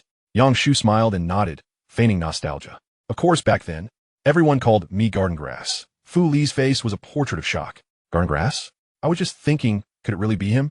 I actually had a crush on Yang Shu as a child. I can't live with myself. Someone slapped me. Yang Shu's expression subtly shifted. Was that something to be embarrassed about? However, it must be said, he has changed quite a bit. Now he is considered a charming and popular young man, although he was far cuter as a child. Indeed, he has grown less appealing. What a waste. Change the channel. I'm not watching this. Yang Shu decisively turned away, initially intending to tease her and laugh at her flustered reaction, only to find himself on the receiving end of Fu Li's unrestrained inner criticisms. The key was that he could not retort. To prevent Fu Li from continuing her tirade, Yang Shu shifted the topic. Seriously, do you know of any quick ways to liquidate some funds? Nothing excessive, just tens of thousands. Or a bit more. Sell your house. The deed isn't mine. Let us find another way. Yang Shu countered. How about a loan? Can a student even secure one? Yang Shu mused, considering the implications of a risky loan that could potentially expose his contacts. Online microloans indeed seemed feasible, easy to implement, and highly profitable, requiring only a phone and an ID. It was possible to exploit multiple platforms for this purpose, and notably, there was no repayment involved. However, such actions could complicate future prospects. Once contacts were exposed, parental concerns, and peer gossip could create an invisible social burden. Above all, there was the issue of maintaining credibility for entrepreneurial endeavors during university. Noticing Yang Shu's troubled expression, Fu Li felt a pang of guilt, recalling how she had treated him in the past. If you're in a bind, I can lend you some money. If you need a significant amount, I suggest asking teacher Jiao to organize a collection among the classmates. If all else fails, consider crowdfunding. There are always more solutions than hardships. Just don't give up on the college entrance exam. Yang Shu looked up. I never said I was giving up. I merely need capital for investment. Get lost. You silly fool. Sly woman badge. Fu Li approval rating 2. Huh? Is this my fault? The little infatuated girl was genuinely frightening. However, she was correct. There are always more solutions than difficulties. From a certain perspective, borrowing money and securing loans were indeed the quickest ways to acquire funds. Thus, Yang Shu turned to Bai Muxian and sent her a message. Hey, little wealthy girl, can you spare some coins? Bye. I'll play Temple Run after class. I'll give you all the coins. I mean, could you lend me some money? Let us discuss it in detail after class. With the college entrance examination looming, studying remained paramount. After class, Yang Shu promptly approached Bai Muxian, stating he might require a substantial sum. Are you really that short on cash? I can cover your friend's expenses. No, I just need to borrow it, like writing an IOU, Yang Shu explained. I'll need this money around July, and will repay you by the end of December. Is that acceptable? Bai Muxian pondered for a moment. How much do you need? How much do you have? Let me check. Bai Muxian opened 3 banking apps, consolidated her balances, and turned to her friend. In total, there's 4,600,000. I can't touch the 2 million card, but I can lend you 2,600,000. Yang Shu was momentarily stunned. That was quite a sum. Would borrowing this much not label him a fraud? He inquired. Isn't that a bit excessive? Would your family mind? Bai Muxian replied coolly. What I can spend is merely earnings from the restaurant and my saved pocket money. There's no issue, but I will require interest. Yang Shu suppressed his excitement and promptly agreed. No problem. Shall we calculate it based on the bank's interest rate? No, I'll figure it out myself. Bai Muxian stated. Once I lend you the money, I'll have nothing left to spend, so the interest will sustain me until the debt is settled. I am quite capable of managing my own affairs. When hunger strikes, I simply venture to a restaurant. Yang Shu, if you could take me out for some fresh air, that would suffice. Huh? Chapter 56. Yang Shu, I do not possess our class uniform for the graduation photos. What is the meaning of this? Yang Shu apiaret somohat perplexet. Is this really what you want for interest? Bai Muxian slightly nodded, then retrieved a palm-sized frog wallet. All the funds are here. I will send you the password shortly. Not just yet, it's not needed at this moment. Yang Shu declined to accept it, knowing it would be required only in July. Bai Muxian maintained her frosty demeanor. But I wish to earn more interest. You are calculating with me. Take it back and fend for yourself. Oh, Bai Muxian sighed internally, tucking her wallet away and proceeded to explain 2 problems to her good friend. Before class commenced, as Yang Shu returned to his seat, Lu Guiqiang approached him like a specter, his expression dark. Shu, we may be impoverished, but our aspirations remain high. We must withstand the allure of superficial comforts and resolutely avoid decline. What are you saying? Stop pretending. I saw it with my own eyes. Lu Guiqiang stated with sharpness in his gaze. That hefty bag must contain several thousand yuan. Yang Shu understood. Are you spying on me? Lu Guiqiang refrained from a direct answer. I merely wish for you to resist temptation. If you indulge today, you will crave more tomorrow, and your appetite will only grow. Such a life is devoid of passion. Do you not feel a sense of emptiness? It is indeed rather empty, right? But I have found joy in it. Yang Shu calmly replied. What about you? Lu Guiqiang hesitated for a moment before finally lowering his head. Bro, of course I think about it. How could I not? Then take your time to ponder, Yang Shu comforted. Achong, do not weep, stand tall. A week later, the 3rd mock exam concluded. Unlike previous assessments, this time, smiles radiated from the faces of the students, suggesting that the answering process had been quite smooth. The questions felt incredibly easy. Could this be the result of hard work? Lu Guiqiang exclaimed with barely contained joy. Am I on the verge of breaking through to a score of 580? It was merely easy questions. Lu Guiqiang's brow furrowed slightly. Shu, I do not appreciate your words. Is it so difficult to acknowledge the excellence of others? Yang Shu maintained an air of indifference. When one person ascends, it is exceptional. When a group ascends, it reflects the brilliance of the land. But when everyone ascends, it signifies a transformation of the environment. To encourage the enthusiasm of the senior class and foster student confidence, the 3rd mock exam questions are typically simpler, resulting in inflated scores. This serves as a hopeful prelude to the college entrance examination, alleviating the pressures of study. However, for Lu Guiqiang, who often feels restless, This was not necessarily a good thing. He truly believed he could achieve such high scores. Trust me, continue to cultivate your knowledge and study diligently. The day after, the results of the third mock exam were released, and indeed, everyone had made significant progress, with scores surpassing their usual by 30 to 40 points.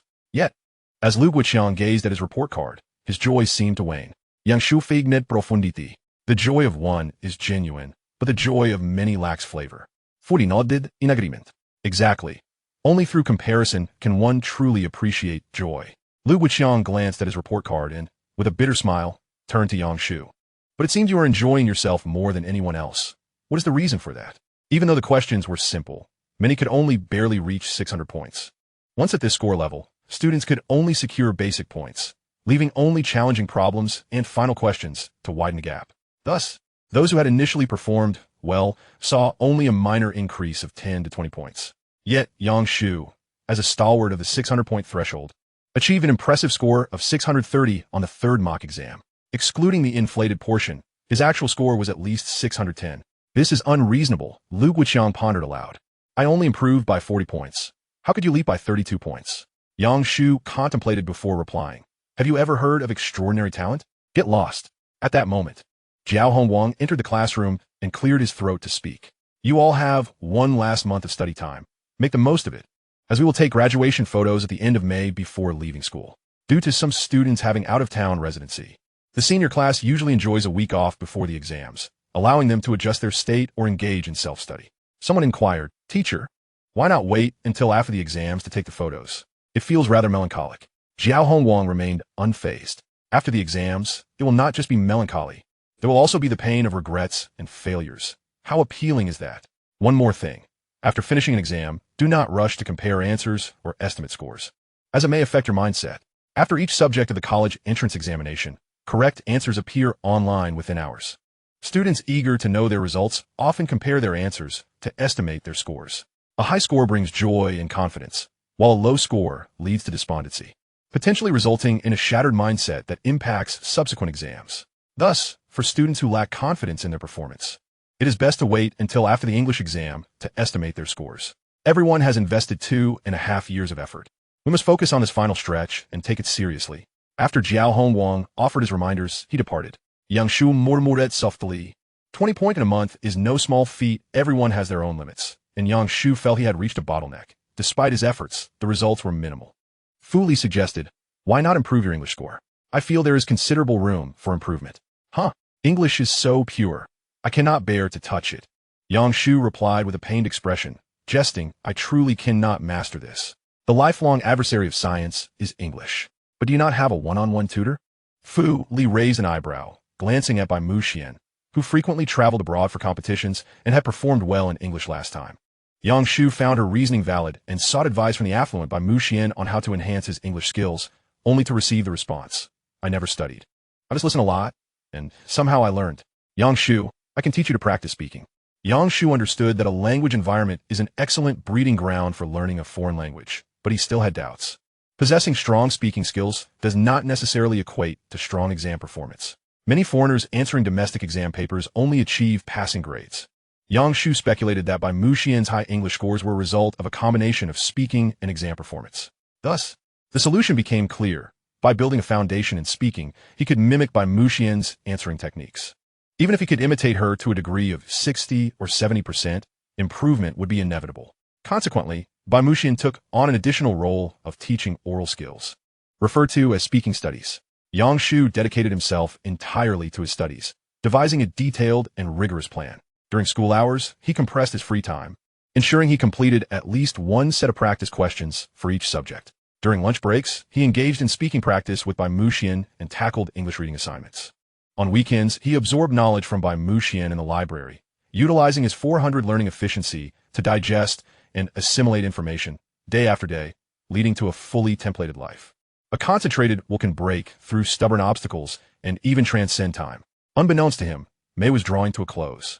Jiao Hongwang announced in the class group, tomorrow at 8 in the morning, come to school wearing your class uniforms, with school uniforms over them. We will be taking 2 sets of photos. No one is allowed to arrive late. Just as Yang Shu was preparing to rise and locate his class uniform, he received a message from Bai Muxian. Yang Shu, I do not have a class uniform. Chapter 57. The innate JK spirit. By Mushian tossed and turned in bed, feeling somewhat vexed. Tomorrow, I will have to wear just the school uniform. What a pity. Rubbing her reddened knees, Bai Mushian messaged her good friend, Gao Jiangwo. Yang Shu, where did you purchase the class uniform? I will have Uncle Zhang take a look. Gao Jiangwa, stop pondering, it's too late. The shopping mall has already closed. Let me ask Lao Jiao for you. Subsequently, Yang Shu dialed Jiao Hongwang's number and succinctly explained the situation. Teacher, what should we do? The class uniforms were uniformly purchased during the sophomore sports meet, and Bai Mushian had not attended school for an entire year, thus naturally neglecting to consider an order.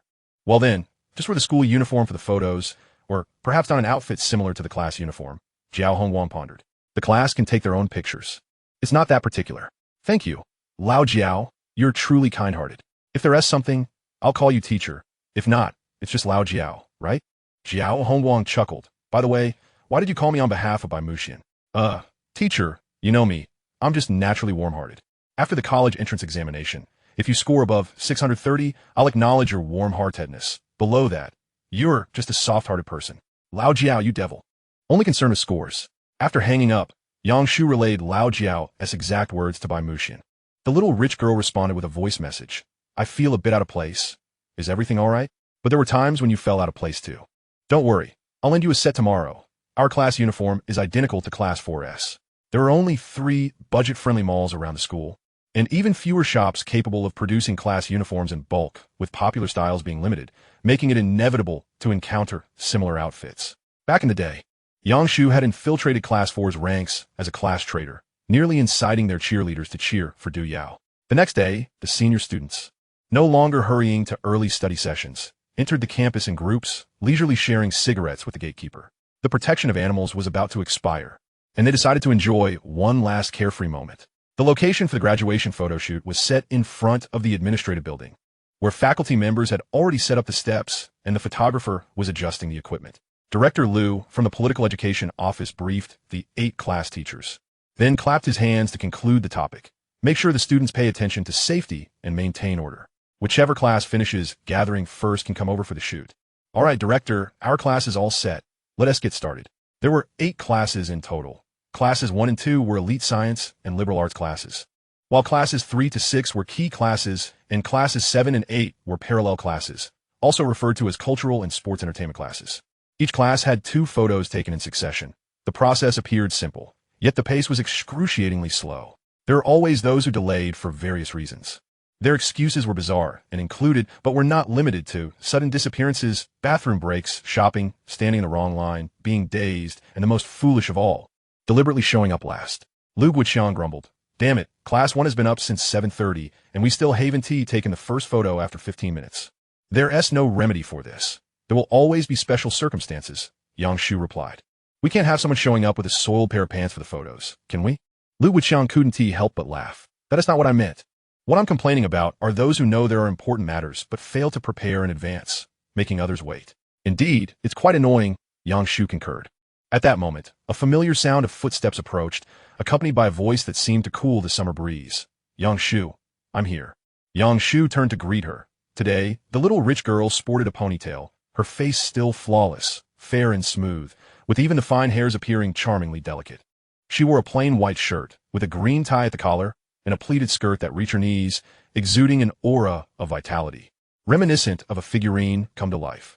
Yang Shu felt compelled to offer the highest praise, innately a JK style. Yang Shu, this outfit is the closest to our class uniform, Bai Mushian spoke softly. No worries, I've borrowed the clothes for you, and you can change in the restroom before the shoot. Will it affect her? The little rich girl asked, slightly concerned. Yang Shu recalled the process of borrowing the clothes last night and chuckled. It doesn't matter. It's a rotating photo shoot, and it won't affect anything. Produce. They're all eager to swap with you. Everyone wants to befriend the beautiful girl. Bai Mushian felt reassured, standing quietly beside her good friend, savoring a moment of tranquility. Turning around, Yang Shu then noticed Lu Guoqiang was missing. Scanning the area, she found him under a tree with 3 boys, pointing and whispering about her. Damn it, they're spreading rumors about me again. Yang Shu, is Lu Guoqiang a bad person? Not exactly bad. He's just a cheeky loudmouth, Yang Shu analyzed. The more you engage with him, the more he thrives on it, reveling in the attention. Bai Mushian nodded, seemingly lost in thought. Oh, like a reading zombie. Strangely enough, he does resemble one. Lu Guiqiang is also easily provoked. While waiting in line for the photo, students began to take pictures with one another, capturing memories of their high school days. They took selfies with best friends, posed closely with Lao Jiao, and struck various quirky poses. There were small group shots, large group shots, and even oversized group shots that seemed intent on filling every memory card available. Yang Shu, why aren't they asking you to take pictures? Because of you. Usually, no one dares to approach me.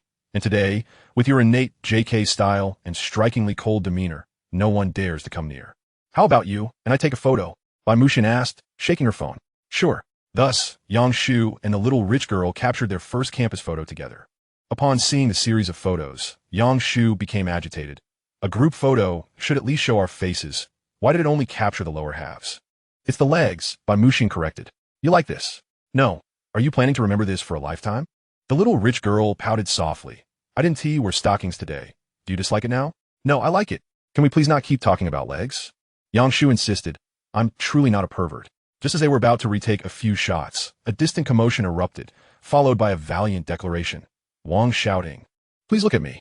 The voice emerged from class 3, and as the male lead concluded his opening line, a chorus of oohs erupted from the onlookers. Simultaneously, classes 2, 4, 5, 6, 7, and 8 quickly mobilized, their gossiping spirits ignited, rushing to the scene to witness the unfolding drama. They politely formed a circle, allowing the male lead and female lead some space, and the supervising teachers said nothing. After all, they were graduating and had little say. Thus, the brave declaration went unimpeded. I have never had a childhood sweetheart, nor have I experienced the stirrings of first love. Now that high school is concluding, all that remains is my longing for you. Wang shouting, I like you, not because you are extraordinary, but because I cherish every moment spent with you. Wang shouting, be brave and love me. The final proclamation left the brave soul blushing, unsure if it was from exertion or shyness. Bai Muxian witnessed the entire scene and seemed to be touched by something, a hint of joy illuminating her cheeks as her eyes sparkled with life, glancing towards Yang Shu. Chapter 58, My Hand Holding.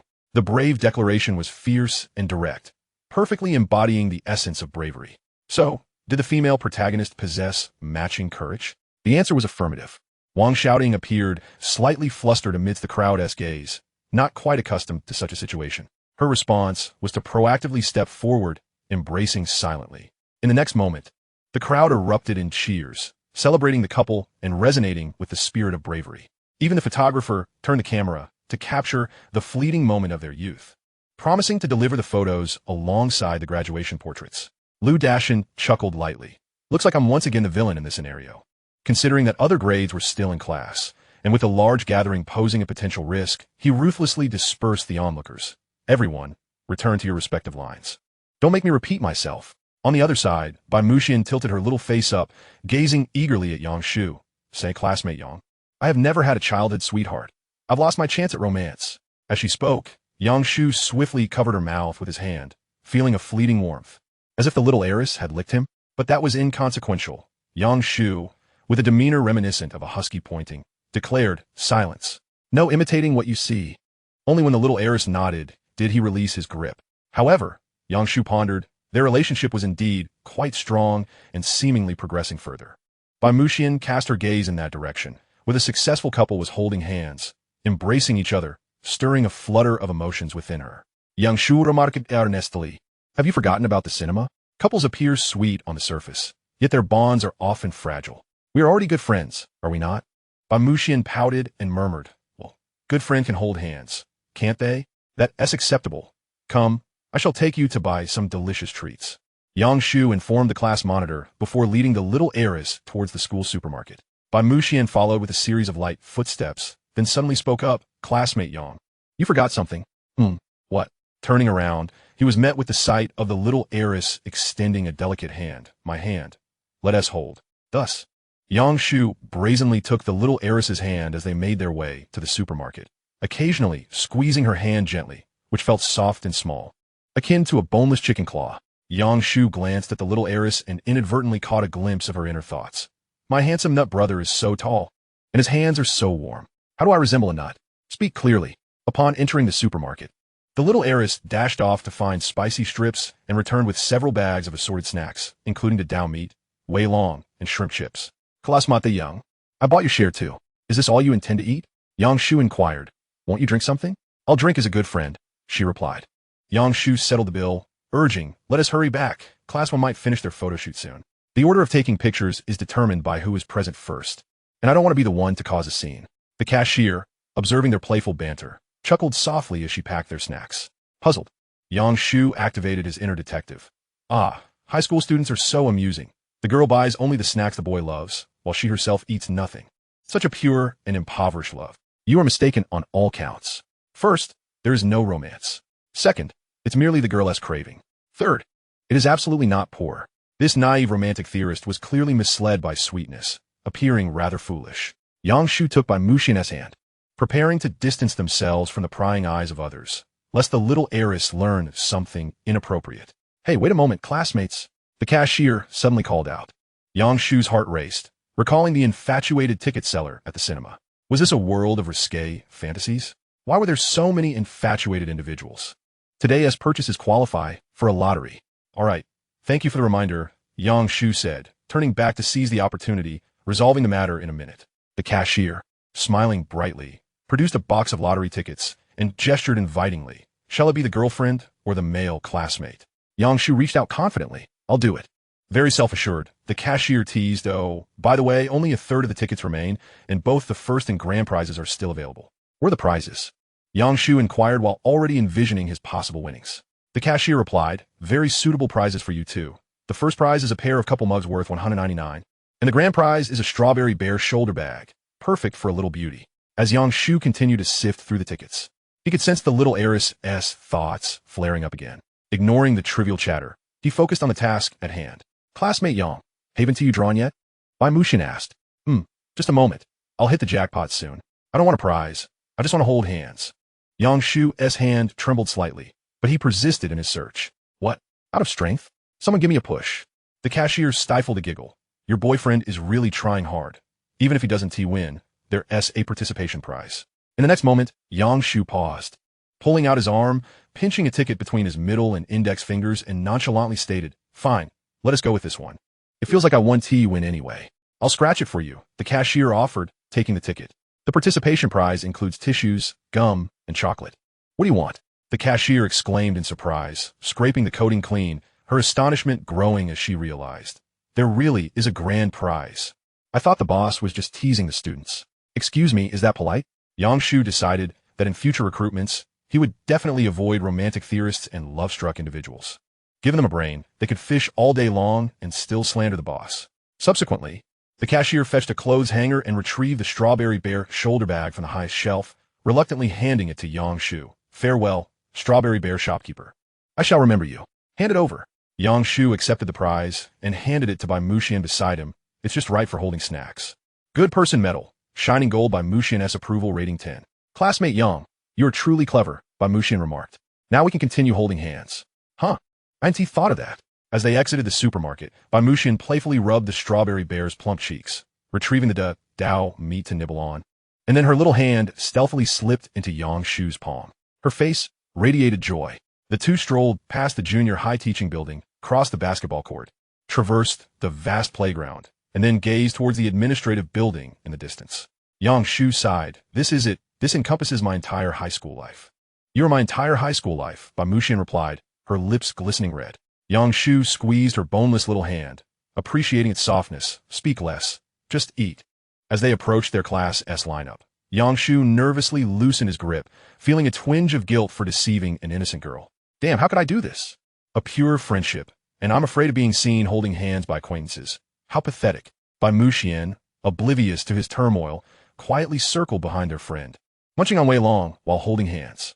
Yang Shu glanced back, wondering, am I really that embarrassing? Chapter 59.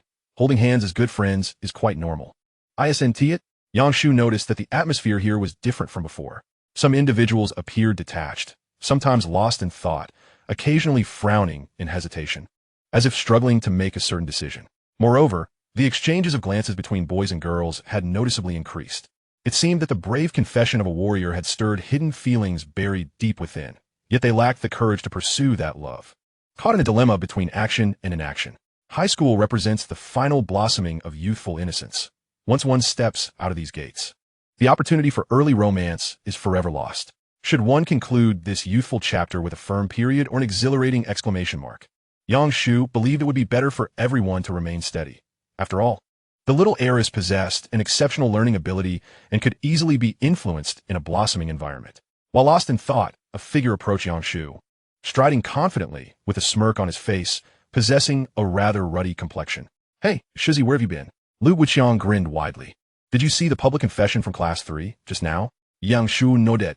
Lu Wuqiang took a few steps closer, noticing someone standing behind Yang Shu, but not paying much attention, eagerly continuing, "Wow, let me tell you, when the boys uttered the name Wang shouting, I was momentarily convinced that pain had invaded Class 29.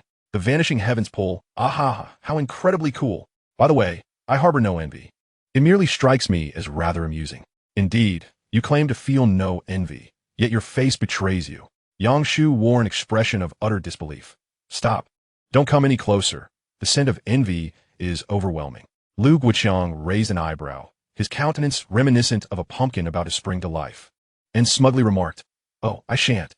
If you wish for me to keep my distance, I shall defiantly approach." Before he could finish his sentence, Lu Guoqiang suddenly froze, his mouth moving soundlessly as he beheld a small head peeking from behind Yang Shu, bobbing like a squirrel attempting to crack a nut. Though the face remained unseen, it was effortless to deduce its identity. The supreme deity of Class 29, Lu Wuqiang had gradually come to accept the close relationship between Yang Shu and Bai Muxian, yet he was astounded to witness them holding hands. "Shuzi, how dare you?" Lu Wuqiang's eyes widened in disbelief. "Is it not perfectly normal for good friends to hold hands?" Yang Shu replied with an air of calm, "Do not act crazily here." Lu Wuqiang took a step back, his voice low, in broad daylight under the clear skies. "Engaging in such behavior in the sacred grounds of education? Does no one consider old Jiao, who has long coveted the title of an exemplary teacher? What if Director Lu were to see this? Would it not call into question old Ban's ability to manage?" Yang Shu chuckled. "Just watch. I shall perform this act only once." Before Lu Wuqiang could process his thoughts, he witnessed Yang Shu raise his arm high, waving toward Director Lu. "Good morning, Director Lu." "Oh, good morning. ISNT, this the model of moral education?" Director Lu responded with a smile. "Just a moment longer, and we shall commence." Lu Guoqiang was in utter disbelief. Surely, Director Lu had just witnessed their hand-holding. Is this truly such indulgence? Where is the sense of justice? Where is the law? My 3 years of high school were not like this. Yang Shu spoke. "Do you understand now? Our bond of friendship is blessed by a great path. I do not comprehend. I would rather believe that Director Lu has been possessed." Lu Guoqiang, feeling humiliated, retreated with a heavy heart. Just as he departed, Bai Muxian again concealed herself behind Yang Shu, showcasing her dragon-like demeanor, aware that everyone was engaged in conversation, and she felt out of place dining alone. She planted a high nut to shield herself. At that moment, Yang Shu noticed Du Yao approaching, clad in a pristine white shirt with a graceful figure. Her class uniform skirt matched in size, yet only she revealed her slender calves. Du Yao, clutching her phone, awkwardly remarked, "Yang Shu, regardless of our past or future, I wish to at least capture this moment, for it is our final time in high school." Yang Shu harbored a strong aversion towards individuals lacking self-awareness, and upon witnessing her heartfelt words, his distaste swiftly morphed into disdain. "Once we reach university, you shall be the only one by my side. This photograph will become the source of your guilt. Yang Shu, it is you who owes me an apology." How absurd, akin to a drunkard by the roadside. Utterly nonsensical. Yang Shu shook his head, his tone cold. "There is nothing worth commemorating. Only you will be by my side in university? On what grounds do you presume to dictate my future, shrimp-headed girl?" Du Yao pressed her lips together, her lip gloss shimmering under the light, her tone tinged with melancholy. "Is it not permissible to leave a memento in the name of friendship?" As more and more eyes fell upon her, Du Yao's idole personnage emerged. If she departed without achieving anything, she would undoubtedly become the laughingstock of everyone. A dignified senior goddess, reduced to being scorned by suitors. How utterly humiliating. Yang Shu scoffed inwardly. "You see, perpetually selfish, eternally self-centered, that is the root of your flaws, Du Yao. Only that which is beautiful is worthy of commemoration. My good friend and I have already made our memories." As he spoke, Yang Shu pulled Bai Muxian out from behind him. The little rich girl, her lips a vibrant red, had been playfully panting moments before, but upon being introduced to the public, she instantly fell silent, adopting an air of aloofness. Du Yao ceased her words, instead fixating intently on their hands. The natural contact between their bodies, the matching bracelets, seemed to render her presence superfluous. Moreover, Bai Muxian's handbag resembled the grand prize from supermarket lottery. You too. Du Yao desperately wished to convey her feelings, opening her mouth but unsure of what to say. Should she question them, express anger, or perhaps regret and sorrow? Ultimately, she lowered her head slightly towards Yang Shu. I am sorry. I shall wait for you. Du Yao turned away without looking back, her desolate figure echoing Lu Guoqiang's. You wait for the ox demon? Yang Shu couldn't help but scoff inwardly, truly believing herself to be the protagonist, adding drama where none existed. Yang Shu, Bai Muxian called as she observed the class, standing neatly in line. When it is our class's turn, may I stand beside you? That may not be possible. For the photographs, boys and girls must stand in separate lines, and you should be in the front 2 rows, Yang Shu explained. Oh, due to Class 1's delay. The remaining 7 classes had ample time to retrieve their lost belongings. Thus, the subsequent photo sessions proceeded smoothly. Before Class 5's turn, Yang Shu lent Bai Muxian her class uniform, allowing her to change in the restroom stall. The girls from Class 3 had brought spare casual attire, so the outfit that Bai Muxian changed out of ended up in Yang Shu's possession. It was warm and fragrant. At 10 o'clock in the morning, the graduation photo shoot concluded. Under the guidance of their teachers, the students returned to their classroom for one final class meeting. In the last 7 days, everyone must remain vigilant. Some relaxation is permissible, yet daily practice is essential to maintain one's answering skills. Xiao Hongguang offered numerous reminders, concluding with a promise. Everyone, study hard for the college entrance examination. And after it's over, I shall treat you all to a meal. The cheer was laced with a hint of melancholy, as old Xiao seemed to be transported back to the previous 3 years. He stepped out of the classroom. The class meeting had concluded. One by one, the students departed, and Yang Shu rose to seek out Bai Muxian. He discovered that the little rich girl was not in good spirits, staring at her phone with a downcast expression.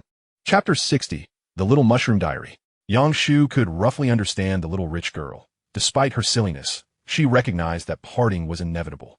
It must be admitted that Du Yao's judgment in this respect was rarely correct. He and Bai Muxian were not on the same path.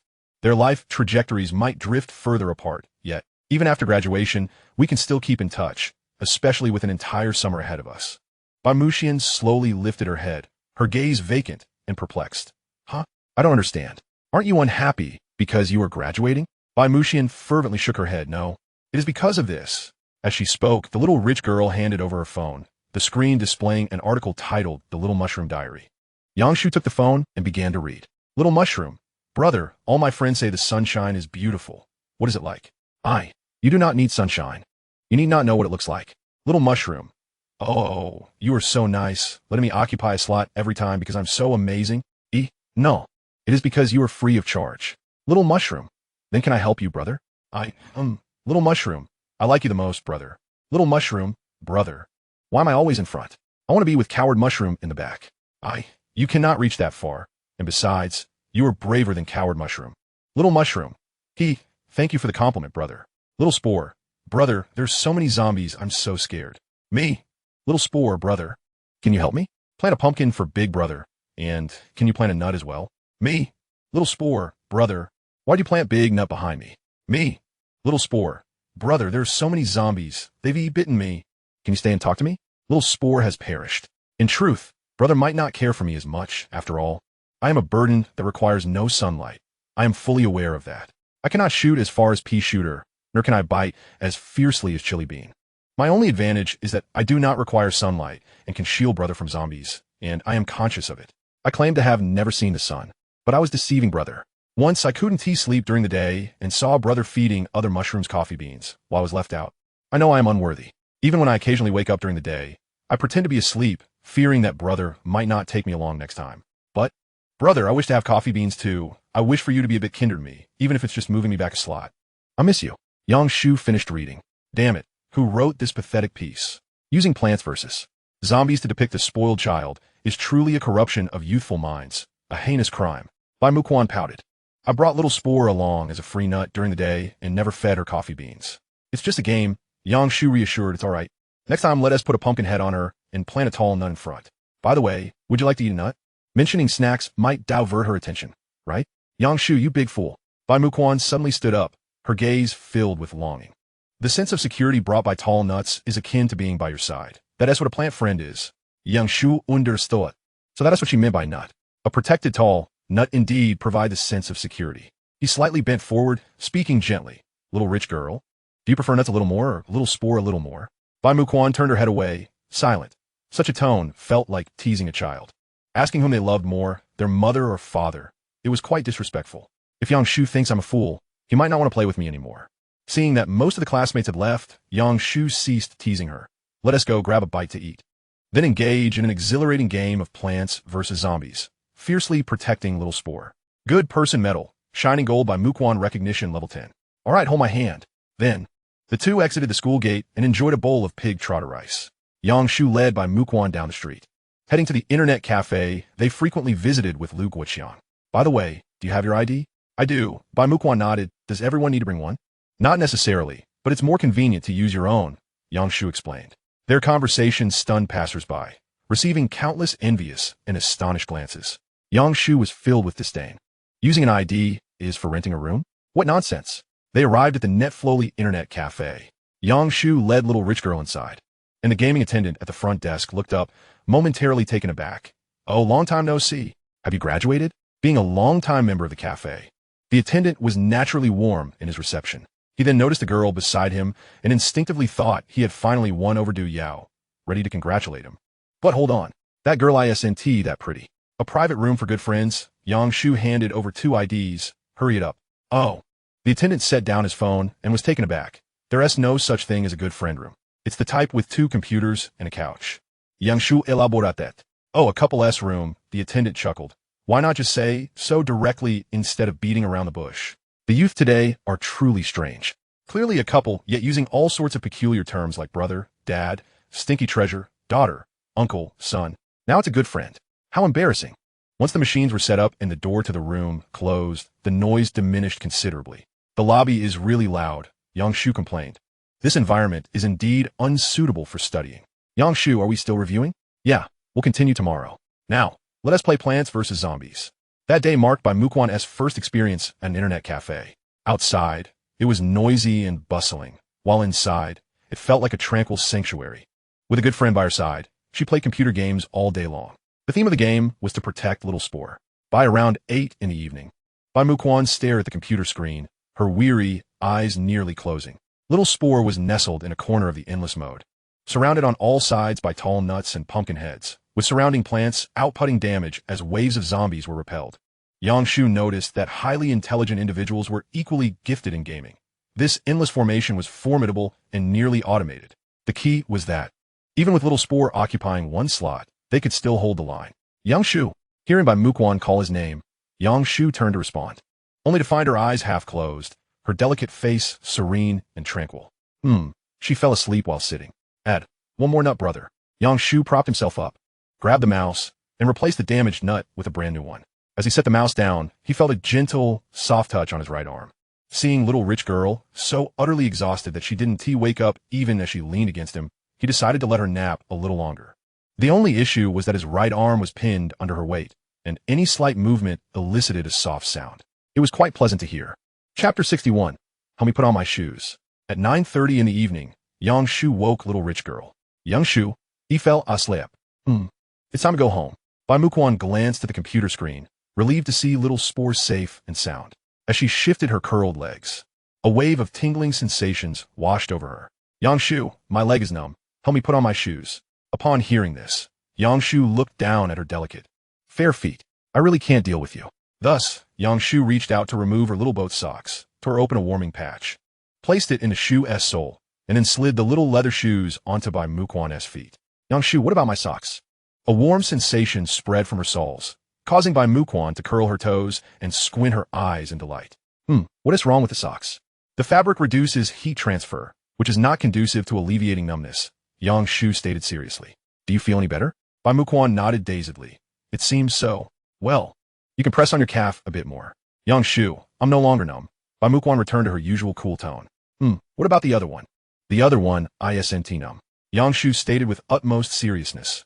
Orchids bloom in secluded valleys, not for lack of fragrance. Boats float in rivers and seas, not for lack of passengers. A gentleman acts righteously, not for lack of recognition. Yang Shu, recovering from numbness, does not cease for lack of numbness. Do you understand what I mean? Bai Muquan pondered for a moment, and then responded with an "oh" as she extended her other foot into the warm shoe. But, Yang Shu, I always feel like you were a bit happy. Am I? I don't feel that way. I'm merely here to serve the young lady. Yang Shu inquired. Do you dislike me helping a good friend put on her shoes? Not at all, just a little shy. Is it comfortable? Only a little. Yang Shu smiled faintly. Then that's good? I assent it? Bai Muxian nodded, somewhat understanding. That makes a bit of sense, but Yang Shu, do remember to wash your hands. Next time I will wash my feet too. Next time, she added, you said it, not me. 5 minutes later, Bai Muxian remarked. Yang Shu, not even a bit numb. My feet are still warm. Let's go. Yes, it's time to head home, he replied, a smile curving at the corners of his lips, indicative of his undeniable joy. I am not, don't say such things. Upon exiting the private room, Yang Shu washed his hands and waited for Uncle Zhang with Bai Muxian by the roadside. A comfortable summer breeze, laden with moisture, swept through, while the slightly reddened night sky hinted at impending rain. Bai Muxian stared down at her shoe tips, wiggling her toes, still feeling the warmth akin to being held in her mother's embrace. Yang Shu, much like his name, evokes thoughts of warm sunlight, she mused. Don't overpraise me. I'm only a little similar, he replied. See you at the library tomorrow, Yang Shu. Spotting the approaching vehicle, Bai Muxian stated in advance. All right, rest early, Yang Shu advised. And please don't let any of your other good friends lend you shoes. As his words fell, an opulent Bentley pulled up at the roadside. Bai Muxian nodded. I have only one good friend. With that, the little heiress entered the car, and they waved goodbye. In that last moment, Yang Shu perceived her unspoken thoughts. Brother, I know everything. Goodness, could the little heiress be feigning ignorance? Am I the true prey here? Yang Shu shook his head, dismissing the notion, concluding that he was merely overthinking. The little heiress had evidently allocated her emotional intelligence to intellect, making such occurrences improbable. The following day, the pair met as usual at the library, embarking on their final sprint towards the college entrance examination. Under Bai Muxian's guidance, Yang Shu made remarkable strides in physics and mathematics, each improving by over 30 points, nearly matching the top student Lenin, separated by just a few points from perfection. Even Mr. Jiao, who was notoriously strict about grades and disdainful of early romances, broke his principles repeatedly, granting Yang Shu unprecedented leniency due to his impressive progress. During subsequent speaking practice, Yang Shu discovered that this newfound social efficiency could indeed facilitate his learning. Social efficiency, at its core, is the exchange of ideas between parties, fostering mutual understanding to achieve a shared goal. Speaking practice similarly begins with exchanging views, yet emphasizes comprehending the conversation's content to master the nuances of language.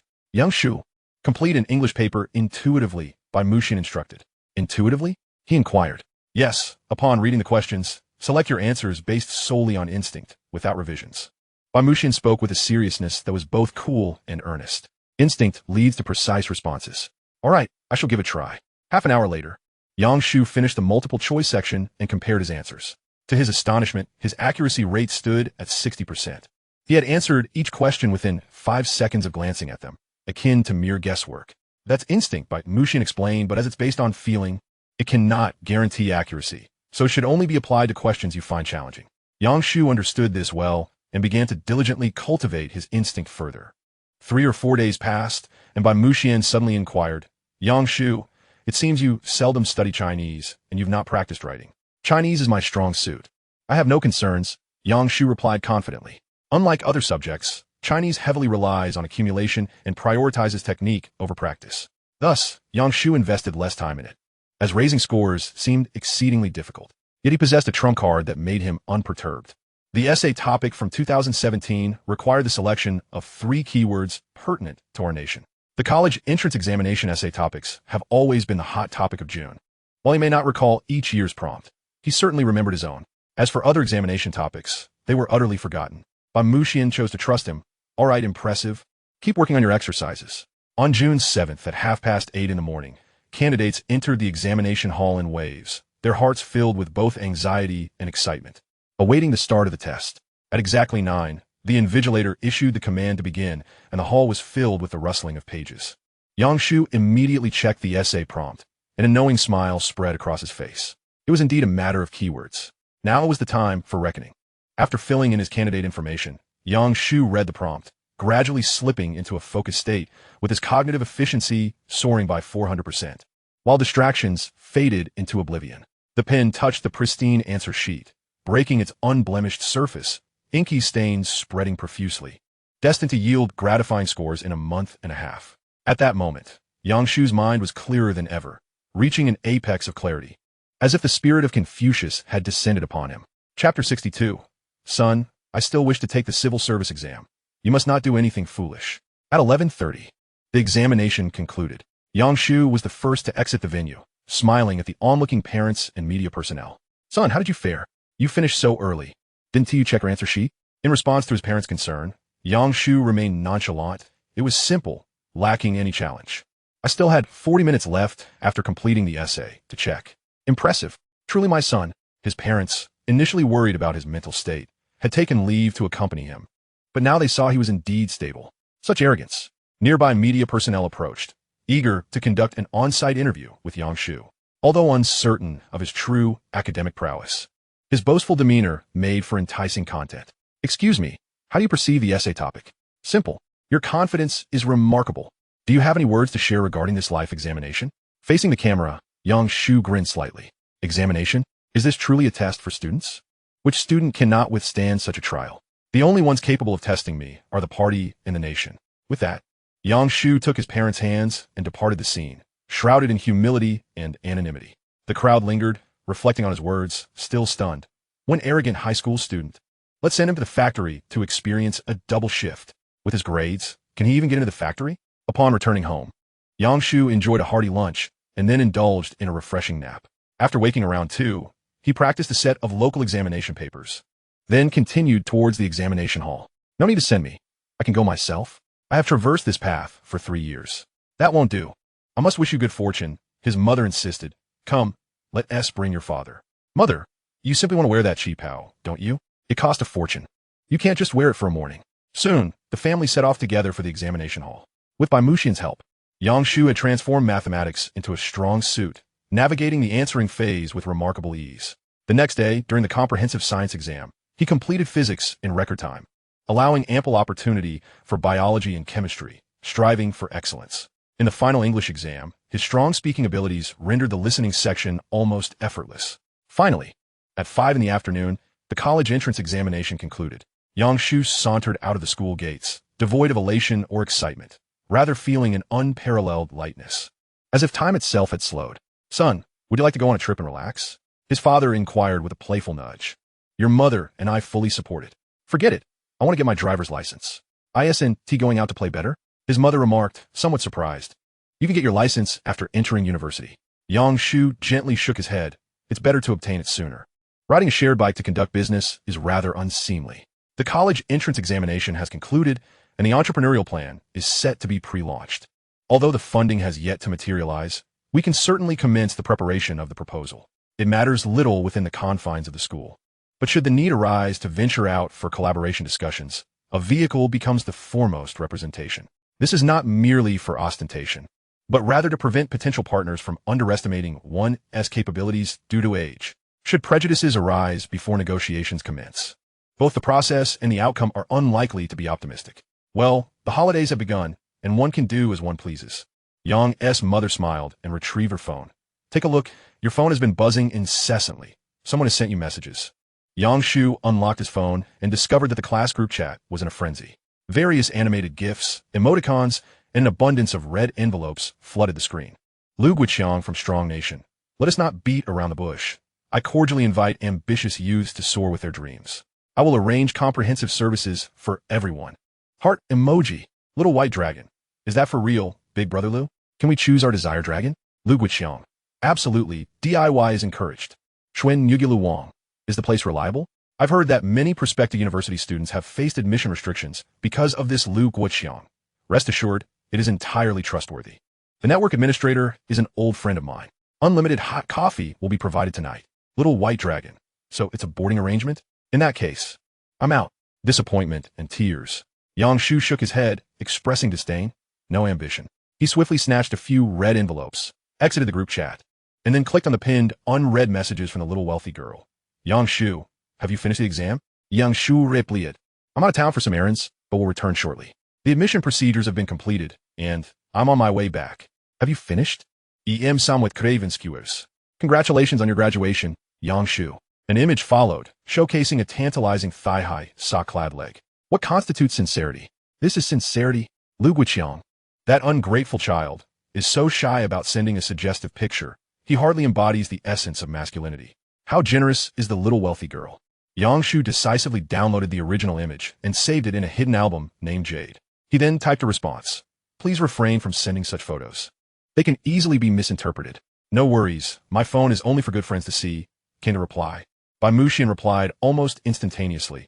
I saw in the group that Lu Guoqiang has arranged a dragon service for everyone. Are you going? I can't make it. I need to pay you back, Yang Shu responded. Crocodile wearing sunglasses. Mom and Dad, I want to be home for dinner, Yang Shu called out. You needn't leave the door unlocked for me tonight. Yang's father sensed trouble. Son, I still aspire to take the civil service exam. You mustn't get into any mischief. Worried I might drag you down, huh? Worry not. It's merely a normal outing. An hour later, Yang Shu and Bai Muxian met at the library, but they did not enter. Today, the little wealthy girl wore her hair down, her delicate face still exuding an air of elegance. She donned a dark-toned suspender dress, which gave her a dignified and poised appearance. As for her socks and shoes, they remained the same, black stockings and plain little leather shoes. Yang Shu noticed a slight difference. Today, it appeared she was wearing shiny stockings. Under the evening glow, the two strolled along the tree-lined path. Have you finished the exam? Yes, roughly estimated. I should score over 630, Yang Shu declared with confidence. Upon hearing this, Bai Muxian displayed a barely perceptible hint of anxiety. If you exceed expectations and score 670 or 680, will you still apply to Jian University? Of course. Jian University is close to home. If I score high, I'll choose a good major, Yang Shu replied. For me, applying to a better institution would only heighten the pressure. Excessive academic burden could impede my ability to generate income. Bai Muxian huffed softly. I can assist you with your expenses. Then how am I any different from a freeloader? Yang Shu firmly declined and shifted the topic. That one do, it's far more gratifying to earn my own money. I plan to enroll at the driving school tomorrow. Would you like to join? No. I have a driver, but I can accompany you. There was something both heart-wrenching and heartwarming about that statement. Suddenly, Bai Muxian recalled something and halted, thrusting her frog-shaped wallet into her friend's hands. I have lent you money. From today onwards, that counts as interest. All right, just ahead is a park. Let us grab a bite. Thus, Yang Shu led the little wealthy girl on a delightful exploration until night fell, achieving the full park exploration accomplishment. Both of them were utterly exhausted, leaning against a bench to rest and swatting at mosquitoes. Yang Shu glanced at the little wealthy girl. Are you tired from walking? A bit, she admitted. Allow me to massage you to help you relax. Without hesitation, Yang Shu picked up Bai Muxian's petite foot, removed her shoe, and placed her delicate foot upon his lap. He was just about to begin when her foot squirmed away like a loach. Not today, Bai Muxian said, pursing her lips. I haven't washed them, and I've walked a lot. No problem. I don't mind, he replied. Chapter 63. The Scholar Superhero Arrives. Yang Shu is a peculiar individual. Searching online for individuals who enjoy legs yields results under the term lecherous fool, describing such individuals as lustful and unproductive perverts. Typically, lecherous individuals share many common traits. They may have a penchant for any body part of their partners, with enthusiasts labeling it as a certain control. However, Yang Shu is not that kind of person. He simply has a fondness for specific things. Oh dear, little wealthy girl, you truly make me want to cry. Indeed, I am not a lecherous pervert. I merely have a penchant for black stockings. Thus, Yang Shu explained the reasons behind tired legs and guided her on how to massage him. Experiencing fatigue in the feet stems from excessive muscle usage, resulting in a small quantity of lactic acid. For example, those who are accustomed to sitting for prolonged periods and soldiers in regular training have differing levels of muscle conditioning in their feet. If both were to stand at attention for an hour, the former would undoubtedly suffer from foot pain and fatigue. The remedy for foot discomfort is to massage the muscle groups to relax the muscles. Bai Muxian tilted her small face upwards. Yang Shu, there is no need to elaborate so much. I willingly offer to massage you. You know I'm not foolish. Yang Shu feigned a relaxed smile. Well, that's good. Bai Muxian's feet were small, and the moonlight cascaded upon her black stockings, accentuating her ankle and knee joints. Yang Shu suddenly experienced a peculiar illusion. What lay before him was not the little wealthy girl's leg, but rather an exquisite piece of jade. Nonetheless, jade legs are still jade, right? Boldness in excess could lead to one's downfall. Bai Muxian gazed ahead, her eyes traversing a vast expanse of greenery, landing on pedestrians along the main path. The park was relatively empty at night, or perhaps this location was simply too secluded. Retracting her gaze, it fell upon the auxiliary path, where, apart from benches spaced 20 meters apart and faint lighting resembling moonlight, not a single figure could be seen. Bai Muxian wiggled her toes, her tone leisurely. Yang Shu, I have a peculiar sensation. What is it? Whenever someone passes by across the greenery, I feel strange, not wanting outsiders to discover us. Yet there is a thrill in this secretive act. Bai Muxian playfully wiggled her feet. Yang Shu, do you understand this feeling? Ido? Yang Shu nodded. Isn't it just a secret rendezvous? A normal experience shared by everyone. Some may not realize it, while others have developed it to its fullest extent. Do you feel the same? Bai Muxian asked, biting her lip, relishing that little thrill. No, not to this extent, Yang Shu replied. Perhaps it requires an even greater thrill? After all, it was the experience of watching a grand film that led to the thrilling sensation of death, only to be reborn in the present, thus endowing me with a modicum of immunity. The little heiress produced a packet of gourmet, spicy strips. Yang Shu, would you care to partake? Oh, indeed. I shall indulge with reckless abandon. Subsequently, the two sat in silence, savoring their snacks while attuning themselves to the symphony of crickets. Yang Shu suddenly inquired. Today's is rather reflective. I specifically chose the glossy variant. Specifically? Yang Shu furrowed his brow slightly, sensing this was a matter of particular preparation.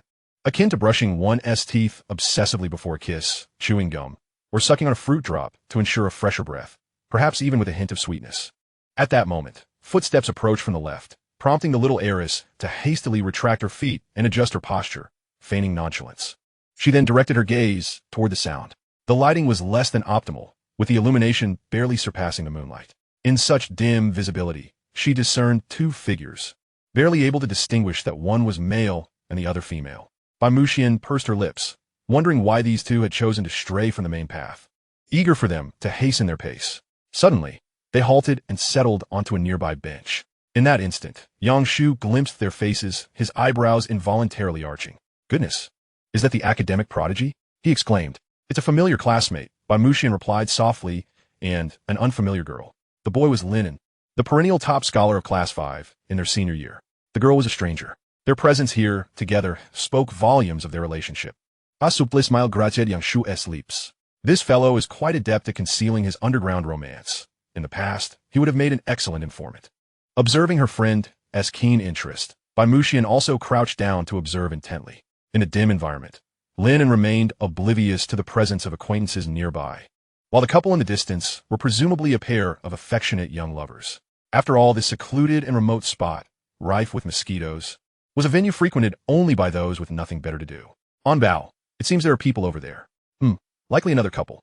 According to the principle of cohabitation in dim settings, when multiple couples occupy the same shadowy space, each couple can be regarded as an independent entity. Between these entities, a certain distance is always maintained, ensuring no interference. This is also known as the principle of coexistence. Lin explained earnestly. To put simply, don't be too self-conscious. Your life doesn't have that many spectators. They're preoccupied with their own affairs. The girl giggled. Don't simplify it. I desire that scholarly aura. Upon finishing her sentence, they intertwined their fingers and gazed deeply into each other's eyes. Bai Muxian observed intently, thinking to herself how splendid their relationship appeared. Yang Shu and I have also held hands. Then Lin shared a kiss with his girlfriend. This has not occurred before. The little heiress's eyes widened, her curled lashes fluttering animatedly. Thereafter, Lin instinctively sought a handhold in the darkness. The little heiress found herself in utter darkness, unable to see anything. Yang Shu, your hand is obstructing my view. Do not look, you'll develop a sty, Yang Shu whispered. Then why are you still looking? Bai Muxian pouted before stealthily sniffing her friend's palm, reassured by the absence of any unpleasant odor. Boys do not develop styes. Oh. Yang Shu was taken aback to sneak a glance at Linen, astonished by the unexpected revelations. Goodness, aren't you supposed to be the dull-witted academic type? What stark contrast. No wonder you turned down Lu Guiqiang's all-inclusive service. Is this not far more engaging than an all-night gaming spree? Chapter 64. I wish to taste what you have tasted. Linen, what is our current relationship? Do not speak. There are people nearby. It feels quite embarrassing. It's fine. They're busy too. Indeed, busy watching you exchange saliva and amylase. Yang Shu was rendered speechless. Brother, there's still two living beings right there. And one of them is a child. Let us go, Yang Shu suggested, preparing to help the little heiress with her shoes. Are you hungry? Would you like to have hot pot? I wish to, but I'm not ready to leave just yet. Despite the obstructed view, Bai Muxian remained exceedingly curious. Yang Shu, are they also just friends? I do not know. I'm not certain. Yang Shu feigned ignorance. Let us go.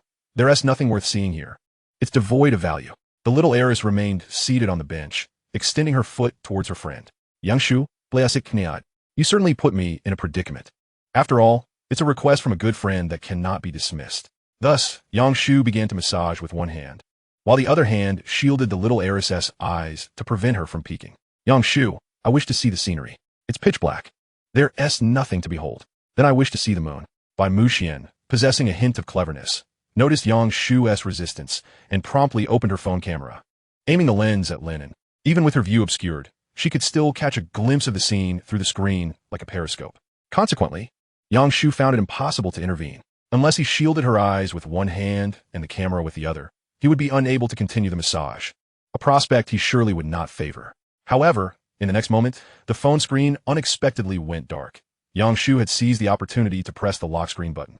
He then proclaimed with righteous indignation, "Snooping is an unbecoming act. I was merely observing." "What did you see?" "They're starring in a drama." Thankfully, Lin and his companion did not linger for long, departing after a brief moment of tenderness. Yang Shu exhaled in relief, finally able to focus on the massage without worrying about the little heiress mimicking them. "Yang Shu, I am hungry. All right, let us go eat." After assisting the little heiress into her shoes, the two departed along the pathway, discovering a square card where Lin had been seated. Yang Shu picked it up to examine it. "Oh, it's your ID card. Quite the find. Should we chase after him to return it?" Bai Muxian inquired. However, Yang Shu shook his head, placing the ID card back in its original position. "No need. I fear it may cause him embarrassment. Let him retrieve it himself." Before leaving, Yang Shu captured a photograph of the bench alongside the ID card, sending it to Lin and with the message, "Classmate, I trust you wouldn't want this incident to become common knowledge, would you?" "Goodness, brother," came the reply. WeChat red envelope. "Wishing you prosperity and good fortune. Happy graduation. Young, you see, this is what we call professionalism." Yang Shu returned the red envelope, earning him a grateful father from the little heiress as they walked away contentedly. After all, young Lin's finances might be somewhat strained tonight. Perhaps due to the conclusion of the college entrance examinations, the mythical creatures had collectively emerged, making it easy to encounter familiar faces in any hot pot establishment. Yang, what a coincidence. You brought your girlfriend for hot pot as well? It was none other than Han Shuxiu. Yang Shu raised an eyebrow, glancing at the girl beside the feckless lad. "Is she?" The girl was tall and slender, her hair cascading in soft waves, exuding an air of sophistication with her attire, a tank top paired with a punk jacket and fishnet shorts. The stark contrast between her makeup and outfit was striking, emphasizing one word, spicy. "Han Shuxiu, allow me to introduce my girlfriend, Kaiying, whom I met at the new art studio. Hee. Finally, it's my turn. Shall we share a table and showcase our prowess?" Just thinking about that time with Jin Taiyang is infuriating. He stole all the limelight. Come, Yang, what a rare stroke of fate. "Let us share a table." Yang Shu nodded, a barely perceptible smile gracing his lips. "Sure." Subsequently, the four of them seated themselves in pairs, with Yang Shu and Han Shuxiu engaging in playful banter while the two women quietly listened. Kaiying wished to strike up a conversation with Bai Mu Mian. Yet upon gazing at that cold, elegant, and aloof visage, an inexplicable sense of detachment enveloped her. Under Bai Mu Mian's influence, the once fiery girl seemed to lose her zest. "Yang, I'm not criticizing you, but after graduating high school, it's time to leave behind early romances. You should hurry and find someone. Life is a one-way street. Experiencing mistakes at various stages and savoring the beauty of growth is its true essence. And you, my friend, will never indulge in early love. Hee. It seems I shall be the first to fall in love after all. How utterly malicious it is for someone to revel in such wicked laughter, akin to a nefarious boiled egg." Yang Shu smiled and complimented, "You truly possess remarkable skills. I cannot compare. Undermining yourself is not commendable, you know," Han Shuxiu replied, adopting a brotherly tone. "In that case, today's meal is on me, and I shall impart a few tricks. The tides of fortune have finally turned in my favor. Haven tea, they? All right, then I shan't hold back." Yang Shu seized the menu and enthusiastically ordered a plethora of dishes, showing no restraint. For a free hot pot, all he could do was clasp his fists and exclaim, "You are quite capable." As the dishes accumulated and the broth began to boil, the quartet indulged in a delightful feast, their laughter filling the air.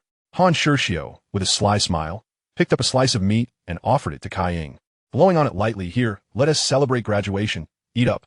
"Thank you, darling. You should eat too." The two exchanged bites, the atmosphere laden with flirtation, as their lips seemed poised to touch. Han Shuxiu set down his chopsticks and added some fresh ingredients with a triumphant expression. "Yang, don't just eat. Let's chat. We haven't seen each other in over a month. If you don't participate, whom am I showing off for?" What would you like to talk about? Yang Shu responded, wheeling to Ngage. Let us discuss whatever comes to mind. Speaking of hot pot, Ying and I had our first date over hot pot. Back then, our feelings were just blossoming, and we were rather reserved about sharing food. Han Shixiu posted, "Oh, let us not dwell on that.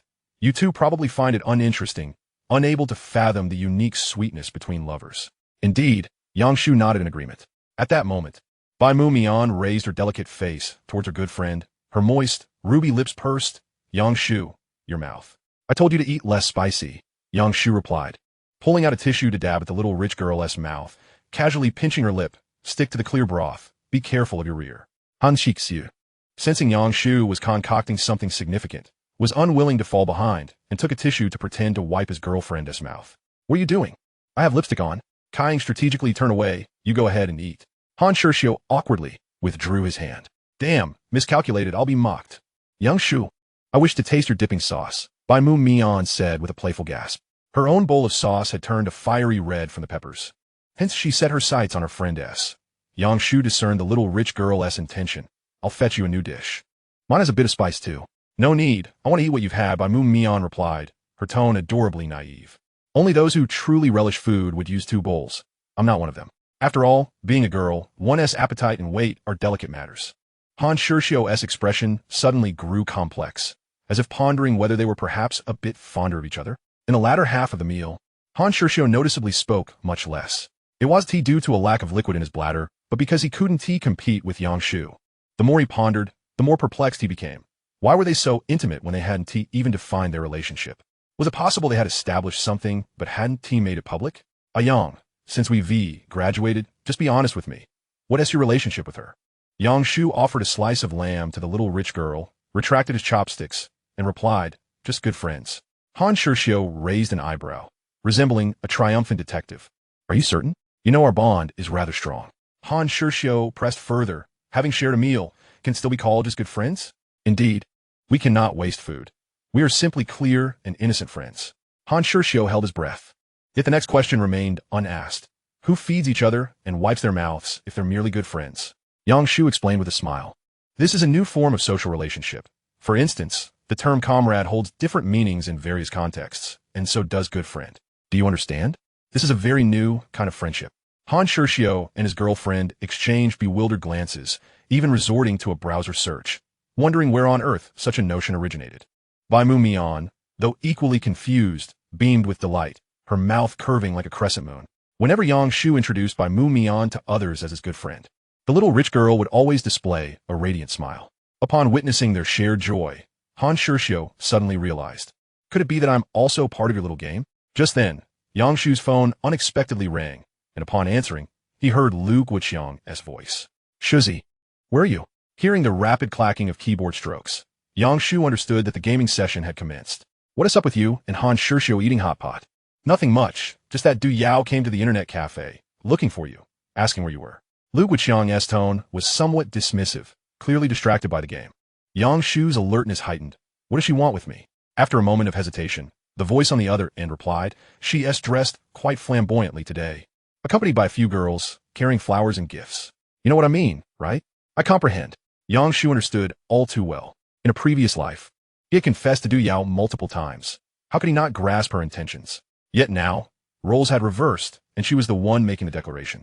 But why had Du Yao chosen today to act so boldly, unreservedly flaunting her feelings?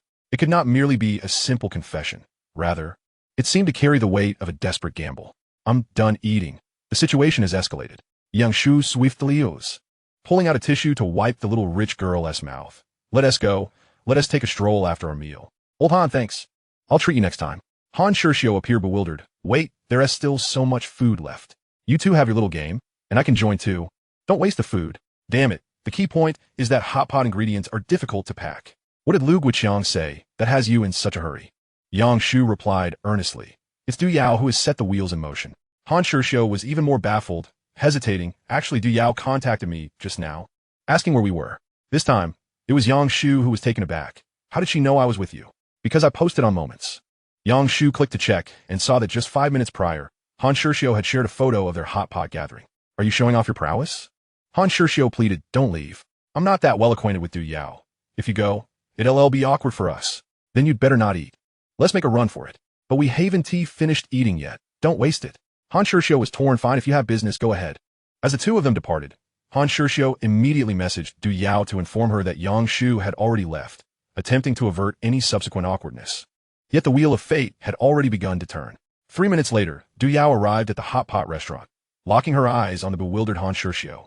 Striding towards him with purpose, where did he go? I don't know, Han Shishio replied. He said he went out for a stroll after the meal.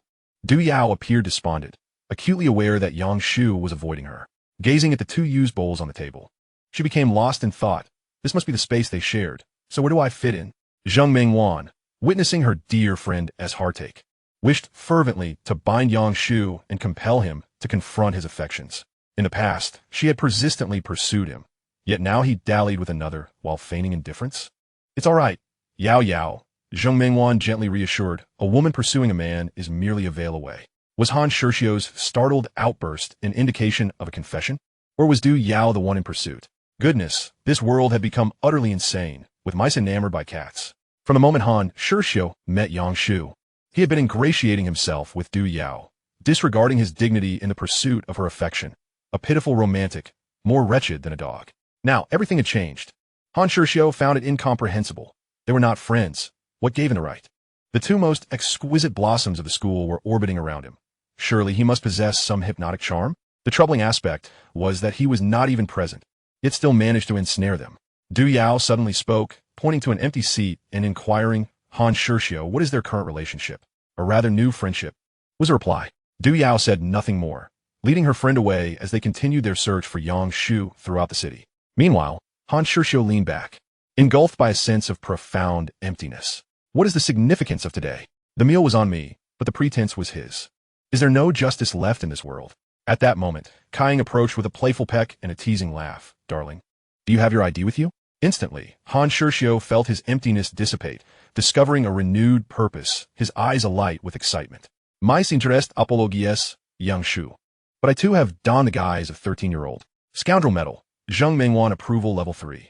Scoundrel medal, Du Yao approval level 2. Pretense king emblem, Han Shishio approval level 3. Wait, who have I scorned? Or have I pretended? Yang Shu was grateful for his swift escape. Had Du Yao intercepted him, he would have had to face the music. It's getting late. Shall we head home? He suggested. I wish to linger a while longer, Bai Mu Mian replied. Her tone cool, collecting interest. Yang Shu suddenly recalled her previous remark. Didn't you say you must be home before dark? Except when strolling with good friends. Bai Mu Mian halted, humming slightly. Yang Shu, do you wish to rescue the little squid at the pedestrian street? All right, we'll return after we eat. Sound good. The pedestrian street was not close to the school, making it impractical to walk. Thus, Yang Shu summoned a shared electric bike. They had but one seat. Yet it was spacious enough for two. Do you prefer to sit in front or behind? On my friend's lap, she replied. How can I brake if you sit on my lap? Come to the front. You need to stabilize yourself with your feet when we stop. It's not safe on my lap. Oh, the petite heiress carefully mounted the bike, her bottom occupying barely half the seat, gripping her friend's arm as if it were a balance beam, and then fell silent, adopting a frigid demeanor. Are you afraid?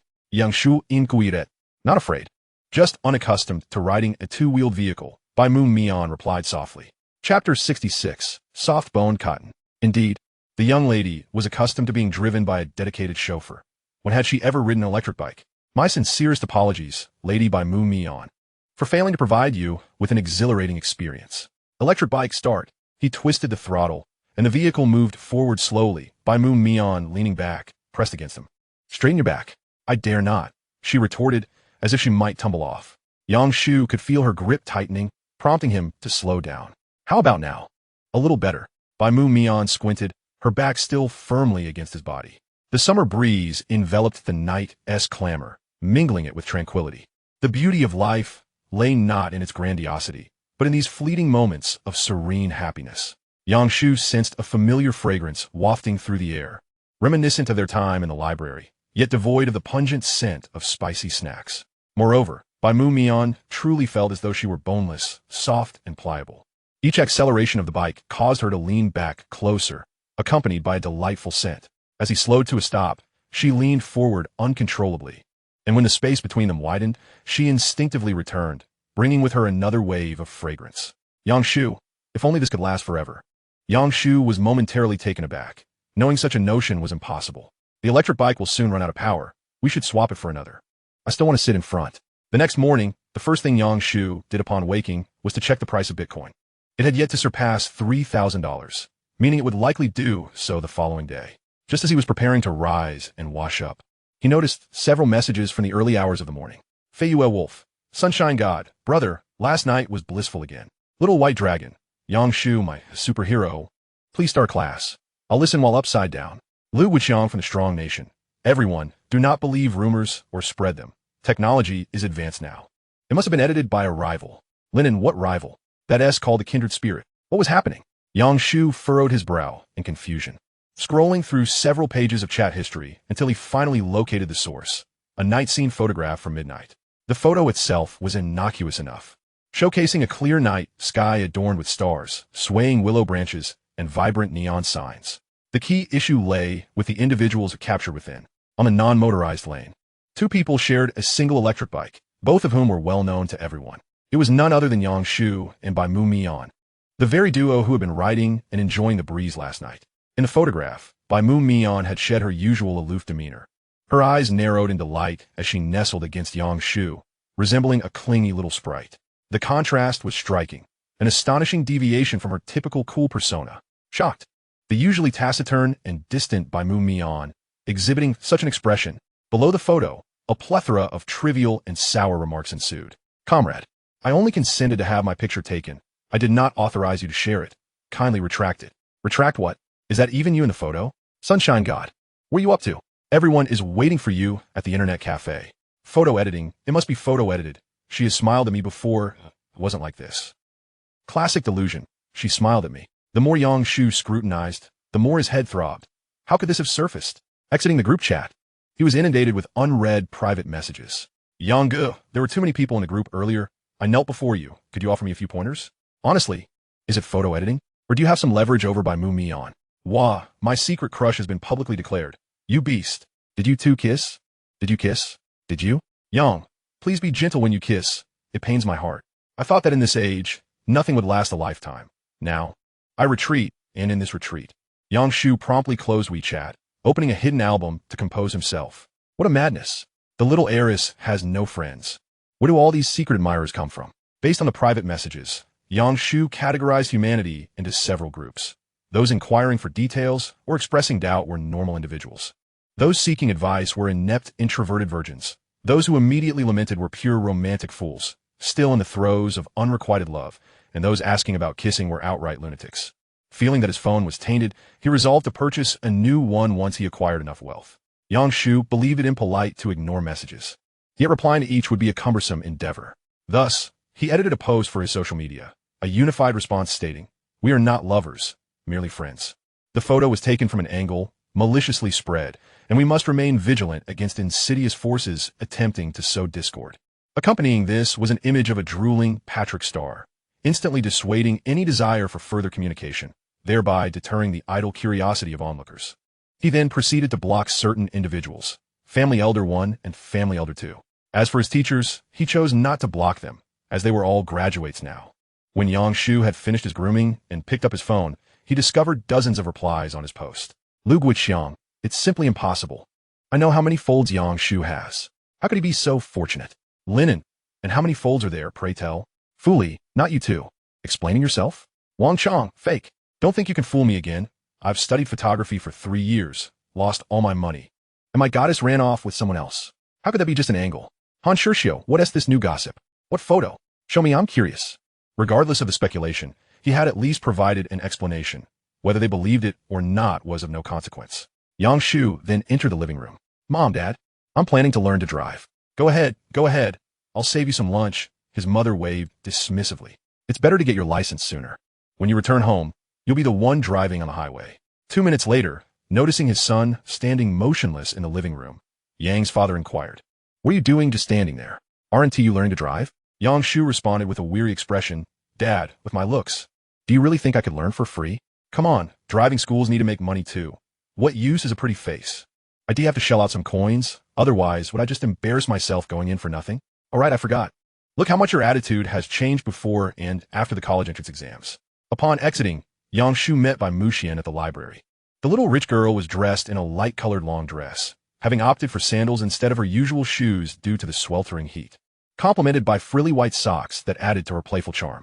Yang Shu, many people have added me as a friend today. What did they say? They're the demons of the mountains. I didn't add them, she replied. Yang Shu felt a surge of curiosity and reached for the little rich girl's phone. Goodness, they were from the same crowd of eccentrics. She had begun to add 3 of them. One was bombarding her with cheesy lines. Another was weeping while singing a melancholic tune, and the last had withdrawn. Yang Shu found it difficult to judge them. They were wallowing in heartbreak. Yet by Mushin didn't even know them. Was this just self-indulgence, polluting others' lives? To be brave, yet remain silent during a crush. To be cowardly, yet still cling to such dead-end sentiments post-graduation. Chapter 67. Others call me rich brother, you call me pretentious king. What does that mean? Let us go register at the driving school, Yang Shu suggested. Now that the exams are over, I imagine many will be learning to drive. All right, I'll still ride the electric bike. Yang Shu shook his head. Forget it, the journey is too long. I wouldn't want to ruin your pretty face. What if you get photographed again? Withdraw twice? I could call Uncle Zhang instead. By Muxi and open her phone. 10 minutes later, a departing Bentley returned, ferrying the two to Tonghe Driving School, located outside the 3rd Ring Road. While there were several driving schools within the 2nd Ring Road, the convenience of transportation was offset by their limited space and scarce instructor vehicles, leading to inefficiency. In contrast, Tonghe boasted a larger area, with its testing grounds located on site, facilitating both practice and examination. However, the number of applicants was indeed quite high. Yang Shu observed the registration hall, where no fewer than 20 individuals were already queuing. I'll go stand in line. You can take a break, he said. Okay. As soon as he stepped out of the car, Yang Shu was met with numerous gazes from the old gatekeeper at the driving school, the young woman at the breakfast stall, and the shopkeeper. Rich Brother Medal. Li Chong Recognition Level 3. High-Quality Male Medal. Fong Xiang Recognition Level 2. Pretentious King Medal. Wang Zhangwo Recognition Level 3. Yang Shu, utilizing his real name, swiftly discovered that Wang Zhangwo was the toothless security guard at the driving school. He also caught a glimpse of their inner thoughts. Every year there's always this ostentatious package. Let them show off. They'll all have to get in and drive the instructor's car eventually. I truly didn't intend to show off. Old dang. When others call me rich brother and you call me pretentious king, what does that mean? Just because I have a luxury car doesn't mean I can't drive. Come on, little rich girl, do something about it. Yang Shu held a grudge and then entered the registration hall to queue. The registration process was straightforward. Fill out a form, provide ID for on-site copying, and then pay for the medical examination. While waiting, Yang Shu noticed someone watching him intently. When he turned to look, his brow furrowed, as he felt an unsettling sense of familiarity. Behind him stood a boy and a girl, linked arm in arm, presumably a couple. The boy had dyed brown hair styled in a wolf tail, an electronic cigarette dangling from his neck, and wore an ensemble of distressed clothing. The girl, clad in a small tank top paired with a sun protection jacket and ice sleeves covering half her floral tattoo, resembled a high-end little gang girl. Yang Shu recognized the boy, who appeared puzzled at the sight of him. 3 seconds later, the boy from the reformist faction's eyes lit up, pointing at Yang Shu. It's you, Du Yao's little sycophant. No wonder you look so familiar. Yang Shu's lips twitched. Is there no one-click delete function for Black history? Simultaneously, he recalled that the boy was Lu Fengwan, Du Yao's rap ex-boyfriend. In his past life, Du Yao had broken up with Lu Fengwan during the college entrance exam break. Now, it seemed the situation had changed. Hey, don't be nervous. Just trying to see what's going on. You're still fawning over Du Yao? Lu Fengwan swayed his head. Bro, I dumped her ages ago. Haven't you moved on yet? Giving you a chance is useless. Yang Shu frowned, catching a glimpse of the boy's thoughts. Damn Fei Yang. It's because of you that Du Yao dumped me. Turns out you're still in the running, utterly useless. Lu Fengwan reminisced about his relationship with Du Yao, recalling how his exceptional rapping skills, trendy fashion sense, and mature demeanor had won over the heart of the White Lotus. Although Du Yao wouldn't hold hands or hug him, insisting on waiting until after graduation, her status as a top student made her restraint part of her allure. However, he had been unceremoniously dumped before graduation, with her claiming that Yang Shu didn't like him like that. Damn, your mother, this foolish woman, though somewhat attractive now, is no match for Du Yao's goddess aura. As Lu Fengwan's anger mounted, he pulled his little gang girl closer, a smirk on his face. Hey little bro, remember that time Du Yao almost got beaten up after her bike fell over? My girlfriend did that, and she even recorded Du Yao's near tearful expression. Too bad the homeroom teacher showed up, or it would have been even more exciting. Lu Fengwan chuckled, his eyes gleaming with amusement. Why so silent? Are you heartbroken? Yang Shu raised an eyebrow. Though your actions leave much to be desired, Your girlfriend certainly knows how to seize the moment. Thanks for that.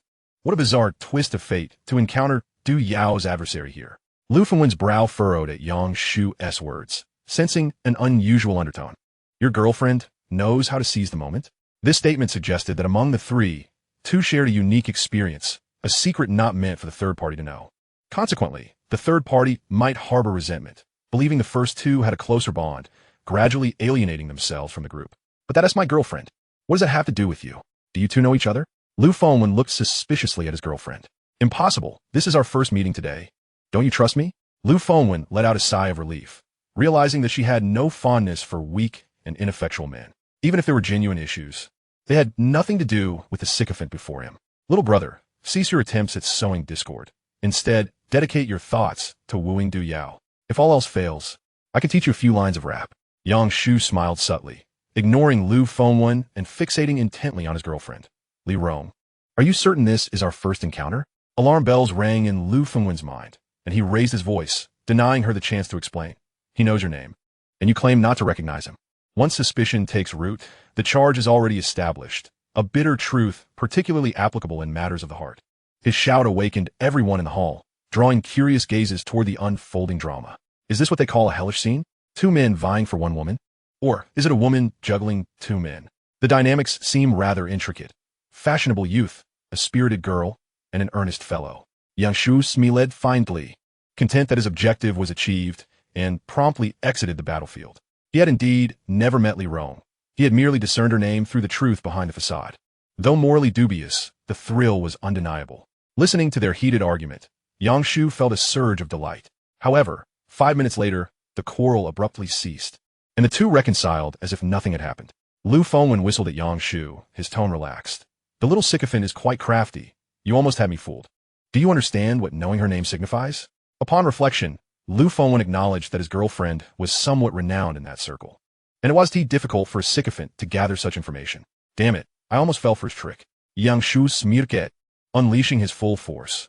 You speak the truth, but what if I were to divulge that Li Rong's birthday is February 9th? She is 17 years old, stands at 5 feet 6 inches, weighs 108 pounds, enjoys karaoke and drinking, loves fried instant noodles, is closest to her grandmother, and her recent goal is to save money for a tattoo? How would you respond to that?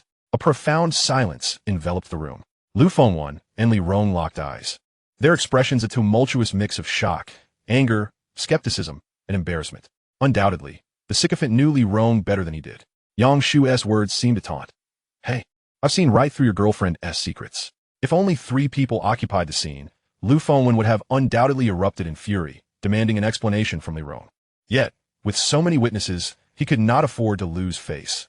Even with the humiliation of a metaphorical green hat atop his head, he feigned indifference, laughing along with the crowd, unable to bear the pitying gazes of onlookers, who regarded him as a mere clown.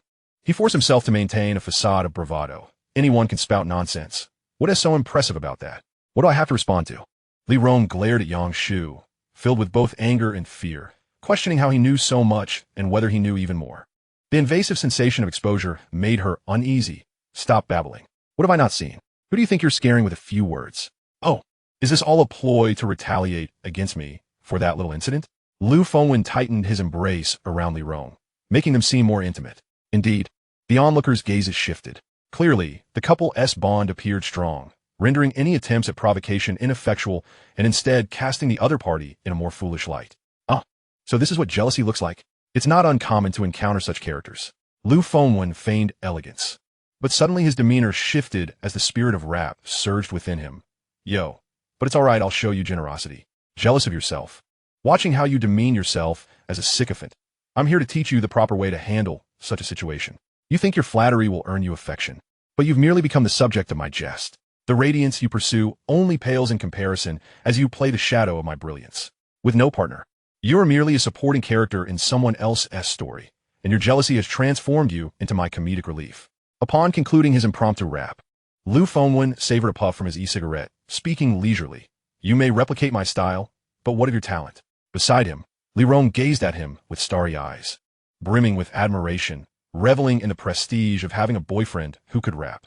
Lu Fengwen basked in the attention of the crowd, his vanity reaching unprecedented heights. He hadn't anticipated that his performance would flow so smoothly, an explosion of inspiration. The final line was particularly impressive. He thought to himself, damn, I'm truly charming. Yang Shu had to admit that the rap master was indeed a magnet for girls. Even if he couldn't comprehend the words, the admiration sufficed. This is bound to leave Sister Zhou smitten. I assent it? Noticing Yang Shu's silence, Lu Fengwen assumed he, like Du Yao, had been captivated by his talent. And he assumed the posture of a victor. Little brother, address me as big brother, and let us put jealousy and provocation behind us. From now on, follow my lead, learn to dress well, rap, and attract beautiful girls like your sister-in-law. How does that sound? In that moment, Lu Fengwen felt as if his horizons had expanded infinitely, earning appreciative glances from the onlookers. To this, Yang Shu could only clasp his hands in a gesture of respect. You possess remarkable abilities. Hey, call me big brother. Do you really think I'm trying to flatter you? Can't you tell the difference between praise and mockery? Yang Shu chuklet. Lu Fengwen's expression darkened slightly, ready to chastise him for his pettiness. But then everyone turned their gaze to the entrance, their faces frozen in disbelief. He too turned to look, momentarily lost in thought, instinctively releasing Li Rong's hand. There, a stunningly beautiful girl approached, her figure slender and graceful, exuding an air of aloofness that complemented her striking visage, enhancing her regal charm. The moment everyone laid eyes on Bai Muquan, a singular thought crossed their minds. Only Lu Fengwen felt a twinge of regret. Had she arrived earlier, she might have witnessed his moment of glory, perhaps even been captivated by his talent. The previously haughty Li Rong now felt utterly uncomfortable, and without hesitation, he let go of her, deliberately avoiding her when she attempted to reach out for him. It was as if he were an unattractive suitor, unworthy of mingling with new acquaintances. At that moment, Lu Fengwen concluded his daydream and feigned calmness as he turned back, preparing to continue taunting the sycophant to demonstrate his prowess. However, to his surprise, Yang Shu spoke first. How did you get in? Where's Uncle Zhang? Bai Muquan quickened her pace, rushing to her friend's side. Yang Shu, are you thirsty? As she spoke, the wealthy girl reached into Yang Shu's pocket with her right hand, her fingers playfully exploring. Yang Shu, concerned about her clumsiness, quickly withdrew her hand. I'll find it for you. Besides, I sent tea or water in the car. You want some rock sugar pear? Bai Muquan huffed, her small hand persistently nudging toward her friend's palm. The crowd stood frozen, particularly Lu Fengwen, who wore a face twisted in agony. What on earth is happening? How does a sycophant like him deserve her? Yang Shu reached into his frog wallet and handed Bai Muquan 50 yuan, instructing her, go on. Bring me back a bottle of sugar-free cola, and don't forget Uncle Zhang's. Okay. After Bai Muquan left with the money, the tense atmosphere in the hall began to ease slightly. The rap master, Doesn't He, seemed to be in good spirits. Perhaps you should take a seat? Lu Fengwen's lips twitched, his voice considerably subdued. No, it's fine. Damn it. Wasn't he just fawning over Du Yao? How did he end up with such a stunning girl? Yang Shu grinned widely, his smile radiant. By the way, big brother, you mentioned you'd teach me how to rap and attract girls, right? You didn't mishear me. Lu Fengwen bit his lip in embarrassment, thinking to himself that this fellow was undoubtedly doing it on purpose, just to show off. Brother, I have no interest in rap. Teach me how to woo a partner instead, for that is truly beyond my grasp. Enough already. You're the real brother here. I beg you. Stop talking and leave me a shred of dignity to cover my shame. Lu Fengwen felt a sudden urge to escape. He had barely enjoyed the pretense of arrogance for 2 minutes before being met with Yang Shu's counterattack, feeling as though ants were crawling over him. Naturally, the dramatic twist was a source of amusement for the onlookers, especially the interaction between the two, which exuded a sweetness that was both subtle and profound. Thus, the jester's cap fell back upon Lu Fengwen's head. His girlfriend was more stunning than a celebrity and even had a car. What was there to be jealous of about him? In the same hall, the atmosphere diverged into two extremes: the low-pressure entertainment zone of the onlookers and the high-pressure embarrassment zone of Lu Fengwen. If given another chance, he vowed never to flaunt again. Wow, that's a genuine Bentley. I assent it? It's my first encounter with such a luxurious vehicle. Hee. I've already taken a sneak photo. I'll post it on Douyin tonight. I've even thought of the caption. Still I win. Brother, please edit me into the picture. At that moment, 2 more individuals entered the registration hall, animatedly discussing their experiences. The remaining people suddenly seemed to realize something and turned their gazes toward Yang Shu. Most of those present were there to learn how to drive, lacking the means to even own a car. Those who drove to the driving school were either instructors or had come to accompany someone else. The majority were instructors. Who among them could afford such high-end vehicles? Therefore, there was but one truth. Rich Guy Medal, Liu Bei Recognition Level 2. Heartthrob Medal, Xiang Jie Recognition Level 1. Although it might not necessarily be Yang Shu, people were inclined to believe it was him. Before long, Bamushian returned with a drink and a piece of good news. Yang Shu, you don't have to queue for registration. You can go straight to the medical examination. Who said that? A kind-hearted auntie. Chapter 69. I thought you were a live-in son-in-law. Yang Shu was still puzzled about who this kind-hearted auntie was. Was she a swindler? Just as he was about to inquire, a woman in an elegant black lace dress, exuding grace and possessing a voluptuous figure, approached with poise. Come on, young master. I'll get you expedited access. Huh? The woman placed a hand on Yang Shu's shoulder and addressed the front desk. Xiao Lu, when you have a moment, please assist this handsome young man with his paperwork. I'll take him for the medical examination first. The front desk attendant stood up with a smile, responding, sure, boss. Young man, please let me photocopy your ID first. Gradually, Yang Shu began to understand everything. The driving school owner had likely seen the interaction between the wealthy lady and Uncle Zhang, and upon learning of his registration, had come to assist him out of a desire to connect with high-end resources. Indeed, a car was the first layer of social status when one stepped outside. Thank you. Sister, Yang Shu expressed his gratitude. No problem at all. What a sweet-talking lad. At 35, she can still pass for a high school sister. Following this, Yang Shu, accompanied by the affluent lady, proceeded with the driving school owner to the medical examination. In the hall, the rest felt an inexplicable sense of disparity as they gazed at the forms they had filled out, the photocopied IDs they had prepared in advance, and the long queue that had barely moved. Looking at the endless short videos on their phones while waiting in line, they felt as though they were witnessing the entirety of their lives. A life of perpetual mediocrity, trailing behind the crowd, numbing their monotonous waits with laughter. It seemed that waiting for registration and waiting for death were not so different after all. Sigh. Lu Fengwen sighed repeatedly, his heart a tumult of emotions. The loneliness in his eyes deepening as he pondered the origins of that fellow, who could receive such preferential treatment. His own talents seemed trivial in comparison to the stature of that individual. Li Rong had a more open-minded perspective. Her early exposure to society had rendered her more mature than her peers. She comforted him, saying, it's okay. Everyone has their own path. There is no need to concern yourself with others. In her view, Yang Shu's standing was significantly elevated. At least no one else in the hall could rival him. Lu Fengwen hesitated, asking, Li Rong, do you think I have talent? You do. Lu Fengwen sighed again, inexplicably feeling that his girlfriend was not as she once was, neither in appearance nor disposition. Bai Muxian's striking beauty lingered in his mind, and he thought he at least wanted to find a girlfriend of Du Yao's caliber. At the Citizen Service Center, Bai Muxian remarked, I thought the medical examination would be at a hospital. Wouldn't that require an appointment? Yang Shu explained it. There are many people learning to drive, and it's just a simple checkup. There is no need to occupy hospital resources. That makes sense. Meanwhile, the stunning lady, Sister Lily, had completed the paperwork and waved the receipt towards the two. Come over here to queue. The driving test medical examination was quite simple. It mainly checked if the arms and legs were functioning well, recorded height and weight, etc.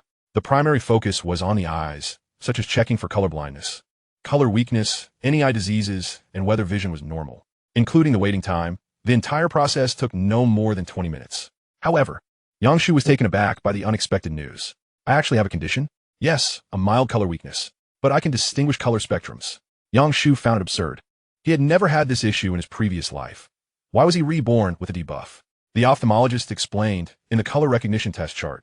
While a normal person can identify the content in about 3 seconds, you need more than 15 seconds, indicating that your ability to perceive certain colors is somewhat weak, which is what we refer to as color weakness. But there is no need for concern. It's not color blindness. Yang Shu nodded indifferently. After all, it would affect his daily life. As the examining doctor began to jot down notes, Sister Lily suddenly called for a halt. It's just mild color weakness. There's no need to record that, right? This is an official document. Yes, it's for the driving test medical examination. Either way, it won't affect passing. So it's the same whether it's written or not. Sister Lily placed both hands on Yang Shu's shoulders, her tone gentle and melodic, her intellectual voice soothing. The examining doctor scratched his head. To be honest, that is not really compliant with regulations. After all, I'm just a worker here. Oh, are you aware of the collaboration between the director and the driving school? Sister Lily asked with a smile. After all, my student has traveled across a district to get this examination done. Oh, I see. It's an outdated color chart that should have been updated long ago. This thing is merely pseudoscience. The physician's expression changed rapidly. Young man, you are healthy. Pretty boy medal. Zheng Banghua recognition level 3. Hold on, buddy. Could you have a bit of principle? And who are you calling pretty boy? All right, after you sign, please hand the form back to me. Sister Lily smiled sweetly. her fingers lightly gliding over Yang Shu's shoulder, collarbone, and neck, as if petting a cherished animal. Bai Muxian, watching from the sidelines, bit her lip, suddenly feeling as if she were collecting interest. After the medical examination, they still needed to go to the window for stamping, with Sister Lily once again assisting. Yang Shu suddenly felt a wave of relief. This special treatment was quite delightful. Suddenly, a sharp pain in his thigh made him think the zipper had caught his flesh, only to realize it was the wealthy lady rummaging through her pockets. What are you looking for? My money. No need for repetition. Yang Shu's mouth twitched. Are you going to buy something? I want to drink some rock candy pear. Bai Muxian was digging through her pocket with remarkable speed, as if a white-legged spider were hidden within, ready to bite. Yang Shu sensed something was amiss. All she needed to do was take out her wallet. Why was she sneaking around and pinching his leg? What if she pinched the wrong part? Something feels amiss. And it is significantly so. Thus, Yang Shu cast a glance at the top of the petite heiress's head. If the benevolent aunt were to provide Yang Shu's classmate with a friend fee, I would be left with only half a good friend, but alas, the aunt is not a good person. No, what are you rambling about? Do you think that the married woman is as naive as you, casually lending out millions? Suddenly, Yang Shu Shifred. Are you cold, Yang Shu? Bai Muxian asked innocently. Don't pinch me, please. I need to grab your little hand. Later, I will pay you interest at the cultural mall. I didn't pinch, Bai Muxian stated earnestly. You may claim not to have pinched, yet it is universally acknowledged that everyone has their own quirks. In an effort to alleviate his good friend's worries, Yang Shu deliberately maintained a distance from Sister Lily, refraining from physical contact and clarifying the situation. He merely sought a ride, while the young lady was the one being foolish over there. As I mentioned, Sister Lily, I possess no resources or connections. I know that. Why reiterate? Sister Lily replied lazily, her lips curling into a teasing smile as she added, why mention it now, of all times, right after the physical examination? It turns out that little Shu is the type of man who exploits women and discards them after extracting their value.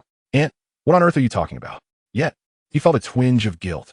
My apologies, Sister Lily. Yang Shu scratched his head, but your manner of speaking is rather peculiar and prone to misunderstanding. Sister Lily responded with a hearty laugh. I was just teasing you. My daughter often watches various comics and animations, and that was a line from one of them. But since you're such good friends, I thought you might be a live-in son-in-law. Please, don't say that, madam. Chapter 70. The Bar and the Monk-S Gathering. Yang Shu wished to hasten the end of the topic. Sister Lily looks surprisingly youthful. I never imagined she already had a child. She's still in elementary school. Sister Lily squinted her eyes mysteriously, hesitating to speak. My apologies, I quietly transformed into a wife. That too is a line from an anime. You and your hee nonsense. Yang Shu strongly suspected that it was she who adored comics, her mind evidently influenced. Damn it, she's a skilled one. Yang Shu even hesitated to delve into her inner thoughts. This child is truly indifferent. She doesn't seem to be a fan of Lolis. Hey, don't assume other people's preferences. Yang Shu pulled Bai Muxian away as they took their leave, adding Sister Lily as a friend before departing. On the road, the petite heiress curiously inquired, Yang Shu, the aunt seems to treat you quite specially. You noticed that? Yang Shu responded in mild surprise. Could it be that the petite heiress's emotional intelligence has improved just a tad? I told you before, I'm not foolish, Bai Muxian replied, pursing her lips. The two then ventured to their familiar snack street, routinely rescuing 2.5 squid. At this hour, middle school students were still in class. Those seeking food were primarily university students, with a majority being young women and occasionally a couple of pairs of lovers. As Bai Muxian savored her skewers, she felt the grease accumulating on her lips, the sauce threatening to slide down her chin, prompting her to tilt her head back. As was customary, she prepared to have her good friend wipe her mouth when she spotted another pair of friends stealing kisses, the boy deftly cleaning the sauce off the girl's lips. Yang Shu, eat what? Yang Shu turned to see the petite heiress pouting with her eyes narrowed in delight. Eat, don't waste food. Yang Shu, perplexed, instinctively reached for a napkin to wipe her mouth, teasing her for becoming increasingly lazy. However, Bai Muxian merely lowered her gaze, pouting softly, it's wasted. Yang Shu, just enjoy your food. After spending the afternoon with the petite heiress, Yang Shu returned home promptly at 8. Son, did you eat? How was driving school? Oh, Iva eat then. Driving school is fine. The boss is very enthusiastic. Oh no, I forgot to pay. Yang Shu suddenly realized, quickly transferring the payment to Sister Lily. The nickname displayed that the other party was typing. Yang Shu had a premonition that the aunt was not going to make things awkward again. His phone vibrated. A message popped up. Oh dear, little son-in-law, it's fine if you don't pay. Yang Shu was too lazy to engage with her and instead inquired about the driving lessons. Sister Lily, having received the transfer, sincerely explained, All subjects require time practice. You must meet the required hours before you can take the exam. Following the process, the fastest you can obtain your license is in 30 to 40 days. However, there are simplified methods. For example, subjects 1 and 4 can be timed remotely, so you don't necessarily have to be present at the driving school. As long as you are confident in passing the exam. The testing ground for subjects 2 and 3 are at the headquarters, and practicing more will be greatly beneficial. Once you are confident in passing the exam, your hours can be expedited. Yang Shu furrowed his brow slightly. It seemed that the hours were collected in real time and only counted as valid after verification by the Vehicle Management Office. He had previously heard Han Shirshio mention that during his subject 1 timing, he was busy playing on his phone, and when he turned back, he had accumulated 0 hours. Thus, he cautiously asked, can the hours really be expedited? With so many students practicing at the driving school, it's easy to find someone to share a few hours with you. And are you the boss of the Time Management Bureau? Not to mention the unfairness to other students. If the Vehicle Management Office were to catch on, wouldn't all the hours be wiped clean? Sister Lily, however, sent a voice message, her knowledgeable and gentle voice bringing a sense of tranquility. You're still young. Some matters are best left unattended. The conversation ended. Yang Shu then called Lu Guoqiang. As soon as the call connected, he heard the sound of rapid typing. Your string of operations is quite lengthy. ISNT it? It's okay, what is up? Come see me tomorrow. I'll help you make a fortune. Today, S-bit hasn't yet reached $3,000. So the peak in June can only be tomorrow. Lu Wuqiang pondered for 3 seconds. Are you going to work a summer job again? Bro, I just want to enjoy life. Working 9 to 10 hours a day is exhausting. 20,000 a day. Father. The next day, Lu Wuqiang clutched his phone. Following Yang Shu's step-by-step instructions. Can it really triple? Should I stayed a bit longer for 10 or 8 times. Yang Shu replied nonchalantly, convert it to cash now. Wait for a low price to buy back in. Wouldn't that yield even more if it triples? You are the one who opened the crypto world. It goes up when you say it does. Lu Guoqiang remained skeptical, but when over $20,000 arrived in his account, he became exhilarated. Shu, don't say anything. Let us go out and spend the night. It's not a one-time deal, just don't squander your principal. Yang Shu advised, just have a nice meal. Lu Guoqiang had limited startup capital. He had emptied his pockets to buy one, which had now tripled in value, turning 7,000 into over 20,000. Meanwhile, Yang Shu had gradually amassed 8 coins, 2 of which he acquired after the 3rd model, amounting to a total of 160,000. We must eat, Lu Guoqiang declared with grandiosity, insisting on having a fine meal. I'm organizing a gathering tonight. You must come. Yang Shu nodded in agreement. Since he had nothing to do lately, it wouldn't hurt to enjoy a night out instead of merely accompanying the petite heiress. That night, the group convened at the entrance of Songchao Bar. Yang Shu scanned the crowd, including Lu Guoqiang and himself. There were 6 boys from his class. The online persona of Little White Dragon contrasted sharply with the reality of the introverted virgin Zhao Li. The high-achieving student in disguise was, in fact, a starkly different character. Linen, the athletic black-skinned student, was a straightforward man, Shi Zhanfei. The one who was all talk and no substance. The leftover food collector, Wang Xiaolong. Yang Shu raised an eyebrow. A monk-esque gathering? Incorrect, it's an innocent boys' gathering. We're not bringing our own female companions. Merely acting as guiding lanterns for them. Lu Guoqiang waved his hand and entered the bar first, with the rest following closely behind. Zhou Li, visiting a bar for the first time, felt a mix of excitement and nervousness. He noticed the impeccably dressed staff standing upright and felt somewhat self-conscious as he pulled Linen aside. I tell you, in places like this, you mustn't panic. Just act natural, and you won't be seen as a novice. Linen cast him a bland glance. Straighten your back when you speak. Zhou Li Raplia. Yang Shu shook his head, inwardly lamenting that Linen had already made a name for himself, while Zhao Li was still fumbling about. The group passed through the seemingly superficial security check and walked down a dimly lit corridor to the main hall of the bar. The lively background music filled the air, and the fragrant atmosphere was intoxicating, with numerous patrons at tables playing dice, laughing, and chatting merrily. Oh, a lounge bar? Zhao Li expressed slight disappointment. I thought it would be something more exhilarating, like a dance party with scantily clad performers. You little rascal, your aspirations are grand, but your courage is modest. Lu Guoqiang chuckled slyly. Don't rush, take a seat and have a drink first. The real show is yet to come. Wow, this is getting exciting. Hold on tight. Not that kind of exciting. As the 6 of them settled down, Linen and the others were curious about Lu Guoqiang's generous treat. With various discussions about horses ringing through the air, Lu Guoqiang beamed with delight, unable to suppress a smile, and feigned modesty. It's nothing much, just a small business. A minor investment, hardly worth mentioning. Wow, what did you invest in? Is it too late to join now? asked Shi Zhanfei enviously. Lu Guiqiang paused, glancing silently at Yang Shu, bewildered at how his ostentatious spending had turned into a topic of discussion. Chapter 71. I've looked it up. Good friends can exchange playful banter. Liu Guoqiang mimiked Yang Shu eston. When it comes to investments, the first step is not to look at the project, but to assess your own resources. The amount of capital you have dictates the scale of your business. Wang Xiaolong pondered aloud. That sounds quite philosophical, Lu Ge. Do you have any business ideas that require just $50?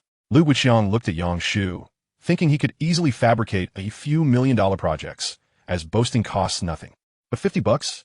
Really? Thus, he shifted the topic to Yang Shu. For this, we should consult Brother Shu. To be honest, I'm merely following his lead. Upon hearing this, the other four immediately turned their attention to Yang Shu, showering him with flattery. I only have $50 to start, and I don't want to bite off more than I can chew. A small profit will suffice, Wang Xiaolong chuckled, hinting at humor. However, Yang Shu actually offered a suggestion. You could invest in a set of temporary tattoos and charge kids for protection fees. Oh, and remember not to go out on rainy days. ISNT, that criminal? Linen teased. Well, it hasn't been implemented yet, Yang Shu replied with a grin. Or you could start an offline homework help service, assisting students with their assignments. Shi Zhanfei took a sip and remarked, I can't be bothered to write. It feels like a waste of brain power and time. Yang Shu smiled slightly. Working for someone else doesn't earn money. If one is to engage, they must build a platform. If middle school students post homework requests, the platform can outsource the answers to college students and assign the transcription to elementary students. Each group works within their expertise, which is simple and efficient, with minimal surplus value. With work made easier, wouldn't lower commissions be acceptable? Zhao Li raised a question. With so many homework search apps available, wouldn't this mean college students are getting free commissions? Moreover, middle school students can search for answers themselves. Yang Shu shook his head. The clientele for offline homework assistance, ISN, all students, but those who need help with their assignments. In other words, anyone can search for answers, but not everyone wants to, or they lack the time to complete other tasks. There is a subtle correlation between time and money. Some people spend time to earn money, while others spend money to save time. As for college students getting free commissions, the platform can always take a higher cut. After all, the work requires no specialized skills, and many are willing to do it. Lin furrowed his brow, rubbing his hands together, feeling that the concept of an offline homework service was not just a passing thought, but rather a viable model. Students with strong learning abilities, capable of adapting to societal developments, and possessing labor skills will simplify the search and answer process. Students with average learning abilities, incomplete social awareness, and some labor skills will fulfill the task of copying assignments. In the platform, Yang Shu chuckled subtly, turning to the oblivious Wang Xiaolong, or more accurately, to the top of his head. When school starts in September, I'll also be a college student. I can search for answers and get free commissions. The soon-to-be college student, having just graduated from high school, was already exhibiting the traits of a full-fledged university student, albeit with a hint of naivete. Lu Guiqiang fell silent for a moment, raising his glass. Brother Shu, you might as well consider working. I fear that one day, when the streetlights are dim, I'll look up and see you hanging from one. Get lost. Amidst the banter, the six began to play dice and drink. As the night deepened, more patrons arrived at the bar, and the rhythm of the background music gradually quickened. Zhao Li whispered, There's so many people. I'm so nervous, Guiqiang. Is the second half about to start? Not yet. It starts at 11. Lu Guiqiang glanced at the time. We can still have another round of boasting. The group clutched their cards and drank heartily, while Yang Shu, however, did not partake, leaning back with his phone and began chatting with a wealthy woman. I've looked it up. Good friends can exchange playful banter. That's the relationship between crocodiles and ox speckers, a mutually beneficial arrangement in the animal kingdom.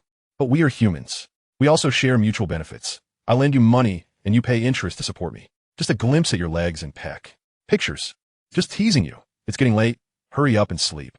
Yang Shu, you big idiot. At that moment, the bar lights suddenly dimmed, and 4 beams of spotlights illuminated the stage. 2 scantily clad DJ sisters switched tracks, and the pulsating electronic music reverberated throughout the venue. The massive screen at the back of the stage displayed the opening animation. The dance atmosphere crew took their positions, showcasing their moves on various platforms within the bar. Simultaneously, the bar's ceiling lowered a retractable platform, releasing bursts of white mist, refreshing the air. Zhao Li's eyes widened, his heart racing in sync with the music. How much does it cost to work here? Forget it. Nightclubs are draining places. Aging is a burden, Yang Shu replied calmly. Don't think that youth means nothing. It's all a setup for later. Shi Zhanfei took a sip of his beer to calm his nerves. Yang Shu, do you frequent here? You don't seem excited at all. No, it's my first experience. The ambience significantly affects people. Zhao Li and the others initially found it exhilarating and fun, but were hesitant to interact with the DJ and scream. 15 minutes later, emboldened by the atmosphere, the athletic Shi Zhanfei, the flamboyant Zhao Li, and the courage-inspiring Lu Guoqiang jumped onto the stage, forming a line and wildly performing the duck dance.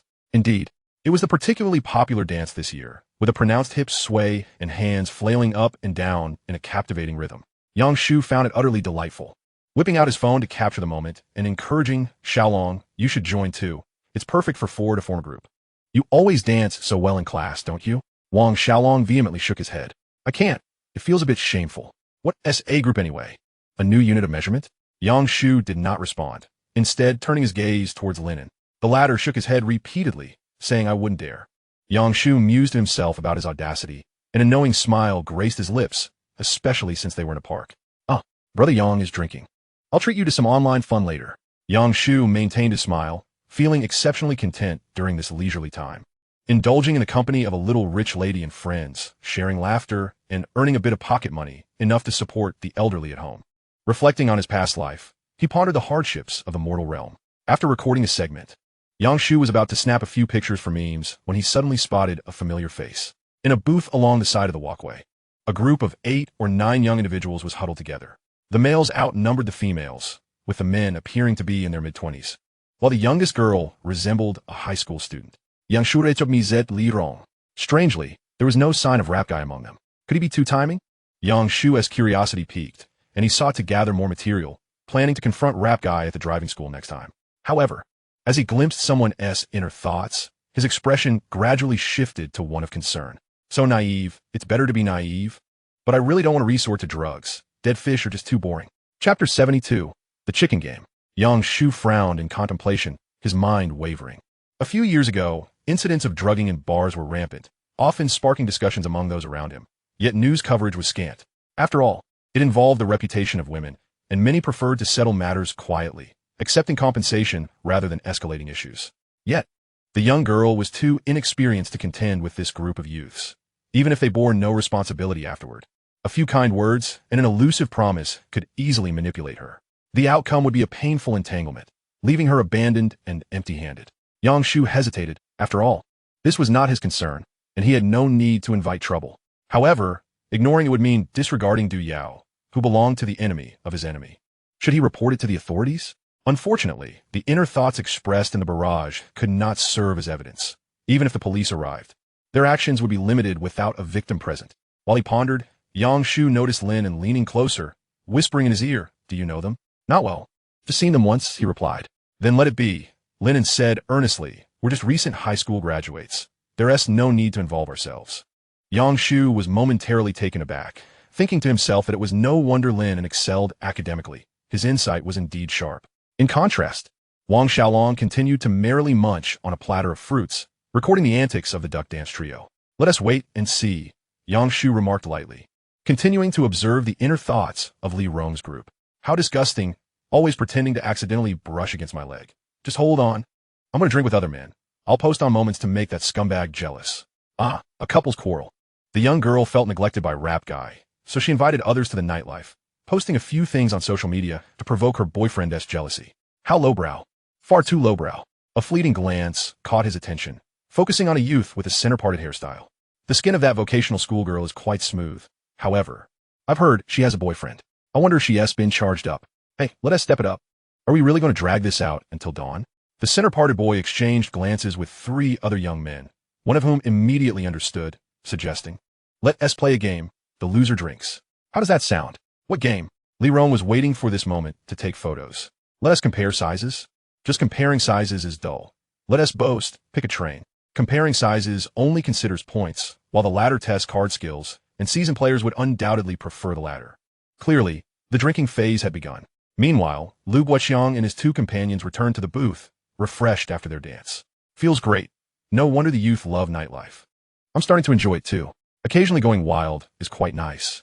Hey, Shizzy, what are you looking at?" Zhao Li wiped the sweat off his forehead, following Yang Shu's gaze to a certain booth, expressing a hint of envy. "How nice, having girls to play with." "Guoqiang, you could know. Don't even think about it." Lu Guoqiang interrupted directly. "We only ordered 1 set. If there are more people, Their one tea be enough to drink. The monk game is also quite good, but it feels slightly lacking. Zhao Li sighed. You think Yang Shu feels the same? No, I'm not interested in women. Come on, if you're not interested, why do you keep looking? Suddenly, a few individuals from Li Rong's table stood up. 2 boys left the booth, and all the girls followed, discussing what drinks to add. At that moment, 2 boys remained at the booth. Yang Shu feigned stretching his neck while keenly observing the 2. And indeed, he saw them making their move. The center-parted boy's actions were discreet. He first unscrewed a bottle of mineral water, holding it in his left hand while drinking, with his right hand reaching into a small bag. After taking a sip, he tightened the bottle cap and pretended to shake the bottle idly. Finally, he poured some water into the nearby glass. The other boy was providing cover. His movements were smooth and natural, indicating he was a seasoned offender. Without the keen insight of a medal holder, one might have easily overlooked it. The cup on the left? Lennon whispered. His eyes lingered on the stage, but his attention was fixed on the same location as Yang Shu. There are 3 in total, 2 of which are blocked by the fruit platter. Yang Shu replied casually. They clearly designated their targets.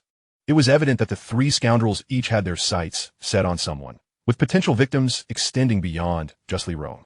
Lennon lowered his gaze, sipping his beer, convinced that Yang Shu possessed some unusual acumen that allowed him to spot a drugged drink, while he merely mentioned 3 cups. Should we quietly step out and call the police? He inquired. Previously, there was no evidence, nor had a victim emerged, making it inconvenient for the police to act. Now, however, there was no cause for concern. Yang Shu remained silent. At this moment, Li Rong and her group, selecting drinks, passed by, causing Zhao Li to stare in awe. Though it was quite impolite, he couldn't help but want to glance again. Li Rong noticed the gaze and unceremoniously turned to meet it, causing the shy young man to lower his head immediately. When she averted her gaze, she happened to catch sight of Yang Shu. Is it you? Yang Shu calmly nodded and replied, what a coincidence. However, Li Rong gritted her teeth in frustration. Damn rich second-generation, perverted peeper, pretending to be innocent, ruining our relationship. Why pick such a pretty girlfriend, you scumbag? Yang Shu felt bewildered. Was this inner voice directed at him? It had nothing to do with him. How could he resemble a rich second generation? Li Rong hadn't forgotten their encounter in the registration hall. Although it was their first meeting, he seemed to know her better than her own grandmother, clearly a pervert, possibly even tailing her secretly. Moreover, ever since that incident, her boyfriend had been inexplicably distant, constantly swiping on dating apps, seeking beautiful women, as if he were looking for a replacement. You've ruined everything. Scumbag, still pretending to be innocent. Yang Shu felt helpless and attempted to ease the tension. Where's your boyfriend? Not that it matters. Does this count as easing the tension? We broke up. So what? Li Rong glared, spitting out furious words. It's all because of you. Although they hadn't broken up yet, she felt it was imminent. If tonight's attempt failed and Lu Fengwen didn't get jealous and come looking for her, then it would be truly hopeless. The root cause of all this lay before her. The leading man, seeing Li Rong conversing with other men, could not help but feel displeased. Xiao Rong, have you 2 had a falling out? Indeed, just say yes. I'll pour a drink in his face. This kid thinks he can meddle? The man's tone was flippant, a smirk playing on his lips, exuding an air of arrogance. Zhao Fei and Wang Xiaolong dared not utter a word, fearful of provoking discord. The towering figures of Shi Zhanfei and Lu Guqiang were not intimidated, as they shifted their bodies, ready to take action. Li Rong slowly smiled and said, oh, it's nothing. Just an old friend I haven't seen in a while. Brotherly, you all can head back first. I just need to chat for a moment. Oh, that is fine then. You take your time. We'll head back for a drink, came the reply. And with that, the group departed. Li Rong took a seat next to Yang Shuluo, and the anticipated conflict did not arise. Yang Shuluo joked, thanks for the concern, Sister Rap. I thought I was about to get beaten up. By the way, why did you break up with the big brother? Yang Shuluo understood that a fight was unlikely, and with the foresight granted by his true name, he knew he would not suffer any losses if it did come to blows. Chapter 73, Apologies, I Feast on Beauty. Li Rong did not respond, instead opening a bottle of Brave the World, and after a couple of swigs, an idea struck her. Yang Shuluo, come a bit closer. Yang Shuluo frowned. What do you want? He watched as Li Rong pulled out her phone, activated the front camera, and shook it with a smile, of course. We must capture the moment while we're out. Shall we take a photo together? Understanding her intentions, Yang Shuluo realized that a photo with his adversary would provoke Brother Rap more than one with a stranger. You're using me as a weapon, aren't you? I'm not taking a picture. What if it gets leaked? I'd have to issue a public clarification. It's one thing to deal with trouble. I don't want Brother Rap holding a grudge against me, which could lead to unforeseen consequences. Li Rong's eyes sparkled with mischief as she glanced at the bottles on the table. How about this? I'll take a shot, and then we can take a picture together. Does that work? What kind of shot? Zhao Li quietly leaned in, seemingly wanting to chat with the girl. Yang Shu waved his hand. You've already had your fill of that drink. Take it away. Those guys over there will be getting anxious soon. Li Rong turned her head to glance back, noticing that Brother Li and the others were indeed watching them. She exchanged a smile with them and said, You guys carry on. I'll just chat for a bit longer. The bar was filled with loud music, and uncertain if Brother Li could hear her. She gestured with her lips. Turning back, she continued, Just one photo. I assure you it won't be shared with anyone else. Only my boyfriend will see it. As Brother Li and his companions were drinking, upon hearing this, they nearly choked, their gazes towards Li Rong shifting. Taking a photo in a bar with other men. Just to show to her boyfriend? Damn, what a cuckoldry. Yang Shu wanted to avoid this troublesome situation and was eager to disentangle himself from Li Rong. If possible, it would be best to persuade her to go home instead of returning to the booth. Li Rong blinked innocently, feigning grievance. Yesterday morning, in front of my boyfriend and so many people, you embarrassed me like that. Shouldn't you make it up to me? After all, the quarrel I had with him was your fault. Should you take some responsibility? Zhao Li and Lu Guiqiang both received a cuckold badge. Lu Guiqiang approval too. Wait, let me explain. Yang Shu's lips twitched. I was just putting on a show, not trying to be a bullheaded fool here. Why would I take responsibility for that? I don't care. I want to take a photo with you. Li Rong, seeing that soft tactics did not work, decided to take a more direct approach. Shifting her body closer to Yang Shu while adjusting the angle of her phone to take a picture. Yang Shu, having already glimpsed the future projections, skillfully evaded every attempt at contact and every photo opportunity. This infuriated Li Rong. What's wrong with you? Do you think you're some underground idol? I'm worried you might be sick. I'm not a lovable star, just a handsome man with an idol complex. As for why I can't take a photo, I can't explain it because, as I mentioned before, I'm not a star. Yang Shu's roundabout reasoning left Li Rong speechless. Just then, Zhao Li spoke up. Shu Zi, what is the issue? It's just a photo. We're men. It's not like it cost us anything. How about this, girl? If you don't want to take a picture with him, you could take one with me? Zhao Li was clearly smitten with the spicy girl. Admiring her tiny top and ultra-short skirt, fishnet stockings pulled up to her navel, and arms adorned with vibrant tattoos, exuding an alluring wildness. However, Li Rong decisively shook her head. Sorry, I feast on beauty. Zhao Li, taken aback, collapsed onto Wang Xiaolong's shoulder, lamenting, Am I that ugly? You're not ugly. You're a hidden handsome guy. So when do I unlock that hidden potential? In your next life. Damn. On the other side, Lin, lost in thought, noted that Yang Shu had picked up the ID card he had left in the park. Judging by his attitude at the time, it seemed he had witnessed something scandalous. That night, a photo of him and by Mushin riding at night surfaced in the class group chat, and he clarified the situation the following day. With this in mind, was a leg-rubbing pervert on the park bench really him? Lin chuckled softly and leaning closer to Yang Shu, whispering, Brother Yang, your hand shouldn't be too dry or too moist. Otherwise, touching silk stockings can cause pilling. Yang Shu, utterly bewildered, asked, What do you mean? I don't understand. Lin merely smiled, her thoughts echoing in her mind. You really know how to have fun. Next time, I'll touch too. I'll buy a few pairs to feel. Someone, throw this pervert out. The academic achiever was indeed formidable. Not only did he excel in his studies, but he also had a reputation for being a lecher. It made the rest of them look utterly incompetent. Perhaps they should consider a death sentence. Suddenly, Yang Shu felt a chill on his left wrist, initially thinking it was spilled drink. He looked down to find Li Rong fiddling with a couple's friendship bracelet. Stop it, little girl. Yang Shu quickly withdrew his hand, adopting a posture reminiscent of a husky, pointing its finger. Don't get too close. TSK so petty. Li Rong rolled her eyes. We're all here at the bar. What is the harm in a little touch? What is wrong with taking a picture? Are you afraid that my classmate will be upset? Yang Shu suddenly grew serious. Your mindset is problematic. While the bar atmosphere may be chaotic, one's character should not be. Those who casually let others touch them in the park are akin to stray cats and dogs. Here, those who allow themselves to be touched are like cheap escorts. You may feel good about yourself, considering your popularity in the circle, but remember, the most docile stray dog in the park is petted by many, yet no one brings it home. Yang Shu paused and added, because they know stray dogs belong to everyone. They can be petted for free without the need for feeding. Li Rong felt a pang of discomfort at his words. Turning her head away, her gaze drifting. I'm not oblivious. You don't need to lecture me. I'm not a stray dog. I have a home. Unlike that person who is truly despicable. I'm getting annoyed. Li Rong stood up, exclaiming, if you're not willing, then drop it. Let us each do our own thing. Why act all pure at a bar? At that moment, Lin, who had been silent, spoke up. That's incorrect. While the bar may have its vices, everyone has their own entertainment goals, But that doesn't represent everyone. Some want to drown their sorrows. Some want to indulge in fleeting pleasures, and some wish to break free from their inhibitions. We want to see the bar dance because we're aiming for the 985 universities.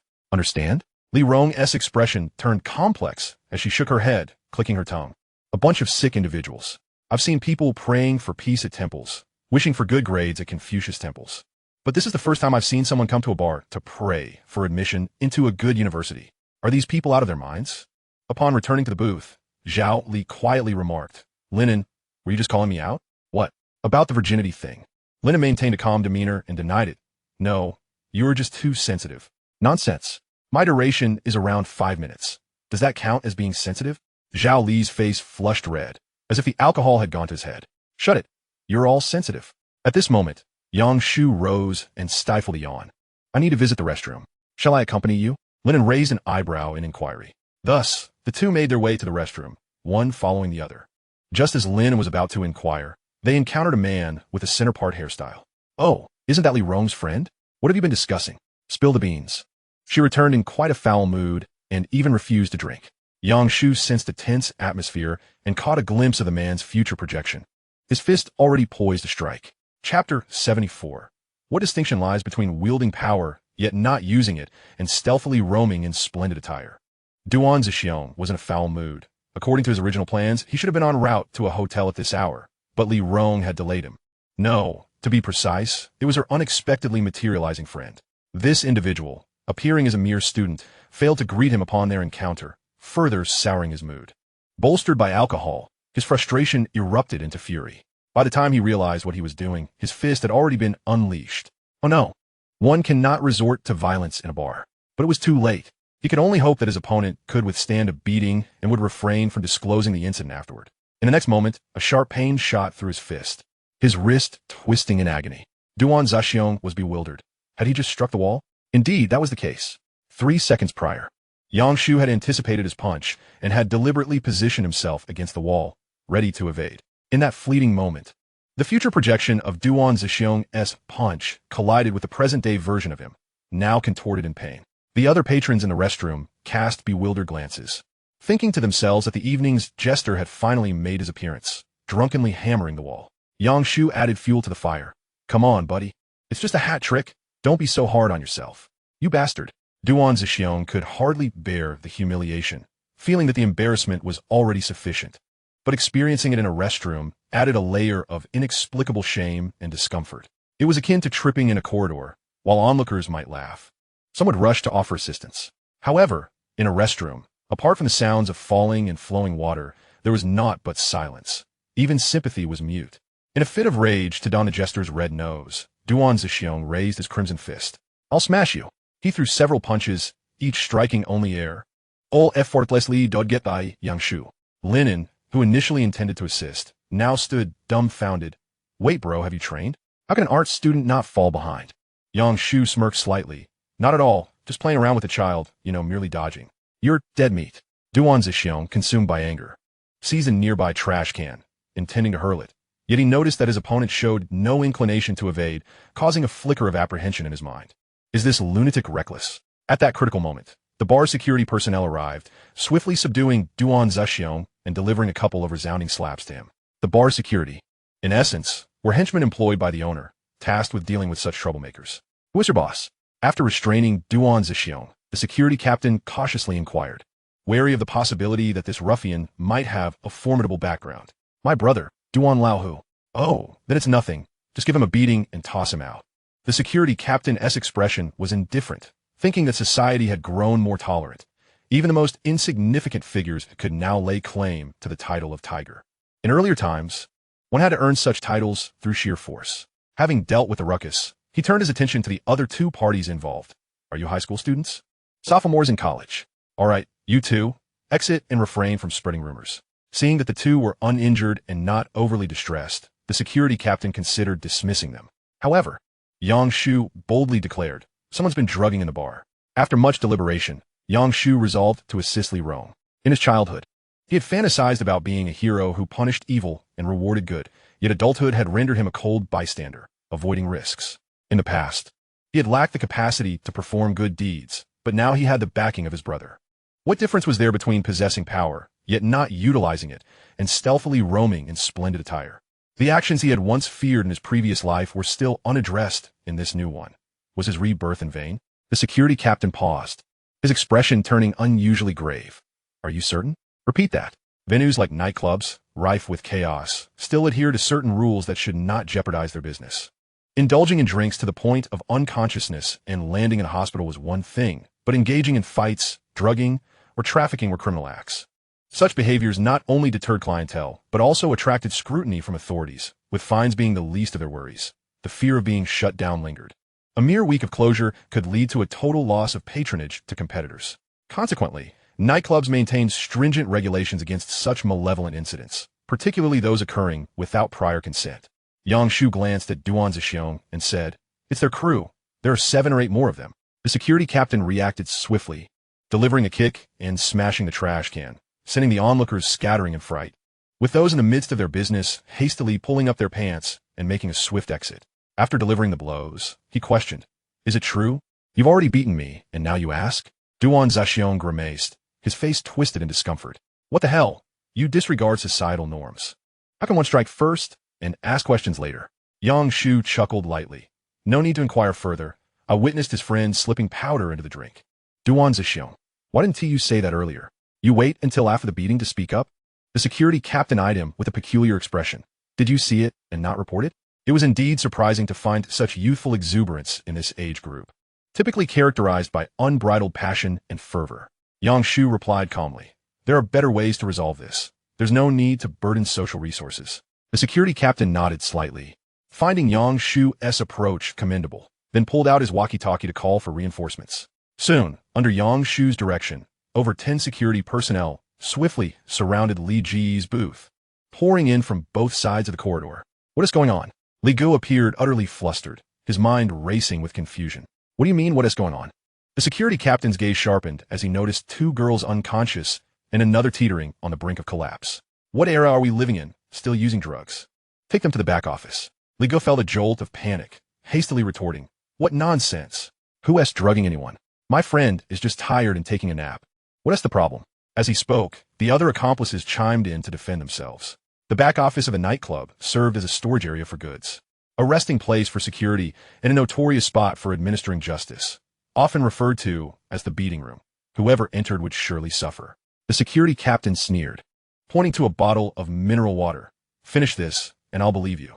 With no rebuttal left, the entire group was escorted away, leaving only 3 victims at the booth. Many onlookers tiptoed to observe, curious about the unfolding drama, and Yang Shu and his companions were among them. Linen jested, "I thought you were going to point him out right then, and there to show off. Why don't you go?" Yang Shu retorted, "I'm afraid they might retaliate out of desperation." Same here. Both were rational thinkers. While they could indulge in petty bravado, they would never expose themselves to risk unnecessarily. Even if compelled to take action, they would first don masks. "Hey, your friend seems on the verge of fainting. Aren't you going to check?" Linen remarked. "Oh, not really a friend. We've merely met once." While speaking, Yang Shu noticed Li Rong gazing at him, her eyes weary and vacant, yet holding a subtle, almost imperceptible yearning. Her trembling lips formed silent words that Yang Shu could decipher. "Save me. I need to pee." "Are you kidding me?" Chapter 75. The tyrant is about to unleash his power again. Certain neuropharmaceuticals possess the ability to relax and paralyze muscles, should they affect the bladder sphincter.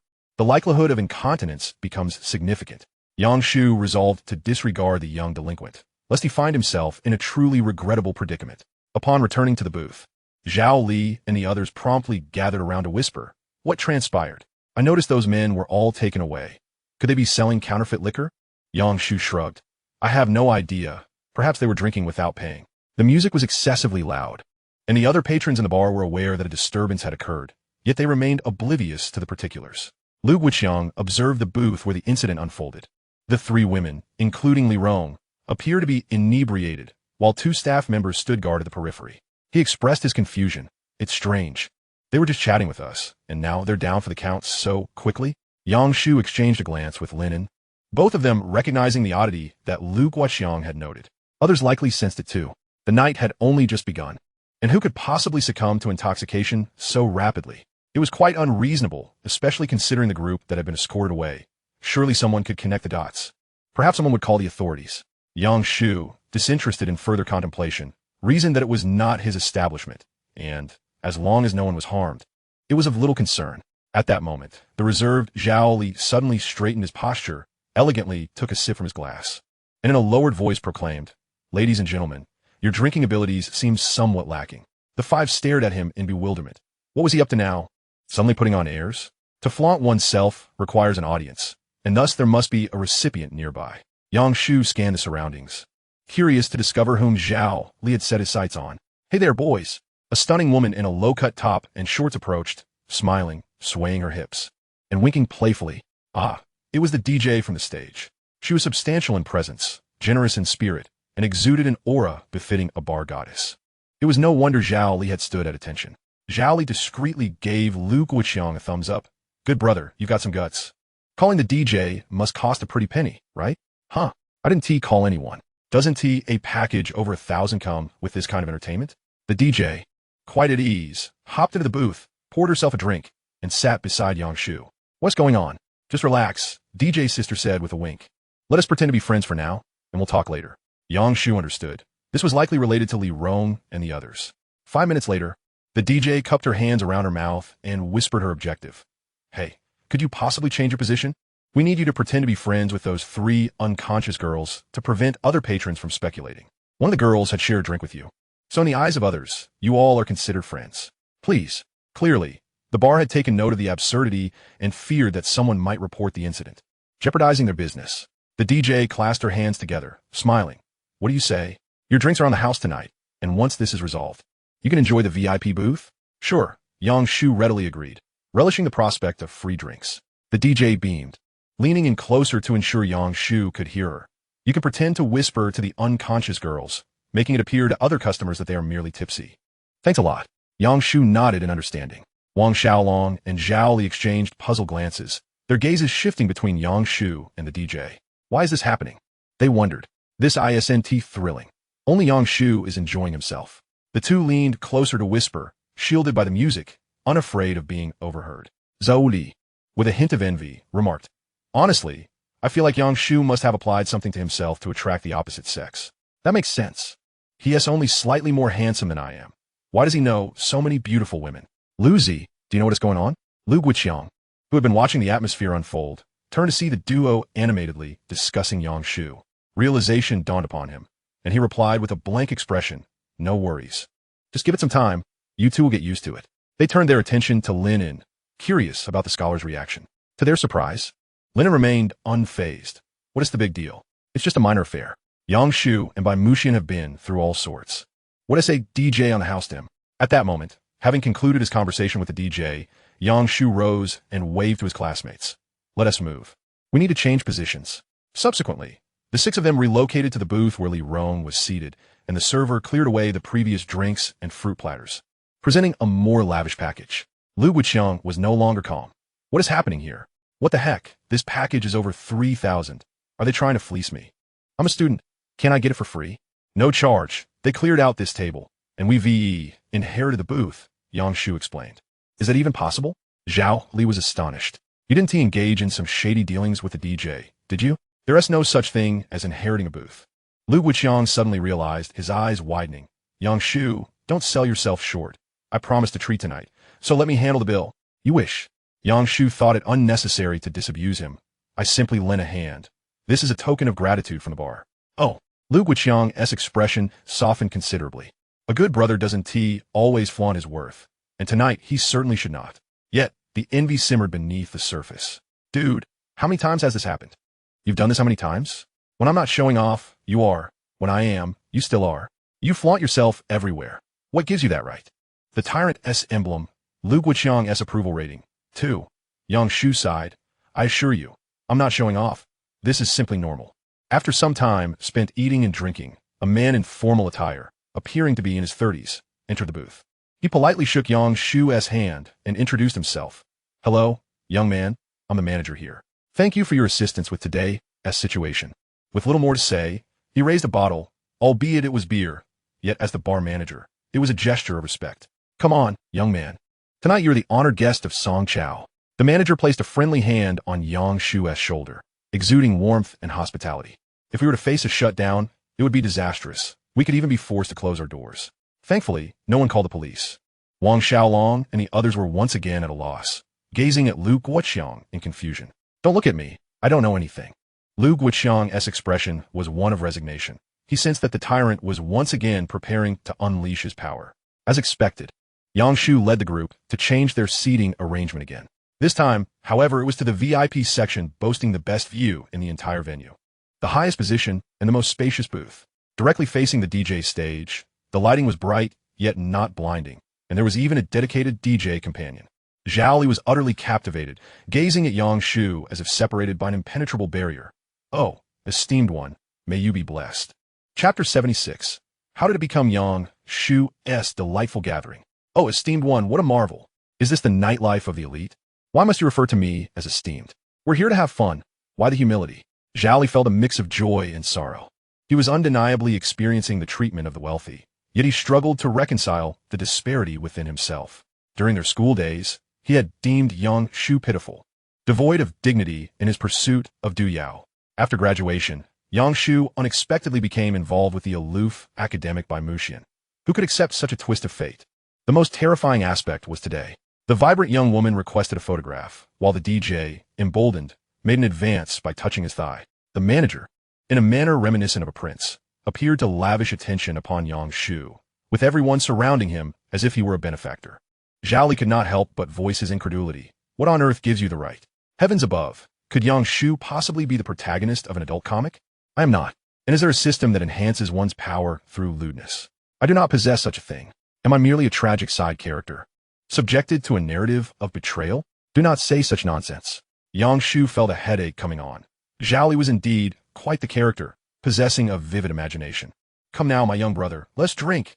The manager, in high spirits, poured Yang Shu a generous amount of alcohol and handed him an upscale drink card. Is this not excessive? One night of revelry is more than sufficient. Why give me anything else? Yang Shu flashed a grin, expressing his discomfort verbally while surreptitiously caressing the drink card. It is hardly excessive. You have truly assisted me, so please accept it. In the future, bring friends to enjoy the drinks.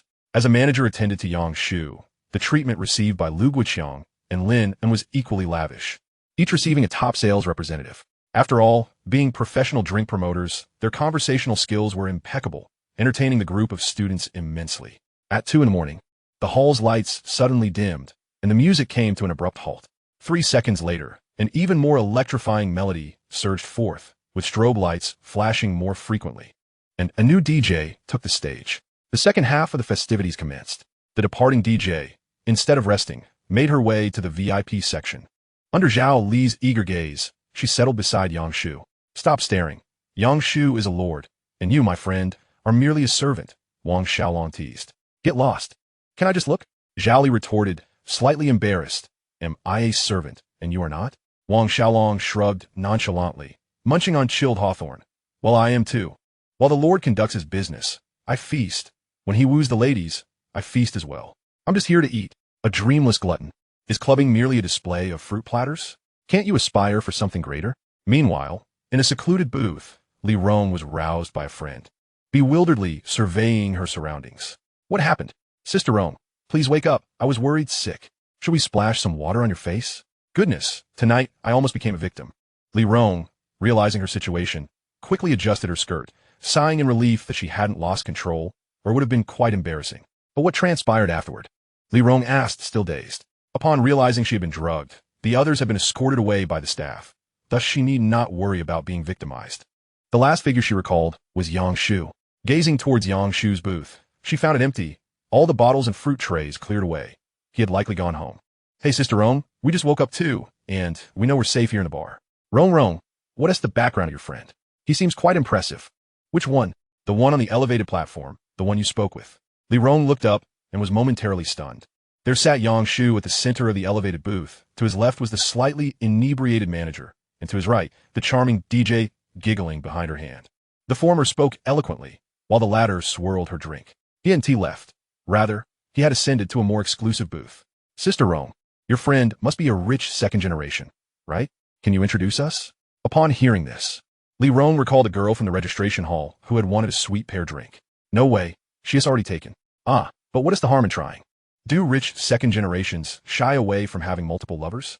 Li Rong's lips twitched, thinking to herself that she was far less than a primary partner. What could he possibly see in her? Do all wealthy heirs lack common sense? Hey, Rong, your friend is waving at us.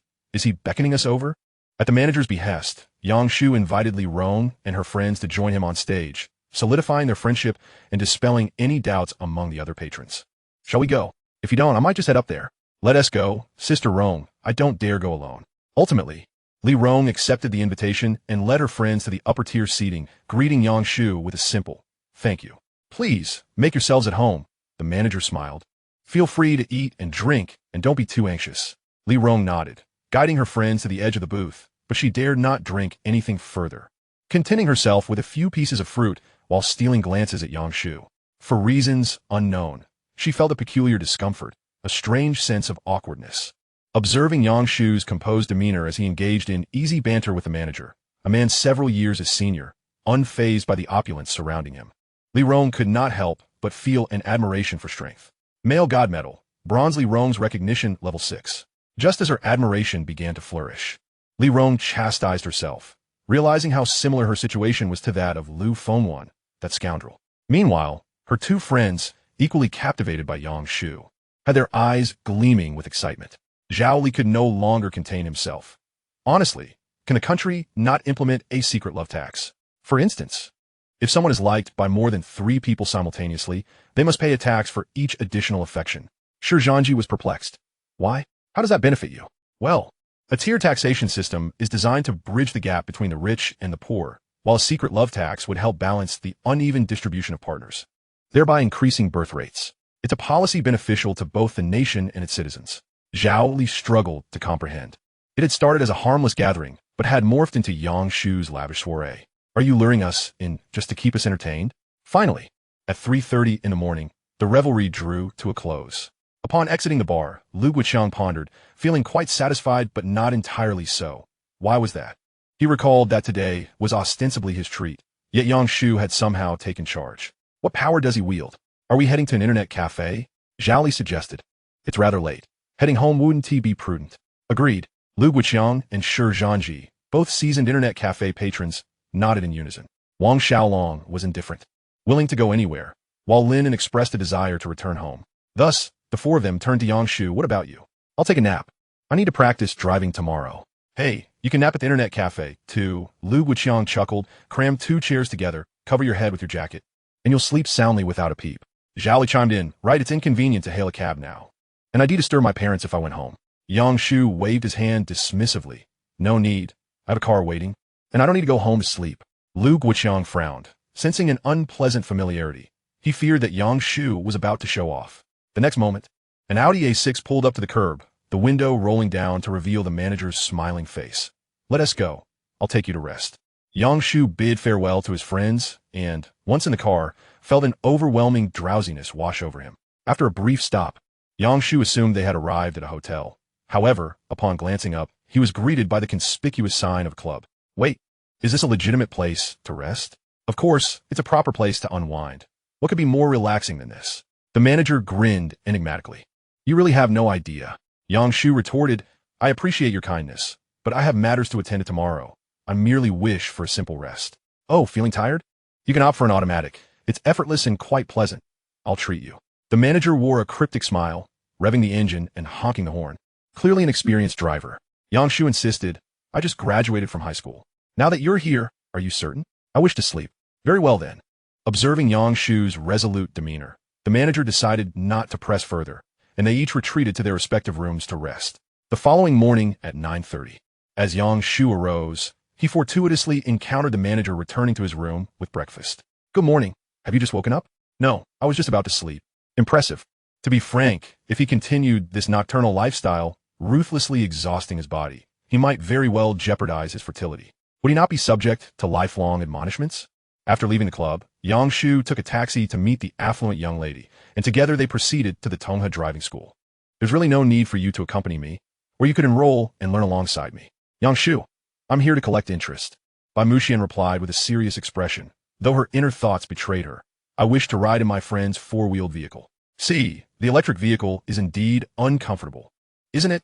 Today's young lady donned a black long skirt, cinched at the waist with a dark crimson belt the width of a thumb, complemented by petite leather shoes and frilled white socks. She exuded an air of restraint. Additionally, she carried a plush strawberry bear from the supermarket, a clear indication of its substantial contents. Today's treat is on me. Bai Muxian produced 2 bags of spicy snacks, hastily offering one to Yang Shu. What are you doing? My little hand needs a place to rest, the young lady replied coolly. I have no pockets, so I'll tuck it in yours. If this statement had been uttered by Lu Guiqiang, it would have sounded rather lascivious. However, Bai Muxian merely sought to warm her hands. To keep her delicate hand from wandering, Yang Shu had no choice but to tightly clasp her small, soft hand as they entered the driving school together. Eager to procure his driver's license swiftly, Yang Shu adhered to the training regimen outlined by Sister Lily. He would record his theoretical hours for subjects 1 and 4 remotely, review questions in his spare time, and once he successfully booked an exam, he would intensively practice. In the meantime, he focused on subject 2, recording some hours himself while borrowing additional hours from fellow students. If he managed to pass everything on the first attempt, he could obtain his license within a month. Yang Shu, your hands feel quite cold. Really? Yang Shu responded with mild surprise, feeling that they were about the same as usual. Bai Muxian nodded earnestly. They're a bit cooler than usual and also damp. After a moment of reflection, Yang Shu realized it must be from staying up late last night. My body hasn't recovered yet. Commonly referred to as the aftereffects of sleeplessness, cold hands and sweaty palms are indicative of anxiety, but it would pass in due time. Subsequently, Yang Shu approached the instructor to begin his driving lessons. The instructor was a balding middle-aged man, sporting a sun hat and sunglasses, with a well-worn, large water bottle in hand. He demonstrated the reversing maneuver twice before turning to chat with other instructors, leaving Yang Shu to practice independently, claiming that students were quite clever. Damn, this job pays way too easily, Yang Shu grumbled. As an instructor, he doesn't even sit in the passenger seat. Bai Muxian sat in the back, snacking noisily, occasionally offering commentary. Yang Shu, brake a little slower. Your skirt is getting dirty. Yang Shu, it's hot. Turn on the air conditioning. Yang Shu, I want to sit in the passenger seat. Truth be told, had Lu Guiqiang been in the back, incessantly nagging, Yang Shu would have executed a drift to send him flying, accompanied by a disdainful remark about removing layers if he was too hot. But alas, Bai Muxian was the creditor, so the air conditioning was off limits. Is it broken? No. Turning on the air conditioning would disturb the instructor, causing him to emit shrill warnings. Yang Shu chuklet. Firstly, the vehicle's performance was subpar. Some cars require the air conditioning to be turned off while climbing.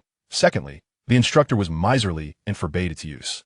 Bai Muxian pursed her lips. The instructor is rather intimidating. After a few more attempts, Yang Shu had no issues with reversing into the parking space, though he occasionally brushed the lines or had uneven spacing on either side. A bit more practice would suffice to refine his skills. Get out. Let's find some shade to rest. Yang Shu led the affluent young lady to a shaded area, where he even took a sip of her candied pear drink. Damn, a 3-yuan drink from the convenience store is being sold for 15 at the nightclub. Is there no justice? At that moment, Yang Shu caught sight of a familiar figure. Though he couldn't be certain, the other party, sensing his gaze, also found him familiar and approached. It's you, they both exclaimed in unison. The individual boasted a striking head of blonde hair, a slender physique, and several artistic tattoos adorning their hands. Tony the blonde. What a coincidence. I was just about to invite you to dinner. I didn't expect to run into you here, Tony said with a cheerful smile. Is that so? Yang Shu raised an eyebrow. Hey, that video of your college entrance exam interview has gone viral. Business has been booming at the shop lately, especially with parents bringing their children for fresh student cuts. Tony continued, beaming. I'll even put up your scores from the second and third mock exams on a poster.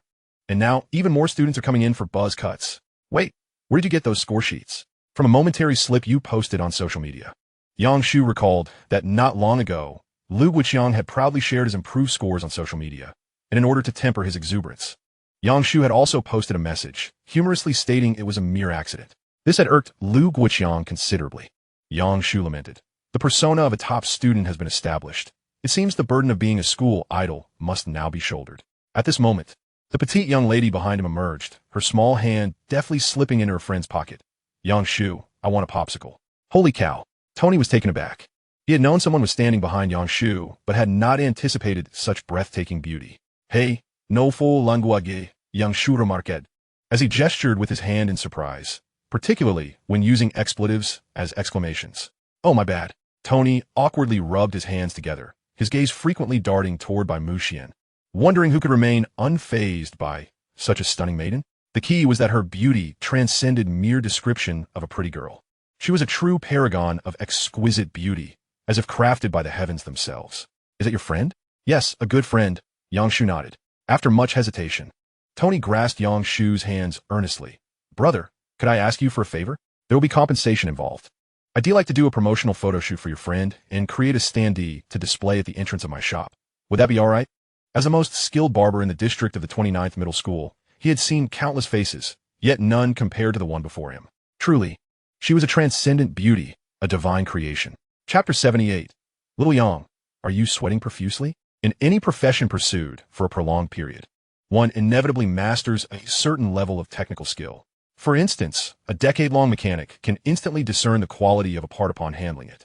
Similarly, a 10-year electrician can sense whether a wire is faulty merely by touch. A seasoned barber can immediately gauge whether someone's features are appealing or not. However, Bai Muxian's beauty transcended mere fundamentals. It was a product of superior genetics. I implore you, allow me to take promotional photos. Yang Shu turned to glance at the young lady. What do you think? Are you willing to participate? Bai Muxian pursed her lips, replying, I'm not sure. If you agree, then I would be willing. The indecisive young lady relinquished the choice to Yang Shu, deeming it inconsequential as long as her good friend was happy. I wish I could eat a popsicle while playing on a computer and buy a laptop, but I'm broke. I'm so poor. Yang Shu's lips twitched slightly as he diverted his gaze from Bai Muxian's inner thoughts. How hurtful, indeed, if she considered herself poor. Then even the wealthiest tycoons would barely scrape by. So, what do you think is a fair price? Tony inquired eagerly. After witnessing the precedent set by Yang Shuqing's refreshing student hairstyle, Tony savored the sweet fruits of publicity and contemplated launching another wave of promotion, which could potentially expand his shop and even lead to the establishment of a chain. However, I thought it prudent to refrain. She's a figure within the circle and thus not suitable for photographs. Yang Shuqing politely declined, suggesting instead, what if we create a life-sized cardboard cutout of me to promote after the college entrance examination results are released? Perhaps a top student buzz cut or an honor student look. Yang Shuqing was reluctant to exploit her friends, especially those who were not particularly foolish, as it invoked a sense of guilt akin to taking advantage of the naive. Tony, with his bleached hair, understood her disinclination and did not press further. All right then, let's collaborate after the exam results are out. Shifting the topic, Yang Shuqing inquired, aren't you busy at the shop? How do you have time to come to the driving school? Planning to take a coach car? Tony chuckled. The driving school is a partnership with a friend. I'm here today to collect my dividends. As for the barber shop, I've hired an intern. Yang Shuqing raised an eyebrow. Are you sure she can manage alone? There are so many customers at the barber shop. Can an intern handle that? It doesn't matter. It's just a buzz cut. You could do it too, Tony replied nonchalantly, hands in pockets, dismissing the conversation as he headed off to collect his earnings. Now, the refreshing student hairstyle was no longer a topic of discussion. Yang Shuqing remarked with a hint of sarcasm and then led Bai Muxian to the small shop, filling a bag with strawberry bears to the brim. While paying, she was taken aback upon reviewing last month's expenses in her WeChat ledger. Did I really spend this much last month? She clicked to delve into the details.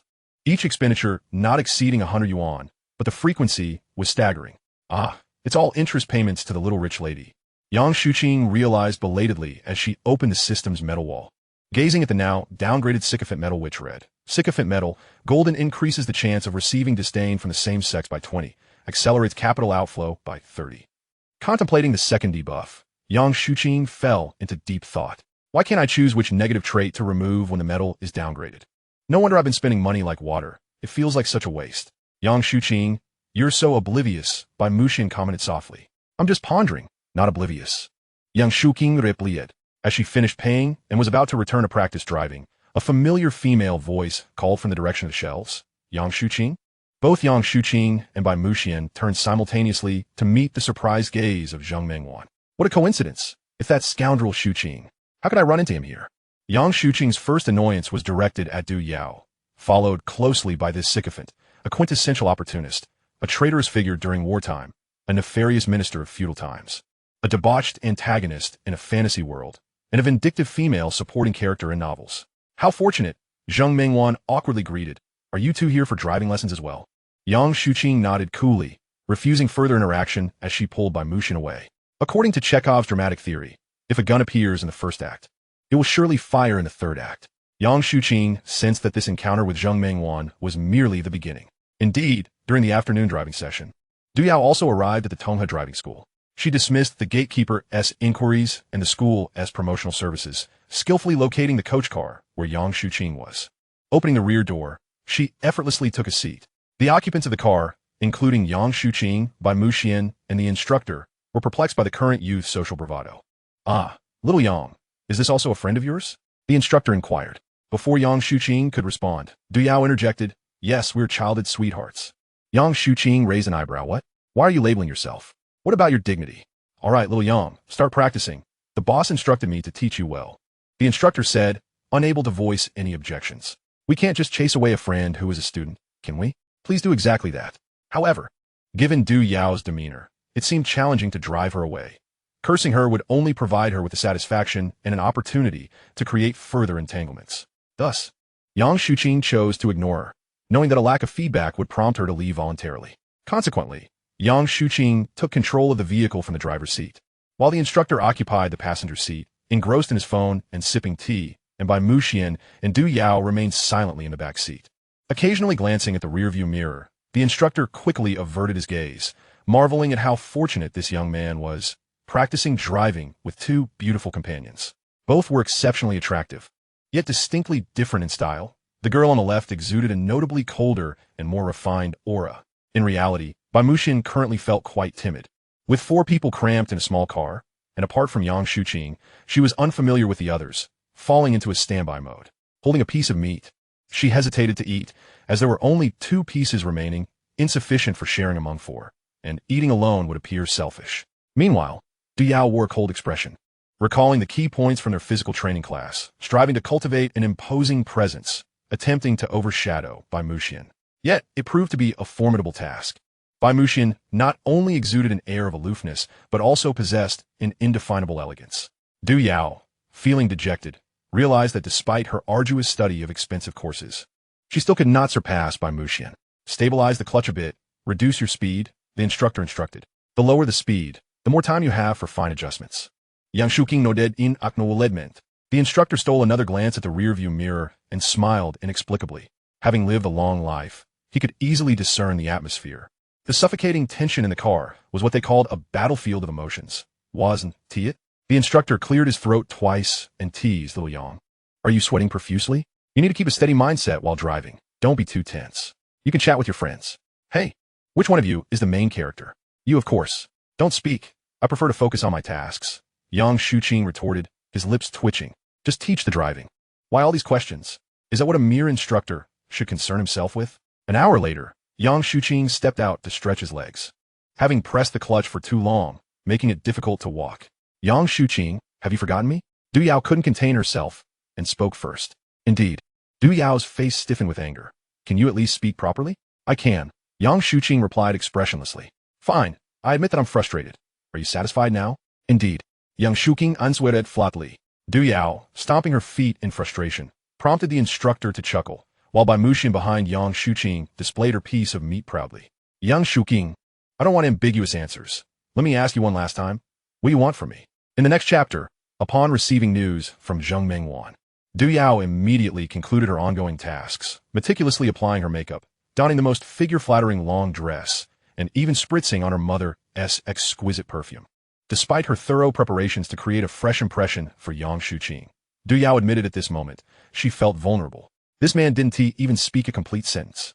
Mere 2-word replies were enough to wound deeply. Yang Shu, can you not act this way? Can't we have a normal conversation? If there are issues, let us resolve them. Must we allow conflict to affect our lives forever? Du Yao implored, her expression filled with sorrow. Yang Shu remained indifferent, speaking in a monotone echo. I'm truly at a loss. Du Yao suppressed her voice, trying to appear less hysterical. Meanwhile, Bai Muxian stood quietly behind Yang Shu, having finished her 2 pieces of meat, feeling inexplicably more at ease. The instructor, as an outsider, continued to observe the unfolding drama with a mildly amused expression. Yang Shu, disinterested in banter with Du Yao, signaled to the instructor, indicating it was time to resume practice. Yet, why do you look so delighted at my misfortune? It just deserts for those who toy with the emotions of women. At such a tender age, straying from the righteous path. How many legs do you think you have to spare? What does that look in your eyes mean? Allow me to extricate you from this predicament. Did you consider the repercussions while indulging in your pleasures? Regret comes too late now. Yang Shu wore an expression of disbelief, pondering how astutely old Deng perceived his innermost thoughts, reminiscent of a certain librarian. Besides, which of your eyes caught me straying? Do you comprehend the intrinsic value of true friendship? Just then, Yang Shu's gaze brightened as he spotted two familiar faces approaching. "Hey, I'm back," exclaimed the young man, Tony, with his golden hair, accompanied by Sister Lily, the enchanting lady with a vibrant personality. Upon discovering their mutual acquaintance, they decided to greet Yang Shu together. The coach, noticing the arrival of the esteemed boss, promptly concealed his amused expression and warmly welcomed him. "Good afternoon, boss. You've brought along a remarkably clever student. He grasps concepts with remarkable speed." Sister Lily chimed in with delight, while other students are still grappling with theoretical knowledge. "I can let you drive a big vehicle ahead of them. How does that sound?" Yang Shu nodded appreciatively. "I am indeed pleased. However, let us refrain from driving just yet to avoid misunderstandings." Upon assessing the sentiments of those present, Yang Shu felt relieved that no one misconstrued the situation. As for Bai Muxian, it was of no concern. He was simply too naive to discern the subtext. Du Yao was still irate and unwilling to listen to anyone. Tony, on the other hand, wore a calm demeanor, stating that he was accustomed to Sister Lily's personality from their university days. Coach Old Deng, being of an older generation, also failed to grasp the nuances. As they engaged in casual conversation, Tony redirected the topic to the barbershop and brought up Yang Shu's promotional poster once more, which seemed to be a forced attempt at conversation. Upon learning that Yang Shu's total score exceeded 600, Sister Lily gasped in astonishment. "Wow, your grades are surprisingly high." "Well, they're merely average," Yang Shu modestly replied, attributing his success to hard work and a sprinkle of talent. "That is quite impressive. Would you be able to spare some time to tutor my child?" Sister Lily's voice transformed, becoming sweetly melodic, sending shivers down Yang Shu's spine. He found himself overwhelmed. Her voice felt like an ASMR experience, penetrating his defenses and striking directly at his mind. "Dear sister, is it really necessary for a primary school student to have extra lessons? I'm just a small-town exam taker. Let's not ruin a child's childhood." Yang Shu attempted to decline politely. Yet Sister Lily persisted. "Little Yang, teaching is secondary. I wish to cultivate my daughter's critical thinking skills and instill in her the thought processes of intelligent individuals." Stepping closer, Sister Lily whispered in Yang Shu's ear, "My daughter had an incident back home and is currently on a break from school, recuperating. It may take about a year for her to fully recover. Given her sensitivity, I want to find a suitable tutor who can provide a nurturing environment for her return to school." Yang Shu said, feeling a wave of empathy wash over him whenever he heard of suffering. "All right, Annie, please send me the details about your daughter, and I'll prepare accordingly." Acknowledging the many favors he had received from Sister Lily, he felt it was only right to assist her. "You're calling me Annie now?" Sister Lily teased. "Don't forget to call me sister." "Hee hee, I used to call you sister, remember? You're quite the joker." The coach, witnessing this exchange, was taken aback, wondering if the esteemed boss had been swapped out. How could there be such intimate exchanges between a student and a tutor? Understanding that Yang Shu was well-connected, he realized the boss would not have advised him to pay special attention otherwise. Yet, the depth of this connection seemed extraordinary. It was as if the entire female contingent was enamored with Yang Shu, leaving him and the second boss feeling like outsiders in this impromptu gathering of 3 women and 1 man. In that moment, the coach, now over 40, had an epiphany. He felt like an emotionless backdrop, existing solely to highlight someone else. He had previously laughed at Yang Shu for being entangled in romantic misadventures. Yet now even the big boss was captivated. What was it about him? "Boss, I'm at least your employee." Although Yang Shu said nothing and did nothing, the coach felt as if he had been doused in lemon juice. It was all quite sour. Meanwhile, Yang Shu turned to the coach. "Shall we resume our driving practice?" "Ah, yes. Let us continue," the coach replied, his thoughts revealing his inner turmoil. What sort of charm does this young man possess? Is he perhaps the boss's illegitimate child? How ridiculous. Yang Shu found amusement in the coach's thoughts as he reveled in the irony. Soon, Sister Lily and Tony departed, while Du Yao, recognizing the lack of excitement, followed suit. The remaining trio continued their driving practice. At 6 in the evening, the time practice concluded. Just as Yang Shu was about to leave, the coach suddenly spoke up. "I'm heading out to refuel the training car. Would you like a lift?" "Sure. Just drop us off at the corner." The young heiress had already called for Uncle Zhang, but it was convenient to catch a ride with the coach. Upon exiting the driving school, the car halted, and the coach instructed them to wait a moment as he dashed into a convenience store. When he returned, he handed Yang Shu 2 cans of Red Bull and a pack of goji berries. "You worked hard today. Take these for the road." Yang Shu was taken aback. Was it customary for coaches to give gifts to their students? Was the world upside down? Isn't this inappropriate? Coach? Not all. Just focus on practicing well tomorrow. You know what I mean? Yang Shu understood from the coach's thoughts that he was aiming for a promotion. Immediately, he complimented, "You certainly know how to navigate these situations. You must be on your way to becoming a gold medal coach." The coach chuckled heartily, realizing that gift-giving was indeed an art, and it expedited matters significantly. As Yang Shu exited the car at the corner and bid farewell to the coach, the young heiress suddenly piped up with a sweet voice. "Little Yang, I want to eat grilled sausages." "Stop.